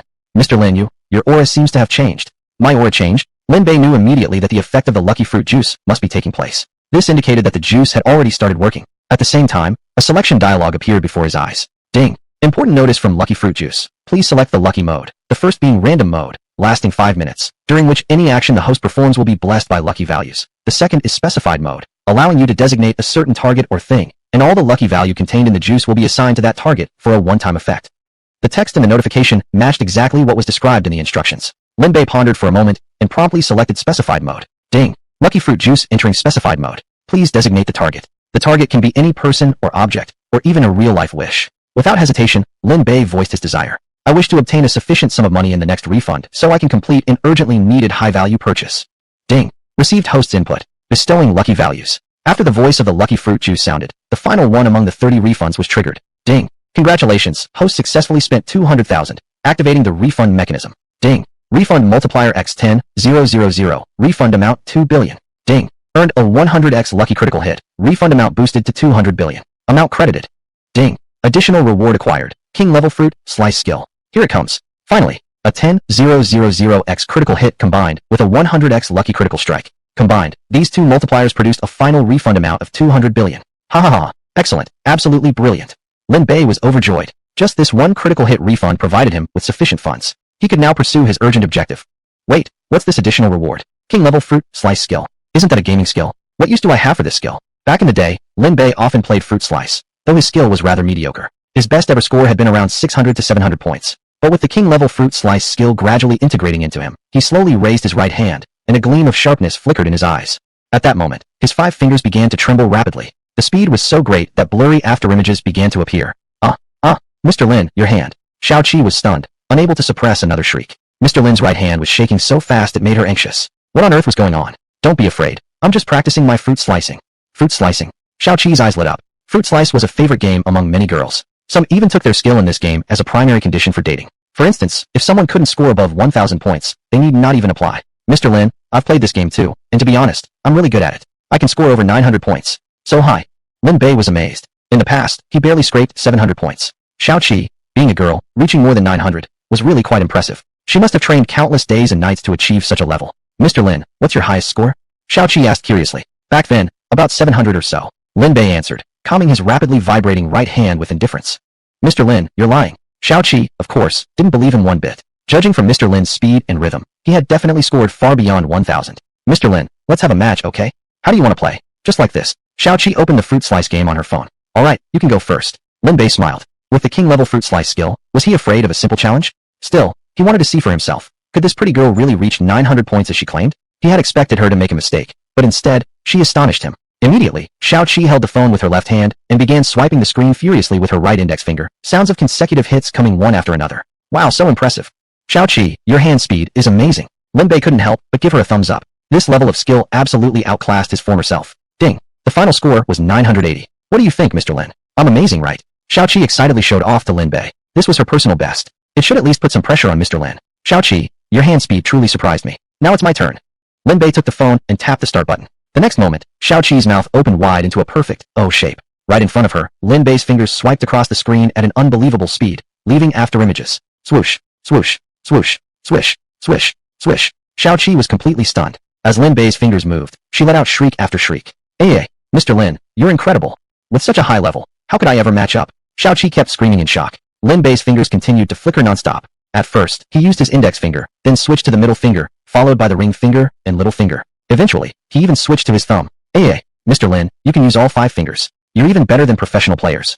Xiao Qi had watched some fruit slice live streams before, and some professional players did switch fingers during gameplay. But no matter which pro she had seen, none could match Lin Bei's level. Right now, Lin Bei didn't seem even slightly exerted. His expression was calm and composed. His fingers alternated effortlessly, and the combo didn't break once. Next, he even switched to using his left hand to slice. Chapter 67. A new world record is born. Licking the bottle brings luck. Oh, Mr. Lin, is your left hand just as amazing too? Xiao Qi was completely stunned. Mr. Lin's fruit-cutting skills had utterly captivated her. Needless to say, she had lost, completely, thoroughly, and without a doubt. Mr. Lin, please stop. Don't continue anymore. I've already lost. Why the rush? I've just started to get into it. Heavens. Mr. Lin's calm reply left Xiao Qi utterly amazed. So excited she was, and yet he said he had only just started getting into it. Goodness me, was he going to set a new world record for fruit cutting? Ding ding ding ding ding. Combo after combo kept coming. No, to be precise, Mr. Lin hadn't stopped comboing at all. Her phone was practically exploding from his performance. If this continued, she really worried she wouldn't be able to handle it. Oh, after a while, Mr. Lin suddenly stopped. This game is boring. It has no challenge at all. He handed the phone back to Xiao Qi. The final score had reached over 98 million points. Mr. Lin, you've broken the world record, and by nearly 20 times. Is that so? Mr. Lin asked, looking completely calm, showing no sense of achievement. It was just a silly game. Did someone actually feel superior for doing well in something like this? It's true. If you don't believe me, look for yourself. Xiao Qi opened the Baidu app and searched for the highest record in Shimin Chiasligua, which was 5,720,000 points. Is this the highest record? Come on, it's really kind of weak. Mr. Lin looked unimpressed. His score had already reached over 98 million. If not for losing interest, he could have kept cutting. It was already more than 17 times higher, completely obliterating the previous record. Mr. Lin, do you still have work to do? Xiao Qi asked. The first stage of work has already been completed. Mr. Lin nodded, then stood up and walked out of the bathtub. Xiao Qi followed him out, holding a large towel to dry Mr. Lin's body. But from now on, I'm entering the second stage of work. Mr. Lin, you really have endless energy. Just having finished taking a bath, and he was about to get back to work already? Shouldn't he rest a bit before going to sleep? Mr. Lin, make sure you rest properly. It's about time for bed. Nothing serious. Life is important, but it shouldn't interfere with work. We must manage both life and work. I understand, Mr. Lin. Xiaoqi immediately pulled out her notebook and carefully jotted down Mr. Lin's words. What exactly did you understand? Xiaoqi cherished his words as a treasure and said excitedly, we must manage both life and work. I believe this must be the secret to Mr. Lin's success. You work during the day, you work while taking a shower, and even when it's time to rest after the bath, you still work. Indeed, hardworking people seem to have boundless energy. I get it now, Mr. Lin. What do you get now? What did she think she understood now? Mr. Lin frowned slightly. I just said it off the top of my head. Now you're adding all sorts of meaning to it again. Alright, whatever makes you happy. Mr. Lin walked out of the bathroom and sat on the sofa in the living room. Xiaoqi didn't follow out immediately. She was tidying up the bathroom supplies and the water mess. Suddenly, her eyes locked onto the bottle of the lucky juice. The juice had long been finished by Mr. Lin, and the bottle was already empty. Yet now, the mouth of the bottle still emitted a faint sweet aroma. Wow, it smells so good. It must taste amazing. Xiaoqi turned the bottle over repeatedly, trying to find the brand or manufacturer. But she couldn't find any. Is this custom made? Xiaoqi froze. If it was a publicly sold product, there was no way it would have neither manufacturer nor brand name. Yet on this juice bottle, there were only 4 large characters, Lucky Juice. Lucky Juice. I've never heard of this brand before. Xiaoqi felt confused. Clearly, finding the manufacturer would be impossible. She squinted closer and saw there were still a few remaining drops left at the bottom of the bottle. Just then, Mr. Lin had already walked out of the bathroom. She boldly raised the bottle and, sticking out her tongue, tasted the last remaining drops. Wow, it's so delicious. As the lucky juice touched her tongue, Xiaoqi was completely conquered by its flavor. She repeatedly sucked on the mouth of the bottle several times until all flavor had vanished, leaving only her saliva behind. Drip, drip, drip. Just then, her phone suddenly rang. Looking at the screen, it was a call from her mom. Thinking of her grandfather who was ill back home, her heart tightened. She had just returned from abroad, and due to being busy with work, she hadn't gone back home yet. Not that she didn't want to go back, just that the hotel offered a great salary, and the job opportunity was rare. Hello, Mom. Has Grandpa's illness improved at all? Xiaoqi felt a twinge of guilt in her heart. Xiaoqi, honey, I have some good news for you. Your grandfather was misdiagnosed, and we've already been discharged from the hospital and our home. Misdiagnosed? Xiaoqi was stunned. Previously, her mom had told her that her grandfather had a very serious illness and might not have much time left. She never expected this phone call to bring news of a misdiagnosis. Mom, is this true? Is Grandpa really okay? Yes. The doctor said they mixed up the medical records and mistook someone else's illness for your grandfather's. Oh wow, that's such great news. When I get some time off work, I'll go back home and visit you and Grandpa. No worries, dear. It wasn't easy for you to find a job after just coming back, and there's nothing urgent at home. You don't need to rush back. Okay, Mom. I'll hang up first. You guys take care and look after Grandpa well. Xiaoqi hung up the phone, nearly jumping with excitement. Grandpa had always been her biggest concern. A few days ago when she heard he was sick, she even wanted to quit her job, but job opportunities like this were rare, so she had to suppress her sadness and stay. Now everything had cleared up. It was like the clouds had finally parted. Drip, drip, drip. Suddenly, her phone rang again. Xiaoqi opened it, and saw it was a text message from the lottery center. Dear Ms. Xiaoqi, the 1,818th issue of the 2022 lottery you purchased has been drawn. Your numbers have won a prize of 2 million yuan. Please bring your personal ID to the lottery center to claim it promptly. Oh, I won. I won the lottery. Xiaoqi screamed in excitement. 2 million yuan. That was almost a year's salary for her. It could save her a year or 2 of hard work. So lucky. Extremely, incredibly lucky. Looking at the 4 large characters, Lucky Juice, on the juice bottle, a sudden thought jumped into Xiaoqi's mind. Could it be that this series of lucky events was brought about by this Lucky Juice? Lucky Juice, I love you. Moi, moi, moi, moi. Xiaoqi grabbed the Lucky Juice bottle and kissed it repeatedly. Though she knew such a thought was a bit superstitious and strange, she couldn't deny how truly lucky she had been. After all, in the past, every time she bought a lottery ticket, she had never won more than 5 yuan. And now, she had won 2 million yuan in one go. How lucky could a person get? Chapter 68. Buying Silver Sea Bank, the first board secretary's call. Of course, it could also be because she had the honor of being associated with Mr. Lin. After all, Mr. Lin was young, handsome, rich, and magnanimous, a legendary billionaire. And this bottle of lucky fruit juice was what he had left over. It had his saliva on it. Perhaps that very saliva had brought her good fortune. Mr. Lin, I love you. Xiaoqi was so excited she couldn't contain herself, almost wanting to rush into the living room and grab Lin Bay for another passionate kiss. But she didn't dare. After all, the shower was already over, and she definitely couldn't recklessly intrude upon Mr. Lin now. If she annoyed him, the consequences might be severe. Looking at the bottle of lucky juice in her hand, Xiaoqi immediately made up her mind. She would keep this magical bottle that had brought her fortune. Yes, keep it. She would treasure this empty bottle as her most beloved treasure forever. Thinking about how both of their saliva had smeared the bottle gave her a little thrill. After all, not everyone had the chance to mix their saliva with Mr. Lin's, right? In the living room, Lin Bay was savoring every vivid and thrilling moment from the bathroom just now. Tonight's mission was not delayed, and the quality of life was extremely high. Besides the 30 refunds from purchases, he had also acquired multiple special skills. Some were fancy, others remarkably powerful. In short, all very magical and satisfying. Especially the final return enhanced by a lucky strike, which directly gave him 200 billion in cash. After this round of returns, his total assets had already reached 339 billion and 263.6 million. A billionaire, a true triple-digit billionaire. For others, this would be a moment of ecstasy and overwhelming joy. But not him. Who was he? He was Lin Bay, the legendary billionaire with a 10,000-fold return system. Would such a trivial amount of 3,000 billion really make him lose his head? Please. Compared to the long road of his future as a legendary tycoon, this was barely the starting point. Lin Bay collected his thoughts and immediately dove into the next task. System, display the information on Silver Sea Commercial Bank. Ding. Information displayed as follows. Silver Sea Commercial Bank, a private bank, with asset scale of 1,000 billion, managing funds exceeding 1 trillion, ranked among the top 3 banks in Silver Sea, possessing solid strength. Bank Chairman, Shun In-shan, age 65, personal wealth of 3,000 billion, cash amounting to 300 billion, hailing from a powerful family background. Priority note, risk warning. The bank has a significant amount of non-performing loans and many interest-related dealings with the In-phone group. Please, Master, take timely precautions to avoid losses. Special note, due to large-scale bad debts, internal management disputes have arisen, causing conflicts among high-level leadership. Please, Master, be aware. Important reminder. Shun In-shan is now elderly and has become overwhelmed managing the bank. He has privately expressed a desire to sell the bank on multiple occasions, but its massive asset scale has made it difficult to find a buyer. This was already the second time Lin Bay reviewed the profile of Silver Sea Commercial Bank. Among the updated information, an additional note was directly related to the acquisition he was about to initiate. System, this information is extremely important to me. Well done. Lin Bay smiled. This piece of data directly exposed Shun In-shan's current status. This veteran banker who had long ruled Silver Sea's financial industry had now entered the twilight of his life, unable to endure the pressures of high-intensity work. He had lost control over managing the bank's upper management and was very eager to find a buyer. This perfectly aligned with Lin Bay's plans. System, start the acquisition immediately. Ding. Receive command from Master. Commence immediate acquisition of Silver Sea Commercial Bank. Ding. Initiating acquisition protocol. Confirming acquisition intent. Constructing acquisition offer. Offer completed. Proposing to use 200 billion. Initiating fund transfer. Asset transfer completed. Ding. Acquisition of Silver Sea Commercial Bank completed. Congratulations, Master. You are now Chairman and President of the Board of Silver Sea Commercial Bank.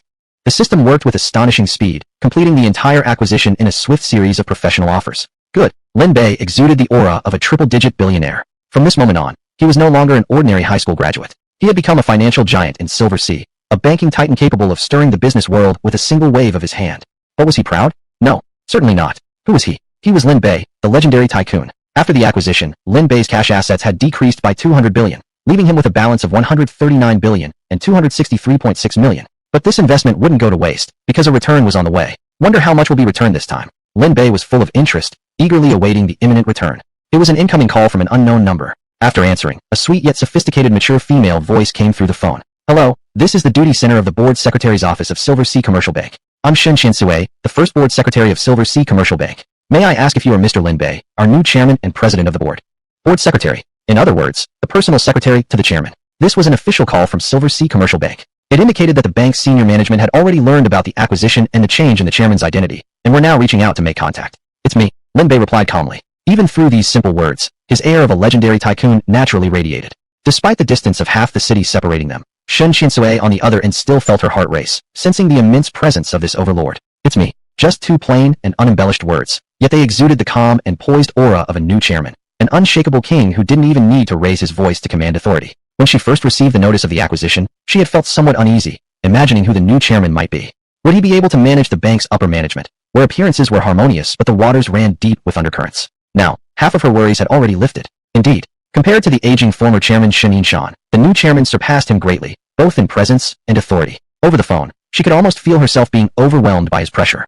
She had met many powerful people before, yet now her breathing had actually become unsteady. She quickly tried to calm herself and maintain a smile as she said, Hello, Chairman. I'm your first work secretary, Shin Shin-sue. Since you've just become the bank's chairman, there are many important internal matters I must report to you. Do you have time to listen now?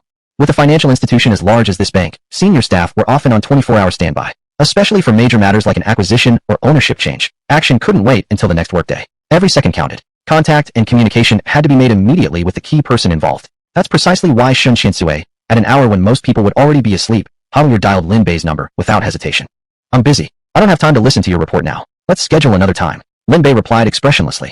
Chapter 69. Mr. Lin, you surely don't want your investment to go down the drain, do you? In no time? When will the chairman be available then? It's regarding urgent bank matters. Some documents need your signature, or else the bank's subsequent operations will be affected. Shin Shin-sue clearly hesitated, then had no choice but to suppress her inner shock and continue seeking Lin Bay's instructions. Why is it so complicated? Can't the bank even function without me around? Lin Bay was somewhat angry. This was just a commercial bank worth 200 billion. Did he really have to manage it personally? That would be so tiring. If he had known it would be this troublesome, he wouldn't have bought it at all. Please calm down, Chairman. Our work certainly has no problems, but the acquisition is an extremely important matter. Without your signature, the bank won't be able to operate properly. Therefore, You must sign the documents as soon as possible. And what if I don't go? Lin Bay coldly replied. And not come. Shen Qiansui was stunned. This was the third largest commercial bank in Yinhai City. Each of its moves, every financial transaction could influence the commercial order of Yinhai City. Put it lightly, it might delay some merchants' operations and individual payments. Put it more seriously, it could even affect the city's social livelihood. Mr. Lin, do you truly understand the consequences if you don't come? Cold sweat poured down Shen Qiansui's forehead. This was a huge matter. If Lin Bei really dared to ignore it, the next morning she would definitely receive a warning call from the Banking Regulatory Commission. And if they continued to ignore it, they would face harsh punishment from the commission. The worst-case scenario would be the bank being forcibly suspended and stripped of its operating license. The stakes were incredibly high. Mr. Lin, you absolutely cannot do this. Shen Qiansui took several minutes to vividly describe all the consequences that Lin Bei would face should he refuse to come. Lin Bei showed little reaction, but she had already frightened herself and is sweating all over, soaking her undergarments. Lin Chairman, I'm begging you. Please come. You really must come. You have to come, or else the bank will face serious trouble. Mr. Lin, surely you don't want the 200 billion yuan you invested so painstakingly to go down the drain? With no other choice, Shen Qiansui issued a half-reminder, half-threat to Lin Bei. Didn't expect acquiring this small, broken bank would require me to personally come over and waste so much of my time. So frustrating. Lin Bei complained over the phone.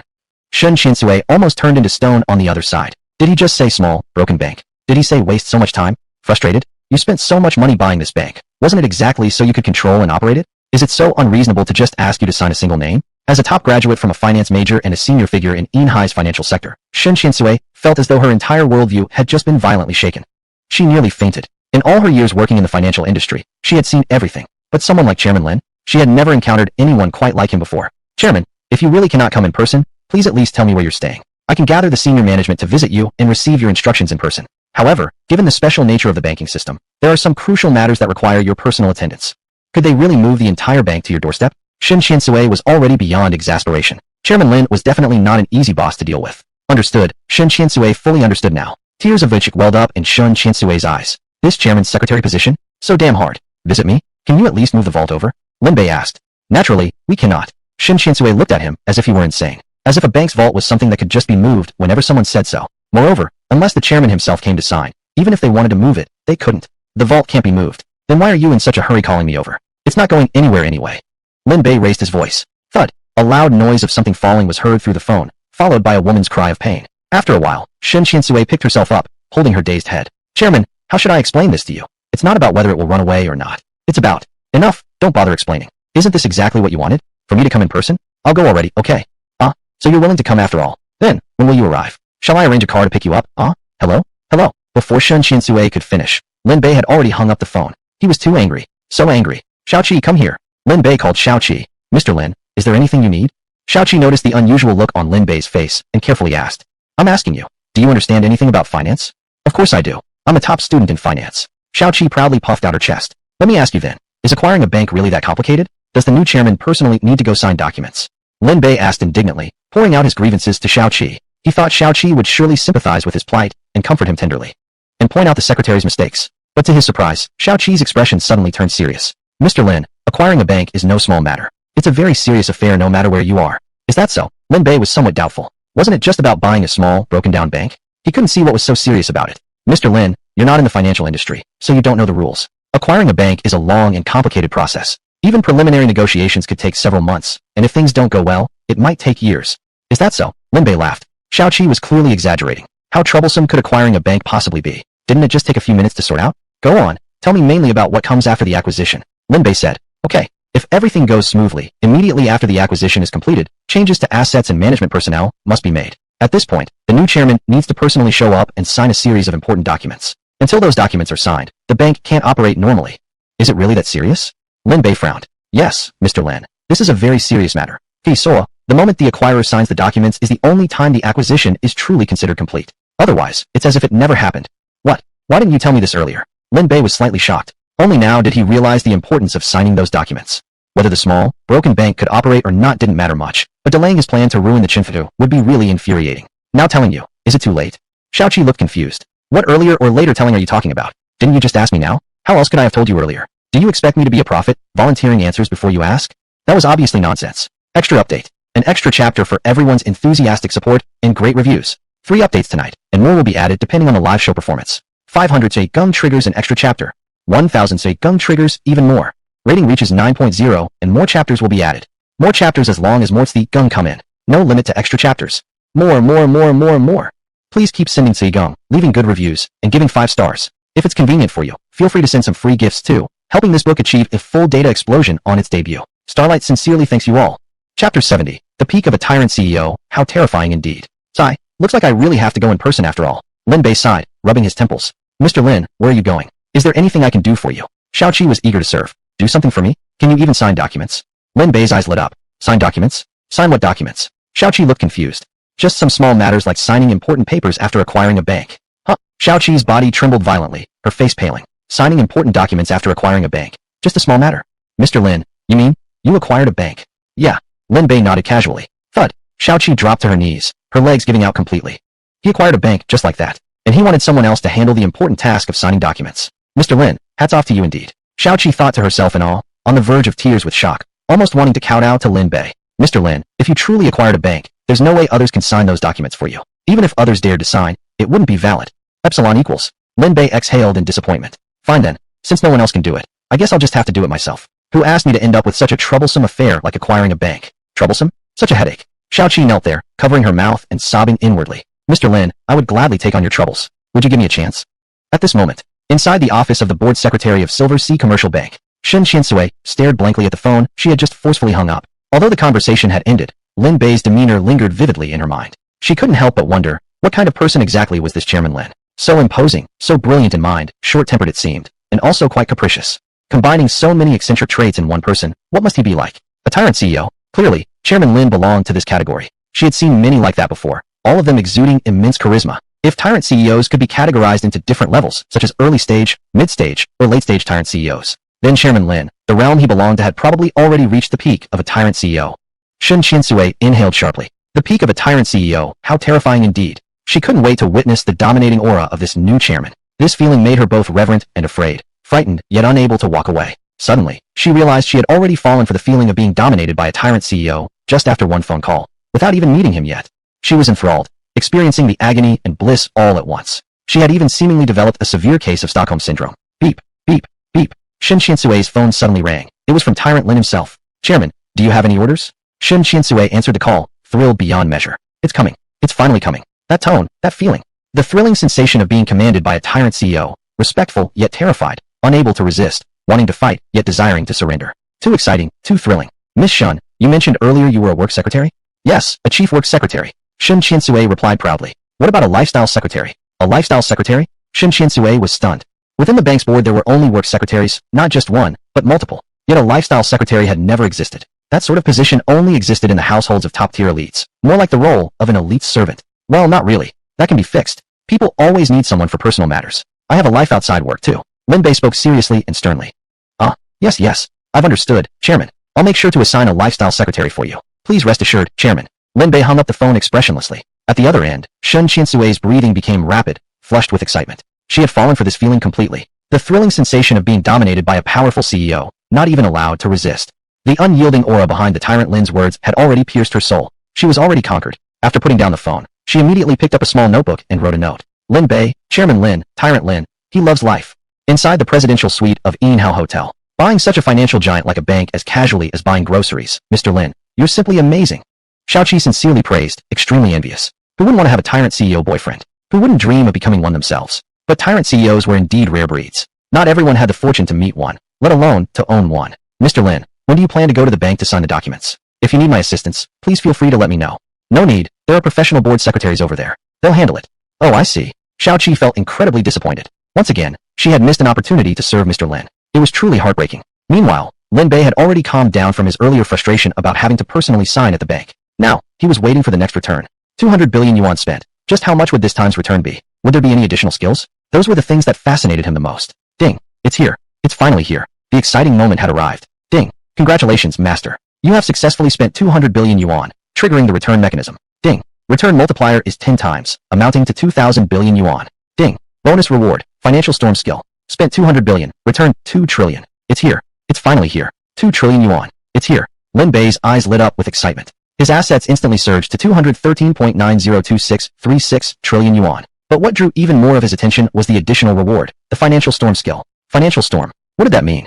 As the skill fused with him, Lin Bei's eyes widened, quickly replaced by excitement. The financial storm skill meant creating financial chaos and triggering financial tsunamis using enormous wealth. Such a technique could, at minimum, cause monetary depreciation and financial instability in a city or region. At maximum, it could dismantle a nation's financial order, reducing all its wealth to nothing. It was, without a doubt, a powerful financial weapon. In modern society, aside from devastating thermal weapons, financial weapons also had terrifying influence. In some sense, they were even scarier than thermal weapons, because they could bypass a country's defense system and silently launch a devastating attack, creating a financial tsunami, dismantling the financial order, triggering social unrest, and ultimately destroying a country without firing a single bullet. Years ago, someone had even used this unique weapon to attack Huagua, creating massive turmoil in its markets, attempting to destroy the nation's foundation. That single battle had even triggered a terrifying global financial tsunami. Chapter 71, Lin Bay's Insomnia. Many smaller countries were utterly destroyed, collapsing completely during that wave of financial storm. To defend against that financial crisis, Hua country also paid a heavy price. Many industries suffered shocks, a large number of workers were laid off, and many families fell into turmoil. Fortunately, Hua country stood united and eventually overcame the crisis, even managing a certain degree of counterattack. Regarding that incident, Lin Bay had once searched for a great deal of information online, and his memory of it remained vivid. He even treated it as a deeply memorable battle example, because that was a real, living war without gunpowder smoke. And now, he had obtained such a weapon. How could he not feel excited? Powerful. Extremely powerful. This additional reward provided by the system this time was truly amazing.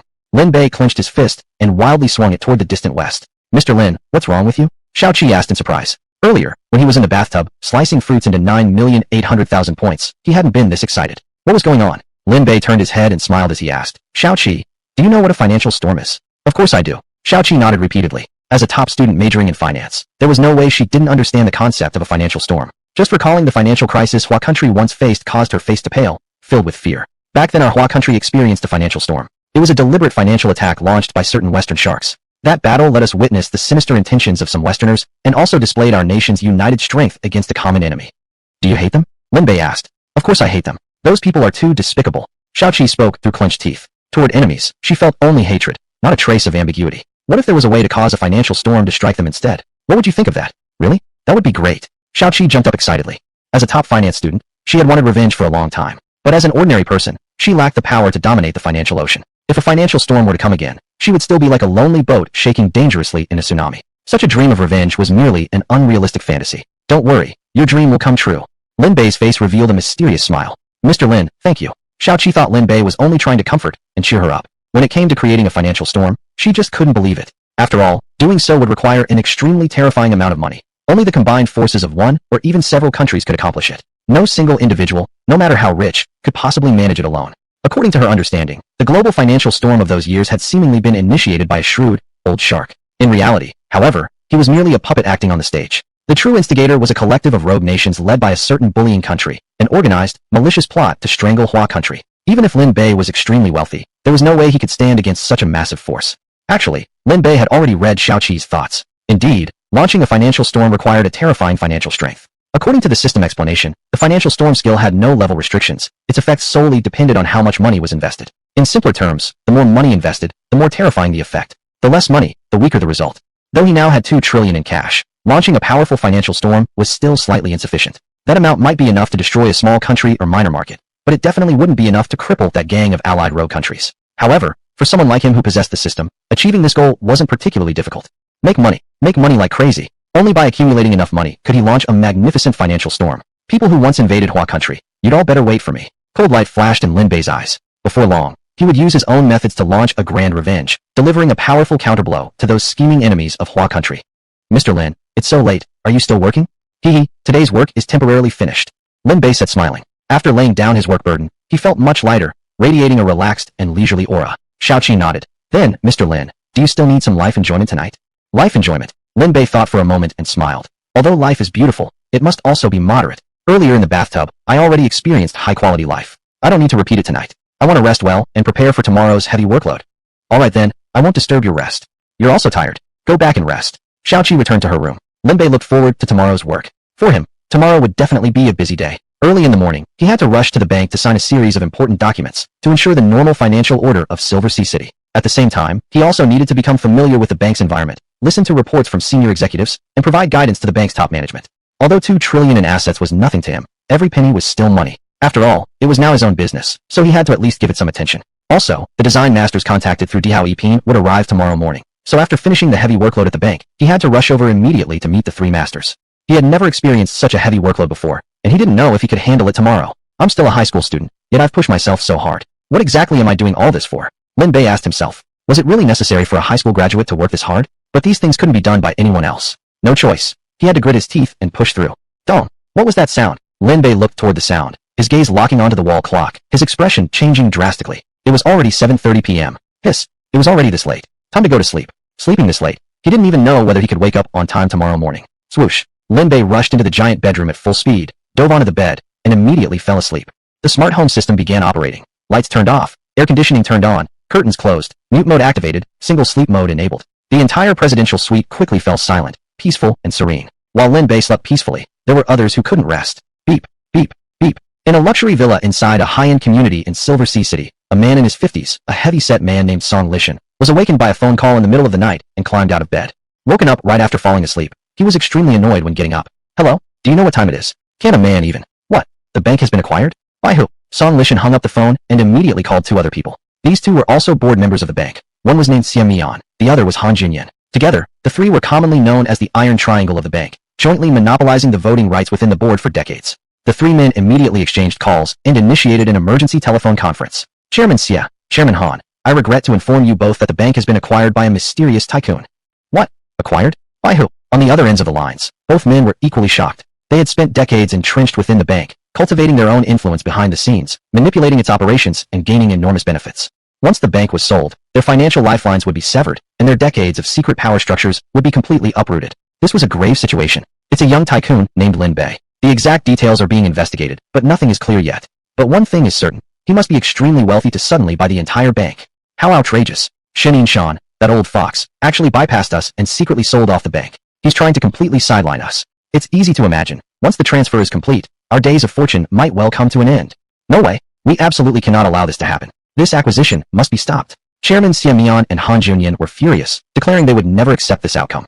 Song Lishan said, tomorrow is the crucial moment for the signing and transfer. We three must launch a fierce resistance, sending this Mr. Lin packing back where he came from. Exactly. The territory we've painstakingly built for decades must never allow outsiders to interfere. Not under any circumstances. Make him leave. Meanwhile, Lin Bay, still fast asleep, remained unaware that a battle to block his acquisition had already begun. What kind of challenge would tomorrow bring him? The next morning at 8, Lin Bay woke up. He looked at his watch, his expression unusually grave. Then, he called over his lifestyle secretary, Xiao Gao. Mr. Lin, is something wrong? Seeing Lin Bay's grim expression, Xiao Gao felt uneasy. Xiao Gao, it's only 8 in the morning, and I've already woken up on my own without even an alarm clock. Do you think I might have a serious insomnia problem?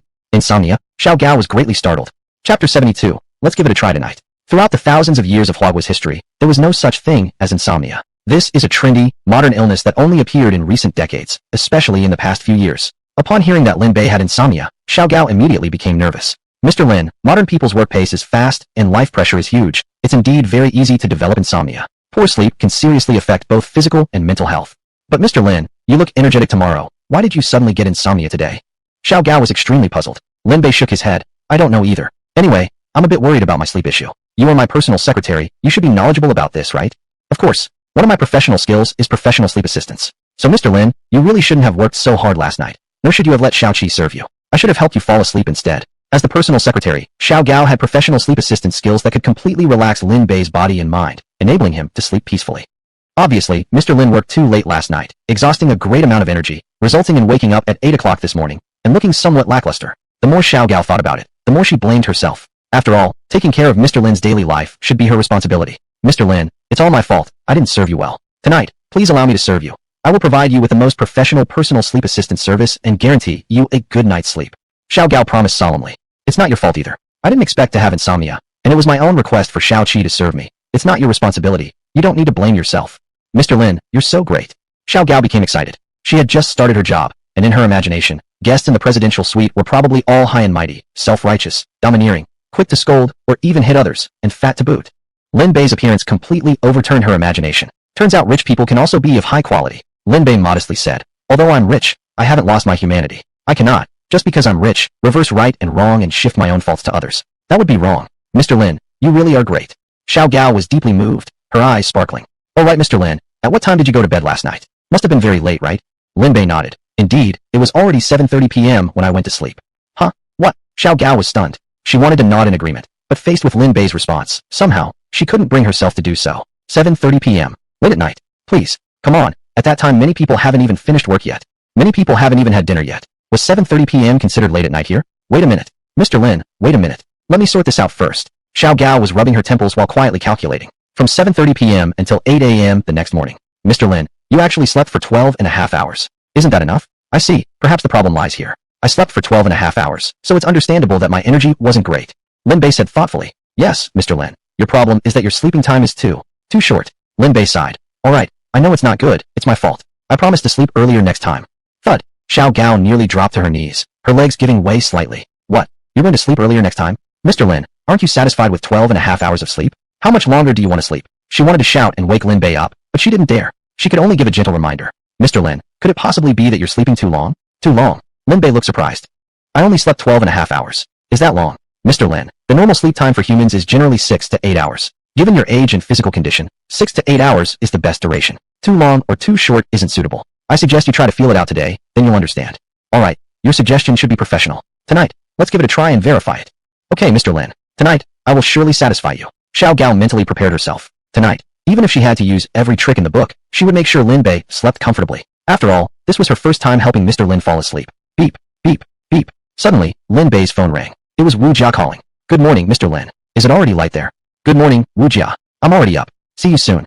Lin Bei got up from the bed and, under Xiao Gao's personal assistance, washed up and dressed. Then he came to the hotel lobby, full of spirit and energy. Wu Jia, you haven't eaten breakfast yet, right?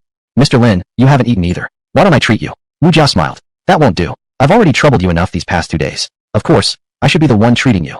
Lin Bei waved his hand and turned to the receptionist. Receptionist, bring me a royal breakfast feast. A royal breakfast. The receptionist stood there for a moment, trying to process what he said. Oh, Mr. Lin, we at Inhao Grand Hotel offer the same high-end meals for breakfast and dinner, and they're all complimentary. Please feel free to enjoy them with your guest.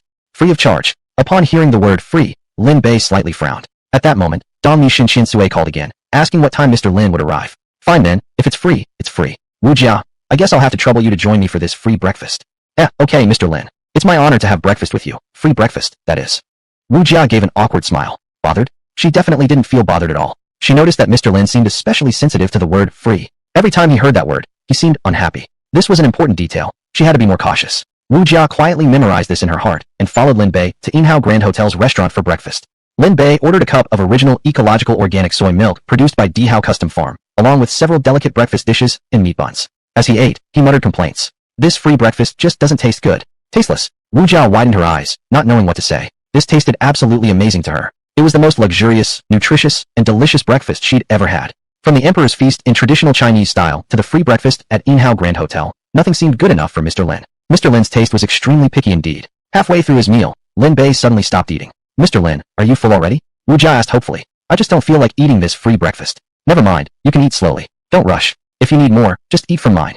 Chapter 73. Without connections, it'll be difficult. Lin Bei pushed several Jingzhu breakfast items toward Wu Jia. Mr. Lin, I won't be polite then. Please excuse my manners. Wu Jia indeed hadn't been fully satisfied yet. She immediately accepted the breakfast offered by Lin Bei and began to devour it hungrily. After a while, Mr. Lin, I'm done eating, let's go.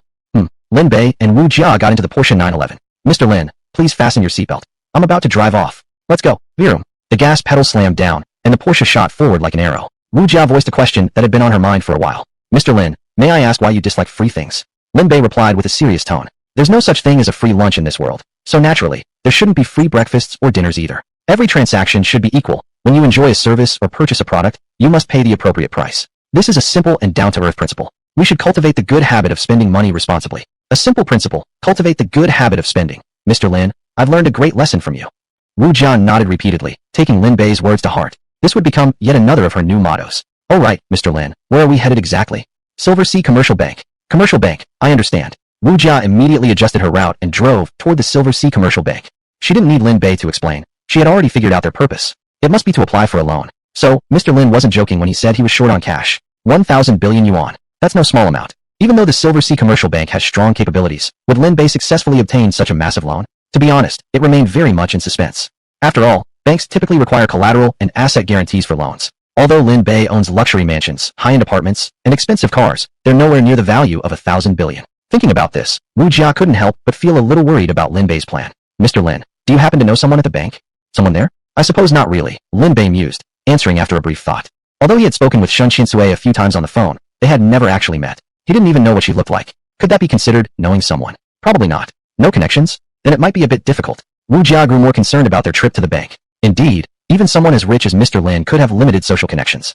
Applying for a bank loan requires more than just guarantees and collateral. It also helps to have personal connections. Those connections are like an informal endorsement, an invisible assurance. They know the borrower's background best and can significantly speed up the approval process, increasing the chances of getting the loan. Without any personal contacts, obtaining a loan worth 1,000 billion yuan would probably be very hard to pull off. Mr. Lin, without any contacts, things might not go smoothly, Wu Jia gently warned. Not go smoothly. Lin Bay was taken aback. Suddenly, he realized a new problem. How exactly would he prove his identity at the bank without knowing anyone? After all, anyone could walk in claiming to be Lin Bay and ask to sign something. Wu Jia, you hit the nail on the head. This is actually very important, and I thank you for reminding me.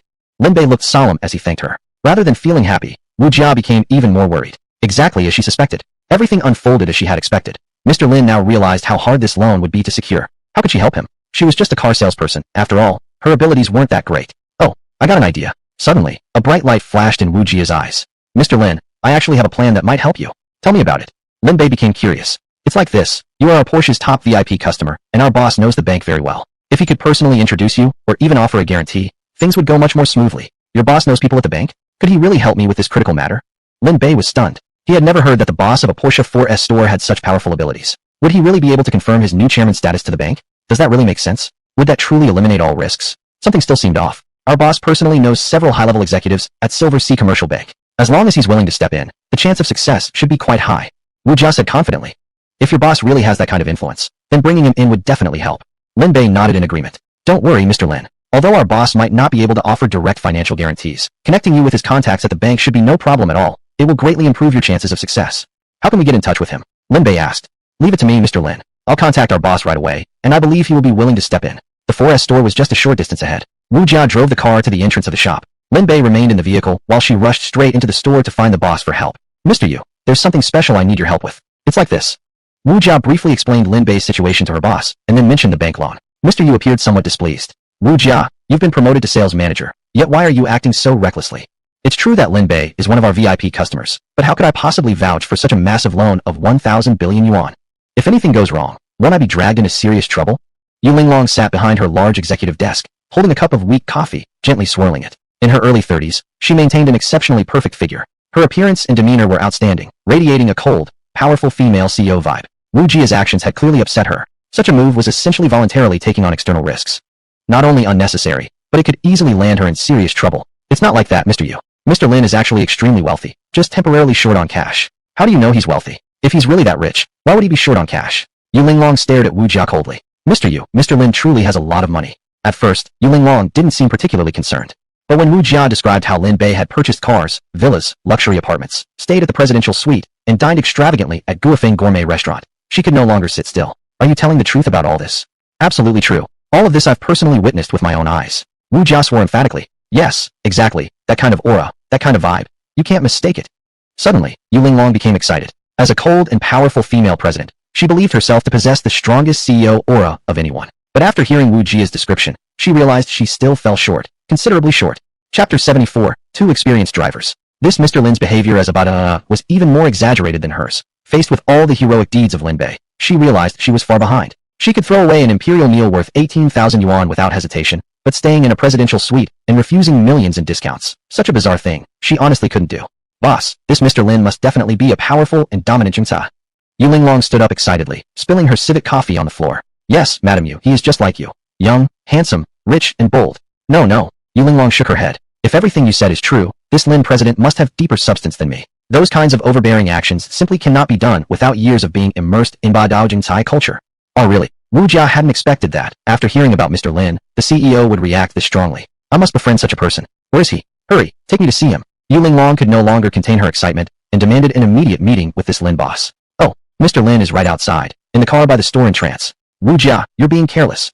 Bang! Yu Linglong slapped the counter. How could you leave such an important person waiting in the car? Don't you realize this is a serious work mistake? I know I was wrong. How can I make up for it, Madam Yu? Just forget making up for it now. Right now, I just hope you haven't upset President Lin. Quickly, take me to see him. Okay. Wu Jia led Yu Linglong out of the 4S store and up to the Porsche 911.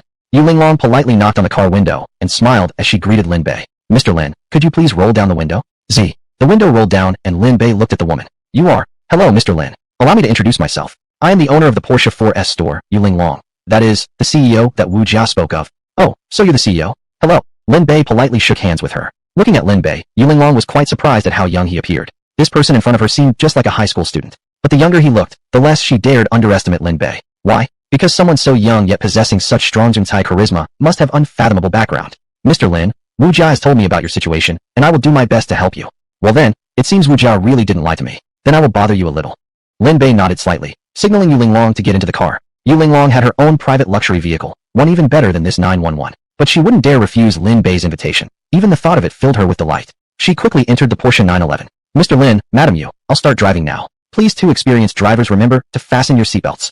Yuling Long smiled and waved, securing her own seatbelt. Vroom. Wu Jia slammed the gas pedal, and the Porsche sped off toward Enhai Commercial Bank. In the huge boardroom of Enhai Commercial Bank, all the senior management were waiting anxiously. It's almost 9 o'clock. Why hasn't our new chairman arrived yet? Ms. Shun, have you contacted him? How is the arrangement going? An elderly man in his 60s, wearing a black suit and tie with white hair, asked. Chairman Senior, I received the acquisition notice last night and contacted him immediately. He has agreed to come this morning, and I just confirmed again earlier. He's already on his way. Is he out of town? No, he said he's in Enhai City. Shun Chinsue replied. What? In Enhai City? He should have arrived even if he was in the suburbs. What's taking him so long? This new chairman is simply unacceptable. Is he trying to show off his authority on the first day? Everyone angrily began to criticize, each one holding back their frustration. Shun Chinsue sneered. You all are senior executives. Please calm down a bit. After all, he is our new chairman. Even if he arrives a little late, who's going to reprimand him? That doesn't mean he can act arrogant just because he's rich. Mr. Lin might be capable and has bought our bank, but he shouldn't forget that the management and operations of the bank depend on us senior executives. Without us, he's just a lone figure. I'm just the board secretary, not the chairman. Save those words to confront the new chairman directly. Shun Chinsue showed total contempt. Though the others were shouting loudly, in reality, their voices revealed their inner panic about meeting the new boss. Nobody knew where the new boss came from or what kind of temper he had. What if this boss decided to launch a massive purge? Their comfortable days as executives would be over. Beep, beep, beep. Shun Chinsue's mobile phone suddenly rang. She made a silencing gesture to the group. It's Chairman Lin's call. Everyone fell silent in fear. Hello, Chairman Lin. This is Xiao Shun. I've arrived at the bank. Come down and meet me. Click. Lin Bei hung up the phone emotionlessly, ordering Shun Chinsue to come and pick him up. Shun Chinsue glanced at the senior bank executives. Everyone, Chairman Lin has arrived. Let's go downstairs and greet him. Let's? You mean you yourself, right? Until the documents are signed, he's not officially our chairman yet. If you want to show off your authority, wait until he officially takes office. The others refused bluntly, clearly showing some resistance. Shun Chinsue felt deeply disappointed and turned her eyes toward the former chairman, Shin Shan. Boss Shin, what do you think? Cough cough. Regardless of anything else, it's thanks to this Mr. Lin that I can finally retire peacefully. Going out to greet him isn't excessive, is it? Supported by Shun Chinsue, Shin Shan stood up slowly, leaning on his cane as he walked out of the office. The dozen or so executives looked at each other with mixed expressions. If even the former chairman was personally going to meet the new chairman, what reason did they have to maintain their heirs? Thus, the dozen or so executives took the elevator down to the lobby of the bank building to welcome the arrival of the new chairman, Lin Bei. At this moment, Wu Jia had just parked the car in a parking spot outside the bank. The three of them stepped out of the Porsche. Yuling Long suddenly blushed. Excuse me, Mr. Lin. I need to use the restroom quickly. You President, I'll go with you too. Mr. Lin, sorry for the inconvenience. Please wait here for a moment. We'll come back right away. All right. Lin Bei waved his hand indifferently. At that moment, a taxi pulled up beside them, and Lin Fun and her mother stepped out. Mom, can you walk a bit faster? There's so much paperwork for the loan, signatures, taking a number, queuing. If we waste time, we won't finish today. Chapter 75, got it? This is called networking. Tong Yu was holding a bag of documents, her mood somewhat impatient. Lin Fun's face was pale, clearly weak. Yesterday at the Empire Mansion sales office, she had been so enraged by Lin Bei that she spat blood and had to be rushed to the hospital. This morning, she had taken a doctor's leave to come out and apply for a loan, without even having breakfast. Urged by Tong Yu, she hurried forward a couple of steps and nearly fell. Oh my god, don't let me down at a crucial moment. Show some of that energy you have when you dance in the square. Reprimanded by her daughter, Lin Fun was angry but unable to vent. Sigh, can you blame your mother? If it weren't for being infuriated by Lin Bei, wouldn't I still be as spry as ever?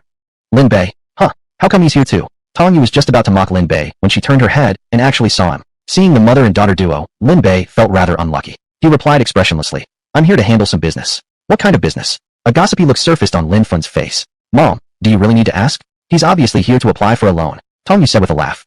Lin Fun was stunned. A loan? But didn't he buy a full payment villa for 450 million? Why would he still need a loan?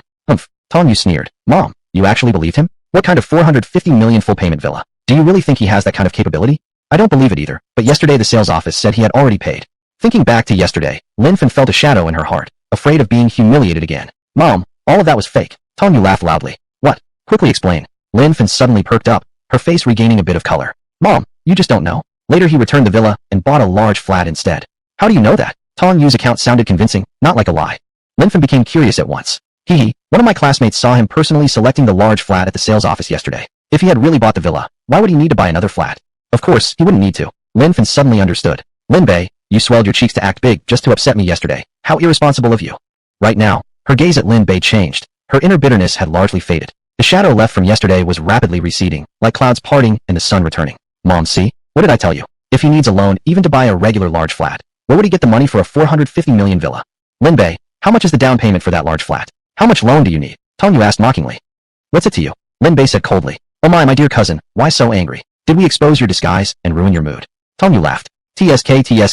I mean, Lin Bay, we are family after all. Auntie also knows your family is bankrupt and struggling. Fortunately, my daughter's friend works at the bank and handles loan approvals. Linfen smiled toward Lin Bay, intentionally pausing mid-sentence, clearly trying to entice him. But she noticed that Lin Bay remained completely unmoved, causing her some disappointment. Tong Yu frowned. Lin Bay, let me just make myself clear. Out of family ties, I can ask my friend to approve your loan, but you must apologize to me and my mom, and do it face-to-face on your knees. Otherwise, you'll never get that loan. Humph. Lin Bay couldn't help but laugh. He looked at the pair like they were idiots. What expression would they make if they knew the entire bank belonged to him? You're laughing again? Tong Yu's face darkened. Lin Bay, I'm not trying to scare you. But with just one word from me, my friend could reject your application and you'd never get that loan. This is called networking. Just accept it. There's no way you can overpower us. It's never too late for you to recognize how powerful my girl is. Hurry up and kneel to apologize, and we can still be good family. Linfen seized the opportunity to pressure him, as if already picturing Lin Bay helplessly surrendering and kneeling to apologize. Just at that moment, a staff member suddenly walked out from the bank and directly headed toward Tong Yu. Hello, Tong Yu, Andy. His name was Xiao Ichuan. He was Tong Yu's university classmate and currently deputy director of the credit department at Silver Sea Commercial Bank. He had been pursuing Tong Yu these past 2 years, although without success. Linfen felt flattered. Oh, it's Xiao? We were just coming to find you. We didn't want to trouble you by making you come out. Mom, you don't need to be so polite with him. Tong Yu said. The reason Xiao Ichuan came out wasn't just for politeness. He had other intentions. Auntie, Tong Yu, there's been a slight change. What change? Linfen suddenly felt uneasy. Tong Yu's face darkened. Xiao Ichuan, if you can't even handle this properly, we won't bother contacting each other anymore. No, please hear me out. Xiao Ichuan waved his hands repeatedly. The thing is, our bank was just acquired last night by a mysterious financial giant. All operations have been frozen and loans temporarily suspended. What? Linfen's blood pressure immediately shot up upon hearing this. Tong Yu quickly supported her, anxiously asking, then when can it be approved? Don't panic. The new chairman is on his way here. He'll sign crucial documents this morning. Once that's done, the bank will resume normal operations and the loans can be approved. I'm here. Rest assured, it's just going to be a slight delay. Oh, I see. Then changing chairman won't affect our loan, right? Linfen patted her chest and sought confirmation. Auntie, no effect at all. Although the chairman is powerful, he won't interfere with our daily work. The credit department answers to me. Xiao Ichuan assured them with a proud chest-puffing gesture. Okay then, once this loan is handled, I'll think seriously about your request. Tong Yu smiled at him like she'd thrown a bone to an eager puppy. Xiao Ichuan was overjoyed. Tong Yu, I'll treat you well. Auntie, believe me, I will make her happy. This is the younger generation's affair. I'll try not to interfere. Let's just get this loan done first. Linfen nodded, then turned to look at Lin Bay. See that? That's our Tong Yu's networking power. Who is he? Xiao Ichuan suddenly felt nervous. Facing Lin Bay before him, a strong sense of danger surged within him. This kid looked young and handsome, even taller than him. Could he possibly be a rival? Tong Yu, who is he? What's your relationship? Xiao Ichuan asked with a serious expression. Don't misunderstand. He's my cousin Lin Bay, just a recent high school graduate. Oh, okay then. Why didn't you say so earlier? Instantly lowering his guard, Xiao Ichuan smiled at Lin Bay. Chapter 76. Kneel and apologize immediately. Since he's your cousin, then he's family. Cousin, hello, nice to meet you. I'm your future cousin-in-law, assistant director of the credit department at Silver Sea Commercial Bank, Xiao Ichuan. Xiao Ichuan reached his hand out toward Lin Bay, ready to shake hands. Slap. What are you doing? What's going on? Tong Yu slapped Xiao Ichuan's hand away. Lin Bay remained expressionless, showing no intention of reaching out either. What's wrong, Tong Yu? Xiao Ichuan looked confused. Isn't he your cousin? What's wrong with me? His future cousin-in-law, shaking his hand. Tong Yu sneered. He's also here to apply for a loan. Xiao Ichuan burst into laughter. Relax, he's family. I'll take care of his loan application. Bullshit. Tong Yu cut in coldly. Even though he's our relative, our relationship is terrible. Yesterday he even made my mom so angry she was hospitalized, and he still refused to admit he was wrong. Unless he kneels and apologizes immediately, don't even think about getting that loan. Tong Yu's intentions were clear to Xiao Ichuan immediately. He immediately turned his face serious. Lin Bay, as your future cousin-in-law, I'm practically family. I must give you serious criticism for your behavior. As a relative and as a younger generation member, how could you make your aunt so angry she ended up in the hospital? Do you understand what a big mistake you've made? Apologize. Kneel down and apologize to your aunt right now, or I guarantee you won't get that loan. Lin Bay had no intention of responding at first, since their identities and statuses were so far apart. But the man insisted on sticking his neck out to collide head-on. Xiao Ichuan, is that really your name? Are you sure you want to help them and reject my loan based on private matters outside of work? Ha ha ha, can't you understand simple words? Do I need to repeat myself again? Apologize. Apologize now, or don't even bother stepping foot in this bank, because it'll be pointless anyway. Xiao Yichuan stood with his hands on his hips, puffing himself up like a big shot. This mere deputy director of a credit department at a commercial bank actually saw himself as the master of the bank. Alright then, very good. Lin Bay smiled coldly. Just graduated from high school. He'd gotten a taste of how ruthless society could be. He now understood what connections really meant, and what it looked like when someone abused their power for personal gain. A deputy director at a commercial bank, holding just a tiny bit of power, dared to act so tyrannically under broad daylight. If this person held even more power, would things be even worse? Auntie, Tongyu, leave this person to me. I'll handle him, and I promise I'll make him submit completely. Xiao Yichuan laughed loudly with his hands on his hips, as if he was commanding the battlefield. At this moment, the look Tongyu gave him did contain a hint of admiration. Lin Fen's face showed obvious pride. If everything went smoothly as expected, this powerful deputy director of the credit department would soon become their family's son-in-law. Then, would she ever run short of money again? Thinking about it, she couldn't help but laugh loudly. Ha ha ha, Lin Bay, your family just went bankrupt, while we found such an excellent potential son-in-law. You must be so jealous and upset inside, right? Ha ha, let me tell you, even if you're jealous, it won't help. Who told your parents to give birth to only a useless son, but not a good daughter like us? Xiao Yichuan sneered, still refusing to apologize? Fine, I hereby declare, all of your loan applications will be unconditionally rejected by our bank. From now on, the doors of this commercial bank are closed to you. You may leave now. Annie, Tongyu, let me tell you the truth. Before he retired, the former chairman approved a list of promotions, and my name is on that list. After the new chairman signs it today, I'll be promoted to director of the credit department. There's just one word difference between director and deputy director, but the status is worlds apart. Even the strongest deputy director must still act according to the director's attitude. But once promoted to director, the entire credit department will be under his command. Really? You're so amazing. Tongyu jumped up excitedly, her eyes sparkling with stars. Absolutely true, though it's still an internal secret and hasn't officially taken effect yet. Please keep it confidential for now. Ha ha, truly our ideal son-in-law. Lin Fen's heart bloomed with joy. With these words, Xiao Yichuan had already decided the outcome of Lin Bay's visit. With this statement, it's as if an insurmountable chasm appeared before Lin Bay, completely blocking his path. That was the power of Xiao Yichuan, merely a deputy director of the credit department. Looking at this man, a credit department deputy director who originally had nothing to do with him, Lin Bay couldn't help but smile. Rejecting his loan? Getting a raise and promotion? Did I agree to any of that? Just at this moment. Wu Jia and President, you came out from the restroom. Sorry to have kept you waiting, Mr. Lin.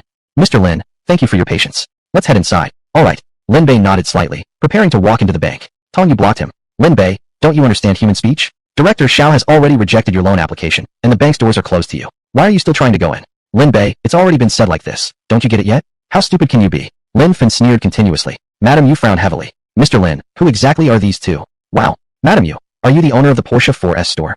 Xiao Yichuan walked out from behind Tongyu, greeting Yu Linglong with a big smile. Excuse me, who exactly are you? Yu Linglong looked at Xiao Yichuan with a blank expression. I'm Xiao, deputy director of the credit department. Last time you came to the bank for a business meeting, we even met before. I was sitting next to our department director and even greeted you then.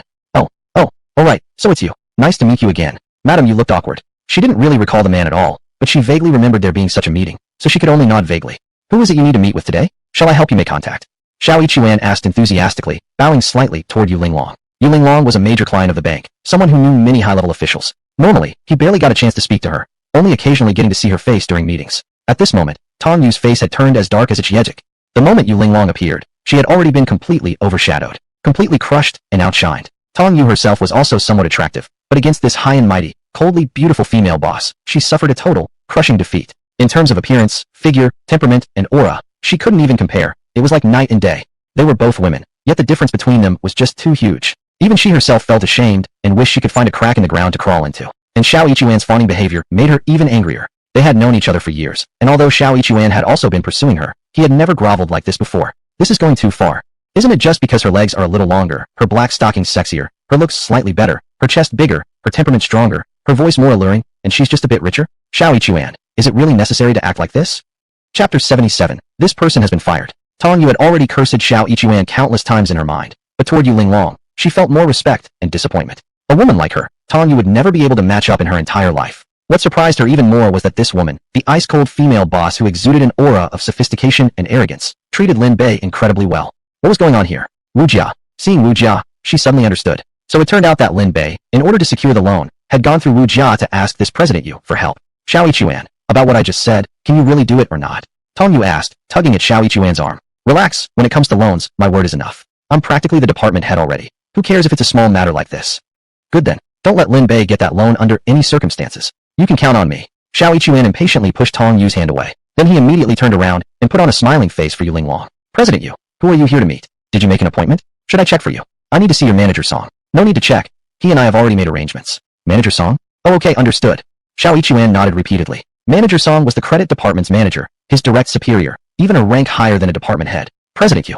Xiao, I'm really busy. That's all. Yu Linglong directly cut off Xiao Ichuan mid-sentence. She turned toward Lin Bay, flashing a cold but sweet smile. Mr. Lin, I've already contacted Manager Song. Let's go inside now. With that, she walked into the bank building together with Lin Bay and Wu Jia. Xiao Ichuan watched them leave, frowning. Lin Fen looked visibly upset. Tong Yu grabbed Xiao Ichuan's arm again. Who's Manager Song? Is he higher than you? Manager Song is our immediate superior, one rank higher than a department head.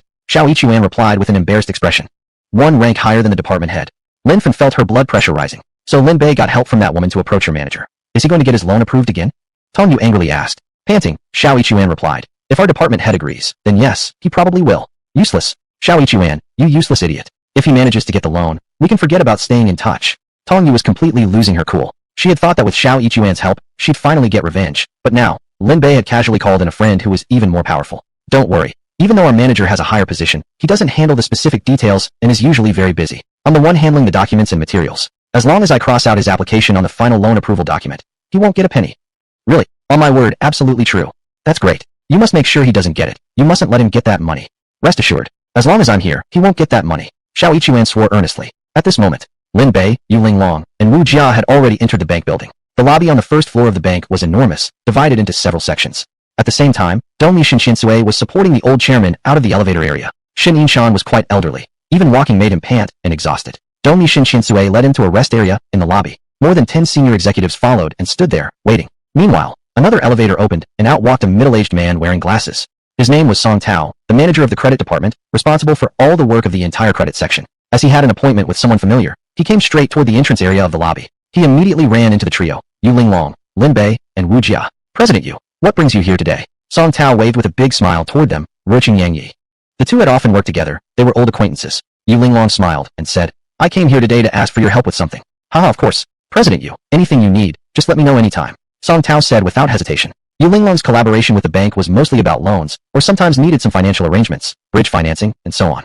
For Song Tao, these matters were nothing difficult at all. Let me introduce. This is Song, the manager of the bank's credit department. This is my top VIP client, Mr. Lin Bei. Yu Linglong introduced with a smile. You're the credit department manager? Lin Bei asked calmly. Such a young man. Indeed, President Yu's clients are always young and promising.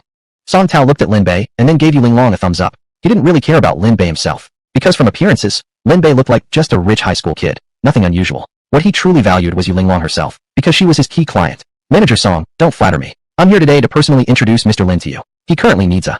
Haha, with President Yu here, everything can be discussed easily. Let's go to my office and talk. Alright, Mr. Lin, let's go. Beep, beep, beep. Before Yu Linglong could finish, Lin Bei's phone suddenly rang. Sorry, I need to take this call. Lin Bei walked aside and answered the call. Chairman Lin, we've already come down and are waiting in the rest area on the first floor. The old chairman is quite elderly and a bit tired. Would you mind coming over here? Dongmi Shinsui said politely, her tone almost pleading. Alright, I'll come right away. Lin Bei hung up and walked back toward Yu Linglong. Back in the rest area, everyone stared in shock at Shinsui. The always strong and efficient Dongmi Shinsui was actually speaking in a nearly pleading tone to the new chairman. Was this really necessary? If not for the sudden acquisition, they might even suspect whether the Dongmi and the newly appointed chairman were involved in some kind of relationship. Mr. Lin, let's go to Manager Song's office and talk. Yu Linglong suggested. If there's anything to discuss, let's talk in my office. Although this is our first meeting, I've known President Yu for quite some time. I'll do my best to help since she's here. Song Tao maintained a composed attitude, displaying the tactfulness expected of a department manager. Lin Bei looked at him calmly. By the way, in your credit department, there's someone named Xiao Ichuan, right? Yes, you know him? Song Tao was slightly taken aback. He hadn't expected this Mr. Lin to know the name of his deputy manager so directly. That person has been fired. This time, Lin Bei's words shocked everyone. What? What did you say? Mr. Lin, what exactly are you talking about? All three of them were completely stunned by Lin Bei's statement. Song Tao looked utterly bewildered. Wu Jia also wore a shocked expression, and Yu Linglong looked incredibly embarrassed. Mr. Lin, although you might have some background, this is a bank.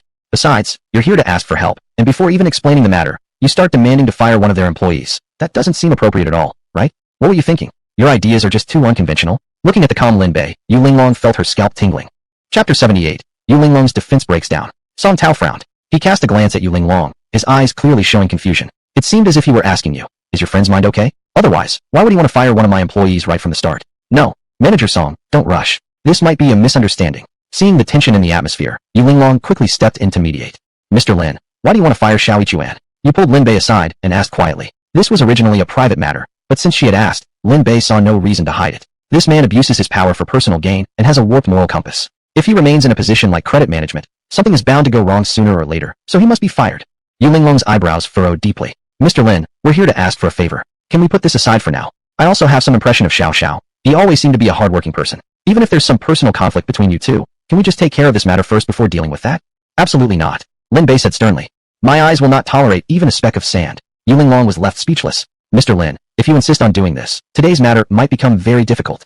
Having an outsider interfere with staffing decisions in front of the head of credit management was just inappropriate. Anyone with a bit of self-awareness wouldn't dare to make such a request.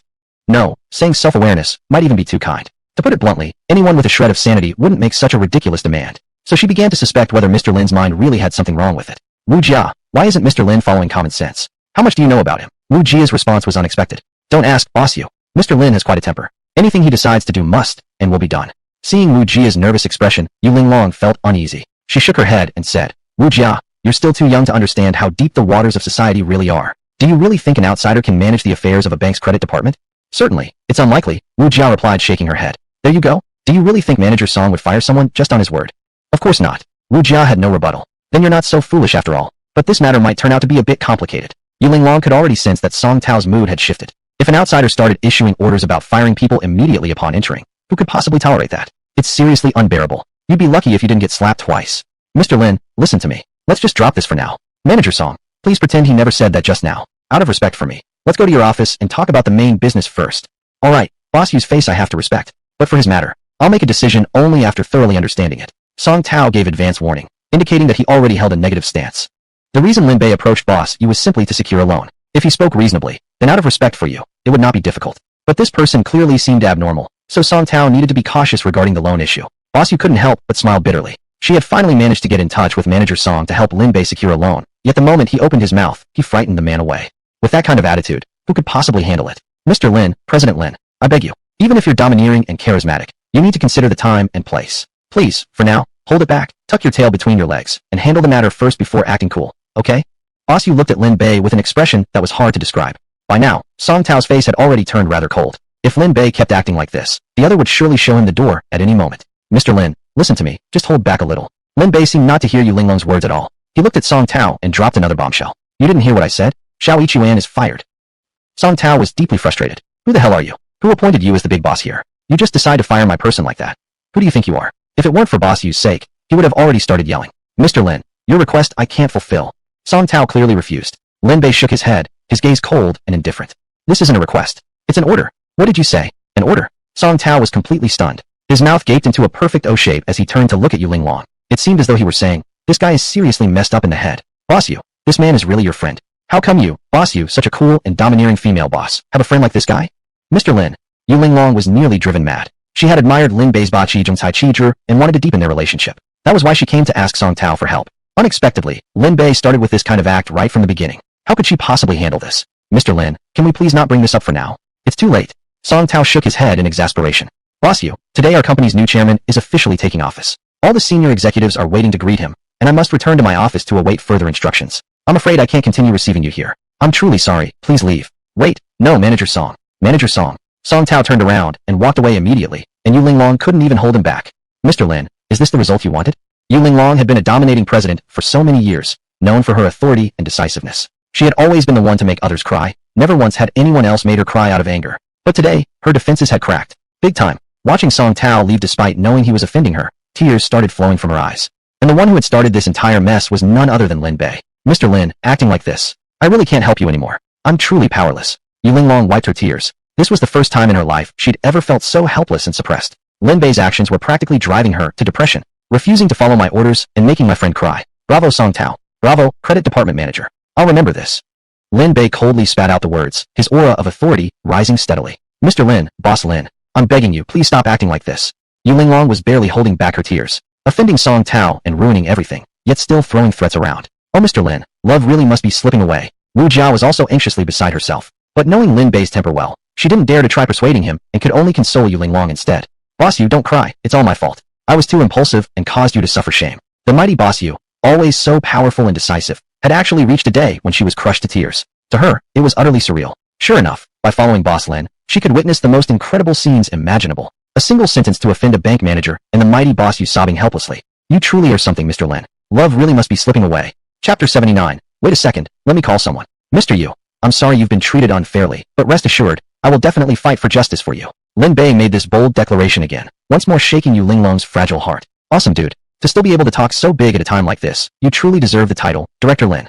But the situation had already been messed up, and avoiding reality wouldn't help now. Alright then, Director Lin. Today I've truly experienced your domineering demeanor firsthand. Must say, I'm deeply impressed. You flatter me, Mr. Yu. Lin Bei smiled and waved his hand. You dare to smile like this? Yu Linglong couldn't help but laugh bitterly. Director Lin, clearly the deal is off. Let's not wait for security to escort us out. Why don't we just leave on our own accord? Leave? Lin Bei shook his head. You don't want to leave? Yu Linglong was stunned. Didn't Song Tao already indicated it's time to leave? Were they really going to wait around until the guards threw them out? You wait a second, I'll call someone. Call someone. Even calling God won't help right now. Yu Linglong was completely devastated. Lin Bei took out his phone and dialed the number. Chairman Lin. This is Xiao Shun Xinsui, your top executive secretary. We've already arrived at the lobby, in the lounge area. Which floor are you on now? In which lounge? Lin Bei scanned the hall. Just past the entrance, turn left, walk forward a bit past several pillars, then... Stop. What exactly are you saying? Are you giving me instructions? This is a huge hall. Do you want me to search it manually? Lin Bei replied coldly. Oh no. Chairman Lin, please don't misunderstand me. It's my fault. I was negligent in my duty. Please stay where you are. I'll come immediately. After hanging up the phone, Shun Shinsui's face had turned pale. She had gotten a bit too confident. Actually thought she could instruct Lin Bei around? Who was she? Didn't she realize who he was? He was Lin Bei, the newly appointed chairman, and the domineering director everyone called Director Lin.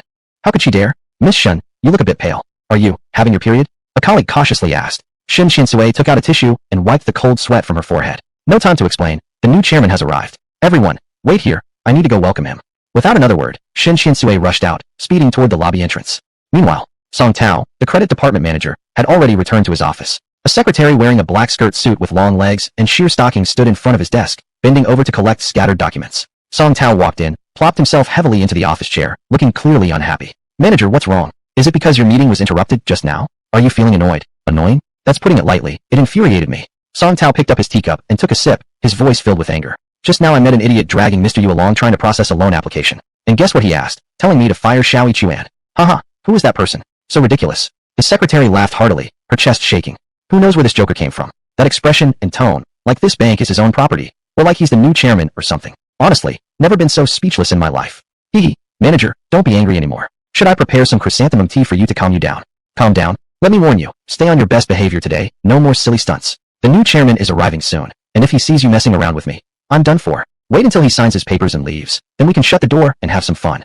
Don't worry, manager, I'm your girl. I won't cause you any trouble. She winked suggestively. Now go put the documents down first, and call Xiao Yichuan here. Deputy Director Xiao? He just went out. He's not in the office right now, said the secretary. Not in the office? Alright, you can leave. I need to calm down and think. After the secretary stepped out of the office, the whole incident replayed in Song Tao's mind. Why had Lin Bei wanted to fire Xiao Yichuan upon meeting? What grudge did this outsider have against Xiao Yichuan? Earlier, too angry to think about it, he hadn't even asked. Thinking again now, he became somewhat intrigued. He immediately picked up the mouse and accessed the surveillance feed from Xiao Yichuan's office via the backend. He dragged the progress bar forward by several minutes. Xiao Yichuan left the office and started walking out.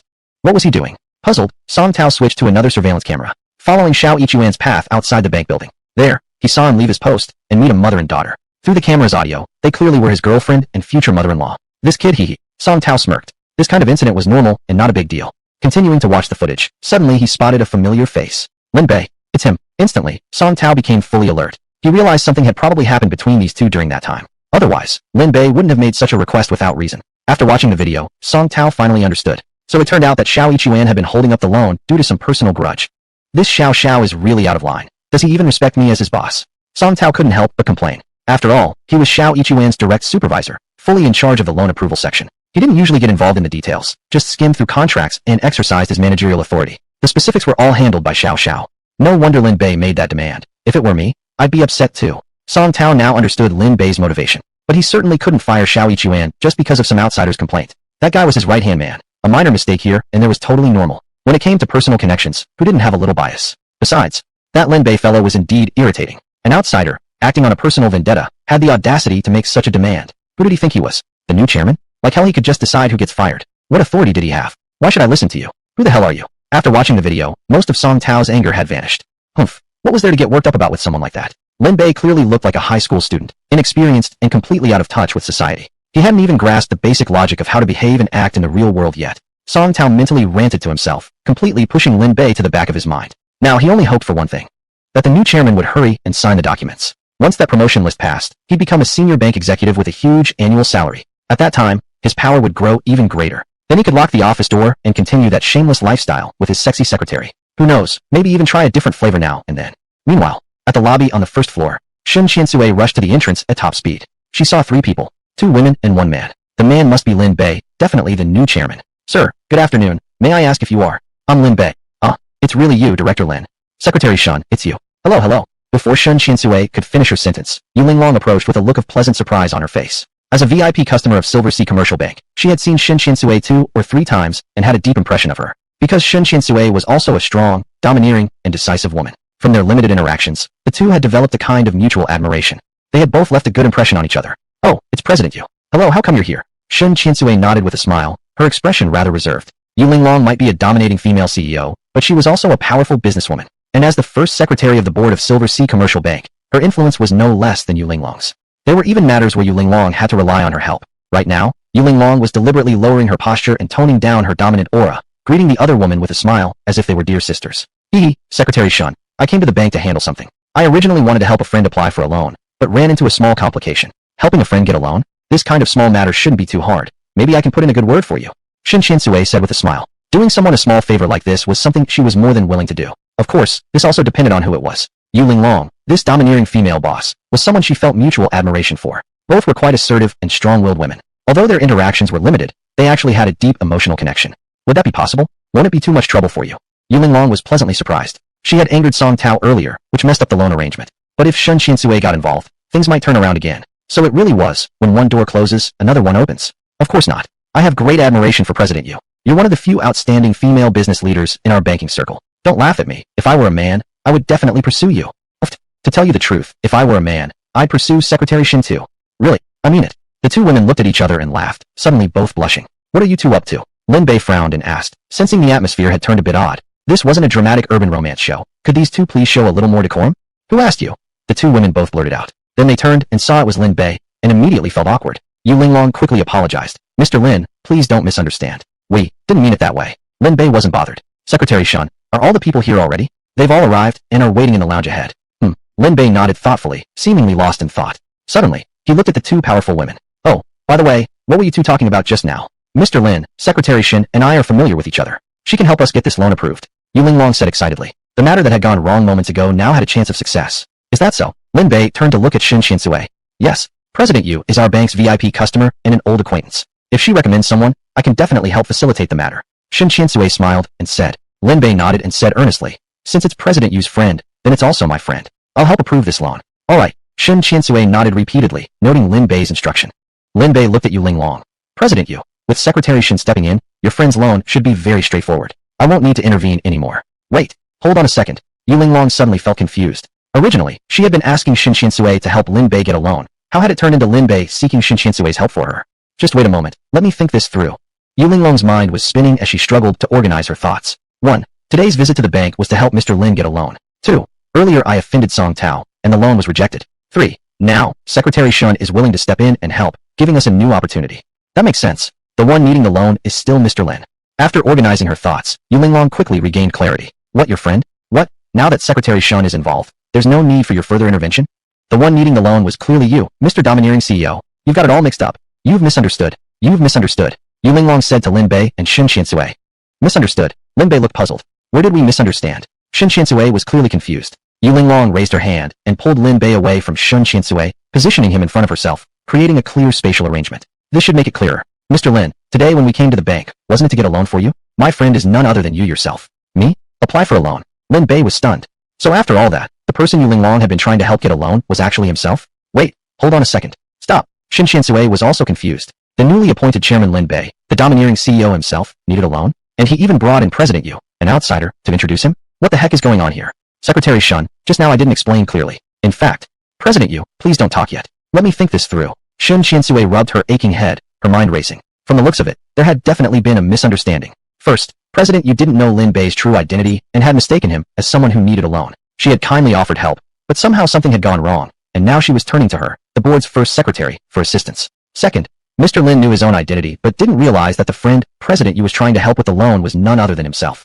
Third, after learning that Shun, the board secretary, was willing to help, President Yu was overjoyed. Fourth, Once Mr. Lin learned that President Yu's friend wanted a loan and that his own secretary was willing to help, he had nodded in agreement without objection. At this point, everything had become crystal clear. So it turned out that both Mr. Lin and President Yu had misunderstood each other. Chairman Lin, President Yu, did you two not communicate with each other before coming here? We did talk. We were very clear about it. President Yu nodded repeatedly. Yes, we did talk. Lin Bay started, then hesitated, silently grumbling to himself. Both turned their eyes toward Wu Jia at the same time. Wu Jia turned pale with fright. Mr. Lin, President Yu, it's not me. Wait, hold on, let me think through this first. Wu Jia was also completely confused. Here was how the whole matter unfolded. She had learned that Mr. Lin was coming to the bank for business, and Mr. Lin had once mentioned being short on cash, and even borrowed money from her before. So naturally, wouldn't coming to the bank be for the purpose of applying for a loan? Was there any problem with that? None at all. So she had kindly invited President Yu to help, who willingly stepped in and approached Manager Song. So far, everything was still perfectly fine. Chapter 81. Allow me to introduce. This is our new chairman. So the only question remained was, would Lin Bay take out a loan or not? Mr. Lin, do you want to take out a loan or not? Wu Jia looked at Lin Bay, the sole key figure of this entire case. Whether this case could be resolved depended entirely on his answer. A loan? Me? Take a loan. Lin Bay shrugged his hands outward, his face full of innocence. What is this about? What loan? Who said I wanted a loan? Do I even need a loan? The entire bank belongs to me already. Who told you I needed a loan? How come you all just assumed I wanted one? You don't want a loan? Wu Jia asked again for confirmation. I don't. I'm not short of money. Why would I need a loan? Lin Bay gave the most powerful response. What? Wait, hold on a second. Wu Jia rubbed her extremely confused head. Mr. Lin, if I'm not mistaken, didn't you say last night that you were short of money and wanted to borrow 100 billion? Yeah, Lin Bay nodded. So then why are you saying you're not short of money now? Wu Jia almost burst into tears. Such a tremendous injustice. If this matter couldn't be properly explained, wouldn't General Yu devour her alive? Luckily now, the case had cleared up, exonerating her completely. Director Yu, you see, I was innocent. Wu Jia wanted nothing more than to throw herself into Yu Linglong's arms and cry her heart out. There, it's okay. I'm not angry at you. Director Yu patted her shapely but gently, clearly not holding any grudge. Mr. Lin, given the scale of the financial gap you have, why do you insist you aren't short of money? Did you come here to the bank, not intending to take a loan? Lin Bei smiled. You're right, Wu Jia. Last night, I truly lacked 100 billion. But that was last night. I'm not short of money anymore this morning. So why should I take a loan? What? Yu Linglong and Wu Jia were both instantly stunned. 100 billion yuan. Last night he was short of 100 billion. Yet this morning, he was suddenly not short anymore. Mr. Lin, you're serious? Director, you felt something wasn't right. The man sounded like he was joking. Raising 100 billion overnight. Was he a mine owner or capable of printing money? Do I look like I'm kidding? Whether I'm short of money or not, shouldn't I know for sure myself? Lin Bei replied confidently and logically. Yu Linglong and Wu Jia were deeply struck. Mr. Lin, truly unsurpassable indeed. Last night you were 100 billion short, and now this morning, you're not short anymore. Where did this 100 billion of yours come from? Alright then. Even though this whole situation is quite bizarre, convoluted, and complicated, we at least understand one thing clearly now, that Mr. Lin is indeed not short of money, right? Yu Linglong tried to organize her chaotic thoughts, struggling to recover from her shock. Yeah, Lin Bei answered proudly. Then why did you come to the bank anyway? Yeah, why did you come to the bank so early in the morning? Yu Linglong stared at him, and Wu Jia also fixed her eyes on him, eager to hear the answer. Unless this was clarified, neither of them might be able to sleep tonight. I didn't expect this misunderstanding to arise either. Lin Bei shook his head regretfully. As for this question, I think I'll let Secretary Shin explain. After Lin Bei spoke, Shun Qiansui made a grand entrance. Director Yu, Ms. Wu, I'm Shun Qiansui, Chief Secretary of the Board of Directors of Silver Sea Commercial Bank. Please allow me to formally and grandly introduce to you our upcoming new chairman of the bank. The new chairman? Where is he? Yu Linglong and Wu Jia were shocked. Especially Yu Linglong. The bank was her cash cow. She often needed to borrow funds from it. If the new chairman came into office, establishing a good relationship now would definitely make accessing funds more convenient in the future. Who is your new chairman? Can I meet him in person? If a direct meeting isn't possible, just seeing him from afar would suffice. Yu Linglong swallowed repeatedly, her throat feeling dry. The new chairman of Silver Sea Commercial Bank. Such a figure could shake the entire business world of Silver Sea with just a wave of his hand. A big shot like him, trying to meet him face to face was genuinely difficult. Because her status was inadequate. Thus, she wasn't even very hopeful. Just seeing him from afar would suffice. Huh. Shun Qiansui burst into laughter, her ample bosom swaying slightly. Director Yu, you're truly making jokes. Aren't you just playing with me? What do you mean playing with you? I'm absolutely serious. Yu Linglong's expression was solemn. To be honest, given my position and assets, I admittedly don't qualify to meet your chairman. But since I'm here today, even if there's just the slimmest of chances, I beg you, please help me introduce me to him, alright? Yu Linglong stepped forward, grabbed Shun Qiansui's hands tightly, and held them firmly. My dear Director Yu, you're really forgetful. You truly don't know who our new chairman is. Shun Qiansui showed a mysterious smile on her face. Who is he? How would I know? Yu Linglong shook her head like a drum. Quick, tell me who he is. Which big shot in the Silver Sea business world is it? Shun Qiansui turned to look at Lin Bei, and Lin Bei nodded silently in agreement. Alright then, it seems Director Yu is truly in the dark. There's an old saying in our country. You fail to recognize the true face of Mount Lu, simply because you are right here within its mist. Director Yu, our new chairman was far away, yet standing right in front of you all along. As she spoke, Shin Shinsui took a step back and stretched her arms forward. Under her respectful gaze, Lin Bei smiled and took one step forward, extending his right hand toward Yu Linglong. Director Yu, nice to meet you. I'm Lin Bei. Yu Linglong and Wu Jia stared at each other in shock and confusion. What's going on here? Shin Shinsui smiled and said, please allow me to formally introduce. This is Mr. Lin Bei, the new chairman of Silver Sea Commercial Bank. Boom. Like thunder. It felt as though a thunderbolt had just exploded near Yu Linglong and Wu Jia's ears. Their bodies trembled violently, almost causing them to fall. Lin Chairman. Mr. Lin, you're the new chairman of Silver Sea Commercial Bank. Yep, Lin Bei declared proudly. Plop. Wu Jia sat down hard on the floor, and Yu Linglong collapsed right onto her. Shin Shinsui quickly helped them up. Mr. Lin, Secretary Shun, why didn't you tell us sooner? Mr. Lin, why didn't you reveal your identity earlier? Otherwise, there wouldn't have been all these misunderstandings. Yu Linglong and Wu Jia were nearly in tears from excitement. The soon-to-be chairman of Silver Sea Commercial Bank was actually Lin Bei himself, and they had already gotten along so well with him. Become friends even. What incredible luck this was. Mr. Lin, I'm sorry, I acted so hastily. Wu Jia laughed through her tears, tears of pure joy flowing. Although she had known all along that Lin Bei was rich, she had never expected he had actually bought the entire bank. Mr. Lin, it's a great honor meeting you like this, and an even greater honor becoming your friend. Of course, if you're willing to accept me as a friend. Yu Linglong blushed shyly, her confidence slightly shaken in front of Lin Bei at this very moment.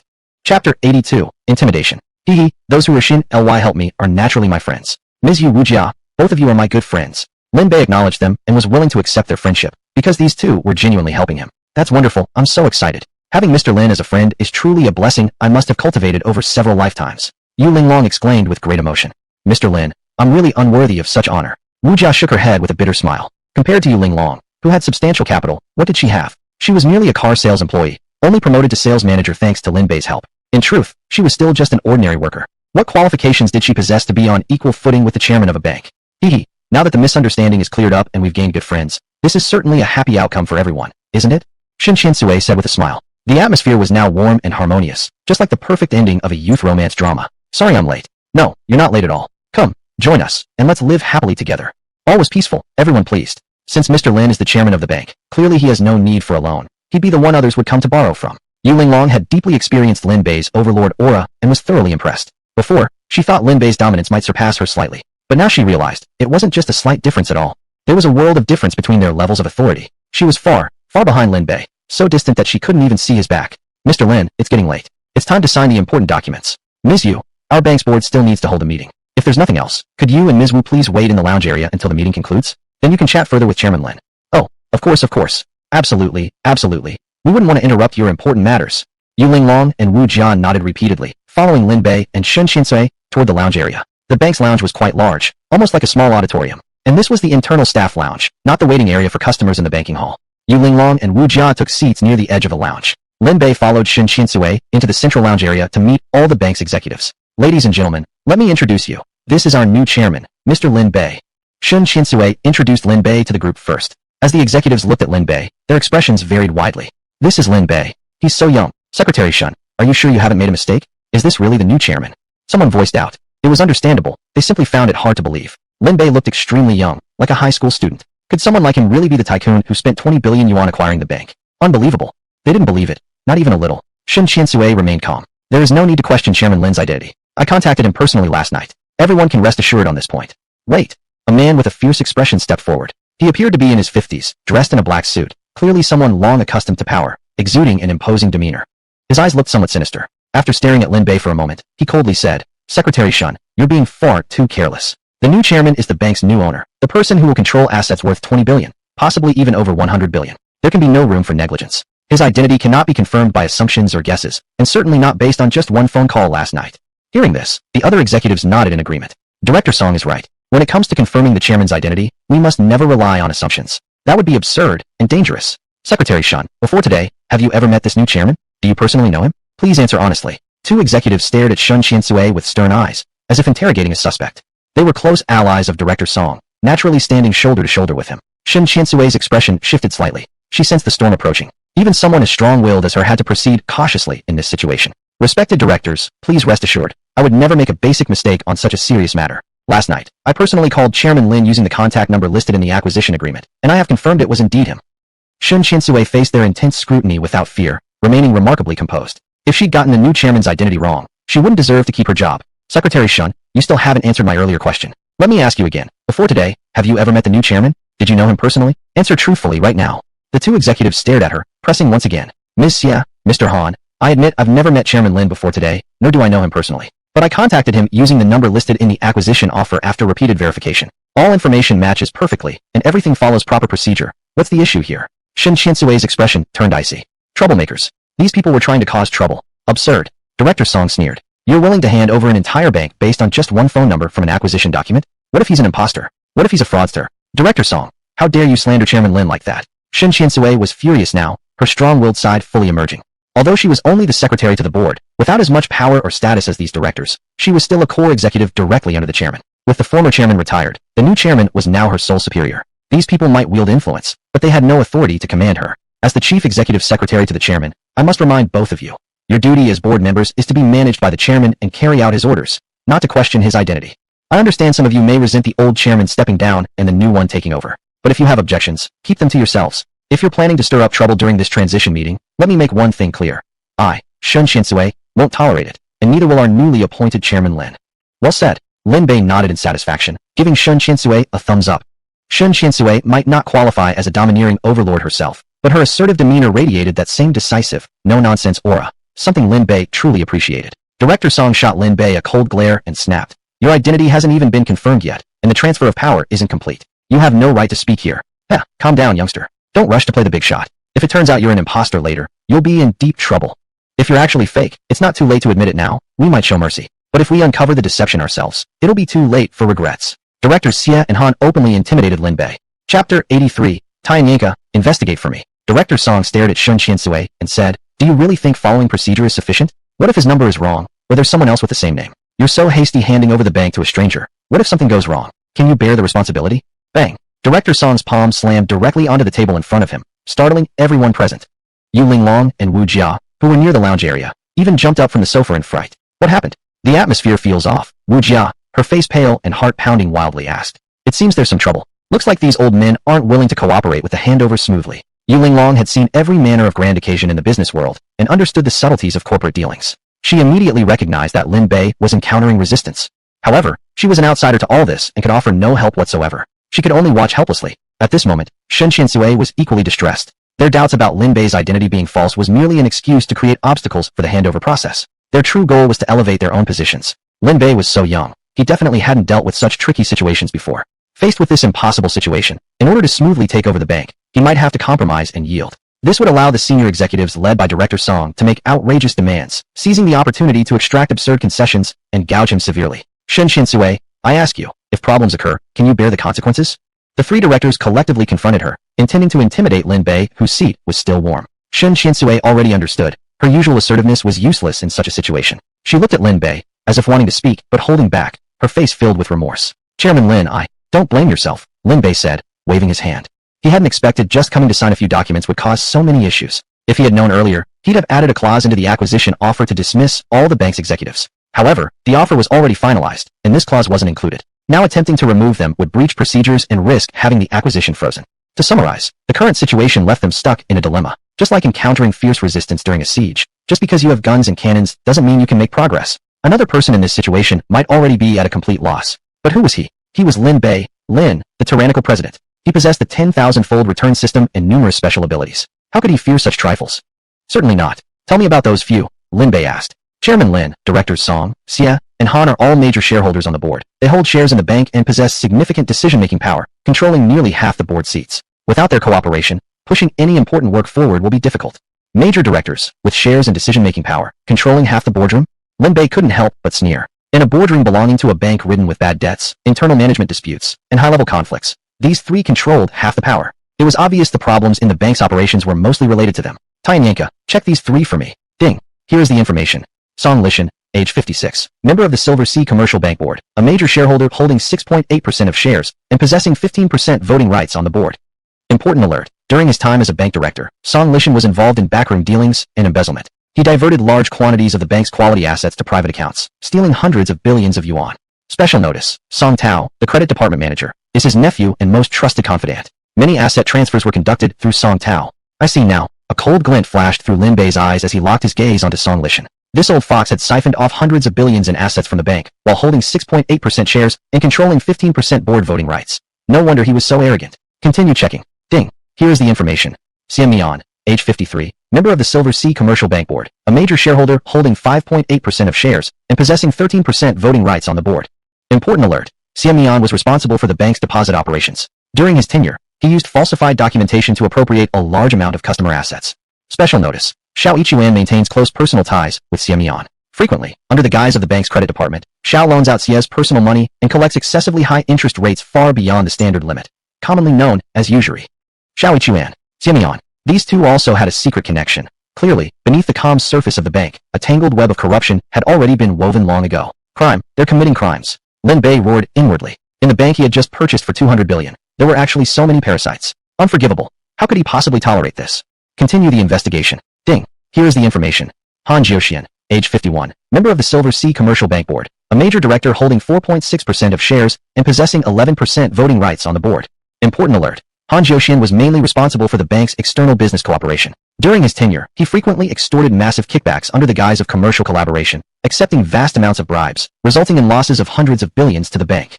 Special notice. Han Jiuxian's grandson is a son-in-law of the Su family. His wife, Su Yixiao's clan, is a powerful and influential family. Han's initial capital also came from the Su family, meaning he essentially represents the interests of the Su family. Please pay attention, master. The Su family? Which Su family? Lin Bei asked. Ding. The famous Su family of Silver Sea City, involved in multiple industries, with assets reaching the 100 billion level, ranked among the top 10 commercial giants in Silver Sea. The current head of the family is Su Yinshi, known as Old Matriarch Su. She is the real power holder of the entire family. She is sharp-tongued, domineering, moody, cunning, and ruthless.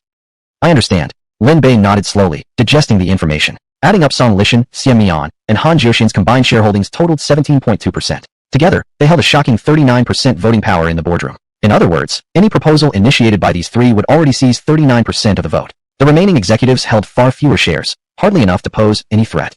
In short, as long as the former chairman did not oppose them, the entire board was under their complete control. Exaggerated. Unbelievable. This was simply outrageous. These three working together meant they had practically monopolized the entire bank. Seeing Lin Bei's changing expression, Shun Qiansui grew anxious. Clearly, this young chairman Lin had already realized the complexity and difficulty of the current situation. Unfortunately, there seemed to be no good solutions at all. Chapter 84. When the gun is pressed to your head, how do you relax? Although he had splurged 200 billion to buy the bank, the key documents had not yet been signed, and the transition was not complete. Therefore, he didn't yet have absolute authority or the power of a chairman. To get those important documents signed, support from the three major directors was absolutely essential. If Song Lishan and the others insisted on opposing, today's signing ceremony would surely become uncertain. Chairman Song, Xie, and Han, you all understand better than anyone how important today is. Please, don't interfere in such a crucial matter, okay? Shun Qiansui's usual strength seemed to have vanished. She spoke in a tone bordering on pleading, begging for their cooperation. Miss Shen, how are you talking? How can our actions be considered interference? We are members of the bank's board of directors. We hold shares and have a voice. In other words, the bank belongs to the two chairmen, but also to us. We three hold 17.2% of the shares and 39% of the board's voting power. Can't we stand up to protect the bank's interests? The three spoke with dignified righteousness, full of passion and conviction, nearly flawless in appearance. Shun Qiansui was momentarily at a loss for words and didn't know how to counter their argument. Old chairman, please, what do you think? Shun Qiansui was almost brought to tears with anxiety, having no choice but to seek help from the old chairman. For all these years of high commercial banks operations, only old chairman Shin Yinshan had been able to keep these people in line. Once the old chairman spoke, the three would certainly give him face. Old chairman, Shin Qiansui called out twice, but got no response. Looking again, the old chairman had actually fallen asleep. At such a crucial moment, he had fallen asleep. Unbelievable. Shin Qiansui had no choice but to wake up Shin Yinshan. Old chairman, please say something. Without the document signed, the bank's operations will be paralyzed. Oh, yes, the signing of the documents is very important. This work must proceed effectively. Cough. Dear directors, I am about to step down. From now on, you must work closely with the new chairman. Well, that's all I have to say. Please, continue. Shin Yinshan muttered a few meaningless sentences, then closed his eyes again and continued sleeping.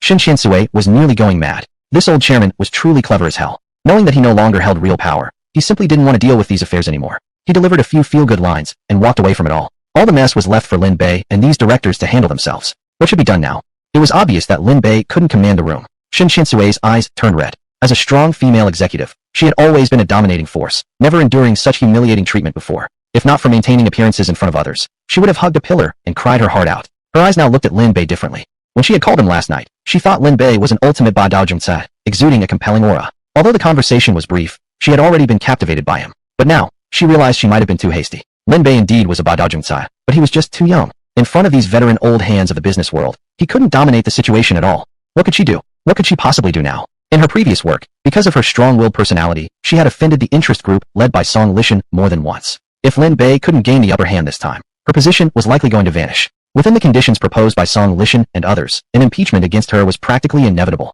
These three old men had had their eyes on her for a long time. They were definitely going to use this opportunity to get rid of her, to remove her from office. She was finished. She had placed trust in the wrong person, and now her career was at risk. All her enthusiasm had been misplaced. Thinking back on it, a young, rich second-generation kid like him, the wealthy, could never hope to match these old hands in terms of scheming or corporate maneuvering. Inexperienced. Lin Bay was still too inexperienced. He was simply no match for these seasoned veterans. She was a formidable female executive, a person who commanded respect in the business world. Why had she, in a moment of foolishness, set aside her pride to back someone so inexperienced and naive? Shin Qiansui felt regret creeping in. Lin Bay hadn't yet displayed the kind of capability she had hoped for. This battle might very well end in complete defeat. Chairman Lin, we can't count on the old chairman anymore. Maybe we can join forces with the other directors, at least preventing those three from profiting.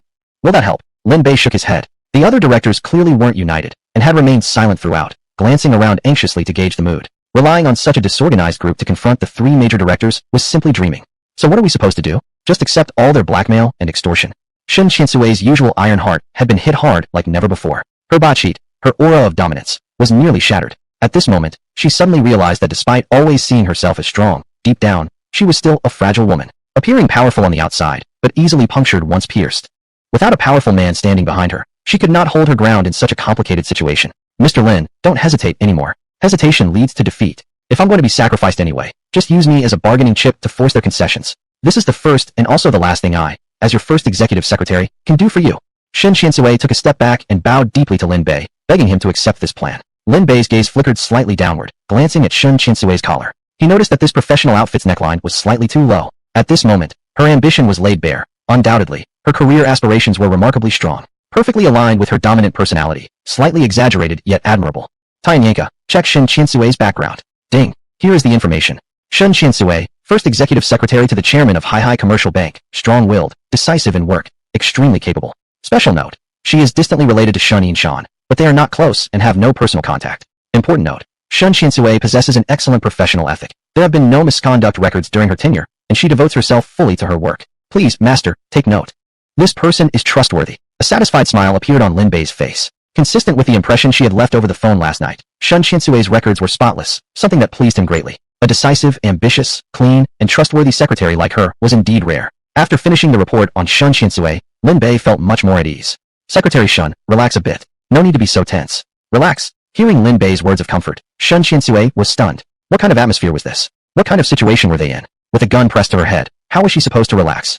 Chapter 85. Let's just pretend the 200 billion was a ripple. Leave it to me. Sit down and calm yourself. Lin Bay patted her shoulder, applying a bit more pressure to guide her back into the chair. Huh. Tisk. This seemingly insignificant little act sent shockwaves through the room. Who was that? That was Shin Qiansui, known for her assertiveness and ruthless authority. The undisputed tigress of Silver Sea Commercial Bank. The proverbial tiger whose, but nobody dared touch. Yet this new chairman, Lin Bay, had actually done it. Even more surprising, Shin Qiansui didn't resist at all. She simply allowed Lin Bay to push her into the seat. What was going on here? Song Lishan, Xia Mian, and Han Julian exchanged meaningful glances, communicating with their long-cultivated silent understanding. There's something going on between them. Definitely something. He just arrived, and they're already this familiar with each other. Physical contact even. They must have already met before, right? I bet they have. Otherwise, why wouldn't she resist? Good grief. No wonder Shin Qiansui was so invested. It turns out she and Lin Bay are in a relationship. Damn it. How did someone else get to her first? Oh well, our mistake for misjudging. We thought she was a strong, icy beauty that nobody could handle. Turns out the new chairman barely arrived, and they're already this close. Can't blame her though. The guy's young, handsome, and loaded. Those are the kinds of guys that know how to win a girl over. Understandable, but what a shame. They exchanged thoughts and looked increasingly displeased at Lin Bay. Oh Lin, Chairman Lin. Once Shin Qiansui snapped out of it, her face suddenly flushed bright red. Chairman Lin had personally pushed her down into the chair. She, who was always domineering and assertive, usually the one manipulating others. When had she ever been handled like this? That handsome and strong hand of Lin Bay's had pressed down on her shoulders, rendering her powerless to resist, leaving her with no choice but to obey. Heavens! That domineering charisma, true Ba Dao Zhongcai charm. In that moment, her heart began to flutter, her face reddening even further. Her opinion of Lin Bay started to rise. Yet, thinking about the difficult situation he was about to face, and the inevitable defeat, she couldn't help but shake her head in disappointment. Sure, Lin Bay possessed unique charm, but it wouldn't solve the present crisis. She admired a man who radiated authority and confidence at all times, in every situation. Only a man like that could truly conquer her. Unless Lin Bay could handle these seasoned veterans, he'd never fully and completely win her over. Chairman Lin, I know you're being put in a difficult spot. Shin Qiansui sighed inwardly. Even she, standing in his position, would likely be helpless before such a situation. That young and inexperienced Chairman Lin had no choice but to back down in defeat. Lin Bay slowly walked behind each board member and finally came to a stop before Shin Shan, who was pretending to nap. He said with a cold smile, "It seems President Shin really isn't interested in selling the bank after all. If that's the case, I'll just retract the acquisition offer." "What?" Shin Shan, pretending to be asleep, nearly leapt out of his chair. His pale old face turned bright red. Everyone's expressions changed instantly. What was he doing? Trying to take back already delivered funds? Shin Shan collected himself and shook his head. "Chairman Lin, I must remind you, once the acquisition offer is accepted, funds must remain frozen for at least 6 months. Should you unilaterally cancel an accepted offer, you'll face heavy fines and compensation claims." After saying this, Shin Shan began to chuckle, an old fox's self-satisfied smirk. Selling the bank had been on his mind for a long time, but the bank carried massive bad debts. Anyone who truly understood had already backed away. Yet Lin Bay had somehow made the full offer overnight without even consulting him first. Clearly, this was a naive kid. A rich second-generation brat, full of confidence and money, unaware of the dangers in the real world, thinking banks were just clean, easy investments to be snatched up. In reality, this place was filled with treacherous waters. Regret? Too late. The offer was finalized. 200 billion had already been paid. All that remained was a simple signature. If Lin Bay really wanted to withdraw the offer, he would face penalties exceeding 50%, not to mention countless compensation claims. 200 billion might well end up as just a few billion. To anyone, such a loss would be unbearable. At this moment, Lin Bay must surely be paralyzed with fear. Who was Shin Shan? Without skill, could he have kept these arrogant executives in check for decades? Go up against Shin? He was far from ready. Just watch carefully and learn something. In his heart, Shin Shan was practically dancing with delight, enjoying the intoxicating sensation of being in control once again. Even though he'd already resigned, even though he no longer held actual power, at this moment, Lin Bay still couldn't escape from his five-finger mountain. Just a little change of 200 billion. I suppose you actually think I care about it? Lin Bay smirked coldly, speaking in a shocking tone. 200 billion. Change. Hiss. The executives couldn't help but gasp in shock, staring at Lin Bay in disbelief. 200 billion was just change? That was an unbelievably arrogant statement. Shin Shan, experienced and seasoned, remained fearless. If Lin Bay really dared to play this game, he would play along until the end. After all, he had nothing to lose. Worst case scenario, he'd just retire a few years later. Think carefully, Mr. Lin. Opportunities like this don't come around every day. I don't believe you can easily bear such a massive loss, humph. Shin Shan smiled once again with seasoned confidence. Want to play games with me? You really aren't on the same level. Alright then. Since Chairman Shin truly doesn't want to sell, I won't force you. I'll just treat those 200 billion as if they've vanished into ripples. Lin Bay pulled out his phone and directly dialed the Banking Regulatory Commission. Hello, this is Lin Bay. I'm retracting the acquisition offer for Silver Sea Commercial Bank right now. Yes, that's correct. Confirmation. Mr. Lin, please hold for a moment. We need to initiate the review process for final confirmation. Once confirmed, you will need to personally sign the withdrawal documents. Fine. Lin Bay nodded lightly, expressionless. The executives in the lounge area, however, were absolutely stunned. Even the seemingly calm Shin Shan abruptly jumped up from his seat. Chairman Lin, let's talk this through. What are you doing? I was only kidding with you just now. Why are you getting upset? Upset? No. Why would I be upset with an old retired man who couldn't even properly run a bank? Lin Bay sneered, waving his hand dismissively with clear mockery on his face. Shin Shan turned dark, but he had to admit, that was the truth. If the accumulated problems in the bank weren't so overwhelming that they exhausted his energy, he wouldn't have been willing to sell in the first place. Although it seemed like he controlled everything, actually, this was now his only escape route. If Lin Bay truly canceled the acquisition, he wouldn't even have time to cry. Chairman Lin, please let's talk things through calmly. Won't you sit down and discuss this with us? As Shin Shan spoke, he used both hands to gently push Lin Bay toward his own seat, clearly adopting a fawning posture. You're not pretending anymore? Lin Bay looked at Shin Shan.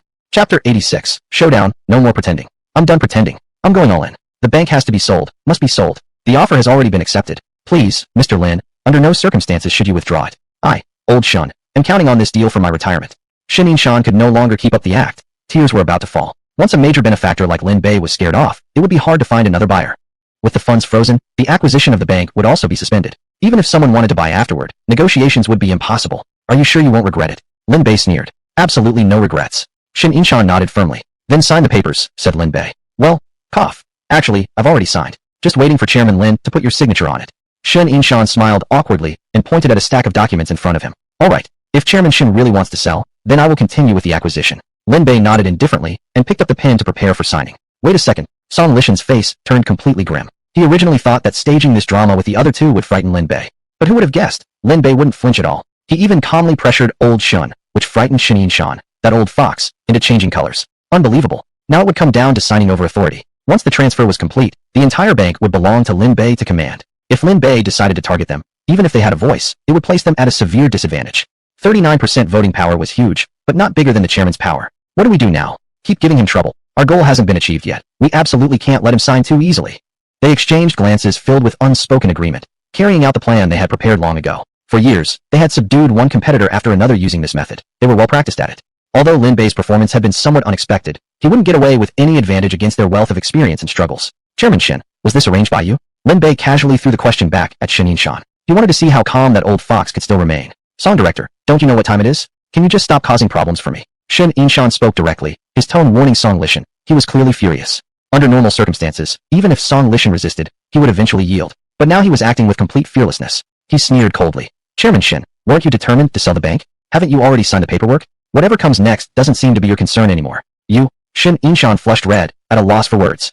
This kind of situation was unheard of in their decades of collaboration. Rebellion. Utter rebellion. Song Lishan's wings had hardened. This former chairman, no longer held sway. At this moment, Shin Yinshan felt helpless beyond words. Initially, when Song Lishan first confronted Lin Bay, he secretly took pleasure in watching, but now he only felt wanak. Lin Bay had already made it clear, if any problems emerged, he would immediately withdraw his acquisition offer. And he had even called the Banking Regulatory Commission. It wasn't just a joke. Yet, in this situation, the three seasoned veterans led by Song Lishan still refused to cooperate. What a headache. Though Shun had already stepped down, in this moment, he felt an unease sharper than any challenge he had faced in the past decades. Director Song, Director Xia, Director Han, I'm asking you, as your former chairman and old friend, please stop obstructing the acquisition. Let me go home peacefully to enjoy my retirement. Shin Yinshan pounded the table in front of him, pleading with the three.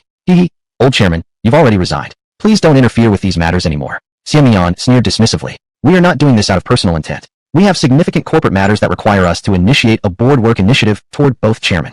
A board work initiative? Shin Yinshan's expression immediately changed. Board work initiatives were only triggered when a company faced critical issues. At the exact moment of power transition, initiating such a motion, it was obviously meant to blow things out of proportion. Do you still have me, this chairman, in your eyes? Shin Yinshan glared furiously at the three, slamming the table in rage. Shin Yinshan, your foot has already crossed the threshold of this bank. Do you really think I, Song, will still fall for your intimidation? Song Lishan coldly ridiculed. It felt like the scroll had run out and the dagger was exposed. Showdown. No more pretense. The old man's authority no longer meant a damn thing. Who had the nerve now? UUHRMPH. Shin Yinshan was already elderly and suffered from high blood pressure. Provoked like this by Song Lishan, he nearly passed out from anger. Chairman Shin, are you okay? Shin Shui quickly rushed over and skillfully retrieved the emergency medication from Shin Yinshan's suit pocket, helping him take it. Only then did the situation stabilize. She glared furiously at Song Lishan and the others and said, Old chairman has been working despite his illness. Don't you fear that you might provoke him into serious harm? Xia Mian sneered and waved his hand, saying, Life and death are matters of fate. Health or illness is one's own concern. What does it have to do with us? You, hearing this, Shin Yinshan nearly spat blood from rage. Fine indeed, Xia Mian. Fine indeed, Song Lishan. You are not afraid that I will terminate the sale and take back full control. Shin Yinshan seemed to regain his former aura, the dignity of a leader reappearing on his face. Did you really believe that after selling the bank, I, Shun, would be helpless before you old foxes? If truly pushed to the edge, I, Shun, would rather temporarily hold off selling and fight you all to the bitter end. When that time comes, let's see whether you can still keep that smirk on your faces. Shin Yinshan exuded full authority, once again the commanding chairman, as if everything was back under his control. This overwhelming presence immediately intimidated Xia Mian and Han Jiuxian, making it hard for them to even breathe. Damn it, we calculated every possible angle but didn't expect him to suddenly reverse out of anger. If he truly backs out, what do we do now? We messed up, seriously messed up. Xia Mian and Han Jiuxian looked at Song Lishan, turning to their leader for help. All the bad ideas originated from Song Lishan. Since things have escalated this far, it's naturally up to him to make the final decision. If it really comes to it, maybe we should just give in and let him have his way. After all, we can't beat him. As long as we aren't purged, we can still profit even if Lin Bay takes over. Both of them had already mentally surrendered, waiting only for Song Lishan, their leader, to nod in agreement. Fools. Song Lishan no longer held back, directly shouting at the two in an open rage. Chairman Song. The two men's hearts trembled violently as they continuously gave Song Lishan desperate signals with their eyes. What the hell? Are you really going to expose everything completely and drop even the pretense? Both the former and current chairman are here. Seriously, no more acting. When it comes to guts, it's still you, Chairman Song, after all. Chapter 87, Too Deadly. The two men couldn't help but give Song Lishan a big thumbs up. Playing small tricks behind the scenes was one thing, but causing chaos publicly was an entirely different matter. Song Lishan's boldness indeed surpassed theirs. You truly deserve it, Chairman Song. Junior sincerely admires you. The two men showed expressions of admiration toward Song Lishan and, casting away their hesitations, became fully arrogant. We're calling our hand and no longer hiding. To be frank with you, Chairman Song's intention is to put you both in a difficult position. If you want to sign, you must make concessions to us and swallow the chips we've prepared. As these words dropped, the atmosphere on the scene turned bizarre. Shin Yinshan was first stunned, then silently cursing in his heart. These two fools had directly sold out Song Lishan. Is there such a thing as betraying your teammate like this? Although he was furious about the actions of these three, it didn't stop him from despising these two pig teammates. Lin Bay looked at them with great interest, his eyes filled with mockery. Song Lishan hadn't even finished speaking yet, Yet these two went ahead openly and boldly. Such behavior was indeed touching. Shen Qiansui's eyes widened, full of surprise. Facing their self-exposure, she, who usually appeared dominant, was momentarily speechless. Chairman Shan Lin. Shen Yinshan waved his hand and looked at Song Lishan. Chairman Song, since things have come to this point, you wouldn't want me to investigate further, right? Two fools. Song Lishan shot a fierce glare at Xie Mian and Han Sanchong. Then he turned towards Shen Yinshan with a smile. I don't understand what Chairman Shen is saying. Still pretending? Shen Yinshan sneered. If I stop the sale now and reclaim control, your 3 days of bliss will come to an end. Whoosh. Hearing this, Shen Qiansui finally felt relieved. Still relying on you, Chairman Shen. Indeed, dealing with these seasoned foxes is right up your alley. With one sentence, he grasped his opponents at their weakest point. Don't be fooled by how lively Song Lishan and the others appear. Once Chairman Shen stops the sale and reclaims power, he will definitely crack down on those misbehaving. At that time, the three of them won't have any good days ahead. Director Lin, with Chairman Shen stepping in, you can rest assured now. Leaning close to Lin Bei's ear, Shen Qiansui suppressed her excitement and whispered, Really? Lin Bei lightly shook his head, unimpressed. Chairman Shen's move might appear skillful, but actually wasn't. Indeed, Song Lishan remained extraordinarily calm, without showing the slightest anxiety. Chairman Shen, if you insist on saying this, then I can only say that you've truly become a senile old man. What did you say? Shen Yinshan's face darkened as he glared at the other party. Song Lishan sneered. Your words might intimidate others, but they won't scare me.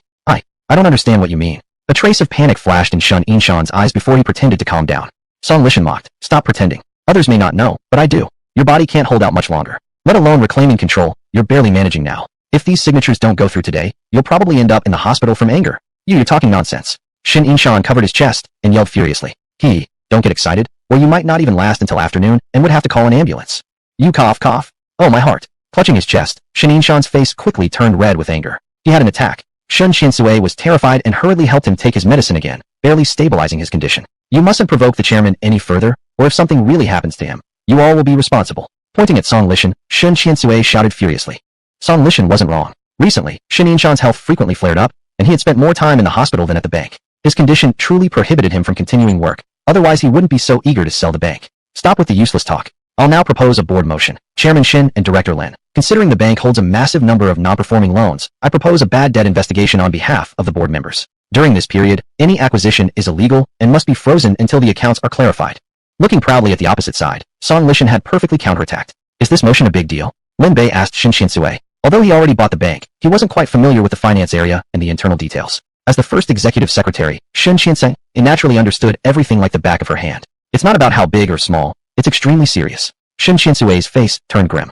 The bad debt investigation proposal is one of the greatest powers of the board. It can directly halt the bank's operations. During this time, any sales or acquisitions cannot proceed. The funds you invested will also be frozen and cannot be withdrawn. It indeed sounds a bit troublesome, Lin Bei said with a smile. Not just a bit, it's extremely troublesome, Chairman Lin. Please consider compromising. This time, there's really no way out.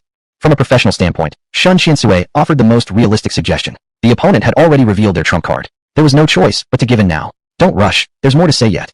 Song Lishan passed the turn to Xie Mian. The latter smiled and said, I also propose a board work motion. Given that there may be risks in the bank's operations, I propose a complete verification of the bank's deposits to prevent anyone from falsifying records or deceiving superiors.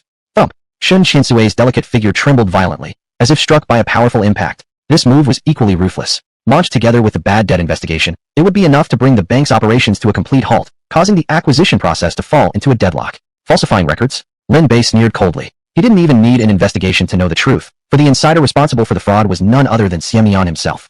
What a clever way to expose the scandal. Proposing a motion based on the very crime he had committed, it was truly a move full of confidence. Of course, Xie Mian wouldn't be foolish enough to bring trouble upon himself. Back then, he must have covered his tracks well and erased any evidence that could harm him. That was why he dared to boldly propose the motion, demanding an investigation into the business he was responsible for. I also have a proposal. Given the potential risks in the bank's operations, I propose a comprehensive review of the bank's business partnerships to prevent anyone from embezzling bank assets under the guise of projects. Another identical tactic. All three had proposed work motions, an extremely clever move that no one could object to, because the areas they proposed for investigation were all sectors they personally oversaw. Proposing an audit for the business you yourself are responsible for, what could possibly be wrong with that? Not only was there nothing wrong with it, it even carried an air of selflessness and noble character, deserving of deep respect. Brilliant. Absolutely brilliant. Though Shen Qiansui's heart was already in turmoil, she had to admit that these three men were indeed brilliant.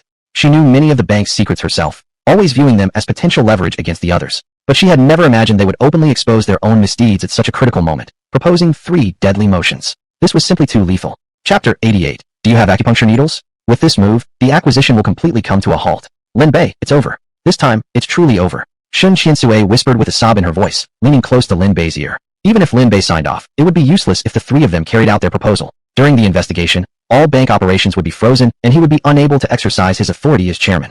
This trouble doesn't affect him alone. Even the old chairman was forcibly dragged into it. Because he must cooperate with the investigation, they couldn't move forward until everything was uncovered. He couldn't even retire right away anymore. How ruthless. So ruthless. Chairman Song, are you really willing to see the old chairman die on the night before retirement? Shen Qiansui couldn't help but exclaim, voicing her angry accusation. What do we care whether he lives or dies? We're merely being responsible for our work, proposing a self-audit. Is there any problem with that? Song Lishan sneered. Shen Yinshan nearly died of rage on the spot. You so ruthless. All these years I've never wronged you. I turned a blind eye every time you took money from the bank. I never expected that, just before retirement, you would do something like this. Don't you have any conscience? Shen Yinshan pounded the table, panting furiously. Conscience? May I ask, what organ is conscience, and in which part of the body is it located? Song Lishan touched his chest, asking with feigned curiosity. You MMPH? Pooh. Finally, Shen Yinshan was enraged to the point of spitting blood, and then he fainted on the spot. Old chairman, don't die. Shen Qiansui screamed loudly. Not only was she afraid of seeing her senior Shen Yinshan die here, but she also feared the acquisition might fall into major trouble because of this. Lin Bay's signature required Shen Yinshan to personally witness the process, which also included a handprint confirmation and photo documentation. If anything happened to Shen Yinshan at this moment, Song Lishan wouldn't even have to make another proposal. The acquisition plan would be forced to stop. It's over, completely over. Feeling isolated and helpless, Shen Qiansui's heart filled with despair. If he dies at a time like this, it's just his bad luck. Lin Bay, you probably won't remain chairman today. Want to cancel the acquisition? In this situation, even if you want to withdraw, you probably won't be able to now. The three men, led by Song Lishan, burst into maniacal laughter, feeling an unprecedented sense of satisfaction. But Shen Qiansui cried, truly cried. What should we do, Chairman Lin? She, who was always dominant and aggressive, never imagined a day when she'd feel completely at a loss. Just a small matter. Don't panic. Lin Bay remained calm. Indeed, the tactics Song Lishan and the others used were quite clever. An ordinary person might be as desperate as Shen Qiansui. But who is he? He is Lin Bay, the Ba Dao Zhongcai. Could such a small situation really stump him? Ridiculous. The three of you have been eating dirty money, stealing bank assets worth hundreds of billions. Are you still satisfied? Lin Bay asked with a smile. But that smile sent a chill through Song Lishan and the others' hearts. What did you say? I don't understand what you're implying. What dirty money? What hundreds of billions in bank assets? Don't slander us without evidence. The three vehemently denied him, as though a slight delay in response would let those accusations stick. Do you know how the bank's bad debt was created? Were the deposits misused or embezzled? Were there any kickbacks hidden in the business cooperation deals? You already know the answers. Just think carefully about it yourselves. Lin Bay's casual remarks made the faces of the three increasingly grim. He walked up to the unconscious old chairman, Shen Yinshan. This time wasn't pretend sleeping. It was genuine rage-induced unconsciousness. Actually, he wasn't eager to save him, but for the sake of completing the acquisition, he had to make an exception. Why did he buy this bank? To destroy the Silver Wind Group. And why destroy the Silver Wind Group?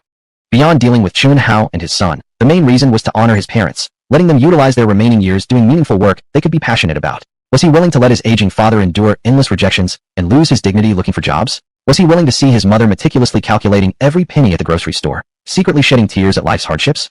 Now the acquisition was stalled at Shen Yinshan, who must absolutely be saved. Oh no, I forgot to call for an ambulance. Suddenly realizing it, Shen Qiansui prepared to dial on her phone. No need. It's too late already. Lin Bei waved his hand. Too late. Shen Qiansui burst into tears immediately. Has the old chairman run out of hope completely? Lin Bei ignored this emotionally distraught businesswoman. He grabbed Shen Yinshan's wrist to feel the pulse. Still alive, though the pulse was weak and the condition critical. But for him, with his mastery of advanced traditional Chinese medical techniques, it was no problem at all. Do you have any acupuncture needles? Acupuncture needles? I don't have any of those. Shen Qiansui shook her head repeatedly. Nowadays, Western medicine dominates the market. No one would keep acupuncture needles for no reason. Besides, even if someone had such things, who would know how to use them? Never mind. Lin Bei hadn't really expected them to have any. His eyes swept across the table, grabbing a ballpoint pen from the side. What is he doing? Shen Qiansui was confused. Everyone else also stood frozen. What was Lin Bei doing with a ballpoint pen? No acupuncture needles, so he uses a pen instead? What was going on here? Then, right before everyone's eyes, Lin Bei took the pen and moved towards Shen Yinshan. What are you doing? Do you want to kill the old chairman? Song Lishan and the others reacted quickly, shouting in alarm at the sight. Actually, they wished for Shen Yinshan to die as soon as possible, but preferably in a way that could be pinned on Lin Bei. That would be perfect. Once the old chairman was dead and the new chairman accused of murder, the bank would soon be entirely theirs. By the time the investigation concluded, the entire bank might already be stripped bare. Well done, Chairman Song. This kid must be losing his mind. While everyone else would be avoiding trouble, he dares to do something like this. If he wants to create trouble for himself, how can we possibly stop him? While exchanging wicked smiles, the three of them performed convincingly, loudly accusing Lin Bei. Stop immediately. Stop it now. Lin Bei, how treacherous you are. Are you trying to kill the old chairman and seize control of the bank? Fellow board members, what are you waiting for? He's trying to kill the old chairman. Hurry and stop him.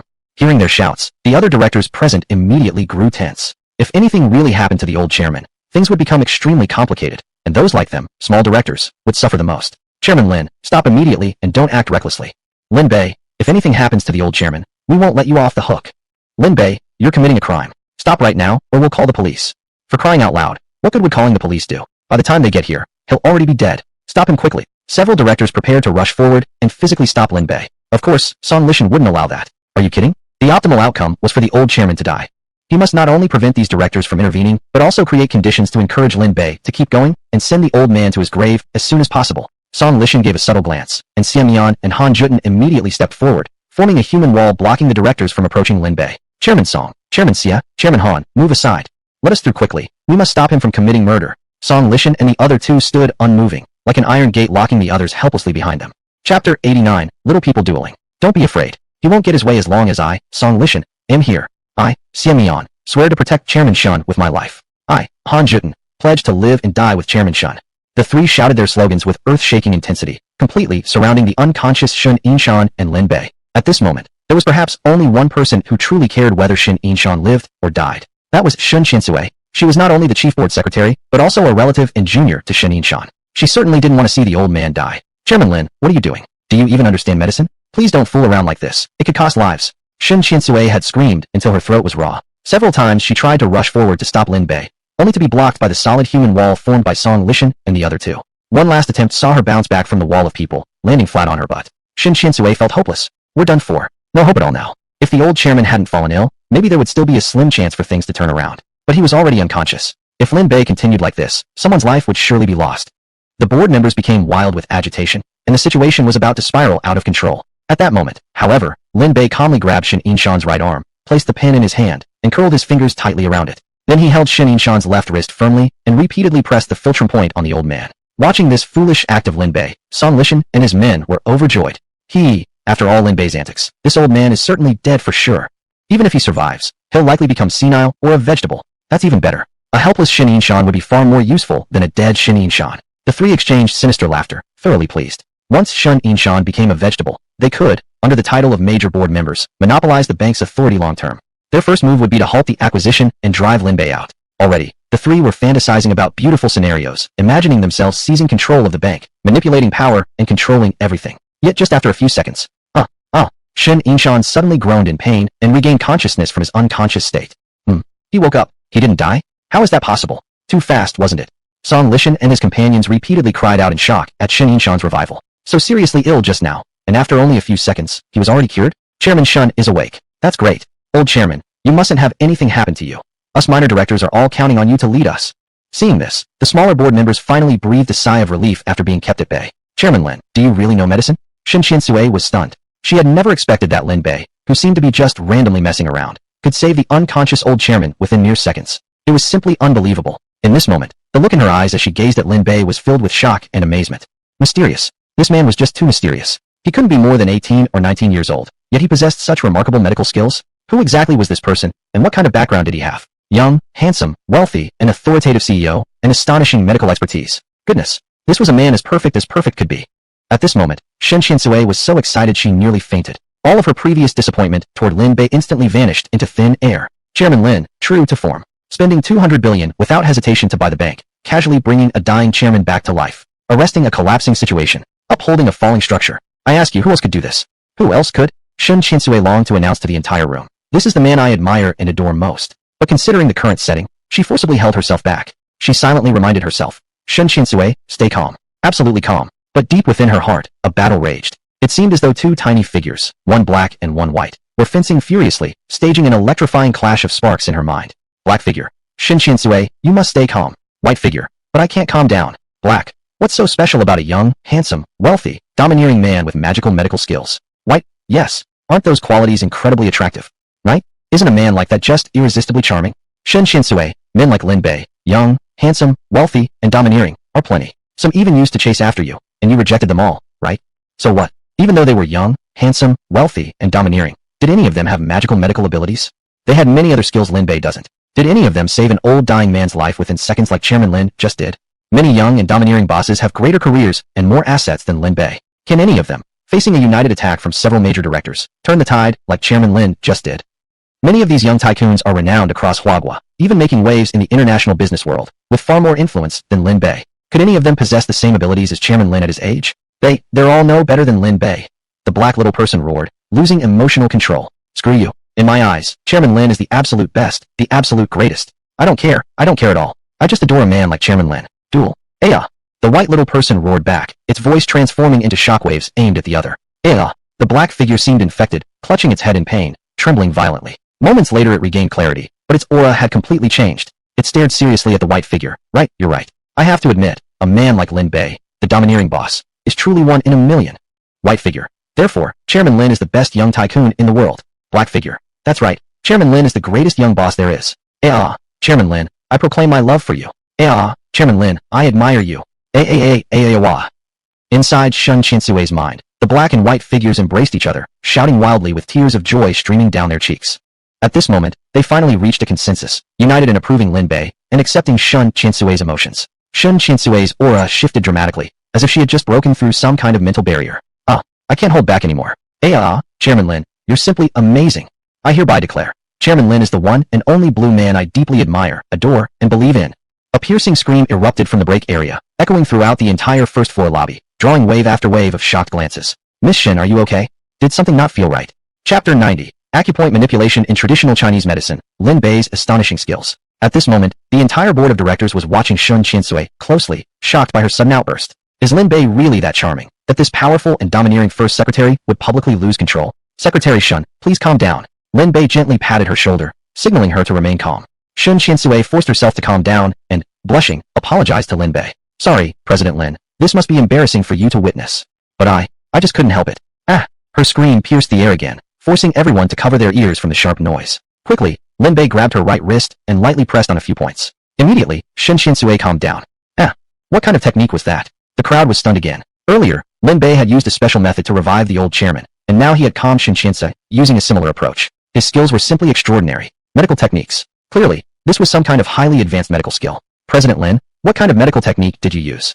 Mr. Lin, have you studied Western clinical medicine? Would you happen to be an experienced Western-trained physician? Several board members bombarded him with questions, their attitudes toward Lin Bay instantly turning extremely respectful. After all, people live off grains and food. Illness is inevitable. One day, they might need to be treated by a doctor.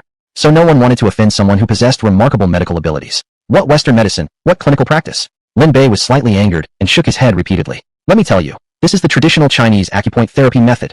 Upon hearing Lin Bay's words, Song Lishan, Xian Mian, and Han Jiuxian exchanged cold smirks. Acupoint therapy in traditional Chinese medicine?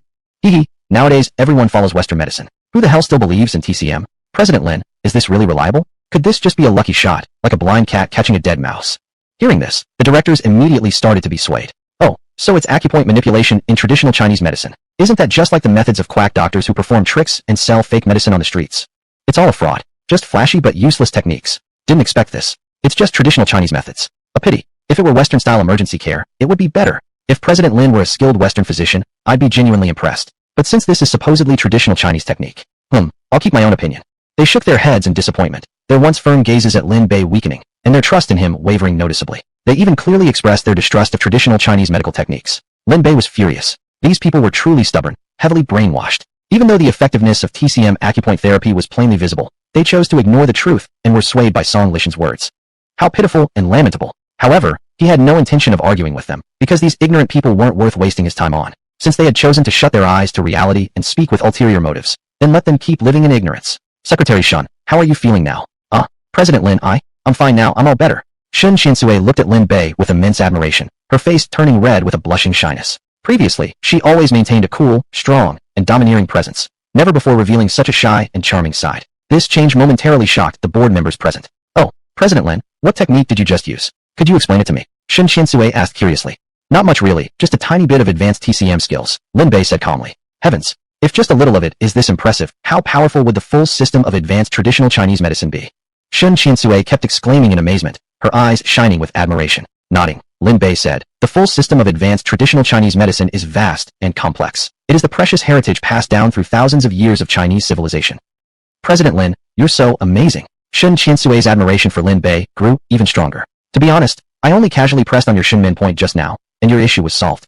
Where is the Shunmin point? Shun Chinsui was bursting with curiosity. There, right here. Lin Bay pointed at her right wrist and told her the location. Heavens! So this is traditional Chinese acupoint therapy? So it really only takes a few presses to resolve emergencies like this? I'm totally impressed. TCM is truly amazing.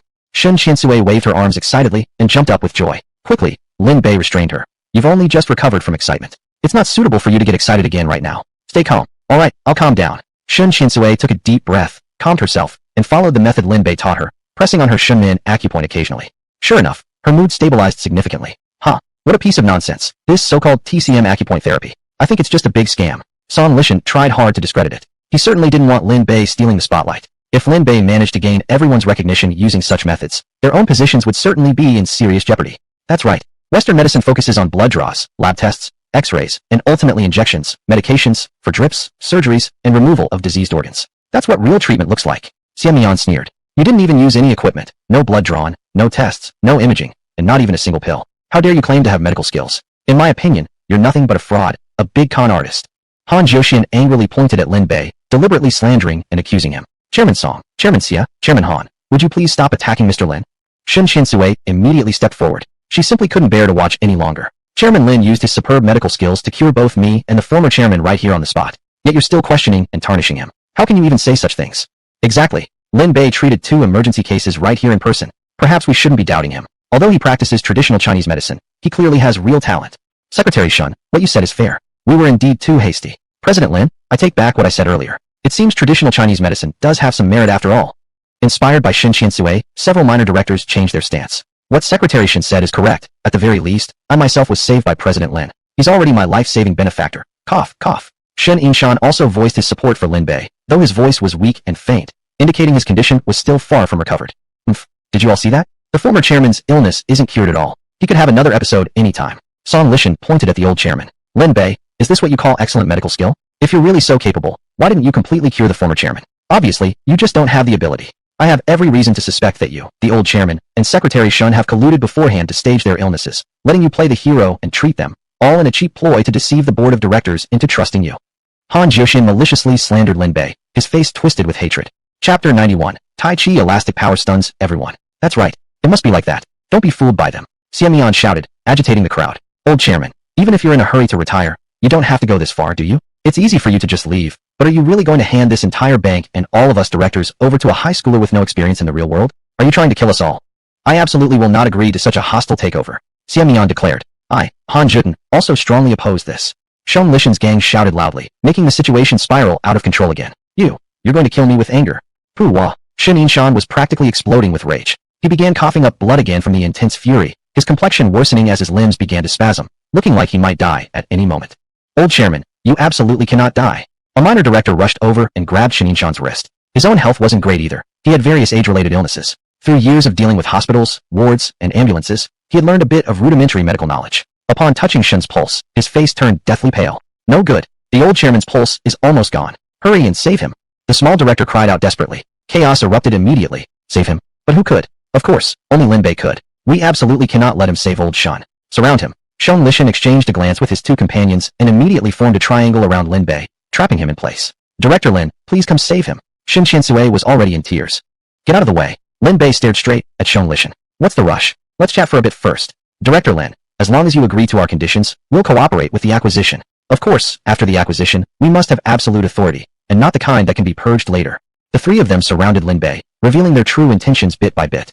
Even the crimes of embezzling the bank's assets haven't been accounted for yet. Do you really think you can push your luck further? There's no such easy way out. Lin Bei sneered coldly, showing no sign of compromise. Since Director Lin refuses to cooperate, then just stay put obediently. Shun Lishan and his 2 companions shoved Lin Bei backward, keeping him away from Shen Yinshan. They wanted to make sure the dying old chairman would completely lose his chance to be saved. What are you doing? Let go of Director Lin immediately and let him save him. Shun Qiansui rushed forward to intervene, only to be shoved aside by Shun Lishan's elbow. Lin Bei smiled, his eyes abnormally icy. You've actually resorted to this kind of method, Shun Lishan. You guys are really something.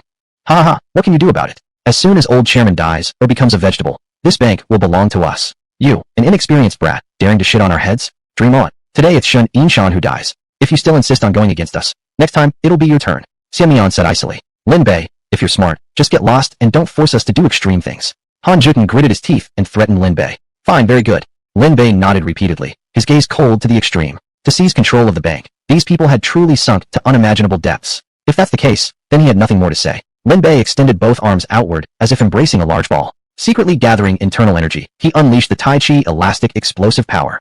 He coldly shouted, "Get lost!" Bang! Bang! Bang! The three men were heavily struck and flew out like dead dogs. Huh, ugh, pooh. They were flung several meters away, groaning in pain, spitting blood, their faces pale. Tai Chi elastic power. He knows martial arts. We underestimated him. Xiong Lishan, Xian Mian, and Han Juten beat the ground in frustration, their eyes now showing a hint of fear toward Lin Bei. In that moment, it felt as though their upper bodies had been hit by a massive hammer, almost as if they were caught in a raging storm. When the sudden explosive power hit, they couldn't even control their own bodies before being thrown out instantly. If Lin Bei hadn't simply wanted to break free, but had targeted them on purpose, the consequences would surely have been terrifying.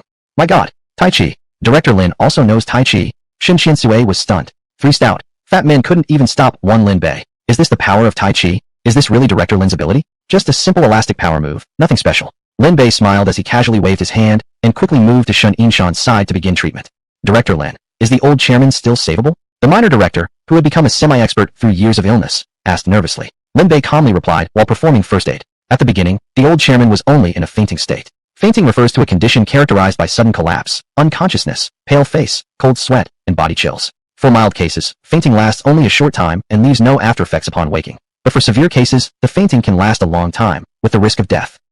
Does that mean old chairman is beyond saving? Xiao Dong, the minor director who had gained some medical knowledge through years of illness, plopped to the floor, his face pale with fear. Lin Bei shook his head and said, that was just a moment ago. Now it's the second attack. Though it seems similar, there's actually a difference. Then what are the symptoms this time? The young director asked urgently.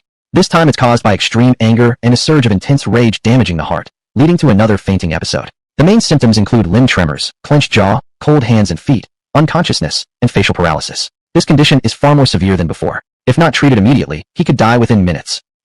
Director Lin, please don't talk anymore. Save old chairman quickly. I'm already treating him. Don't be afraid. Lin Bei smiled calmly and continued his treatment with steady precision. This time, he didn't just press the Shui Go acupoint. He focused on pressing Zhong Chong, Higu, and Nei Guan acupoints. His actions flowed like water, his technique extremely skilled. Within just a dozen seconds, Shin Yinshan's condition visibly improved, his limbs no longer trembling. Soon, his complexion began to return, his clenched jaw slowly relaxed, and warmth returned to his body. His previously distorted mouth and eyes also gradually returned to normal. Amazing. Absolutely amazing. Xiao Dong, the director who'd gained his medical knowledge through years of illness, watched Lin Bei's treatment in awe. Director Lin, your medical skills are truly incredible. I once saw a highly skilled traditional Chinese doctor perform an emergency treatment, and I was already shocked at the time, but I think your skill surpasses that physician's. Director Lin, you're truly extraordinary. Xiao Dong bowed deeply to Lin Bei in gratitude and gave him a thumbs up. Ugh. Huh. Shin Yinshan exhaled deeply and regained consciousness once again. This time, his mental state was clearly much better than before. Director Lin, thank you for saving my life again. Shin Yinshan even tried to kneel and kowtow in thanks, but Lin Bei stopped him. You've just returned from the gates of death. Don't move around carelessly. Just sit. Thank you, Director Lin. After settling himself on a seat, Shin Yinshan looked toward all the shareholders. Chapter 92, Advanced Hearing Activated. Chairman Lin's medical skills surpass any doctor I've ever seen. He saved my life twice. Anyone who still doubts him is doubting me. Shin Yinshan. Old Dong speaks the truth. Chairman Lin's medical abilities are plain for all to see. No matter how much others smear him, I won't believe it anymore. I fully support Chairman Lin. Under Shin Yinshan's declaration, board members voiced their support one after another. Faced with the facts, no one doubted Lin Bei anymore. Only Song Lishan, Xian Mian, and Han Juqian remained silent. Since no one has objections, let Chairman Lin sign. This farce should end now. Shin Yinshan gestured for Lin Bei to sign. No. Song Lishan, blood still oozing from the corner of his mouth unwiped, stubbornly tried to stop them. Mr. Song, do you really think 3 directors can halt the transition between our former and current chairman? Sneered Shin Yinshan. Motion. Our motion must be executed immediately. The motion stands. Acquisition must be suspended. If you refuse to compromise, then we'll shut everything down completely. Shin Yinshan's expression darkened. Though he was chairman, even he could do little in this situation, because he had no power to override a valid motion. Shin Qiansui turned pale. Again and again, she had been cornered by Song Lishan. The bank would come to a complete standstill. But Lin Bei wasn't the least bit worried. Looking at Song Lishan, he shook his head. Mr. Song, your motion just doesn't carry enough weight. How about we call the police instead? The police? Song Lishan's face changed. What are you planning? Xian Mian and Han Juqian stared at him warily. Why? To investigate the shady deals and loopholes in the bank's deposits, loans, and business collaborations. Let's see exactly how many billions each of you has embezzled. Lin Bei smiled calmly, as if discussing nothing more than the weather. Song Lishan and the others fell silent, like rats caught in a trap. Each held hundreds of billions in illicit funds, along with numerous violations. If the police uncovered even one clue, they'd face prison time. Lin Bei, don't think you can intimidate us. We've done nothing wrong. We have nothing to fear. Song Lishan shouted defiantly. Really? Then please, Secretary Shun, call the police right now. With a sweeping gesture, Lin Bei signaled Shin Qiansui to make the call. Wait. Han Juqian quickly intervened, his face twisted with anxiety. He pulled Song Lishan and Xian Mian out of the lounge, retreating over 10 meters away to whisper in hushed tones. At this distance, even normal conversation would be inaudible, let alone their secretive murmurs. So they felt perfectly safe. Yet, advanced hearing, activate. Lin Bay triggered his advanced hearing skill. Every whispered word flowed clearly into his ears. Mr. Song, are those accounts truly hidden? Are they secure? Don't worry, they're well concealed. Absolutely foolproof. Phew, thank goodness we prepared in advance. Otherwise, we'd have been cornered by that bastard. We've worked in this bank for decades. We know every cockroach in this place. On our own turf, can some outsider really push us around? By the way, how many copies of those records exist, and where are they hidden now? Han Juqian asked. Hey Han, what the hell are you playing at? You don't trust me, Song Lishan? Song Lishan snapped, annoyed. They all knew there was only one set of secret accounts. Han Juqian's question was clearly a test, a ploy to catch Song in a lie if he'd secretly kept extra copies. No, brother Song, that's not what I meant. Cut the crap. I know your tricks. The records exist in only one copy. I've already handed them to Song Tao. Only he knows where they're hidden. Even I can't retrieve them without going through him. Now are you two satisfied? Song Lishan lowered his voice, a hint of pride in his tone, as if saying, only I, Song Lishan, could devise such an ingenious plan. Brilliant. Truly brilliant, Mr. Song. No wonder you're our big brother. Following you has been the smartest decision of my life. Fine. Since it's settled, we've got nothing to fear. Let's take him on. Let's fight. Having finalized their plan, they prepared to confront Lin Bay once more. As long as their secrets were safe, they feared neither Lin Bay nor the police. Reinvigorated, Song Lishan and the others strode back toward the lounge, ready for battle. But they had no idea that Lin Bay had heard every single word. You old foxes are indeed cunning, Lin Bay said coldly, watching Song Lishan approach with renewed arrogance. You brat, Lin, if you leave now, you might still minimize your losses. Otherwise, you'll lose everything. Now utterly confident, Song Lishan and his allies showed no courtesy toward Lin Bay. Lin Bay wore a mocking expression, his words laced with meaning. Too bad even the craftiest fox can't escape the hunter's bullet. Ha ha ha, Lin, stop trying to act tough in front of me. Song Lishan puffed out his fat belly, his face full of arrogance. Lin Bay, this is your last chance. Leave now or you won't get a single cent back. Xian Mian roared furiously. Chance. Ha ha ha, he doesn't have any chance left. Han Juqian laughed wildly as he stepped in front of Lin Bay. With a stern voice, he declared, Lin Bay, I, Han, guarantee on my honor. Every penny of the 200 billion yuan you've invested in this bank will stay here. The three stood brazenly tall, their arrogance choking the air in the lounge. Shen Yinshan's face turned dark. Shun Qiansui looked utterly hopeless. The minor directors exchanged glances, their faces pale and strained. Judging by Song Lishan and his men's posture, they were ready for an all-out showdown. For the former chairman and Shun Qiansui, the situation wasn't entirely dire. The first could simply retire and hand over power. The latter might lose her job, that's all. But these smaller directors held shares in the bank. Trapped between choices, which side should they take? Facing this suffocating moment, Lin Bay merely smiled casually. Secretary Shun, come here. He beckoned her with a finger, motioning her closer. Chairman Lin, I'm here. Shun Qiansui stammered nervously, completely stripped of her usual strong woman demeanor. She approached Lin Bay, her face filled with confusion. Could Lin Bay still turn things around at this point? Unlikely. Nearly impossible. Leaning close to her ear, Lin Bay whispered an order. Shun Qiansui's pupils shrank, her expression shifting dramatically. Lin Chairman, are you serious? Of course. This is a work order. Execute it immediately. Lin Bay spoke firmly, leaving no room for doubt. Understood. I'll carry it out right away. As if instantly restored to her dominant self, Shun Qiansui cast a cold glance at Song Lishan before turning sharply and rushing toward the elevator. What is Secretary Shin doing? Chairman Lin, what move have you made? The minor directors looked on in bewilderment. Chapter 93, Betrayal. With just a few words from Lin Bay, Shun Qiansui became so determined, instantly regaining her former demeanor. What exactly had he said? After being glanced at by Shun Qiansui, Song Lishan suddenly felt an ominous premonition. Lin Bay, you haven't even signed the documents yet. You aren't officially the bank chairman. What authority do you have to order Secretary Shin to carry out your personal tasks? That's right. Xian Mian also came to his senses. Everyone, Lin Bay isn't our chairman yet. He's abusing public power for personal gain and undermining the bank's management system. Secretary Shun, you're violating protocol. Stop immediately and return. Han Juqian shouted, pointing at Shun Qiansui, who completely ignored him and sped up toward the elevator. No, stop her. Song Lishan grew even more uneasy and shouted furiously, pointing at Shun Qiansui. Han Juqian rushed forward immediately, but Shun Qiansui had already dashed into the elevator and quickly closed the doors before heading upward. Damn it. Han Juqian was so anxious that he sweated profusely. Used to a life of luxury and lacking physical exercise, he was already gasping for breath after just a few sprints. There was only one elevator in the lounge area. Watching Shun Qiansui disappear inside, there was no way he could catch up. Chairman Song, I'll take the elevator at the front desk. Han Juqian shouted between gasps. It's too late, come back first. Song Lishan quickly recalled Han Juqian. Suddenly, he realized that maybe Shun Qiansui was just creating a diversion. Lin Bay was still the key. Lin Bay, time to show your cards. With us, 3 major board members here. Even if you force your signature, you can't take control of the bank's management. No more pretending. We won't cooperate with you, nor will we follow your orders. With us 3 on the board, your position as chairman is just a formality. The 3 openly threatened Lin Bay, finally tearing off their masks. Chairman Lin, it's all my fault. I revealed our hand too soon. It's entirely my fault. Witnessing the unfolding drama, Shen Yinshan nearly flew into another rage-induced fit. He never imagined that at this critical juncture, right when he was about to retire and enjoy his twilight years, Those subordinates who had benefited from him for decades would betray him and launch a sudden attack. It was almost enough to kill the old man. Waving his hand with a smile, Lin Bay remained calm and collected. Vice Chairman Shun, there's no need to be anxious. Since I've purchased this bank, I'm its rightful owner. Within my own property, I absolutely will not allow such parasites to run wild. Ha ha, parasites? No, we are the true owners of this bank. Mr. Lin, you outsider think throwing some money at the problem gives you control over a bank? That just shows you don't understand how deep the rabbit hole goes. You're too naive. And since we've already torn our masks off, let me tell you plainly, we began planning to seize control of this bank 10 years ago. That's why over the past decade, we've systematically brought in external capital to help strengthen our wings. Han Jiuqian's eyes gleamed coldly. This shocking revelation stunned everyone. What? External capital? That can't be right. The bank's equity structure hasn't seen significant changes. Some of the minor board members began calmly analyzing the situation and found it seemingly not that serious. They looked toward Shin Yinshan for answers. The elderly chairman also wore a disdainful expression. He snorted, though I may have made some mistakes, raising 3 tigers who later became problems. I know for sure that when it comes to matters involving equity structure, I didn't leave any loopholes for you. You really think so? Song Lishan sneered. Old Shun, let me tell you the truth. Except for those minor board members here, all the other shareholders' stakes have already been secretly bought up by us. And we're holding them through proxies, so over the last few years nothing looked suspicious on the surface, but in reality, those shares are all under our control. Xian Mian and Han Jiuqian laughed arrogantly, making the atmosphere increasingly tense. What? Secretly bought shares, held through proxies. This is bad. Very bad. What does that make us then? The faces of the small board members turned pale. They had never held much equity in the first place, just nominal shares with little real power. They showed up in meetings merely to cast votes as part of the routine. But regardless, they were still official members of the board. Now, however, Song Lishan and the others claimed they had secretly acquired all the remaining shares.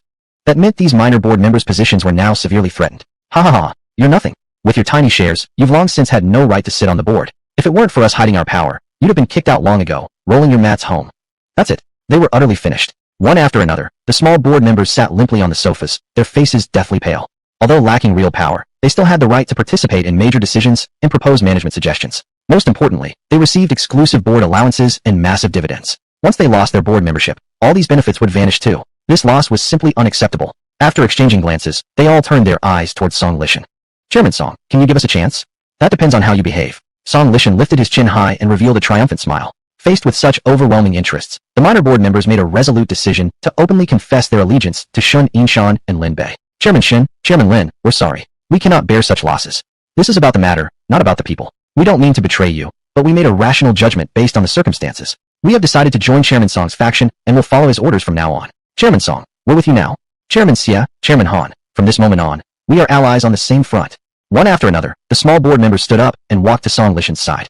The situation completely changed. Now it had completely turned into a one-sided scenario. The major directors, led by Song Lishan, Xia Mian, and Han Jiuqian, together with all the minor board members, confronted Shun Yinshan and Lin Bay. On Lin Bay's side, only Shun Yinshan remained. The numerical disparity was stark. Haha, old Shin, Mr. Lin, do you have anything else to say?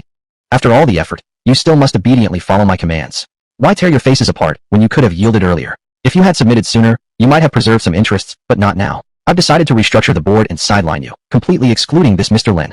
The sense of being in full command sent Song Lishan into ecstasy. Excitedly, he immediately announced the reorganization of the board, a sudden, thunderous change. Chairman Lin, I'm so sorry. Shin Yinshan's face turned pale, his appearance like a dying man. His eyes no longer showed the sharpness of long-term authority. Helpless. In this situation, he was utterly powerless. Don't panic yet.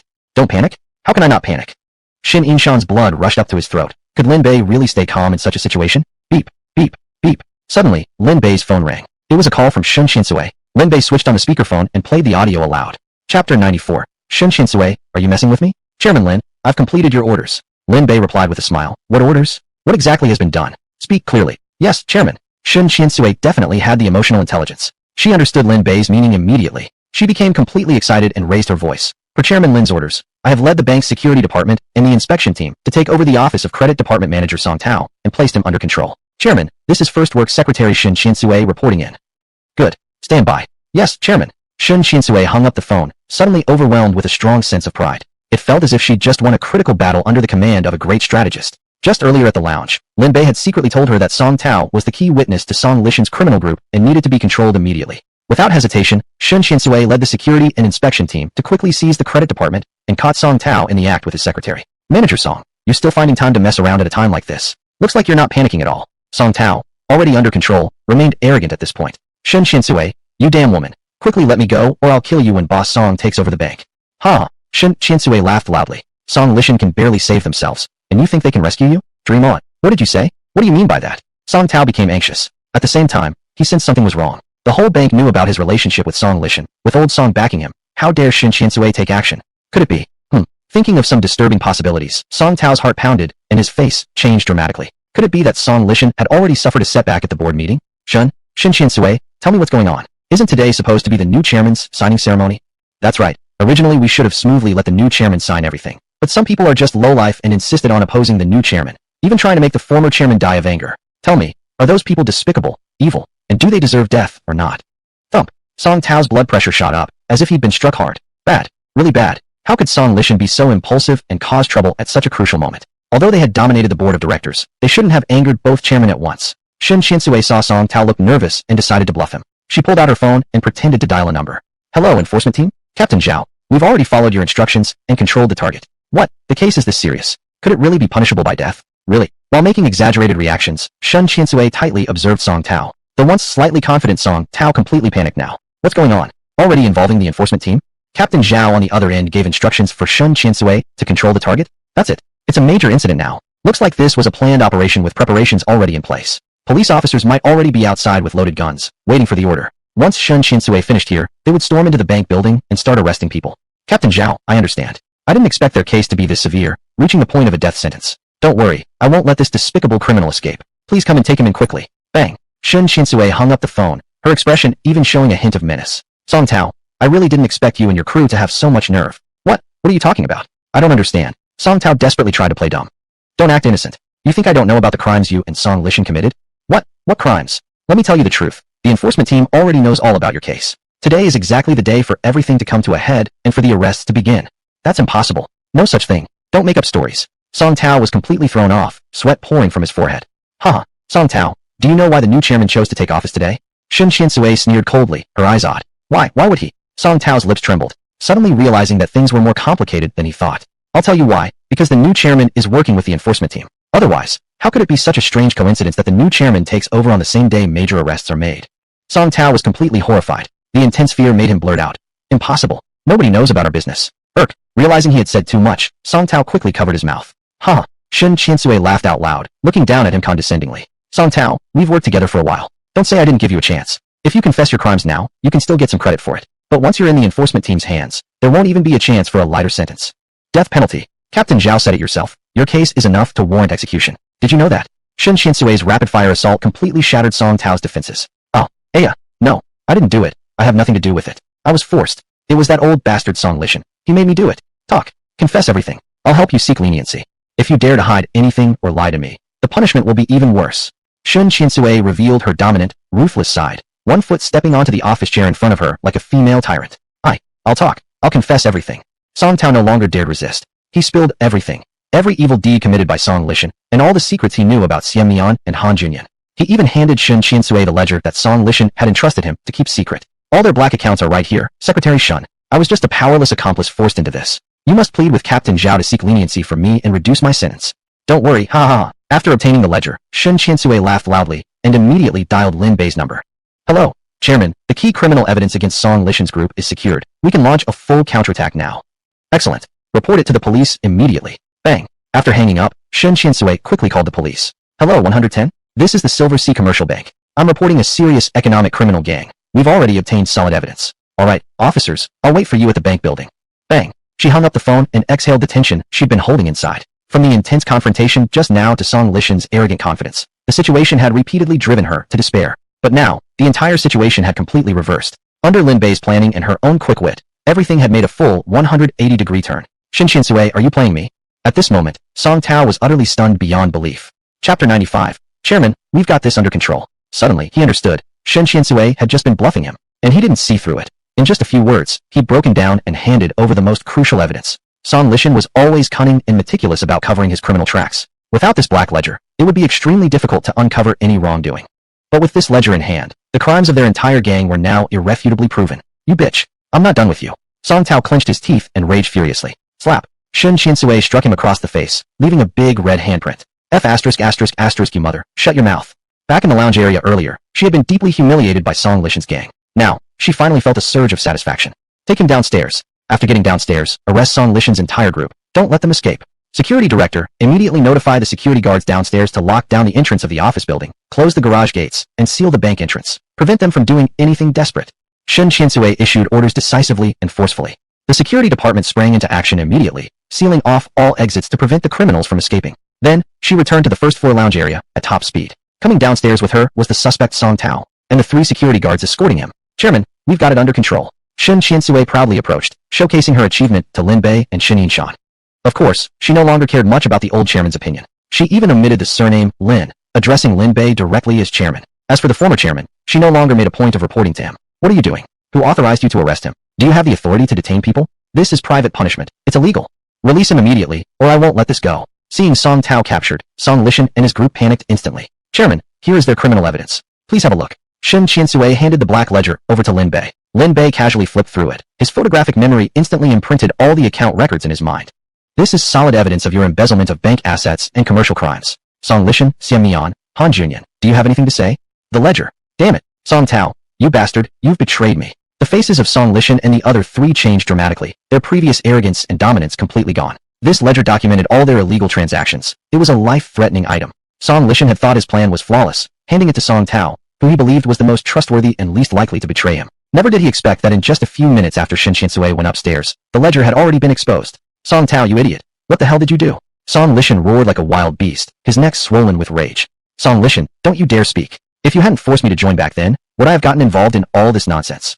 Song Tao shouted back at him, and the uncle and nephew were now completely at each other's throats. Finished. Completely ruined. Song Tao, Song Lishan, you've ruined us all. Xian Mian and Han Junyan, realizing their severe crimes were unforgivable, completely broke down. Song Lishan, you old bastard, you committed crimes yourself but dragged me into it. The police will arrive any minute. Wait for your doom. Song Tao completely lost control, shouting frantically. He once had a bright future ahead, an excellent position, substantial income, and a sexy secretary. But now, all of that had turned to smoke. He regretted it deeply. He regretted getting involved with Song Lishan's affairs. He hadn't even made much money, and now he'd end up in prison. Song Lishan was now like a terrified beast. No, I won't wait to die. I won't wait to die. Run, quickly run. Song Lishan howled and charged outside first. Xian Mian and Han Junyan also began fleeing, dragging their fat bodies along. Quick, stop them. Shin Yinshan's face turned flushed with excitement as he gasped for breath, shouting. Shun Qiansui was ready to command the guards to intercept. At this moment, Lin Bei had already rushed forward. Want to escape? Not a chance. A master of intermediate Tai Chi and expert in high-level evasion techniques, subduing a few fat men was no challenge for him. Advanced evasion technique. It could be used both to avoid danger and to move quickly. Whoosh. Lin Bei dashed forward, his entire body springing forth like a cheetah, instantly catching up to Song Lishan. He kicked him straight to the ground. Security, arrest them. Lin Bei roared. Without missing a beat, he continued moving towards Xian Mian and Han Junyan. He simultaneously swung both hands. Tai Chi palm. Slap. Slap. Ah. The two were slapped around like rag dolls, collapsing to the floor with painful cries. Security, seize control of them. Shun Qiansui waved her hand. Several guards rushed in to make the arrests. The atmosphere in the first floor lobby once again became suffocating. Except this time, it was because Lin Bei had fully taken control of the situation. And Shun Qiansui, like a fierce general charging forward in battle before him, displayed her might and wufeng. At this moment, Shun Qiansui was incredibly excited, as if her entire being was burning with passion. Only a supremely powerful strategist could deserve such a capable and loyal subordinate. Only a true Changjia could earn the sincere admiration and heartfelt loyalty of someone like her, who had always been Changshu and dominant. Secretary Shun, well done. Lin Bei gave her a thumbs up. Chairman, you flatter me. All of this is thanks to your brilliant foresight and careful planning. Only under your leadership could I have the opportunity to showcase my abilities. Shun Qiansui gazed at Lin Bei with immense reverence, her eyes sparkling with admiration. At the moment of turbulence, she had briefly felt disappointed in Lin Bei. But now, she was completely, thoroughly, and deeply convinced. In her heart, she held nothing but endless admiration, respect, and unconditional obedience toward Lin Bei. At this moment, even if Lin Bei ordered her to climb mountains of blades or jump into burning pits, she would do so without hesitation. Because in Shun Qiansui's eyes, Lin Bei had already become almost godlike. Let's go. Lin Bei waved his big hand and strode back to the lounge area. Bring them over here. Shun Qiansui waved her hand, and security personnel escorted Song Lishan, Xian Mian, and Han Junyan back to the lounge. These three who had been so arrogant and Xiaozhong just moments ago were now like frostbitten eggplants, looking as if their souls had been lost. Finished. This time, they were truly finished. Completely ruined. Watching Lin Bei take full control in an instant. The few minor directors also panicked. Chairman Lin, do we still have a chance? They looked at Lin Bei with pleading eyes, begging for mercy. Lin Bei's expression remained neutral, his eyes cold and unfeeling. They were afraid. Old chairman, after all the years we've served you faithfully, please say something for us. We've always been loyal to you. After you retire, we will remain loyal to Chairman Lin too. Old chairman, save us. The men pleaded desperately. They were almost kneeling before Shan. A bunch of opportunists and fence-sitters. Given your behavior just now, what do you expect me to say? Should I say you have no shame and no backbone? You chose to align yourselves with Song Lishan. Now you have the nerve to come begging to me? Chapter 96. Clean them all out, not one left. Shen Yinshan sneered coldly, his words stinging the faces of those men, leaving them burning with shame and feeling utterly humiliated. Seeing that old Dong wouldn't help, they had no choice but to pin their hopes on Shen Qiansui. Secretary Shun, you know us well. In the board meetings, we've never caused trouble or stirred up anything. We've always followed the great director's orders. We're good citizens. Secretary Shun, please speak for us. From now on, we'll unconditionally obey Chairman Lin's arrangements. We'll follow his every lead. Secretary Shun, save us. The men bowed and nodded, pleading desperately. Shen Qiansui shook her head with a cold laugh. What the former chairman said was still too kind. I wish I could slap each of your faces and kick you a few times. When Song Lishan was in power, you groveled like sycophants. Now that the chairman has regained control, you suddenly come to pledge your loyalty. Your words are worth less than a fart. Chairman, I recommend that we clean out all of them. Don't leave a single one. Shen Qiansui turned to Lin Bay and declared loudly. Then she turned her gaze toward the small directors. That is exactly what I wanted to say on your behalf. Thump. All the small chairmen collapsed onto the sofas, their faces turning pale. It's over. As Lin Bay's first executive secretary, Shen Qiansui speaking like this was equivalent to passing a death sentence on them. Their status within the board of directors was utterly destroyed. At this moment, Shen Yinshan, who had been sitting on the sofa catching his breath heavily, suddenly seemed fully revitalized, as if transformed into a new person. He made an effort to stand up, politely declined Shen Qiansui's attempt to assist him, and slowly approached Lin Bay with his cane. Chairman Lin, Mr. Lin, the person I've admired most in my life was once only one man, who once saved my life. But now, the people I admire most are two. The other is you, Mr. Lin, Chairman Lin. Shen Yinshan said this and began to kneel to Lin Bay in gratitude. This wasn't merely about thanking him for saving his life twice, but also about expressing immense admiration for his miraculous comeback from near disaster and his extraordinary ability to rescue the bank from near collapse.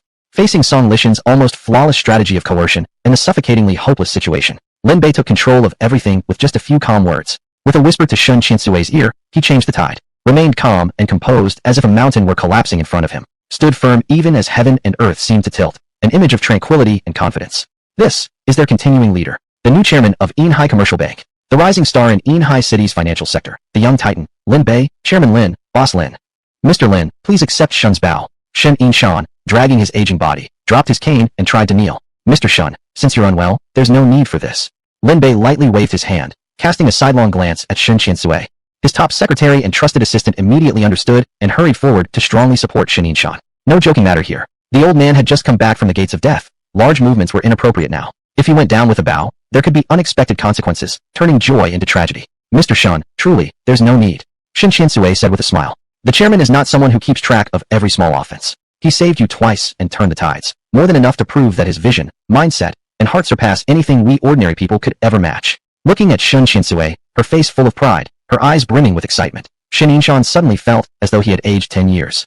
In this moment, he suddenly realized, this capable woman had now been completely won over by Lin Bei. That proud heart, which almost looked down on everyone, now belonged entirely to Lin Bei, Boss Lin, Chairman Lin. Chairman. Shen Yinshan tasted the word Shen Qiansui had used and couldn't help but bitterly chuckle inwardly. She no longer used his surname. This meant that in Shen Qiansui's eyes, there was now only Lin Bei.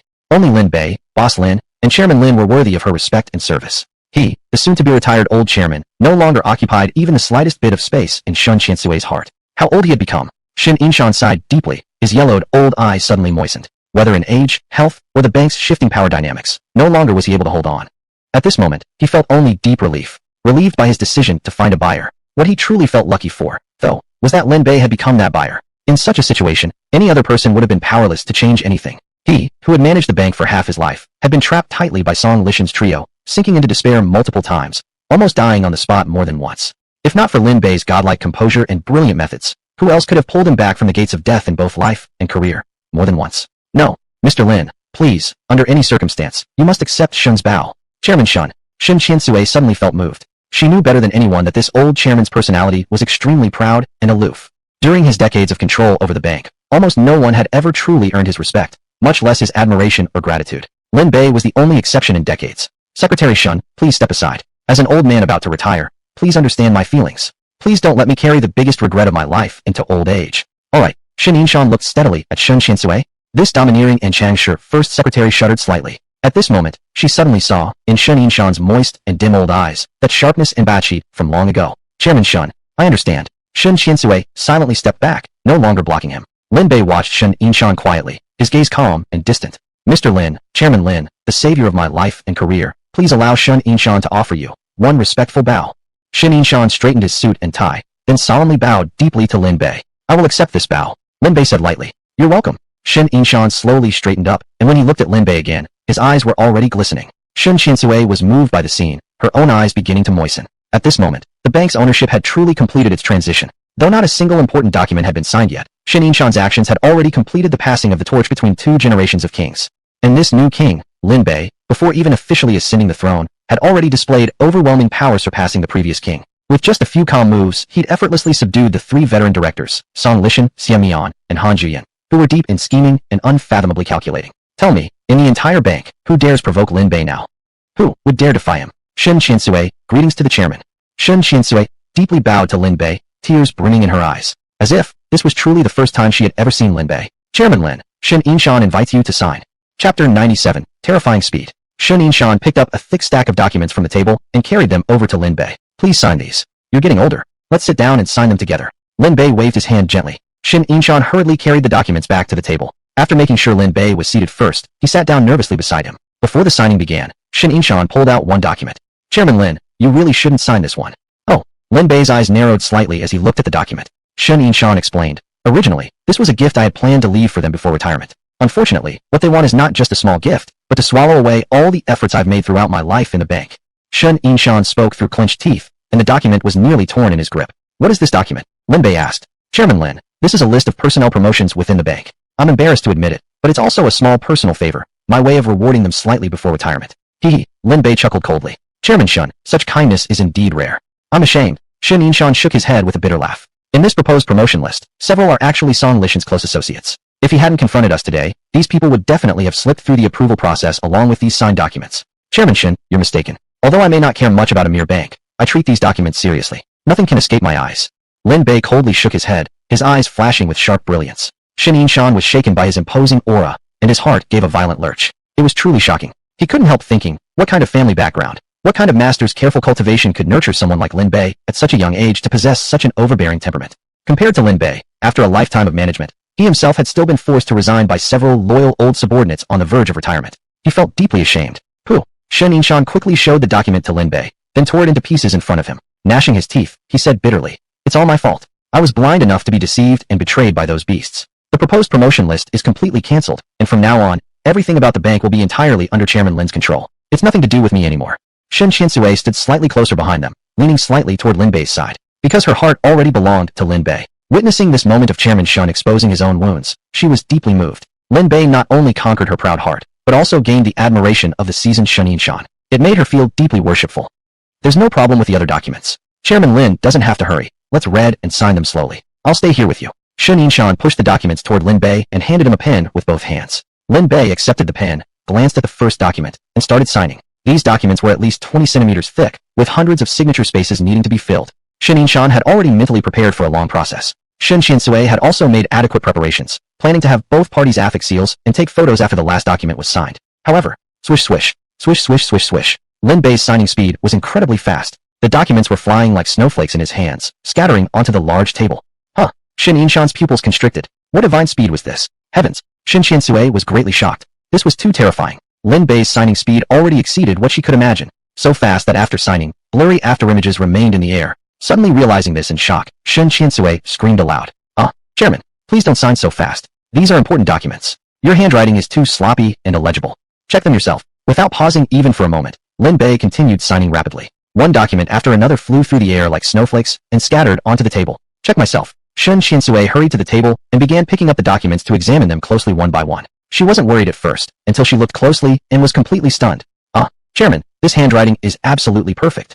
Lin Bei's signature wasn't sloppy, nor was it the kind of rigidly standard formality. His handwriting was powerful and imposing, filled with a natural imposing aura. Looking at his handwriting was like seeing the man himself. Youthful, handsome, wealthy, generous, bold yet steady, imposing and solid while remaining spirited and soul-stirring.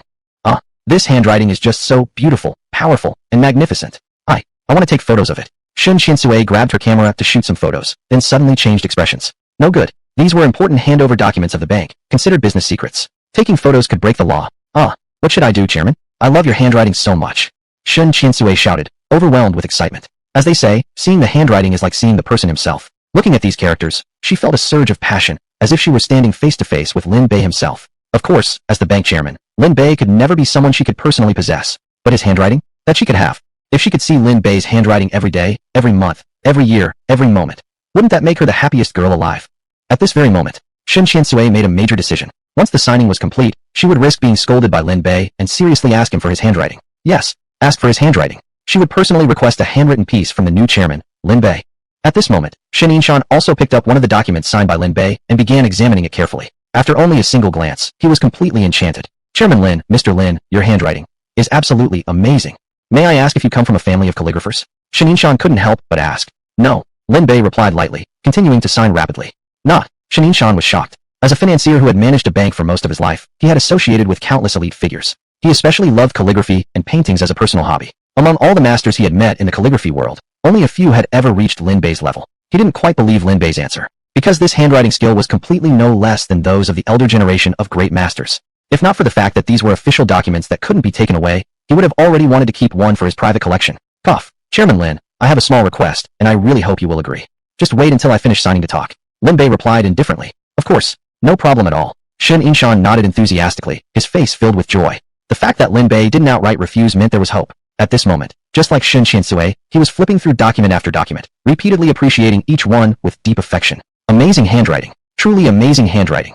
Chapter 98, A Photographic Memory, Word for Word. Is the chairman, by any chance, also a calligrapher? Guessing at all possibilities, Shen Qiansui's admiration for Lin Bei grew even deeper. Goodness. The chairman wasn't just young, handsome, wealthy, generous, and powerfully charismatic, with the incredible ability to turn the tide. He was even a calligrapher.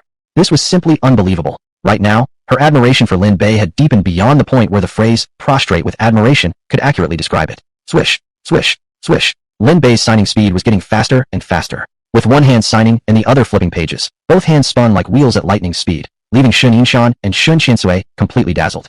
He's accelerating again. My God! Wave after wave of awe surged through Shen Qiansui's heart. Lin Bei's speed was just too fast. It was almost impossible for her eyes to keep up. Whoosh, whoosh, whoosh. One document after another flew out like snowflakes, fluttering onto the large lounge table. Chairman, you must read the content carefully before signing. Suddenly realizing this, Shen Qiansui immediately urged seriously. I've already memorized all the content. Why do I need to read it again? Lin Bei replied calmly. What? He had memorized everything. How was that even possible? Of course, Shen Qiansui didn't believe it. The speed at which Lin Bei was signing was already too fast for her to follow. There was no way he could have actually read the documents clearly. Chairman, it's not that I don't trust you, but these documents are critical to the bank's operation and must be handled with utmost care. As the first executive secretary, Shen Qiansui had her own professional ethics. Even if it meant risking the chairman's scolding, she had to issue this necessary reminder. Do you want me to recite it for you? Lin Bei smiled calmly. The first document, Bank Ownership Transfer Confirmation Letter. Party A, Lin Bei. Party B, Shen Yinshan. Subject, Inhai City Commercial Bank. Article 1, Clause 1. Lin Bei recited the entire first document verbatim. Shen Qiansui quickly located the document and checked it. Word for word, it was correct. He really memorized the entire thing. My God!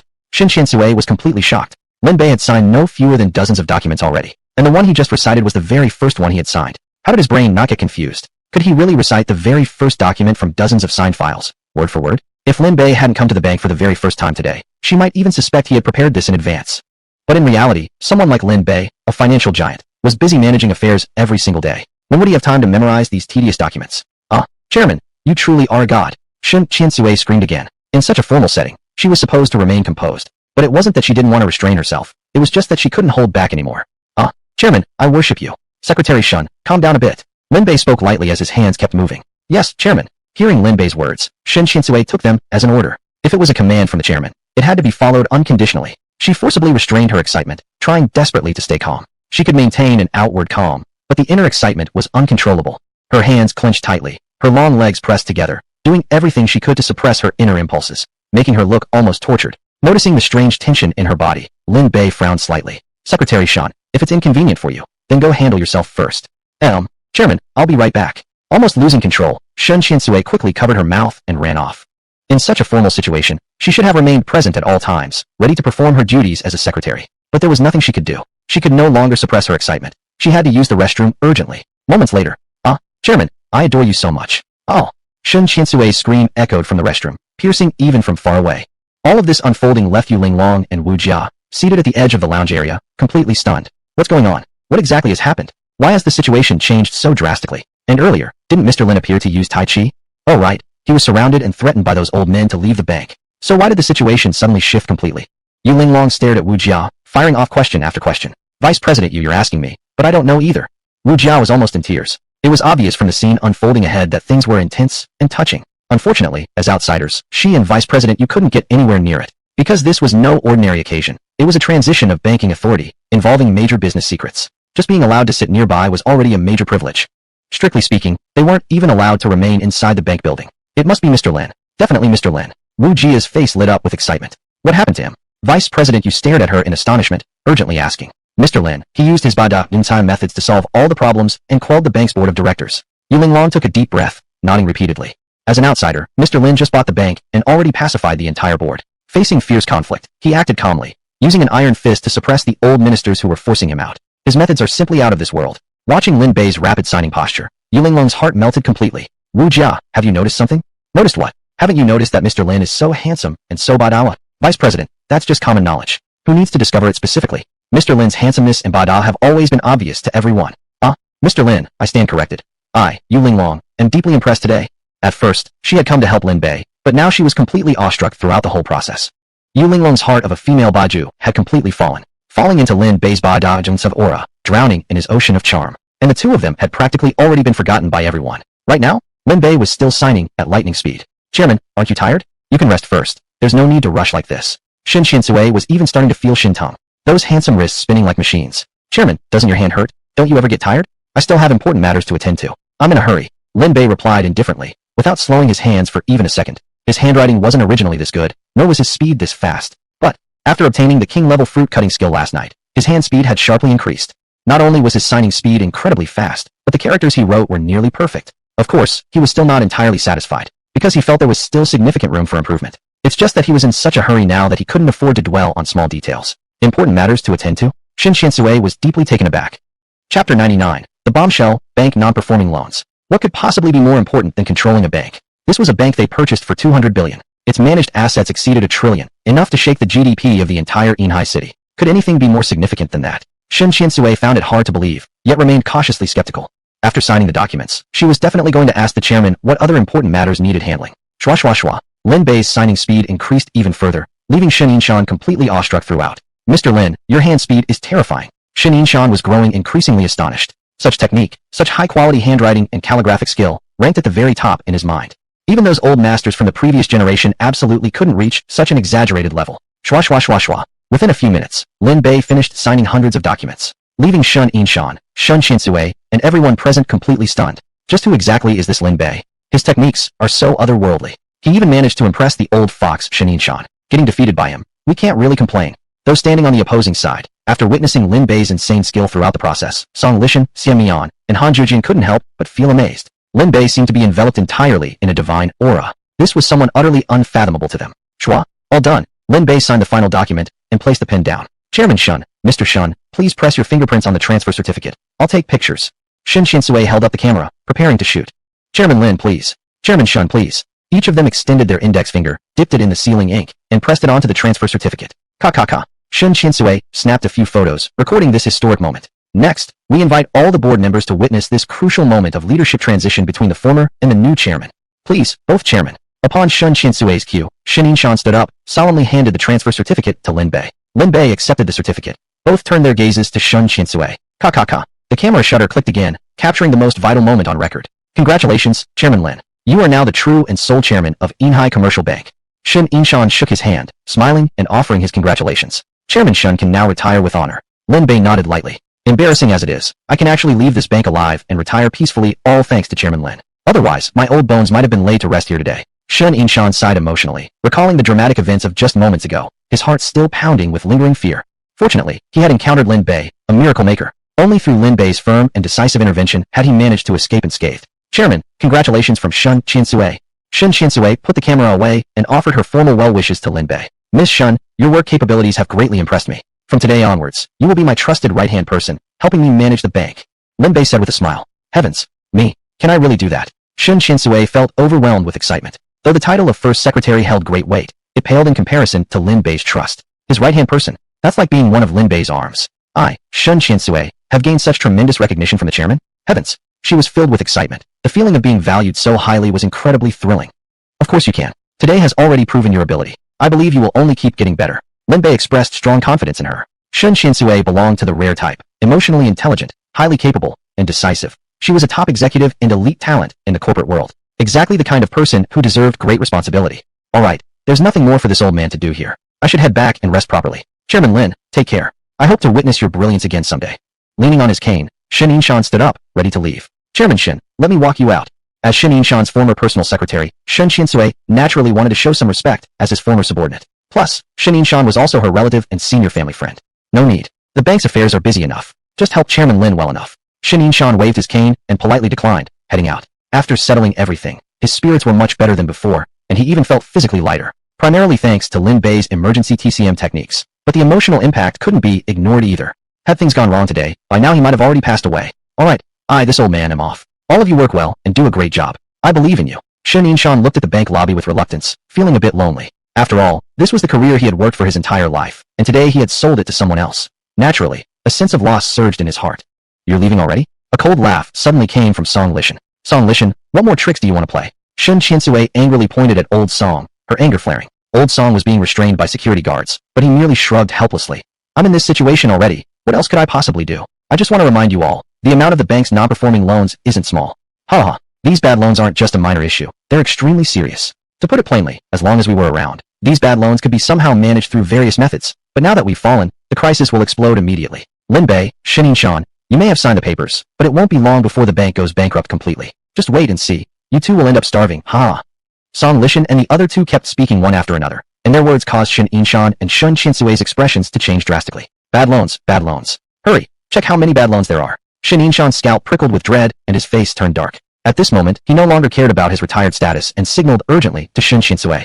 He didn't want to ruin Lin Bay, but if what they said was true, Lin Bay might already have been dragged down. Chairman Lin, I'm sorry. I truly had no idea about these details. Shin Yinshan's eyes turned red, nearly crying from anxiety. As former chairman, he never got involved in specific operations. This was precisely the condition that allowed Song Lishan and the others to wildly embezzle money. Although Shin Yinshan had some awareness of the bad loan issue, he had never imagined it was this serious. Song Lishan, are you trying to destroy me completely? Shin Yinshan slammed his cane to the ground, shouting furiously. Ha, old Shun, if you won't let us live well, we won't let you rest easy either. At this point, we've already lost everything, so don't expect you two to have it easy either. You and Lin Bay can just wait for the bank to go bankrupt. Ha ha. The three of them roared with laughter, furiously venting their hatred in this way. Chapter 100, 1 trillion in bad debt, terrifying beyond words. Several minor directors were already scared out of their wits. If the amount of bad debt reached a certain level, their shares wouldn't just be impossible to cash out. They might even have to pay money back themselves. After all, they were all liable shareholders. Director Lin, Director Shun, please think of a solution quickly. Old Shun, you've been in charge of the bank for decades. Surely you should have anticipated a situation like this. Old Shun, quickly come up with a plan and save us. We can't go bankrupt. The minor directors surrounded Shin Yinshan. In their eyes, only Shin Yinshan had the capability to deal with the bad debt. Lin Bay had just arrived and knew nothing about the situation. There was no way he could clean up this mess.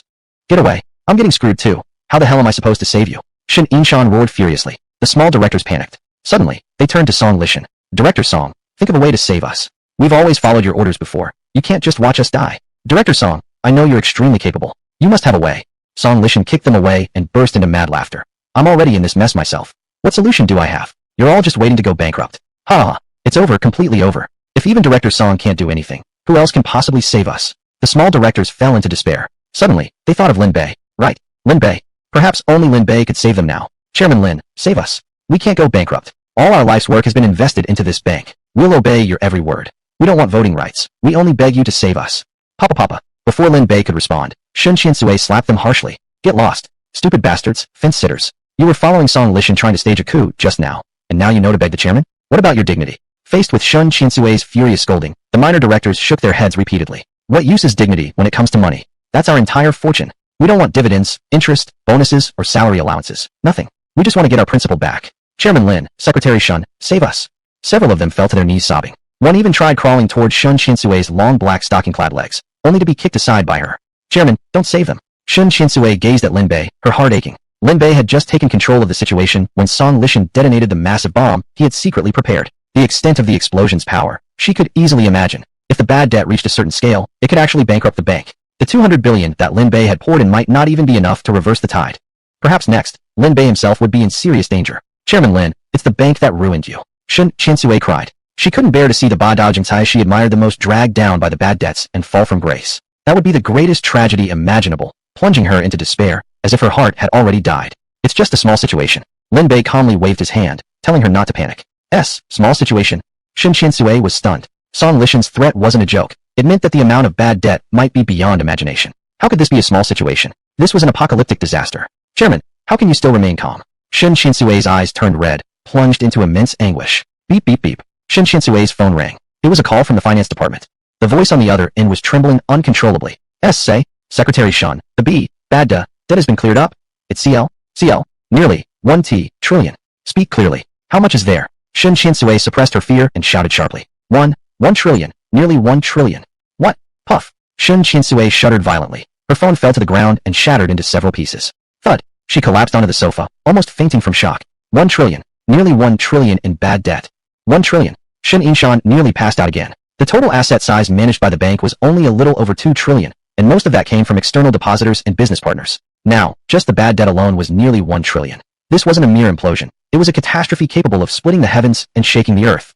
I'm done. You damned animals, you've ruined me. Shin Inshan roared furiously at the others. Old Shin, you've already retired. Holding the money in your hands doesn't really affect you that much. You should thank us. Song Lishan coldly retorted. So far, Shin Inshan was actually the least affected person. The documents had been signed, and he had already withdrawn entirely. He still had at least several hundred billion in cash and some fixed assets. Therefore, no matter how much bad debt the bank had, it wouldn't affect Shin Inshan that much. Earlier talk about him going bankrupt was just to scare him a bit and put some pressure on. All the debts and pressure now fell entirely on Lin Bay's shoulders. Lin Bay, Chairman Lin, aren't you powerful? Aren't you botcheat? Go ahead and try to fill this 1 trillion gap.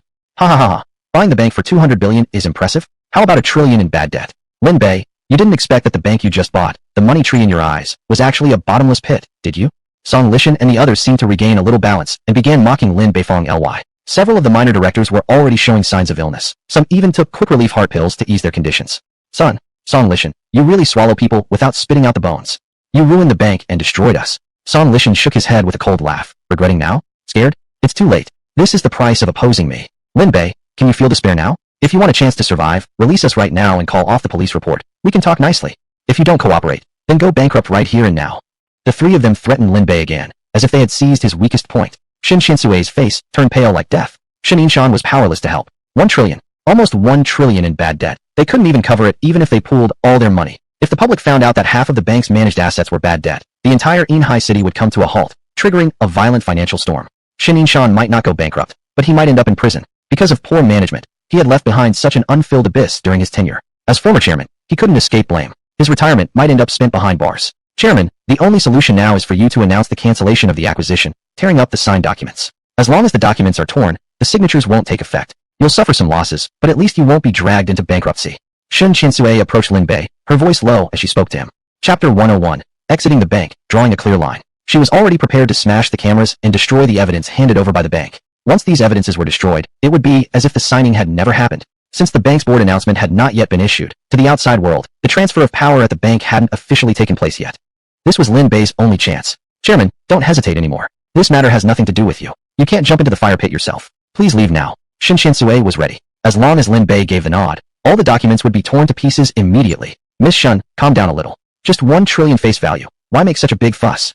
Lin Bay waved his hand casually, speaking in a calm and relaxed tone. What? Shin Qiansui felt as if struck by lightning. 1 trillion. Just 1 trillion. Leaning closer, Lin Bay whispered. Shin Qiansui immediately leaned forward, listening intently to his whispered words. After hearing them, Shin Qiansui still looked worried, but she didn't hesitate. Following Lin Bay's instructions, she approached several small shareholders on the board with a question. Fellow directors, are you really planning to stay with the bank to the bitter end? To the bitter end? Like hell we would. The bank is about to go bankrupt. Who in their right mind would go down with it? The several small directors shook their heads firmly, clearly refusing. If that's the case, are you ready to bear the corresponding bad debts? As if we would. That mess was created by Song Lishan and his people. We absolutely won't take responsibility for it. We won't pay a single penny. The group was resolute, immediately distancing themselves from any liability. Shin Qiansui shook her head. If that's the case, then your assets are definitely gone. Don't even dream of getting a single penny back. The small directors fell into silence. Like ants on a single blade of grass, they began whispering among themselves. 1 trillion in bad debt. Our assets aren't nearly enough to cover it. Who the hell would be dumb enough to stick around in a situation like this? If we can cut all ties with the bank, that would be great. That's not too difficult either. As long as we painfully give up our shares, we can break free. Of course, Lin Bay has to agree. Otherwise, we won't be able to leave. The group quickly reached a consensus and prepared to make their move. Just moments ago they had been thinking about recovering their investments, but now seeing the massive scale of the bad debt, there was no chance of getting their capital back. All they could think of now was how to extricate themselves safely. Have you made up your minds? What are you going to do with your equity and assets? Shin Qiansui asked. Forget it. We don't want them anymore. Is that okay? The bank is already completely rotten. You won't use the bad debts to hold us hostage, will you? We have director immunity, you know? Once we declare renouncing our shares, we're free from all debts. Miss Shun, Chairman Lin, I think you two understand that, right? The small directors declared their stance directly. They preferred to give up their shares rather than shoulder the burden of bad debts. Fine. This is your own decision. Sign these papers, and not a single penny of responsibility for the bank's debts will fall on you. Shun Qinsui cursed furiously, slapping a statement of renouncement onto the table. Sign it. Hurry up and sign. This is our life-saving talisman. Swish, swish, swish. The group signed eagerly, all declaring, we renounce all shares and assets we have ever invested in the bank, gaining debt exemption and clearly separating ourselves from the bank's bad debts. Chairman, we're done signing. Shun Qinsui's face remained grim, because this essentially meant all the responsibility was now falling onto Lin Bei. His burden had become even heavier. Good. Lin Bei smiled. He really smiled. These bastards thought they had just pulled a great deal. They didn't realize they had actually rushed to sell themselves out. The small director's shares and the assets they had invested, all were now officially donated to the bank with just one sheet of paper. What great people. You're all such wonderful people.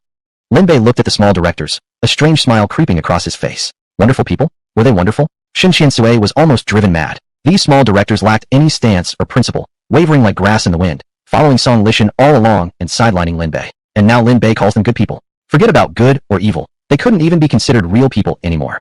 Chairman, Shun Qinsui raged inwardly, though she dared not voice it aloud. After all, Lin Bei was her most admired figure, without equal. Even if she had doubts and grievances, she would keep them to herself and never offend her idol. Taken aback by Lin Bei's compliment, the several small directors first looked stunned, then rapidly began praising him unanimously. We must admit, Chairman Lin really has great vision. This is exactly the vision that defines Chairman Lin. Chairman Lin is young and capable, naturally far beyond us older folks in every way. Now that we've signed the exemption agreement, we've officially left the bank, drawing a clear line in the sand. We have no choice. Men die for wealth, birds die for food. Please, Chairman Lin, don't bear a grudge against us little people.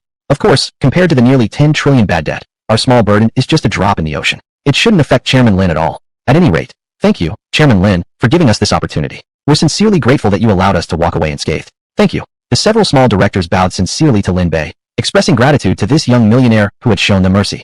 If Lin Bei hadn't agreed, they wouldn't have been able to sign the exemption declaration, meaning they'd never escape the influence of the 10 trillion bad debt. They'd lose even the money they'd saved for their own funerals. At least in this moment, they were genuinely grateful to Lin Bei. No need to thank me. I should be the one thanking you.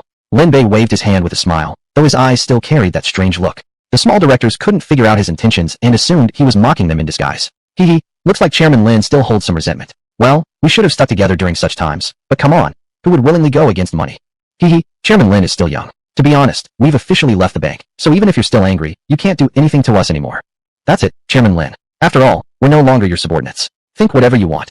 Shun Qinsui angrily cursed them out. You few pieces of trash. You talk like you've got no backache, gaining benefits and still playing saints. Without the chairman's approval, do you think you could escape so easily? Shun Qinsui, watch your language. We're no longer associated with the bank. We won't be threatened by you anymore. Don't take out your old bad temper on us.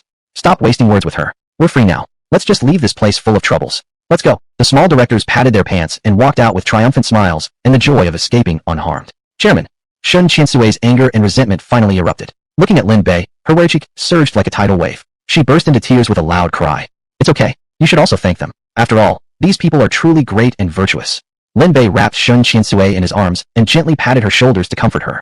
Chapter 102, 1 trillion in bad debt? I can erase it with a wave of my hand. The small group of directors who were preparing to leave stared in shock. The fierce and domineering Shun Qinsui. Could she actually be this delicate and dependent? The contrast was too strong. Earlier, although she had been reduced to tears by Song Lishan, that was because of the pressure of the situation, not because of anything personal.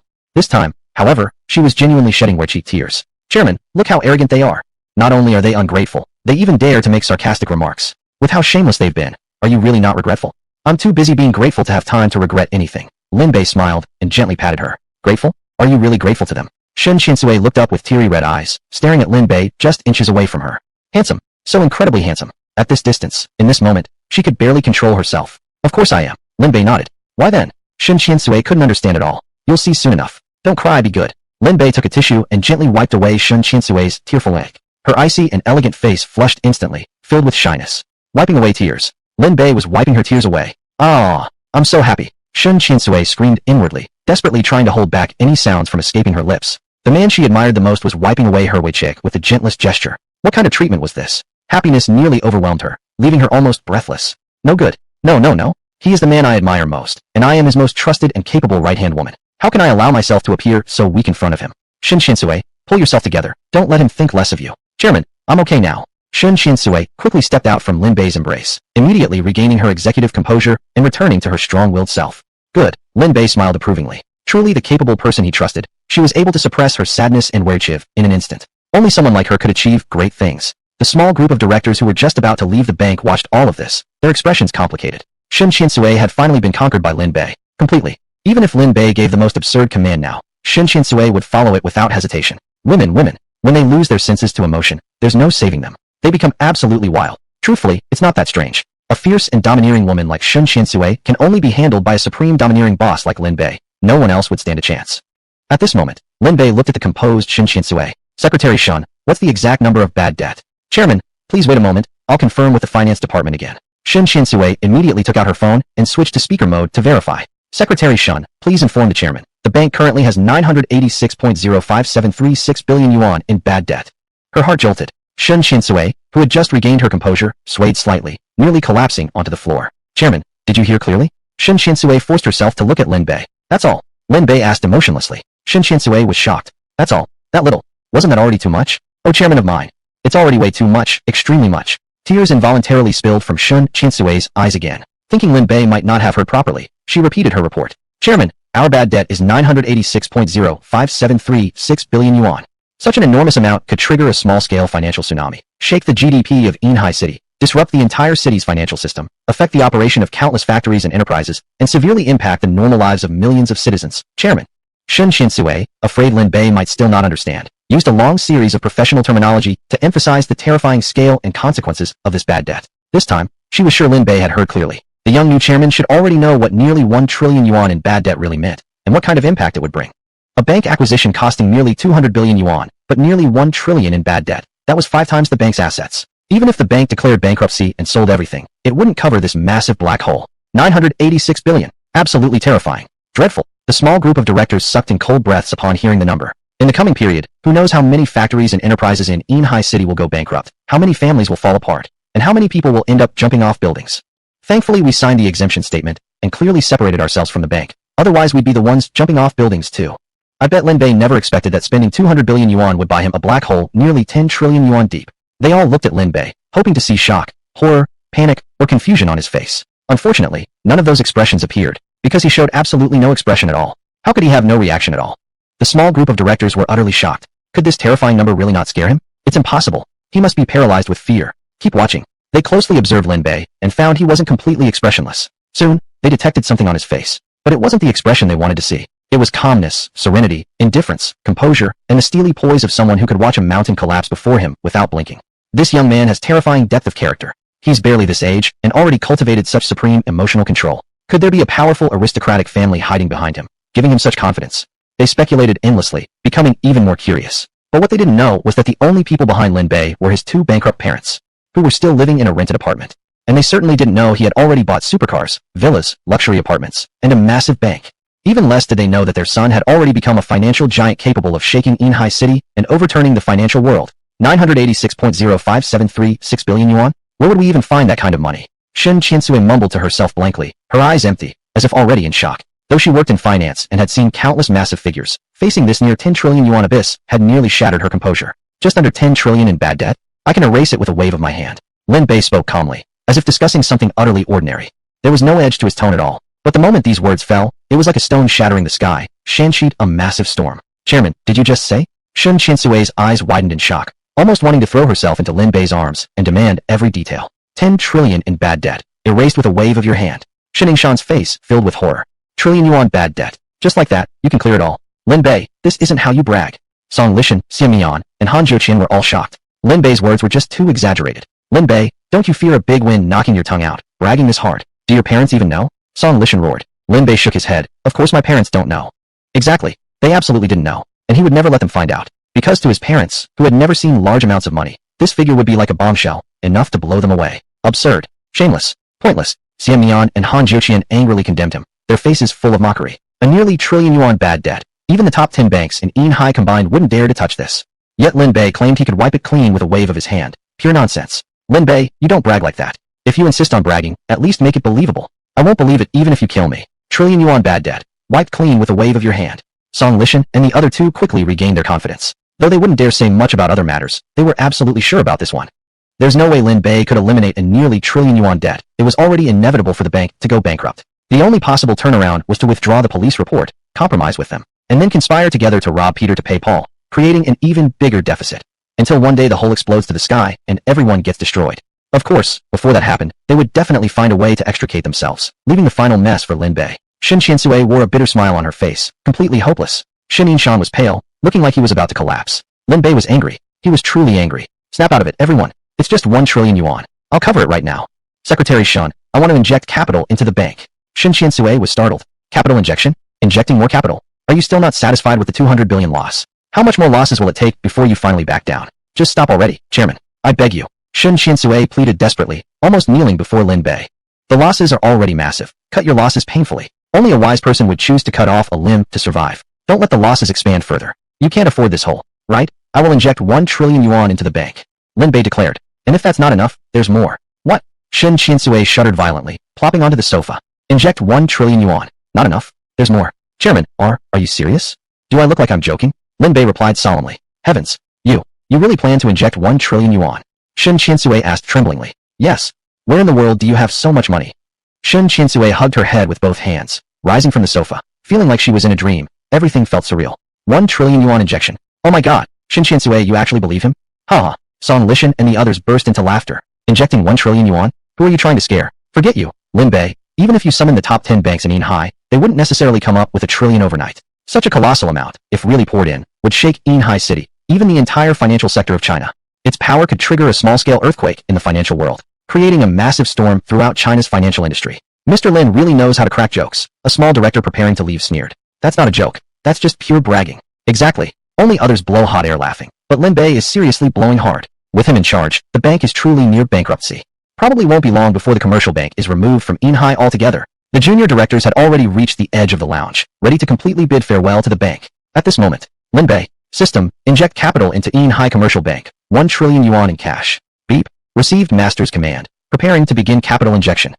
Beep. Initiating capital injection process. Amount scale, 1 trillion yuan. Injection target, Yinhai Commercial Bank. Account connection in progress. Connection complete. Beginning injection. Beep. 1 trillion yuan capital injection in progress. Injection completed. 1 trillion yuan has been injected into Yinhai Commercial Bank's designated account. Beep. Reminder. This designated account can only be activated by the master himself. The funds within can only be allocated and transferred by the master personally. Please master pay attention. Perfect. Lin Bei smiled satisfactorily. The funds were already injected. The great task was complete. Just a trillion yuan in bad debt. Waved away effortlessly. Secretary Shun, go check with the finance department. Alright. Who exactly should I ask? Shin Qiansui looked seriously at Lin Bei. Lin Bei remained expressionless. Just contact the finance department. Huh? Shin Qiansui was somewhat confused. Despite her usual high EQ, she hadn't guessed Lin Bei's intention at all. This made her feel extremely flustered. Seriously flustered. Yet she didn't dare to hesitate and immediately dialed the finance department's number. Finance department, this is, the chairman asked me to. Secretary Shun, oh my god. Yoa. As soon as the call connected, a terrifying scream came from the other end. Shin Qiansui was instantly shocked stiff. Finance department, what's happening? In that moment, countless thoughts raced through her mind. The worst-case scenario might be that the finance department was under attack. Maybe someone had stormed into the bank's finance department to rob it. Heavens! At such a critical moment, something like this happened. It was just unbearable. Ayoa. Secretary Shun, Secretary Shun. 1 trillion yuan in cash has arrived. Ayoa. The finance department's scream came through, extremely piercing, snapping Shin Qiansui from her wild speculations.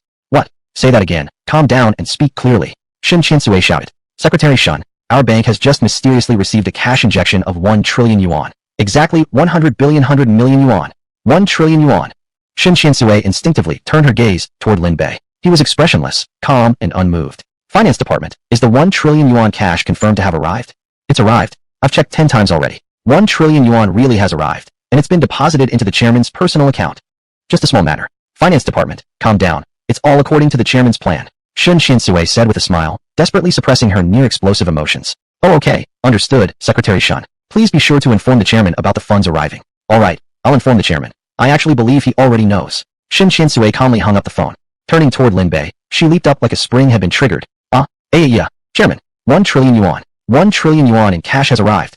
Chapter 104. Lin Bei, give us back our hard-earned money. Whoosh. Shin Qiansui, overwhelmed with excitement, literally lunged into Lin Bei's arms. At this moment, nothing could better express her excitement than direct physical contact. The only way to fully vent her emotions. Just a small thing. Lin Bei calmly patted Shin Qiansui, his expression calm and collected. 1 trillion. Shin Inshan shakily stood up, his aged face glowing red with shock and awe. Just how terrifying is Lin Bay's power? Clearing $1 trillion in bad debt with a wave of the hand wasn't just a joke. He actually did it. What? That's impossible. It must be fake. It's definitely fake. How could he possibly have $1 trillion?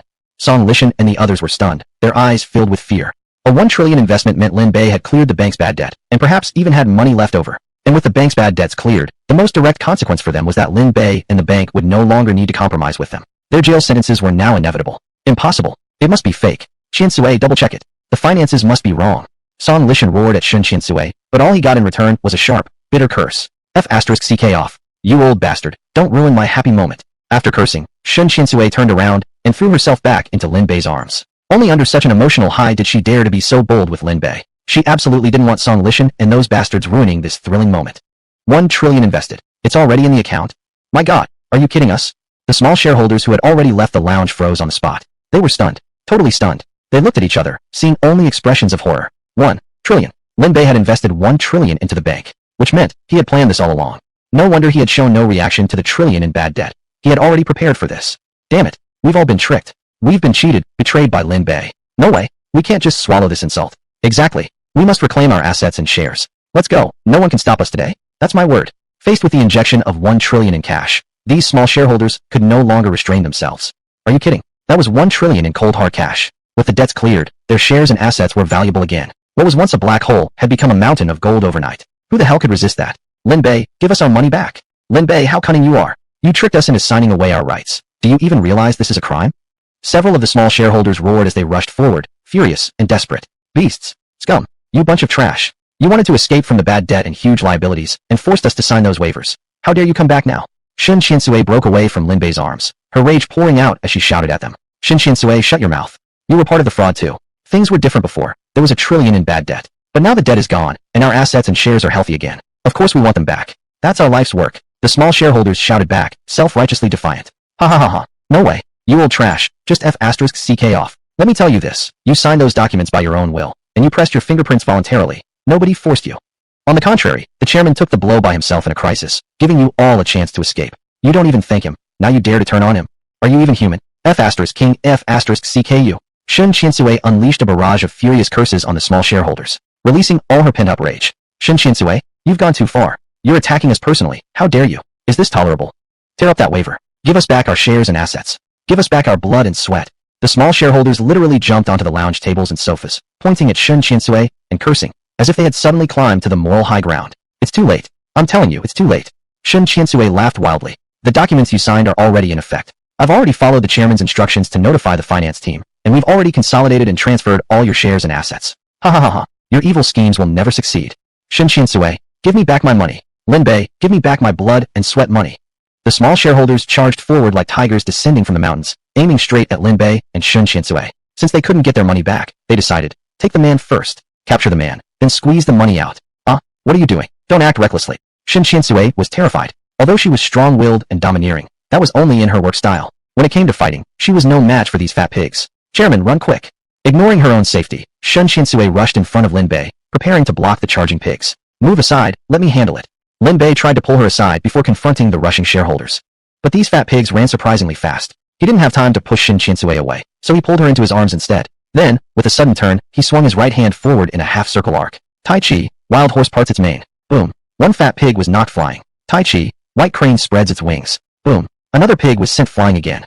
Tai Chi, brush knee and twist step. Boom. Boom. Two more pigs were flung away. Tai Chi, single whip. Crack. Another fat pig flew off. Boom. Boom. Boom. Boom. Crack. 5 fat pigs collapsed one after another. Some fell with bruised faces. Others clutched their chests, spitting blood nonstop. Tai Chi. Once again Tai Chi. Qian Sui, tightly held by Lin Bay the entire time, spun and moved along with Lin Bay's motions, deeply feeling the explosive power surging inside Lin Bay's body. So terrifying. So powerful. This was the man she admired. If such power was ever directed at her, how could she possibly withstand it? She couldn't. She definitely couldn't. If that day ever came, she would have no choice but to beg Lin Bay not to be too rough, too wild, and to be as gentle and restrained as possible, not too fierce or intense. Tai Chi. At this moment, Shin Inshan was equally stunned. He had practiced Tai Chi for a few days too, but it was only a form of elderly exercise. Compared to Lin Bay, it was a completely different concept. They couldn't even be considered the same martial art. Damn it, he's too strong. Is there no weakness at all in that damn Lin? Chapter 105. You dare hit elderly people without a few $100 million? Prepare to pay up. Song Lishan, Xian Mian, and Han Juten looked at each other in silence, teeth clenched in fury. They were the first group of people to experience Lin Bei's Tai Chi skills firsthand. Back then, with a single flick of his power, they had been instantly sent flying. That terrifying experience was something only those who went through could truly understand.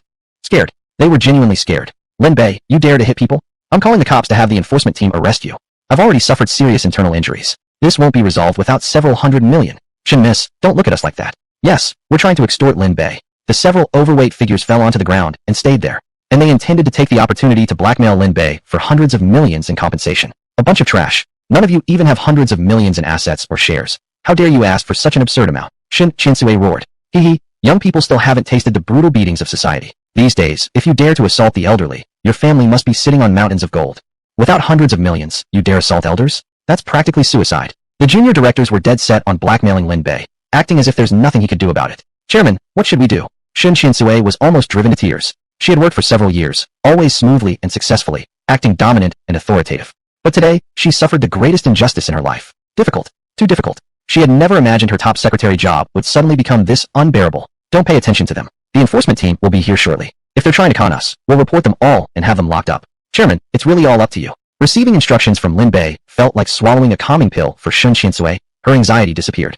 You few pieces of trash, just wait for the enforcement team to come and get you. The enforcement team? What should we do? Seeing that Lin Bei wouldn't yield, the junior directors panicked slightly. Yet facing the injection of 1 trillion yuan, they couldn't resist the temptation. The signatures and demands came from them. They knew full well they were in the wrong. Once the enforcement team arrived, they were surely in trouble. What to do? Maybe we should just leave instead of getting arrested. You leave then. I'm not going anywhere. That's 1 trillion in cash. We can't just let them take it all. Exactly. Even if we only get 1% of it, each of us would still gain 100 billion yuan. The injection of 1 trillion yuan instantly revived a bank on the brink of bankruptcy. Once the bad debts were settled, the bank's profits would skyrocket. The false profits on the books could soon become real. The meaningless numbers on ledgers would soon become gold and silver. Thinking about it made their eyes turn red. Wait. They must wait. No matter what, they must confront Lin Bei and get their share. Even if they needed to wear him down, they'd make sure money would still change hands. Chairman Shun, Secretary Shun, I hereby announce that we will immediately begin a purge of the board of directors. Lin Bei waved his hand decisively, saying something shocking. His first move after taking office, targeting the board itself. Shinin Shan waved his hands repeatedly. I'm already retired. This bank has nothing to do with me anymore. Chairman Lin doesn't need my approval. If you insist on hearing my opinion, I can only say 2 words, support. Wholehearted support. Chairman Lin, just go ahead and clean up this corrupt atmosphere. Shinin Shan seemed to regain his old vigor. He glared coldly at Song Lishan, Xian Mian, Han Juten, and those junior directors. They used to be his right and left hands, yet they were also the ones who hurt him the most, nearly costing his life. The old feelings were gone, leaving only hatred. Deep hatred. Chairman Lin, if you still want to hear my suggestion, I'll just say this. Clean up this board, eliminate these pests and profit-seeking fence-sitters completely. Chairman Shin's suggestion perfectly aligns with my thoughts. It's settled. Lin Bei nodded. I hereby declare. The original board of directors will be immediately disbanded, all directors will be removed from their posts, and the board reorganization process will start immediately. Brilliant decision by the chairman. Shin Chinsue was thrilled, raising both hands in full support. Purging the board? Removing all directors? Lin Bei, you're a dictator, a lawbreaker. That procedure is invalid. Did you even seek our opinions? Several junior directors shouted back fiercely, exuding hostility. Shin Chinsue sneered. You bunch of trash are already irrelevant to this bank. Who needs your opinion? That still won't change anything. The few tried to argue irrationally. We were once directors and have worked for this bank for decades, devoting immense effort. Don't we have any right to speak? Lin Bei, I firmly oppose your decision. We all oppose it. All of the junior directors raised their hands to show dissent towards Lin Bei's command. Shin Secretary, what are these fat pigs doing here? Do you know them? Lin Bei looked at Shin Chinsue, his eyes cold. Shin Chinsue understood immediately. Report to chairman, none of this group of pigs are bank employees. I don't know them either. They must be here to cause trouble. I'll have the security guards throw them out right away. Security, throw this bunch of fat pigs outside. Understood. The head of security, followed by a group of muscular guards, rushed over and began removing the troublemakers. What do you think you're doing? Warning you not to act recklessly. Don't you know we're bank directors? How dare you hit people? Is there any justice left? Any law left? More than 10 guards simply lifted the fat pigs and hurled them out of the grand hall of Ean Group headquarters. Peace at last. Chairman, according to the restructuring procedure, please announce the board appointments. Shin Chinsue continued to perform her duty as first secretary, reminding Lin Bei to continue the restructuring process. Lin Bei declared solemnly, I hereby appoint Shin Chinsue as the first works secretary to the chairman. Great applause. Shin Chinsue led the applause herself, though the situation felt slightly awkward, because the only board members present were Lin Bei and herself. If she didn't clap, there would be no applause at all. Shin Yinshan, smiling, joined in the clapping politely. Lin Bei looked toward Shin Yinshan. Although Chairman Shin has retired, he can still reinvest and join the bank as a director. May I? Shin Yinshan was taken aback. Of course you can. Lin Bei nodded. Shin Yinshan fell silent, thought for a moment, and ultimately declined politely. Let's forget it. I messed up the bank so badly in the past, nearly killing myself in the process. It's hard enough for Chairman Lin to take over such a mess. Now that things have improved, it would be unscrupulous of me to come back right away. I'd rather stay out. Shen Yinshan finally decided not to return to the bank, and to retire completely. Fair enough, I won't force you, Chairman Shen. Lin Bay nodded faintly. Looking around the room, he saw that the mighty bank board now consisted solely of himself and his first secretary, Shen Qiansui. Chapter 106. Is Shen Qiansui going to serve as the lifestyle secretary too? Shen Qiansui wore a serious expression. Chairman, according to the regulations, besides the chairman and the board secretary, there must be other board members to meet the minimum number required for voting. How many specifically? Lin Bei asked. Shen Qiansui replied. Generally speaking, between 3 and 13 people. So, between 3 and 13, meaning the board can be formed with a minimum of 3 people. Yes, Chairman. However, for institutions like banks, since the scale of managed funds is large and the shareholding composition is complex, the board will have relatively more members. The previous board, for example, had nearly 10 directors total, quite a large size. Can you serve as a director? Lin Bei asked Shen Qiansui. I'm a secretary, so technically I shouldn't serve as a director, but if needed, the chairman can appoint me. However, Shen Qiansui hesitated, looking slightly embarrassed. However, what? Even if the chairman allows me to join, I don't have enough money to invest and own shares. Shen Qiansui gave a bitter smile. Although she was considered a senior bank executive, her salary wasn't very high. The 100,000 or so she had in savings was practically insignificant in a bank. It wouldn't qualify her to enter the board. Money isn't an issue. I can invest for you. Lin Bei said. You invest for me? Shen Qiansui was stunned. Lin Bei's suggestion already overwhelmed her with gratitude. Now, he was offering to invest for her as well. Was there really such a good deal in the world? Chairman, are there any conditions? Shen Qiansui, seemingly having thought of something, suddenly became shy and dared not look Lin Bei straight in the eye. There is one condition. Lin Bei thought for a moment and said seriously. Oh, Shen Qiansui's heart thumped wildly. Here it comes. Finally, she knew it. Money from the rich was never easy to accept. Under normal circumstances, she would rather quit than accept such an offer. But since it was Lin Bei, the blue man she admired most, she was happy beyond expectation. Wasn't it just accepting some conditions difficult to express? Wasn't it just adding some personal services on top of her secretarial work? Shen Qiansui, this is the blue man you admire most. Now he's willingly investing in you to join the board of directors. What a rare opportunity. Be brave. Take this step boldly. Chairman, I agree to whatever conditions you set. I will accept them all. Shen Qiansui said, her face turning red. My condition is that you work hard and fulfill your duties as a core director, helping me manage the bank properly. Lin Bei said earnestly. Anything else? Shen Qiansui kept her head down, unable to look at Lin Bei, her face growing redder. Here it comes. It's coming. Lin Bei was finally about to ask the heart-pounding demand. Go on, Shen Qiansui. Courageously take this step. No more. Lin Bei said calmly. No, nothing else. Shen Qiansui raised her head in shock, staring at Lin Bei. Nothing else. That's all. Truly nothing else. Shen Qiansui felt a bit dissatisfied. Chairman, what you just said was my job responsibility, the very thing I'm supposed to do well. Therefore, it doesn't count as a special condition. You could make other additional requests. Other requests, like what? Lin Bei asked, puzzled. Like certain special personal requests. Shen Qiansui said, her face red. Oh, haha, I understand now. Lin Bei suddenly realized. So, if you have such personal requests, feel free to raise them. I'll fully cooperate. Yes, I indeed have certain personal needs. I once mentioned this requirement to you. You might still remember. You mentioned it? Shen Qiansui was taken aback. She had just met Lin Bei today. She didn't recall him making any special requests. Yes, my requirement is that, in addition to your current role as a work secretary, you must also assign me a lifestyle secretary. After all, aside from work, I also need to live. Lin Bei said, smiling. A lifestyle secretary? Shen Qiansui was stunned. So, this was what Lin Bei meant by personal needs. Now it became awkward. Suddenly, she remembered. Last night, when they had spoken on the phone, Lin Bei indeed had mentioned this before. So, it wasn't like she had imagined. Mr. Lin's request wasn't actually aimed at her. Shen Qiansui felt conflicted and even slightly disappointed deep down. The chairman's special request was just to appoint a lifestyle secretary for him. This request is just too low-level. Even 1 or 100 lifestyle secretaries could be arranged without hesitation. Shen Qiansui then decided to volunteer. Chairman, do you think I could possibly double as your lifestyle secretary? Can you manage it? Won't it be too tiring? Lin Bei slightly frowned. Shen Qiansui's capabilities were beyond doubt, but handling both the roles of work and lifestyle secretary at the same time would be a heavy burden. Would her body be able to handle it? No problem at all. I can do it. Please, Chairman, believe in me.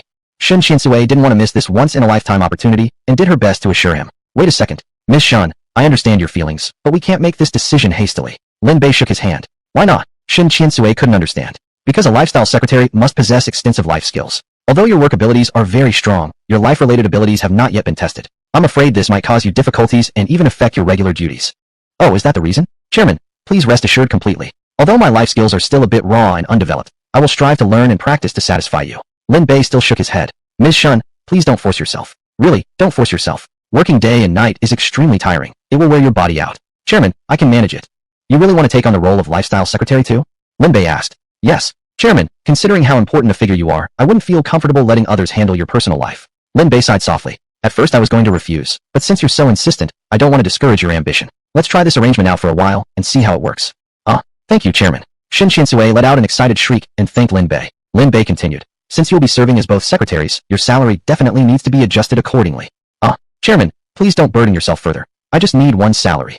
Are you kidding? Being able to stay by her most admired blue man's side day and night was a priceless privilege. Plus, Lin Bei was even investing in her. It was a huge gain in every aspect. How could she possibly dare to ask for double pay from Lin Bei? No way. You must be compensated for your labor. The roles of work secretary and lifestyle secretary are two different jobs. I must pay you double wages for this. Chapter 107. You're practically committing robbery and murder. Fine, I'll do as you say. Shin Qiansui dared not resist. Double salary it is then. After all, Lin Bei certainly wouldn't miss such a small amount of money. No, double salary won't do. Lin Bei suddenly changed his mind. Shin Qiansui quickly replied. It's okay, Chairman, I only need the regular salary. You don't have to feel awkward. Triple salary. I'm going to pay you triple. Huh? What? Triple? Goodness. What kind of logic is this? Instead of giving 2 times, he offers 3. Chairman, you can't do this. Triple salary is way too much. I shouldn't be paid so highly for my work. Shin Qiansui loudly refused. No, you cannot refuse. Because after your daytime work finishes, your evening hours count as overtime. Therefore, according to the regulations, I must pay you triple salary. This. Shin Qiansui never expected Lin Bei to recklessly offer triple salary like this. He even analyzed it logically and reasonably, leaving her speechless with no idea how to refuse anymore. Alright then, Chairman, I thank you. Triple salary. 1 day's work equals 3 days' pay? Working 1 year equals 3 years' salary. Thinking about her dramatically increased income, Shin Qiansui shed tears of joy. By the way, let's now discuss your stock share issue. Speaking of stocks, Lin Bei looked serious. Shin Qiansui also became nervous. She barely had any money to speak of. She could only rely on Lin Bei's investment. How much would Lin Bei invest in her? The bank had already received 1 trillion yuan in investments, so millions definitely wouldn't suffice. It must be at least tens of millions, right? Just thinking about such a massive amount of money made her heart tremble. Chairman, I don't require voting rights. I only want a nominal stake. After all, the principal isn't mine anyway. Shin Qiansui voluntarily expressed that she didn't want to take unfair advantage of Lin Bei. Lin Bei thought for a moment and asked, how much shares did those few resigning minor directors originally have?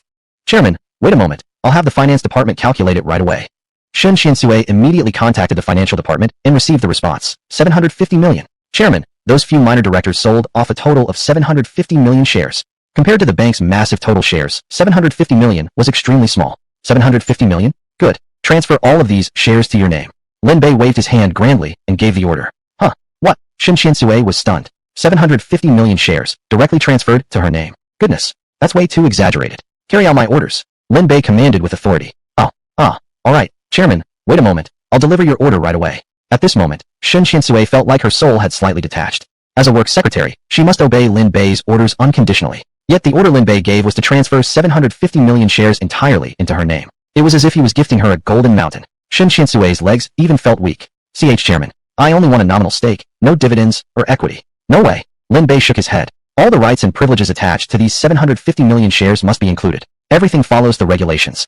Okay, alright then. Shin Qiansui had by now fully experienced Lin Bei's stubborn temperament. Once he issues an order, there is absolutely no discount. Alright, fine. You're the chairman, whatever you say goes. I'll listen to you entirely. Hello, finance department. This is, chairman's order. Transfer all 750 million shares sold by those minor directors completely into my name. What? Miss Shun, did you get that right? Chairman really issued such an order. The finance director was stunned. 750 million shares. Transferring directly to Shin Qiansui's name. This is essentially giving her an entire golden mountain. Give me the phone, I'll speak myself. Lin Bei grabbed the phone from Shin Qiansui and shouted, Finance department? This is Chairman Lin Bei speaking. I now order you all. Transfer the 750 million shares sold by the minor directors entirely into Shin Qiansui's name. Transfer all attached rights and powers together. Execute immediately. Chairman. Yes. We'll execute your order immediately. The shares will be transferred to Miss Shun right away. The finance department didn't dare to delay, immediately executing Lin Bei's order. Hello, Director Shin Qiansui. This is the finance department of Silver Sea Commercial Bank. We formally notify you that the 750 million shares have been transferred into your name. You are now a board director of the bank. Congratulations. Click. Shin Qiansui hung up the phone, suddenly feeling an entirely different sensation. A director. In less than a minute, she transformed and become a director worth 750 million. Thank you, Chairman. Thank you so much. Overjoyed, Shin Qiansui sincerely thanked Lin Bei. There's no need to thank me. This is a win-win for both of us. A win-win. Although Shin Qiansui dared not object, a hint of confusion flickered in her mind. She clearly gained the benefit. So how is this a win-win? This was clearly Lin Bei handing her money. Ding. Congratulations to the host for successfully spending 750 million, triggering the return mechanism. Ding. Return multiplier is 10x. Total return amount 7.5 billion has been deposited into the host's personal account. Ding. Additional reward obtained. Lost Classic. National Style Imperial Architecture Compendium. Lin Bay immediately received system notifications. The 750 million he transferred to Shun Qinsui had triggered the return mechanism. He received a 7.5 billion cash return. Not bad. Lin Bay smiled. Spending money truly felt amazing. But feeling money grow endlessly was even more freaking amazing. Absolutely incredible. This additional reward made him a bit curious.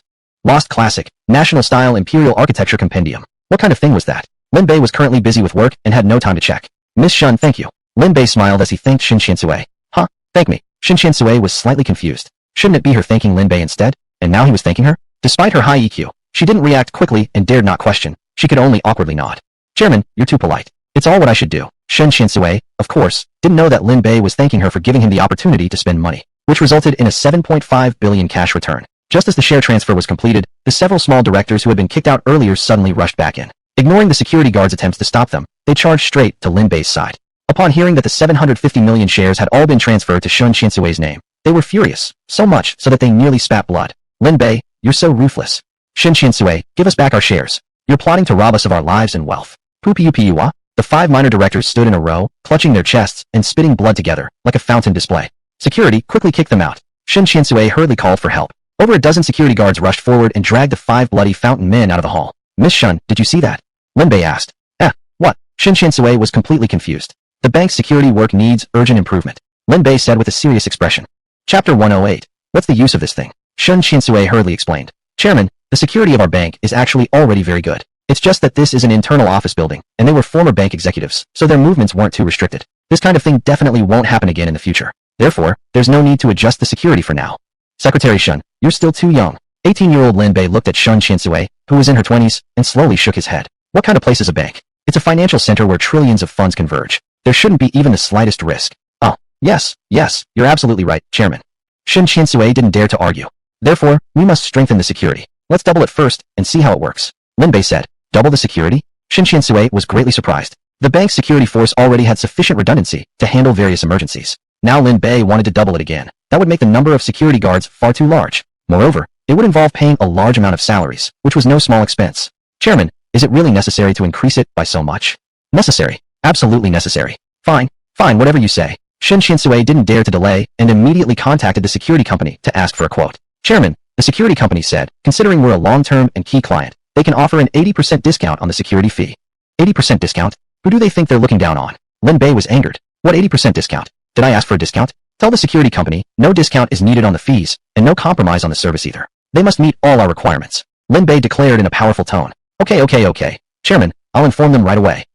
Shin Qinsui quickly called the security company again. Hello, is this Titan Security? Our chairman said there's no need for a discount on the fees, but your service must remain uncompromised. You must ensure the bank's safety. QI. A heavy voice came from the other end of the phone, clearly shocked. The annual cost of bank security was several million yuan, and an 80% discount could save millions. Yet they refused such a massive discount? It could only mean one thing. The bank is indeed super rich. Chairman, the total security fee was 6 million yuan, and the payment has been transferred. Ah, I see. In fact, at the very moment the transfer was made, Lin Bay had already received a system notification. Ding. Congratulations to the master for spending 6 million yuan, triggering the refund mechanism. Ding. Refund multiplier is 100x. 600 million yuan has been credited.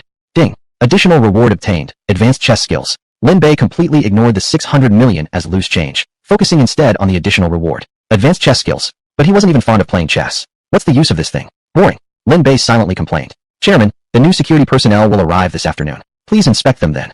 Inspect? I don't have that kind of time. Lin Bay rejected Shun Qinsui's request mercilessly. He was very busy today and didn't have time to deal with such things. Such a small matter wasn't worth wasting his precious time at all. Chairman, with you included, we now have 2 board members. We're still 1 short of the minimum requirement. 1 more short.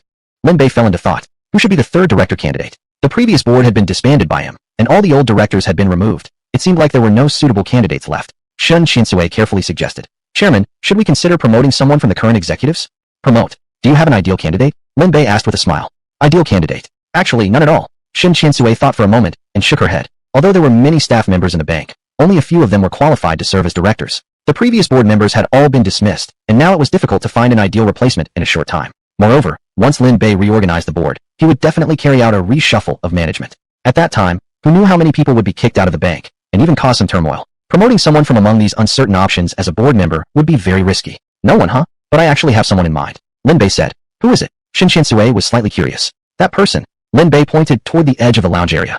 There stood 2 beauties. They were Yu Linglong and Wu Jia. President Yu. Shen Qiansui's eyes lit up. Both she and Yu Linglong were career women, similar in character, mutually respectful, and quite close. She naturally welcomed Yu Linglong joining the bank's board of directors. Chairman, I support your decision. I'll go invite President Yu over. Please wait a moment. Shen Qiansui immediately walked to the edge of the lounge area and invited Yu Linglong to come before Lin Bei. Yu Linglong hadn't fully recovered from her shock yet, still somewhat dazed. Lin Chairman, you summoned me. Do you have something to say? At that moment, when Yu Linglong finally realized Lin Bei's true identity, she was genuinely impressed by this young chairman. Who would have thought the powerful bank chairman could be so low-key? She even tried to seek Song Tao's help for a loan approval before. How foolish. Mr. Lin, you were just too low-key earlier. You should have revealed your identity sooner and shown your power. Yu Linglong suppressed her inner shock and looked at Lin Bei with embarrassment and unease. President Yu, please sit down, Lin Bei gestured. You're still standing. How can I dare to sit? No. Yu Linglong waved her hands, nervous like a rookie girl. Everyone sit down. Secretary Shun, Wu Jia, you too. Lin Bei waved his hand and sat down together with everyone. With a heartfelt tone, he said, President Yu, you've seen the situation yourself. The bank's board of directors was just disbanded by me, and all the internal work is restarting from scratch. Practically everything needs rebuilding. Chairman Lin is too humble. This isn't everything needs rebuilding. It's actually getting back on track. Yu Linglong flattered. For a conversation at our level, I won't beat around the bush. I want to know, President Yu, are you interested in joining our bank's board of directors and becoming one of our shareholders? Yu Linglong was completely shocked. Joining the bank's board of directors, becoming a bank shareholder. Goodness, this was something she had dreamed of forever. Something she couldn't even dare imagine before. Even if she had thought about it, she wouldn't have dared. But now, the new bank owner, this mighty chairman Lin Bei, was personally inviting her to join the bank's board of directors and become a shareholder. That was like money coming knocking on her door. Of course, she wouldn't refuse. Chairman, I'm willing. Yu Linglong immediately raised both hands, accepting the offer. Lin Bei slowly exhaled a deep breath, finally feeling relieved. Just now, he was worried Yu Linglong might reject him, but instead, she accepted so quickly, somewhat surprising him. Thank you, President Yu, for your strong support of my work. I believe the future Enhai Commercial Bank will definitely not disappoint Director Yu. Chapter 109. Show a little restraint in public. Welcome, Director Yu Linglong. Shen Qiansui extended her hand, and the two beautiful palms tightly clasped together. Their eyes met, sparks flying between the two powerful women's gazes, almost zapping Lin Bei. Hey, you two, show a little restraint. This is a public place. Lin Bei hurriedly reminded them. Shen Qiansui and Yu Linglong finally released each other reluctantly, but the glances they exchanged still carried a certain amount of ambiguity. Secretary Shun, Director Yu's shareholding arrangements will be handled by you. Be sure to give her every convenience. Don't make things difficult for her, and offer her the best possible terms. Chairman Feng Xin, this is on me. Shen Qiansui accepted the order and immediately got to work. Chairman Yu, may I ask how much you intend to invest? Entering the bank's board of directors, of course, couldn't be based only on words, or on a pretty face, bountiful curves, and sexy black stockings. Real money was required. Yu Linglong carefully weighed her options. Seated opposite her was Lin Bei, that dominant CEO who single-handedly quelled the bank's internal turmoil. To buy the bank, Lin Bei had spent a full 200 billion. In front of such a man, she absolutely could not appear too stingy, or it might affect his impression of her. She thought for a moment and said, Secretary Shun, I've decided to invest 50 billion. 50 billion. Shen Qiansui was startled. 50 billion. To any bank, this was an enormous sum. Chairman Yu, you're amazing. Truly a powerful female tycoon. Shen Qiansui gave a thumb up and continued praising. 50 billion. Lin Bei slowly nodded, his expression calm. For Yu Linglong, 50 billion was no small sum. This showed her attitude was serious, that she genuinely intended to invest and become a director of the bank. Good, deserving recognition. Facing Shen Qiansui's shock and Lin Bei's calm demeanor, Yu Linglong suddenly felt uneasy. Secretary Shun's reaction seems too strong. Why? Was an investment of 50 billion too much? Lin Bei had spent 200 billion to buy the bank. Her 50 billion had been thoroughly considered. It should neither overshadow the superior nor appear careless. This amount should be just right. But why was Shen Qiansui so shocked, and Lin Bei not showing the slightest sign of happiness? Could it be too much, secretly angering Lin Bei? 50 billion compared to 200 billion. 1/4 of the total. Not good. Yu Linglong's face changed. She had been impulsive. Invested too much. Her earlier thoughts had clearly been immature. This sum could definitely shake Lin Bei's original capital. Perhaps he might even think she wants to upstage him? Oh no. If Lin Bei misunderstood, it would be troublesome. Secretary Shun, hold on a second. Yu Linglong stopped Shen Qiansui and stood up nervously, looking at Lin Bei. Chairman, I'm truly sorry for upsetting you. My initial decision of investing 50 billion was a bit impulsive. I've reconsidered and decided to adjust it to 30 billion. Does that work for you? Why change? Lin Bei was puzzled. Yu Linglong flushed red, her expression coy, appearing rather embarrassed. Chairman, why do you insist on pretending not to know? What do I know? What do you think I know? Lin Bei looked bewildered. Next to him, Wu Jiao was shocked. Heavens, Yu Linglong was actually showing such a feminine side. No, saying feminine is an understatement. Right now, before Lin Bei, Yu Linglong appeared like a girl fresh out of school. That shyness, that coyness, that embarrassment. Wow, absolutely stunning. She had followed Yu Linglong for several years, but had never seen this kind of scene. She was truly opening her eyes. President Yu, please show some restraint. Wu Jia quietly reminded. Even being a board director of the bank, how could she be so flustered? Yu Linglong turned even redder. It's over. Lin Bei must be angry. Sure enough, An investment of 50 billion was indeed a bit too large, triggering Lin Bay's wariness. Chairman, truly not what you're thinking. I really wasn't trying to upstage you or compete for shares. Please do believe me. If 30 billion still isn't enough, then how about 1 billion? Would that work? Yu Linglong desperately explained, nearly bursting into tears. She felt the opportunity slipping away quickly. Because of her inappropriate judgment, she might lose the chance to become a bank director. Stop, stop, stop. Let me try to sort this out first. Lin Bay rubbed his messy head. He found Yu Linglong's logic completely incomprehensible. Director Yu, please explain clearly. What exactly did you think I was thinking? You said I'm angry, but why would I be angry, and about what? Also, why are you cutting your shares again and again? Is my bank not worthy of your 50 billion yuan? Lin Bay's expression turned cold. He had kindly invited her to be a shareholder, but if Yu Linglong didn't trust him and was unwilling to invest money, then forget it. She didn't need to be a shareholder at all. Ah, Yu Linglong was also stunned. What was going on? Lin Bay wasn't even angry, and he wanted her to explain clearly? The entire issue boiled down to her investment fluctuations. For a moment, Yu Linglong felt a bit confused too. Chairman, don't rush. Give me some time. Let me sort things out first. Yu Linglong desperately analyzed the current situation and realized that no matter how she handled it, perfection seemed impossible. So she gave up pretending. Time to show her hand. Anyway, it was a dead end. She'd just let Lin Bay decide. Chairman, I'll be honest with you. At first, I really intended to invest 50 billion yuan. But later, I noticed Secretary Shen looked quite shocked, and you didn't seem happy either. I realized my share might be too large, affecting your original capital proportion. Therefore, I decided to cut it down to 30 billion, or even 10 billion. I definitely don't want to compete with you for equity.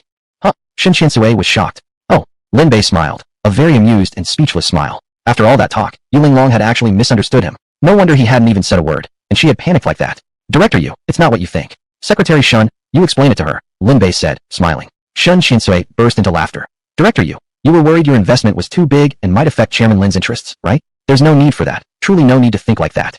Chairman is not calculating because he's magnanimous and broad-minded. But honestly, 50 billion is quite a large amount. After all, the chairman himself only invested 200 billion. If I did that, others might think I'm trying to become a vice chairman or something. Yu Linglong explained awkwardly. Shen Qiansui waved her hand. Director, you might not know that apart from the 200 billion chairman used for acquisition, he added another 100 billion yuan in capital injection. 100 billion yuan. Good heavens. Yu Linglong was immediately stunned. He bought the entire bank with 200 billion yuan, and then casually added another 100 billion as extra capital. Terrifying. Absolutely terrifying. Lin Bei, the terrifying tyrant boss. Yu Linglong was so shocked, she even wanted to kneel down and kowed out to him.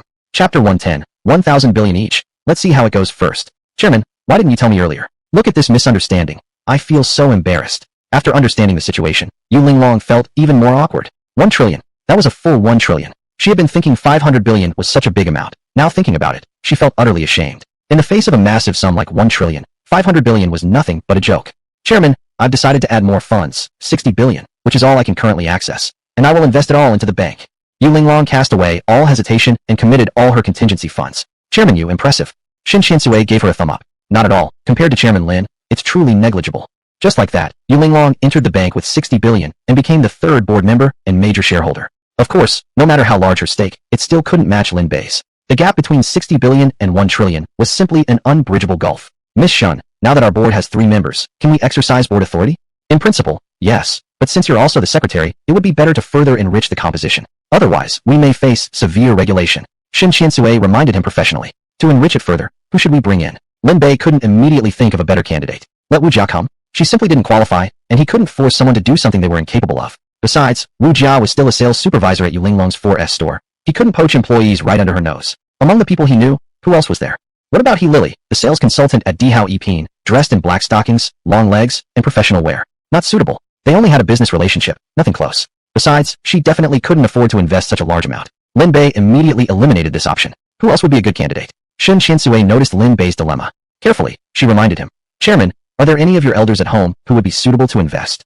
My elders. A light bulb went off in Lin Bei's mind. He remembered suddenly. His parents. Was there anyone closer than them? Miss Shun, would it be okay for my parents to invest? That's possible. Shen Qiansui replied. After all, the entire bank already belonged to Lin Bei. Their investment wouldn't be a problem. Chairman, when do your parents plan to invest, and how much capital do they intend to put in? Shen Qiansui took out her notebook and pen, ready to take notes. How about now? Lin Bei said. Oh, and they don't like being in the spotlight, so could I act on their behalf? Yes, as long as you can provide their identification and account details. Great, Lin Bei sighed in relief. Thankfully, they wouldn't have to come in person. Otherwise, this kind of scene might truly scare them half to death. The elderly couple had just gone bankrupt. How could they handle this kind of pressure? Sigh. As a filial son, Lin Bei had to carry this pressure alone to protect his parents. These are my parents' IDs and account details. Lin Bei casually pulled a packet of documents from his bag and handed them to Shen Qiansui. Shen Qiansui smiled. It seems the chairman was already prepared. You even brought the documents. And they don't even need to come in person. How lucky your parents are. It's nothing, just what a son should do. Lin Bay waved his hand modestly. In reality, those documents had been prepared for his high school graduation, and he hadn't returned them to his parents yet. Luckily, they came in handy now. Chairman, how much do your parents plan to invest? 1,000 billion first, to see how it goes. If needed, we'll add more later, Lin Bay replied calmly. 1,000 billion, just to see how it goes? And maybe add more? Yu Linglong was shocked, nearly gasping. Good grief. Earlier, she had been so solemn about investing 5 or 600 billion, yet Lin Bay casually poured in 1,000 billion, just to test the waters? Chairman Lin, it's still you. Okay, Chairman, please, how should the 2,000 billion be divided? Equally. Miss Shun, don't get confused. Each of them gets 1,000 billion. My father gets 1,000 billion, and my mother another. The shares should be registered under their names, making them official shareholders. Lin Bay emphasized seriously. Oh, I see. Shin Qiansui was somewhat surprised. But compared to the 1 trillion deposit before, 2,000 billion wasn't really that big of a deal. So, her reaction wasn't too intense. Yu Linglong, however, was stunned once again. Each of Lin Bay's parents was investing 1,000 billion. That totaled 2,000 billion. Counting it all together, the funds Lin Bay had put into the bank reached a shocking 14,000 billion. It was terrifying. Utterly terrifying. Yu Linglong suddenly fell into inner conflict. Should she remind him that moving such a massive amount of funds within a short time could attract some special attention? Lin Bay controlled such a huge sum of money. So surely he understood that already? Miss Shun, when injecting such a massive amount of capital into the bank in succession, are there any precautions we need to take? Lin Bay asked. Of course, he didn't care about the money itself, but he needed to consider the impact it might have on the bank. If these funds were suddenly injected into the bank and caused congestion in its financial channels, then it would be necessary to consider countermeasures. I understand this. Yu Linglong quickly explained. Although Lin Bay was wealthy, he clearly didn't understand the details of such large-scale fund transfers. Chairman, fund transfers exceeding 100 billion will be monitored by banking regulators. And when the scale reaches 1 trillion or more, those transfers will receive special attention from both banking regulators and financial security agencies. What do you mean by special attention? Lin Bei asked. Yu Linglong explained. At the moment a transfer exceeding 1 trillion is made, it will be closely monitored by the China Banking Regulatory Commission and financial security agencies. The entire process will be under full surveillance, including the source of the funds, the capital injection process, the flow of funds, generated earnings. Every link and channel will be under the strictest regulation. If anything unusual is detected, the funds will be frozen immediately. Frozen immediately if anything unusual is detected? Lin Bei's expression became serious. This was no small matter. System, can the capital injections we made stand scrutiny? Beep. Rest assured, host. The funds provided by the system are all legally sourced and come with all necessary documents and procedures that can withstand the strictest scrutiny. There will be no risks at all. That settles it then. Lin Bei was reassured. He turned to look at Yu Linglong with confidence. You gave good advice, Director Yu. Miss Shun, please coordinate with the finance department. Make sure all fund transfers strictly follow the proper procedures. We must never cut corners just to save a little cost. Nor should we take any unnecessary risks or pursue reckless financial strategies for the sake of profit. Don't worry, Chairman. Our bank is, after all, a place dealing primarily with money. We strictly enforce compliance in these areas. That should address everything else. Lin Bei smiled with satisfaction.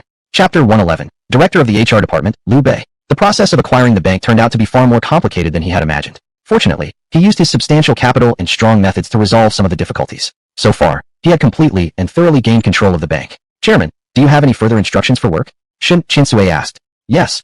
Lin Bei nodded heavily. The new board of directors had already been established. Next, he would carry out sweeping reforms and restructuring. Chairman, please speak. Yu Linglong and Shin Qiansui both stood up to listen to his instructions. Director Yu, Director Shan. Next I will rectify and clean up the bank's management team, removing some hidden parasites within the management as well as those with distorted values who abuse their power for personal gain. Parasites, people who abuse their power for personal gain. Shin Qiansui pondered thoughtfully, silently speculating on the target of Lin Bei's crackdown. Yu Linglong's heart trembled. She had already guessed who would be targeted by Lin Bei's rectification campaign. Bring the head of the HR department to see me, Lin Bei ordered. All right, Chairman. In addition, if you have a lot of tasks to assign, I suggest you move to the board meeting room. That is the formal working place and a symbol of your authority. I'm very busy and have other things to do. Don't waste time. Let's do it here on site. After finishing his words, Lin Bei suddenly received a phone call. Looking at the unfamiliar number on the screen, he hung up directly. These days, the advertising scammers are really rampant. Once you buy a house, various telemarketing calls start pouring in, bombarding you round the clock without a break. Lin Bei complained angrily. Exactly. The current telemarketing is so despicable. There are even people adding me on WeChat daily, sending ads, and harassing me. I've blocked hundreds of them. Yu Linglong and Shin Qiansui empathized deeply. They too were victims of telemarketing harassment. Since the day they bought their homes, they had been subjected to endless rounds of intrusive phone calls, which were utterly exhausting. After Shin Qiansui delivered the order, the HR manager immediately came to the first floor lounge with a pile of documents. Director Liu, this is our new chairman, Mr. Lin Bei. Chairman Lin. Shin Qiansui introduced. Chairman, hello. I'm Liu Bei, the HR manager. You can just call me Xiao Lu. This was a woman nearing 40 years old. She wore glasses and appeared stern and humorless, easily giving others an invisible sense of pressure. Lin Bei nodded. Xiao Lu, bring me the list of the credit department personnel. Yes, Chairman. Here are the personnel list and complete records of the credit department. Please look them over, Chairman. Liu Bei took out a pile of documents and respectfully placed them in front of Lin Bei. In the instant Lin Bei began to look through the files, she cautiously raised her eyes slightly to glance around the environment. Only then did she notice that Song Lishan, Xian Mian, and Han Jiuxian, powerful board directors who once ruled with an iron fist, were now being held down by a dozen security guards. Song Tao, the once rising credit department manager, had also been apprehended by security. The minor directors, who used to do nothing but drink tea and play games all day while living comfortably, were now standing in a row like a terrifying human blood fountain. She was thoroughly shocked. Goodness, is this the new chairman's way of handling things? So many difficult old hands and deeply entrenched executives had been dealt with the moment they arrived at work. The new chairman's methods were simply terrifying. Lin Bei looked at the pile of documents before him but decided not to flip through them. Bring me Xiao Yichuan's file. All right, chairman. This is the file of Xiao Yichuan, deputy director of the credit department. Liu Bei quickly pulled out a form and with both hands, respectfully placed it in front of Lin Bei. As the HR department director, she could be described as being observant of everything around. Although appearing serious and expressionless, she was actually someone with sharp social acuity. When she saw the current situations of the major board members and Song Tao, she had already guessed what was coming next. Chairman, on the surface, this document shows nothing, but the HR department once received a proposal for personnel adjustment. Song Tao had notified the HR department to promote Xiao Yichuan to be the director of the credit department, to be fully in charge of its business. Lin Bei naturally knew this already, since Xiao Yichuan himself had boasted about it outside the bank. This man abuses his position for personal gain and has warped values. He's been fired. Yes, chairman. Although Liu Bei was prepared, she still felt a deep sense of shock. Though Xiao Yichuan was in charge of important operations, he was merely a small figure among the bank's management. Could the newly arrived chairman really have such extraordinary connections and insight into all the bank's internal details? Perhaps even before the acquisition, he had sent business spies to conduct detailed investigations into the bank. Such meticulous planning and means were absolutely terrifying. Dismiss anyone who was connected with him, and Song Tao as well. Can you handle this matter well?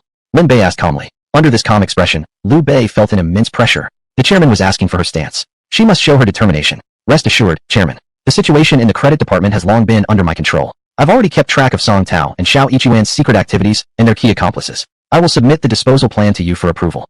No need. Just consult with Secretary Shun. She is now a bank director. Yes, chairman. Liu Bei nodded repeatedly, not daring to show even the slightest carelessness. At the same time, her heart was secretly shaken. Secretary Shun had already become a bank director? She had risen so quickly. Yet Liu Bei, as the HR manager, hadn't received even a whisper of this news. Clearly, all of this had been arranged directly by the chairman himself, bypassing the regular communication channels. Liu Bei broke into a cold sweat. Thankfully, she had never engaged in any misconduct in her work. Otherwise, she might have already lost her job. Secretary Shun, please give me your instructions. Liu Bei said. Follow the chairman's orders. Immediately draft a plan and submit it to me for review. Yes. Liu Bei didn't hesitate. She promptly drafted the plan and submitted it directly to Shin Qiansui. Chairman, Lin Bei waved his hand slightly. This is a minor matter. Handle it as you see fit. Your disposal plan is reasonable and decisive. Execute it immediately. Yes, chairman. Secretary Shun, I'll get right to work now. Liu Bei bowed slightly and quickly walked back to the HR department with determined steps. Soon, a series of personnel orders were issued rapidly. Secretary of former Credit Department Manager Song Tao, dismissed. Credit Department Director Xian Mian, removed from position and dismissed. Deputy Director of the Credit Department, Xiao Yichuan, dismissed. Clerk of the Credit Department, dismissed. One after another, personnel orders were issued, and in the end, 2/3 of the entire Credit Department staff were dismissed. At the same time, a group of new, capable, and trustworthy personnel were promoted to replace them, filling the vacant positions. The entire Credit Department rapidly took on a brand new vitality. Who gave this order? Why are you dismissing me? I refuse to accept it. In an office of the Credit Department, Deputy Director Xiao Yichuan shouted loudly at the HR officer who had come to enforce the dismissal. Chapter 112 Polar Reversal, Xiao Yichuan's last card. At this moment, Xiao Yichuan was furious, radiating murderous intent. Today was the day the new chairman would take office. Once a series of important documents were signed, he would be promoted, becoming the head of the Credit Department. And then he would marry Tong Yu, whom he had pursued for years, reaching the peak of his life.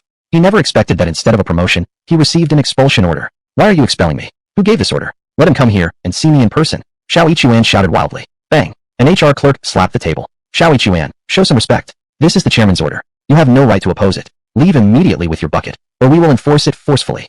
Chairman? Which chairman? Xiao Yichuan angrily questioned. Of course the new chairman, Mr. Lin Bei. New chairman. Wait a second. Who? Did you say the new chairman is? Lin Bei, Chairman Lin, the HR clerk replied. What? Xiao Yichuan was stunned. Lin Bei, the new chairman. What a coincidence. Could it be a namesake? How old is this new chairman? What's his background? Xiao Yichuan asked. That's not your business. Leave your post and the bank immediately. How outrageous. Xiao Yichuan clenched his teeth, burning with rage. He had worked hard for years, finally waiting for a promotion opportunity, only for it to vanish into thin air. His anger was beyond words, but there was nothing he could do. The personnel order had been issued, so he had to go. Soon, he walked out of the credit department like a defeated prisoner, holding a cardboard box and stepping outside the bank. At this moment, Lin Fun and her daughter Tong Yu were anxiously waiting for news of their loan approval. They had waited for more than half an hour, but had yet to receive Xiao Yichuan's call. Tong Yu, Is your classmate really reliable? Can he really help us get this done? Tong Yu had originally been full of confidence, but now she also felt uneasy. Mom, don't worry. He isn't fake deputy director. He should be able to make it work. It's just that his leadership might need some handover time. Once that's done, it should be okay. Alright, let's wait a bit longer. Hardly had the words fallen when they saw Xiao Yichuan walking out of the bank. Unlike his previous confident and elated expression, Xiao Yichuan now looked like a defeated rooster, his head hanging low as he shuffled along. Woo woo woo woo woo woo. At this moment, a line of police cars flashed their lights and sounded their sirens, rushing past Xiao Yichuan and speeding into the bank courtyard fiercely. A group of fully armed police officers disembarked and lined up in formation, ready for action.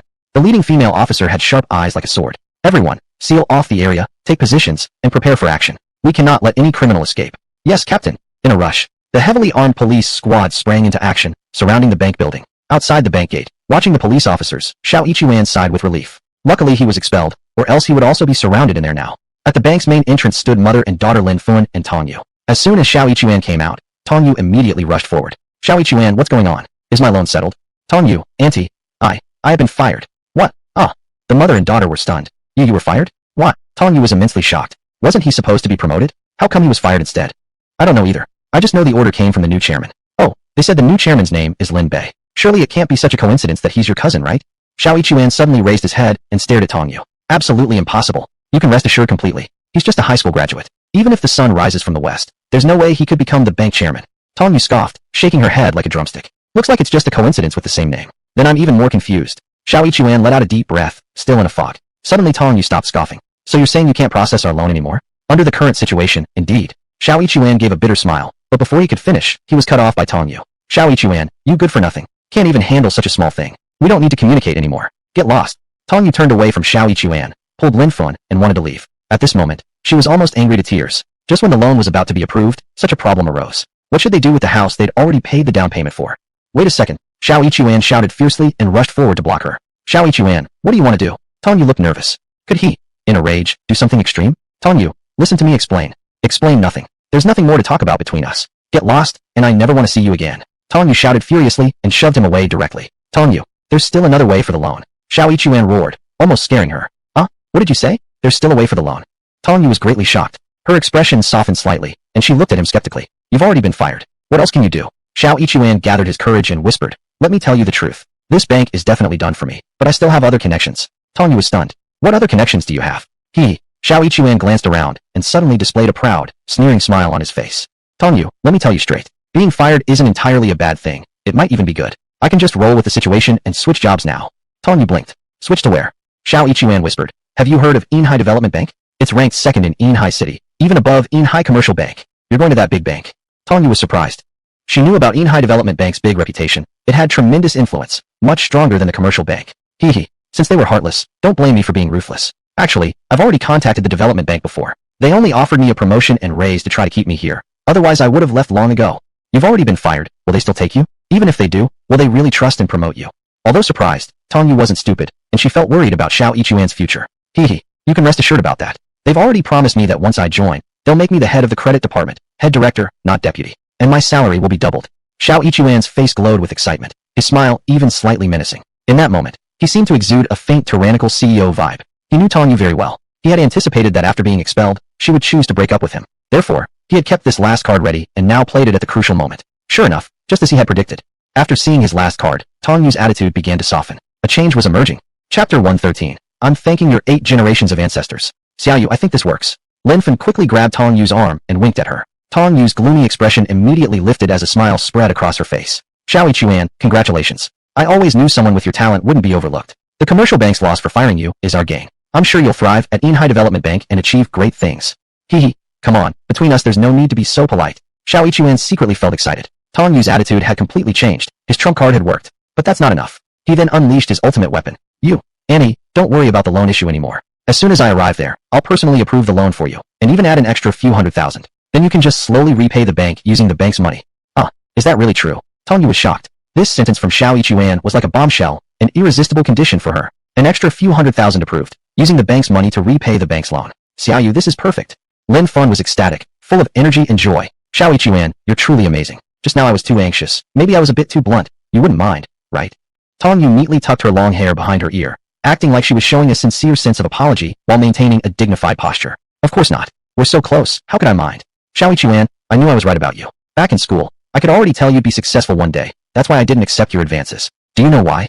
Tong Yu looked at him proudly, as if she had done something great behind the scenes. Why? Xiao Yichuan wore a confused look. He had repeatedly been rejected by her back then. Did this have a deeper meaning? Tong Yu put on a pained expression, righteous and resolute. It was because I was afraid our relationship would affect your studies. So I restrained my intense emotions. I rejected your proposal with tears in my eyes, even though it hurt me deeply, just so you could focus on your studies and achieve success in the future. How hard I worked silently bearing all this. Do you know how difficult it was for me? Woo woo woo. Tong Yu. Xiao Yichuan was deeply moved. So, was that why you insulted me with all sorts of harsh words back then, rejecting me, even sending punks to beat me up, and complaining to the academic director demanding my expulsion? Was that why I managed to work my way through all the pressure back then and get into an elite third-tier university? No need to say more.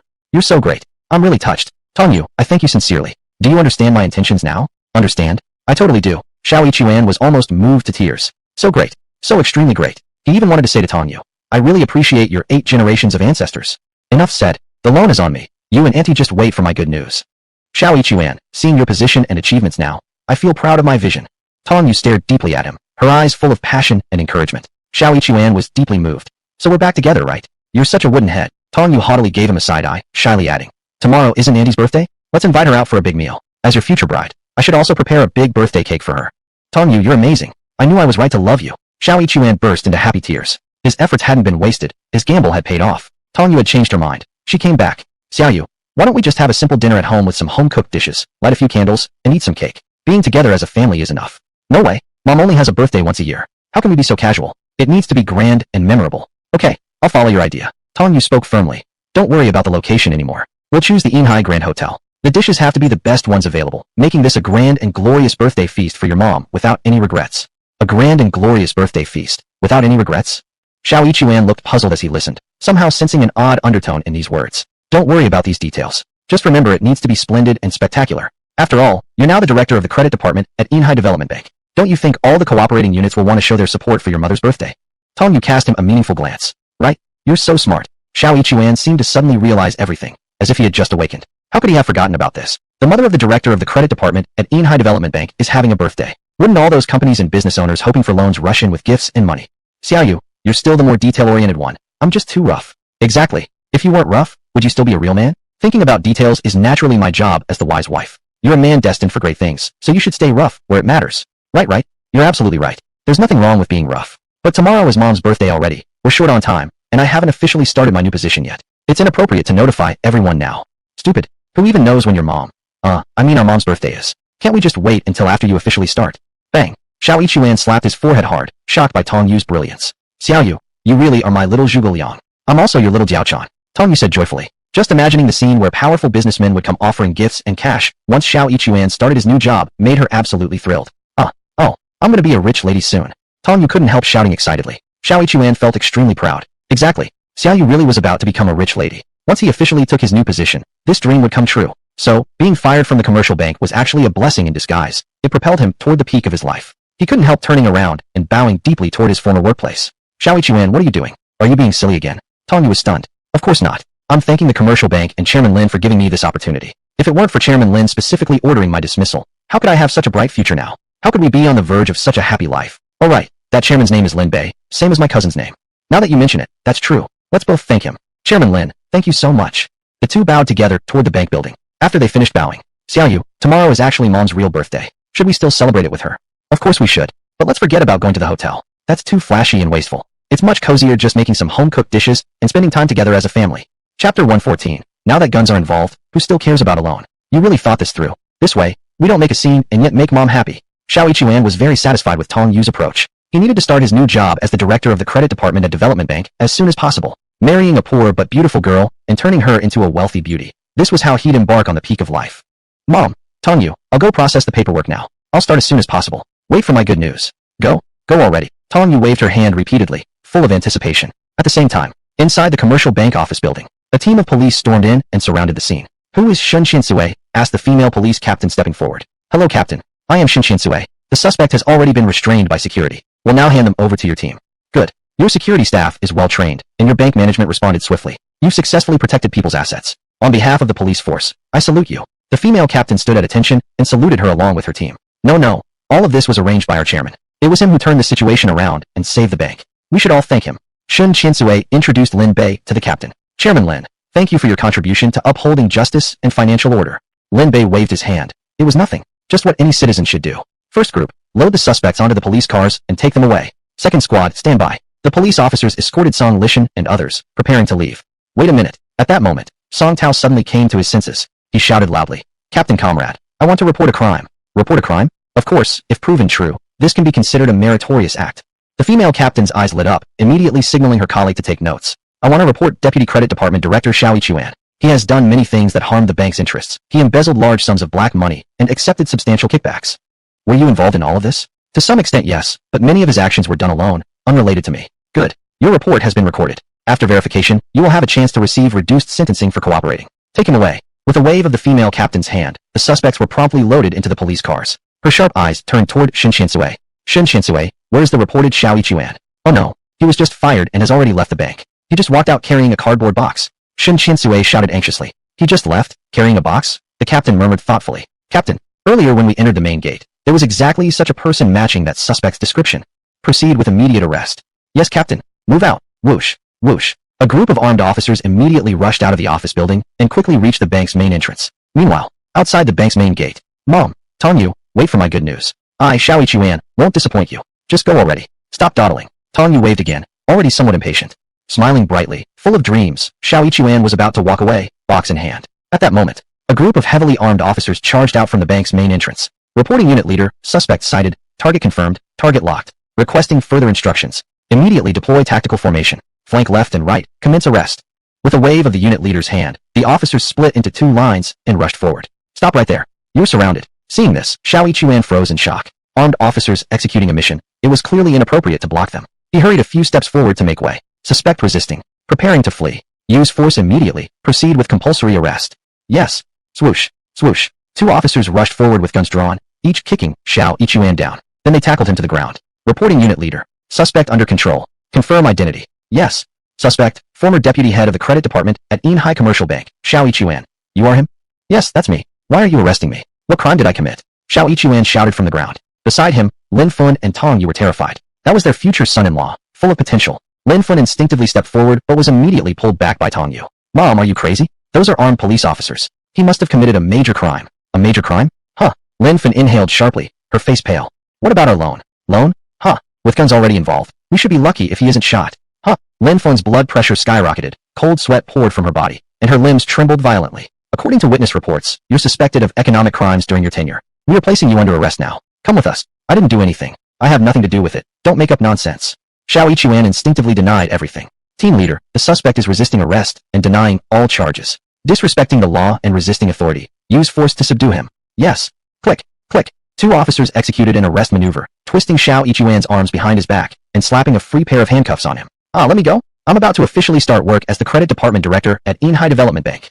Xiao Yichuan, you have the right to remain silent. Otherwise, anything you say may be used against you in court. Until the charges against you are cleared, you'll be staying in prison. No, Xiao Yichuan was nearly driven to despair. Did he have problems? Of course he did. He had committed many wrongdoings under Song Tao's leadership, accepted numerous kickbacks. It would be easy to expose him. Take him away. The operation team leader gave a big wave, and officers began dragging him toward the patrol car. Wait, Tongyu, don't be afraid. I'll get out soon. Tomorrow is Mom's birthday. I count on you to make her happy. Tell her I'm on a business trip. Xiao Yichuan shouted loudly as he was about to be loaded into the police car. Go to hell. What our mom? She's your mother. You money-grubbing criminal. Just die already. Tongyu immediately turned on him, cutting all ties. Officer, please believe me. My relationship with him was just regular classmates. No business dealings, no benefits. I was never involved in his affairs, and I know absolutely nothing. Tongyu tried hard to explain, but when she looked up, she realized the police car had already driven off. No one even listened to her. What a close call, what a close call. Tongyu broke into a nervous sweat, feeling as if she had barely escaped being taken away as well. The loan. What about our loan, Xiaoyu? Lin Fun was nearly driven to fainting from anger. Why was getting a loan so hard? They had begged from pillar to post and given countless gifts, finally finding Xiao Yichuan, only to encounter all these troubles again. My God, would they ever successfully get this loan approved? Chapter 115. Chunhao of Silver Wind Group arrives. Mom, don't panic. Xiao Yichuan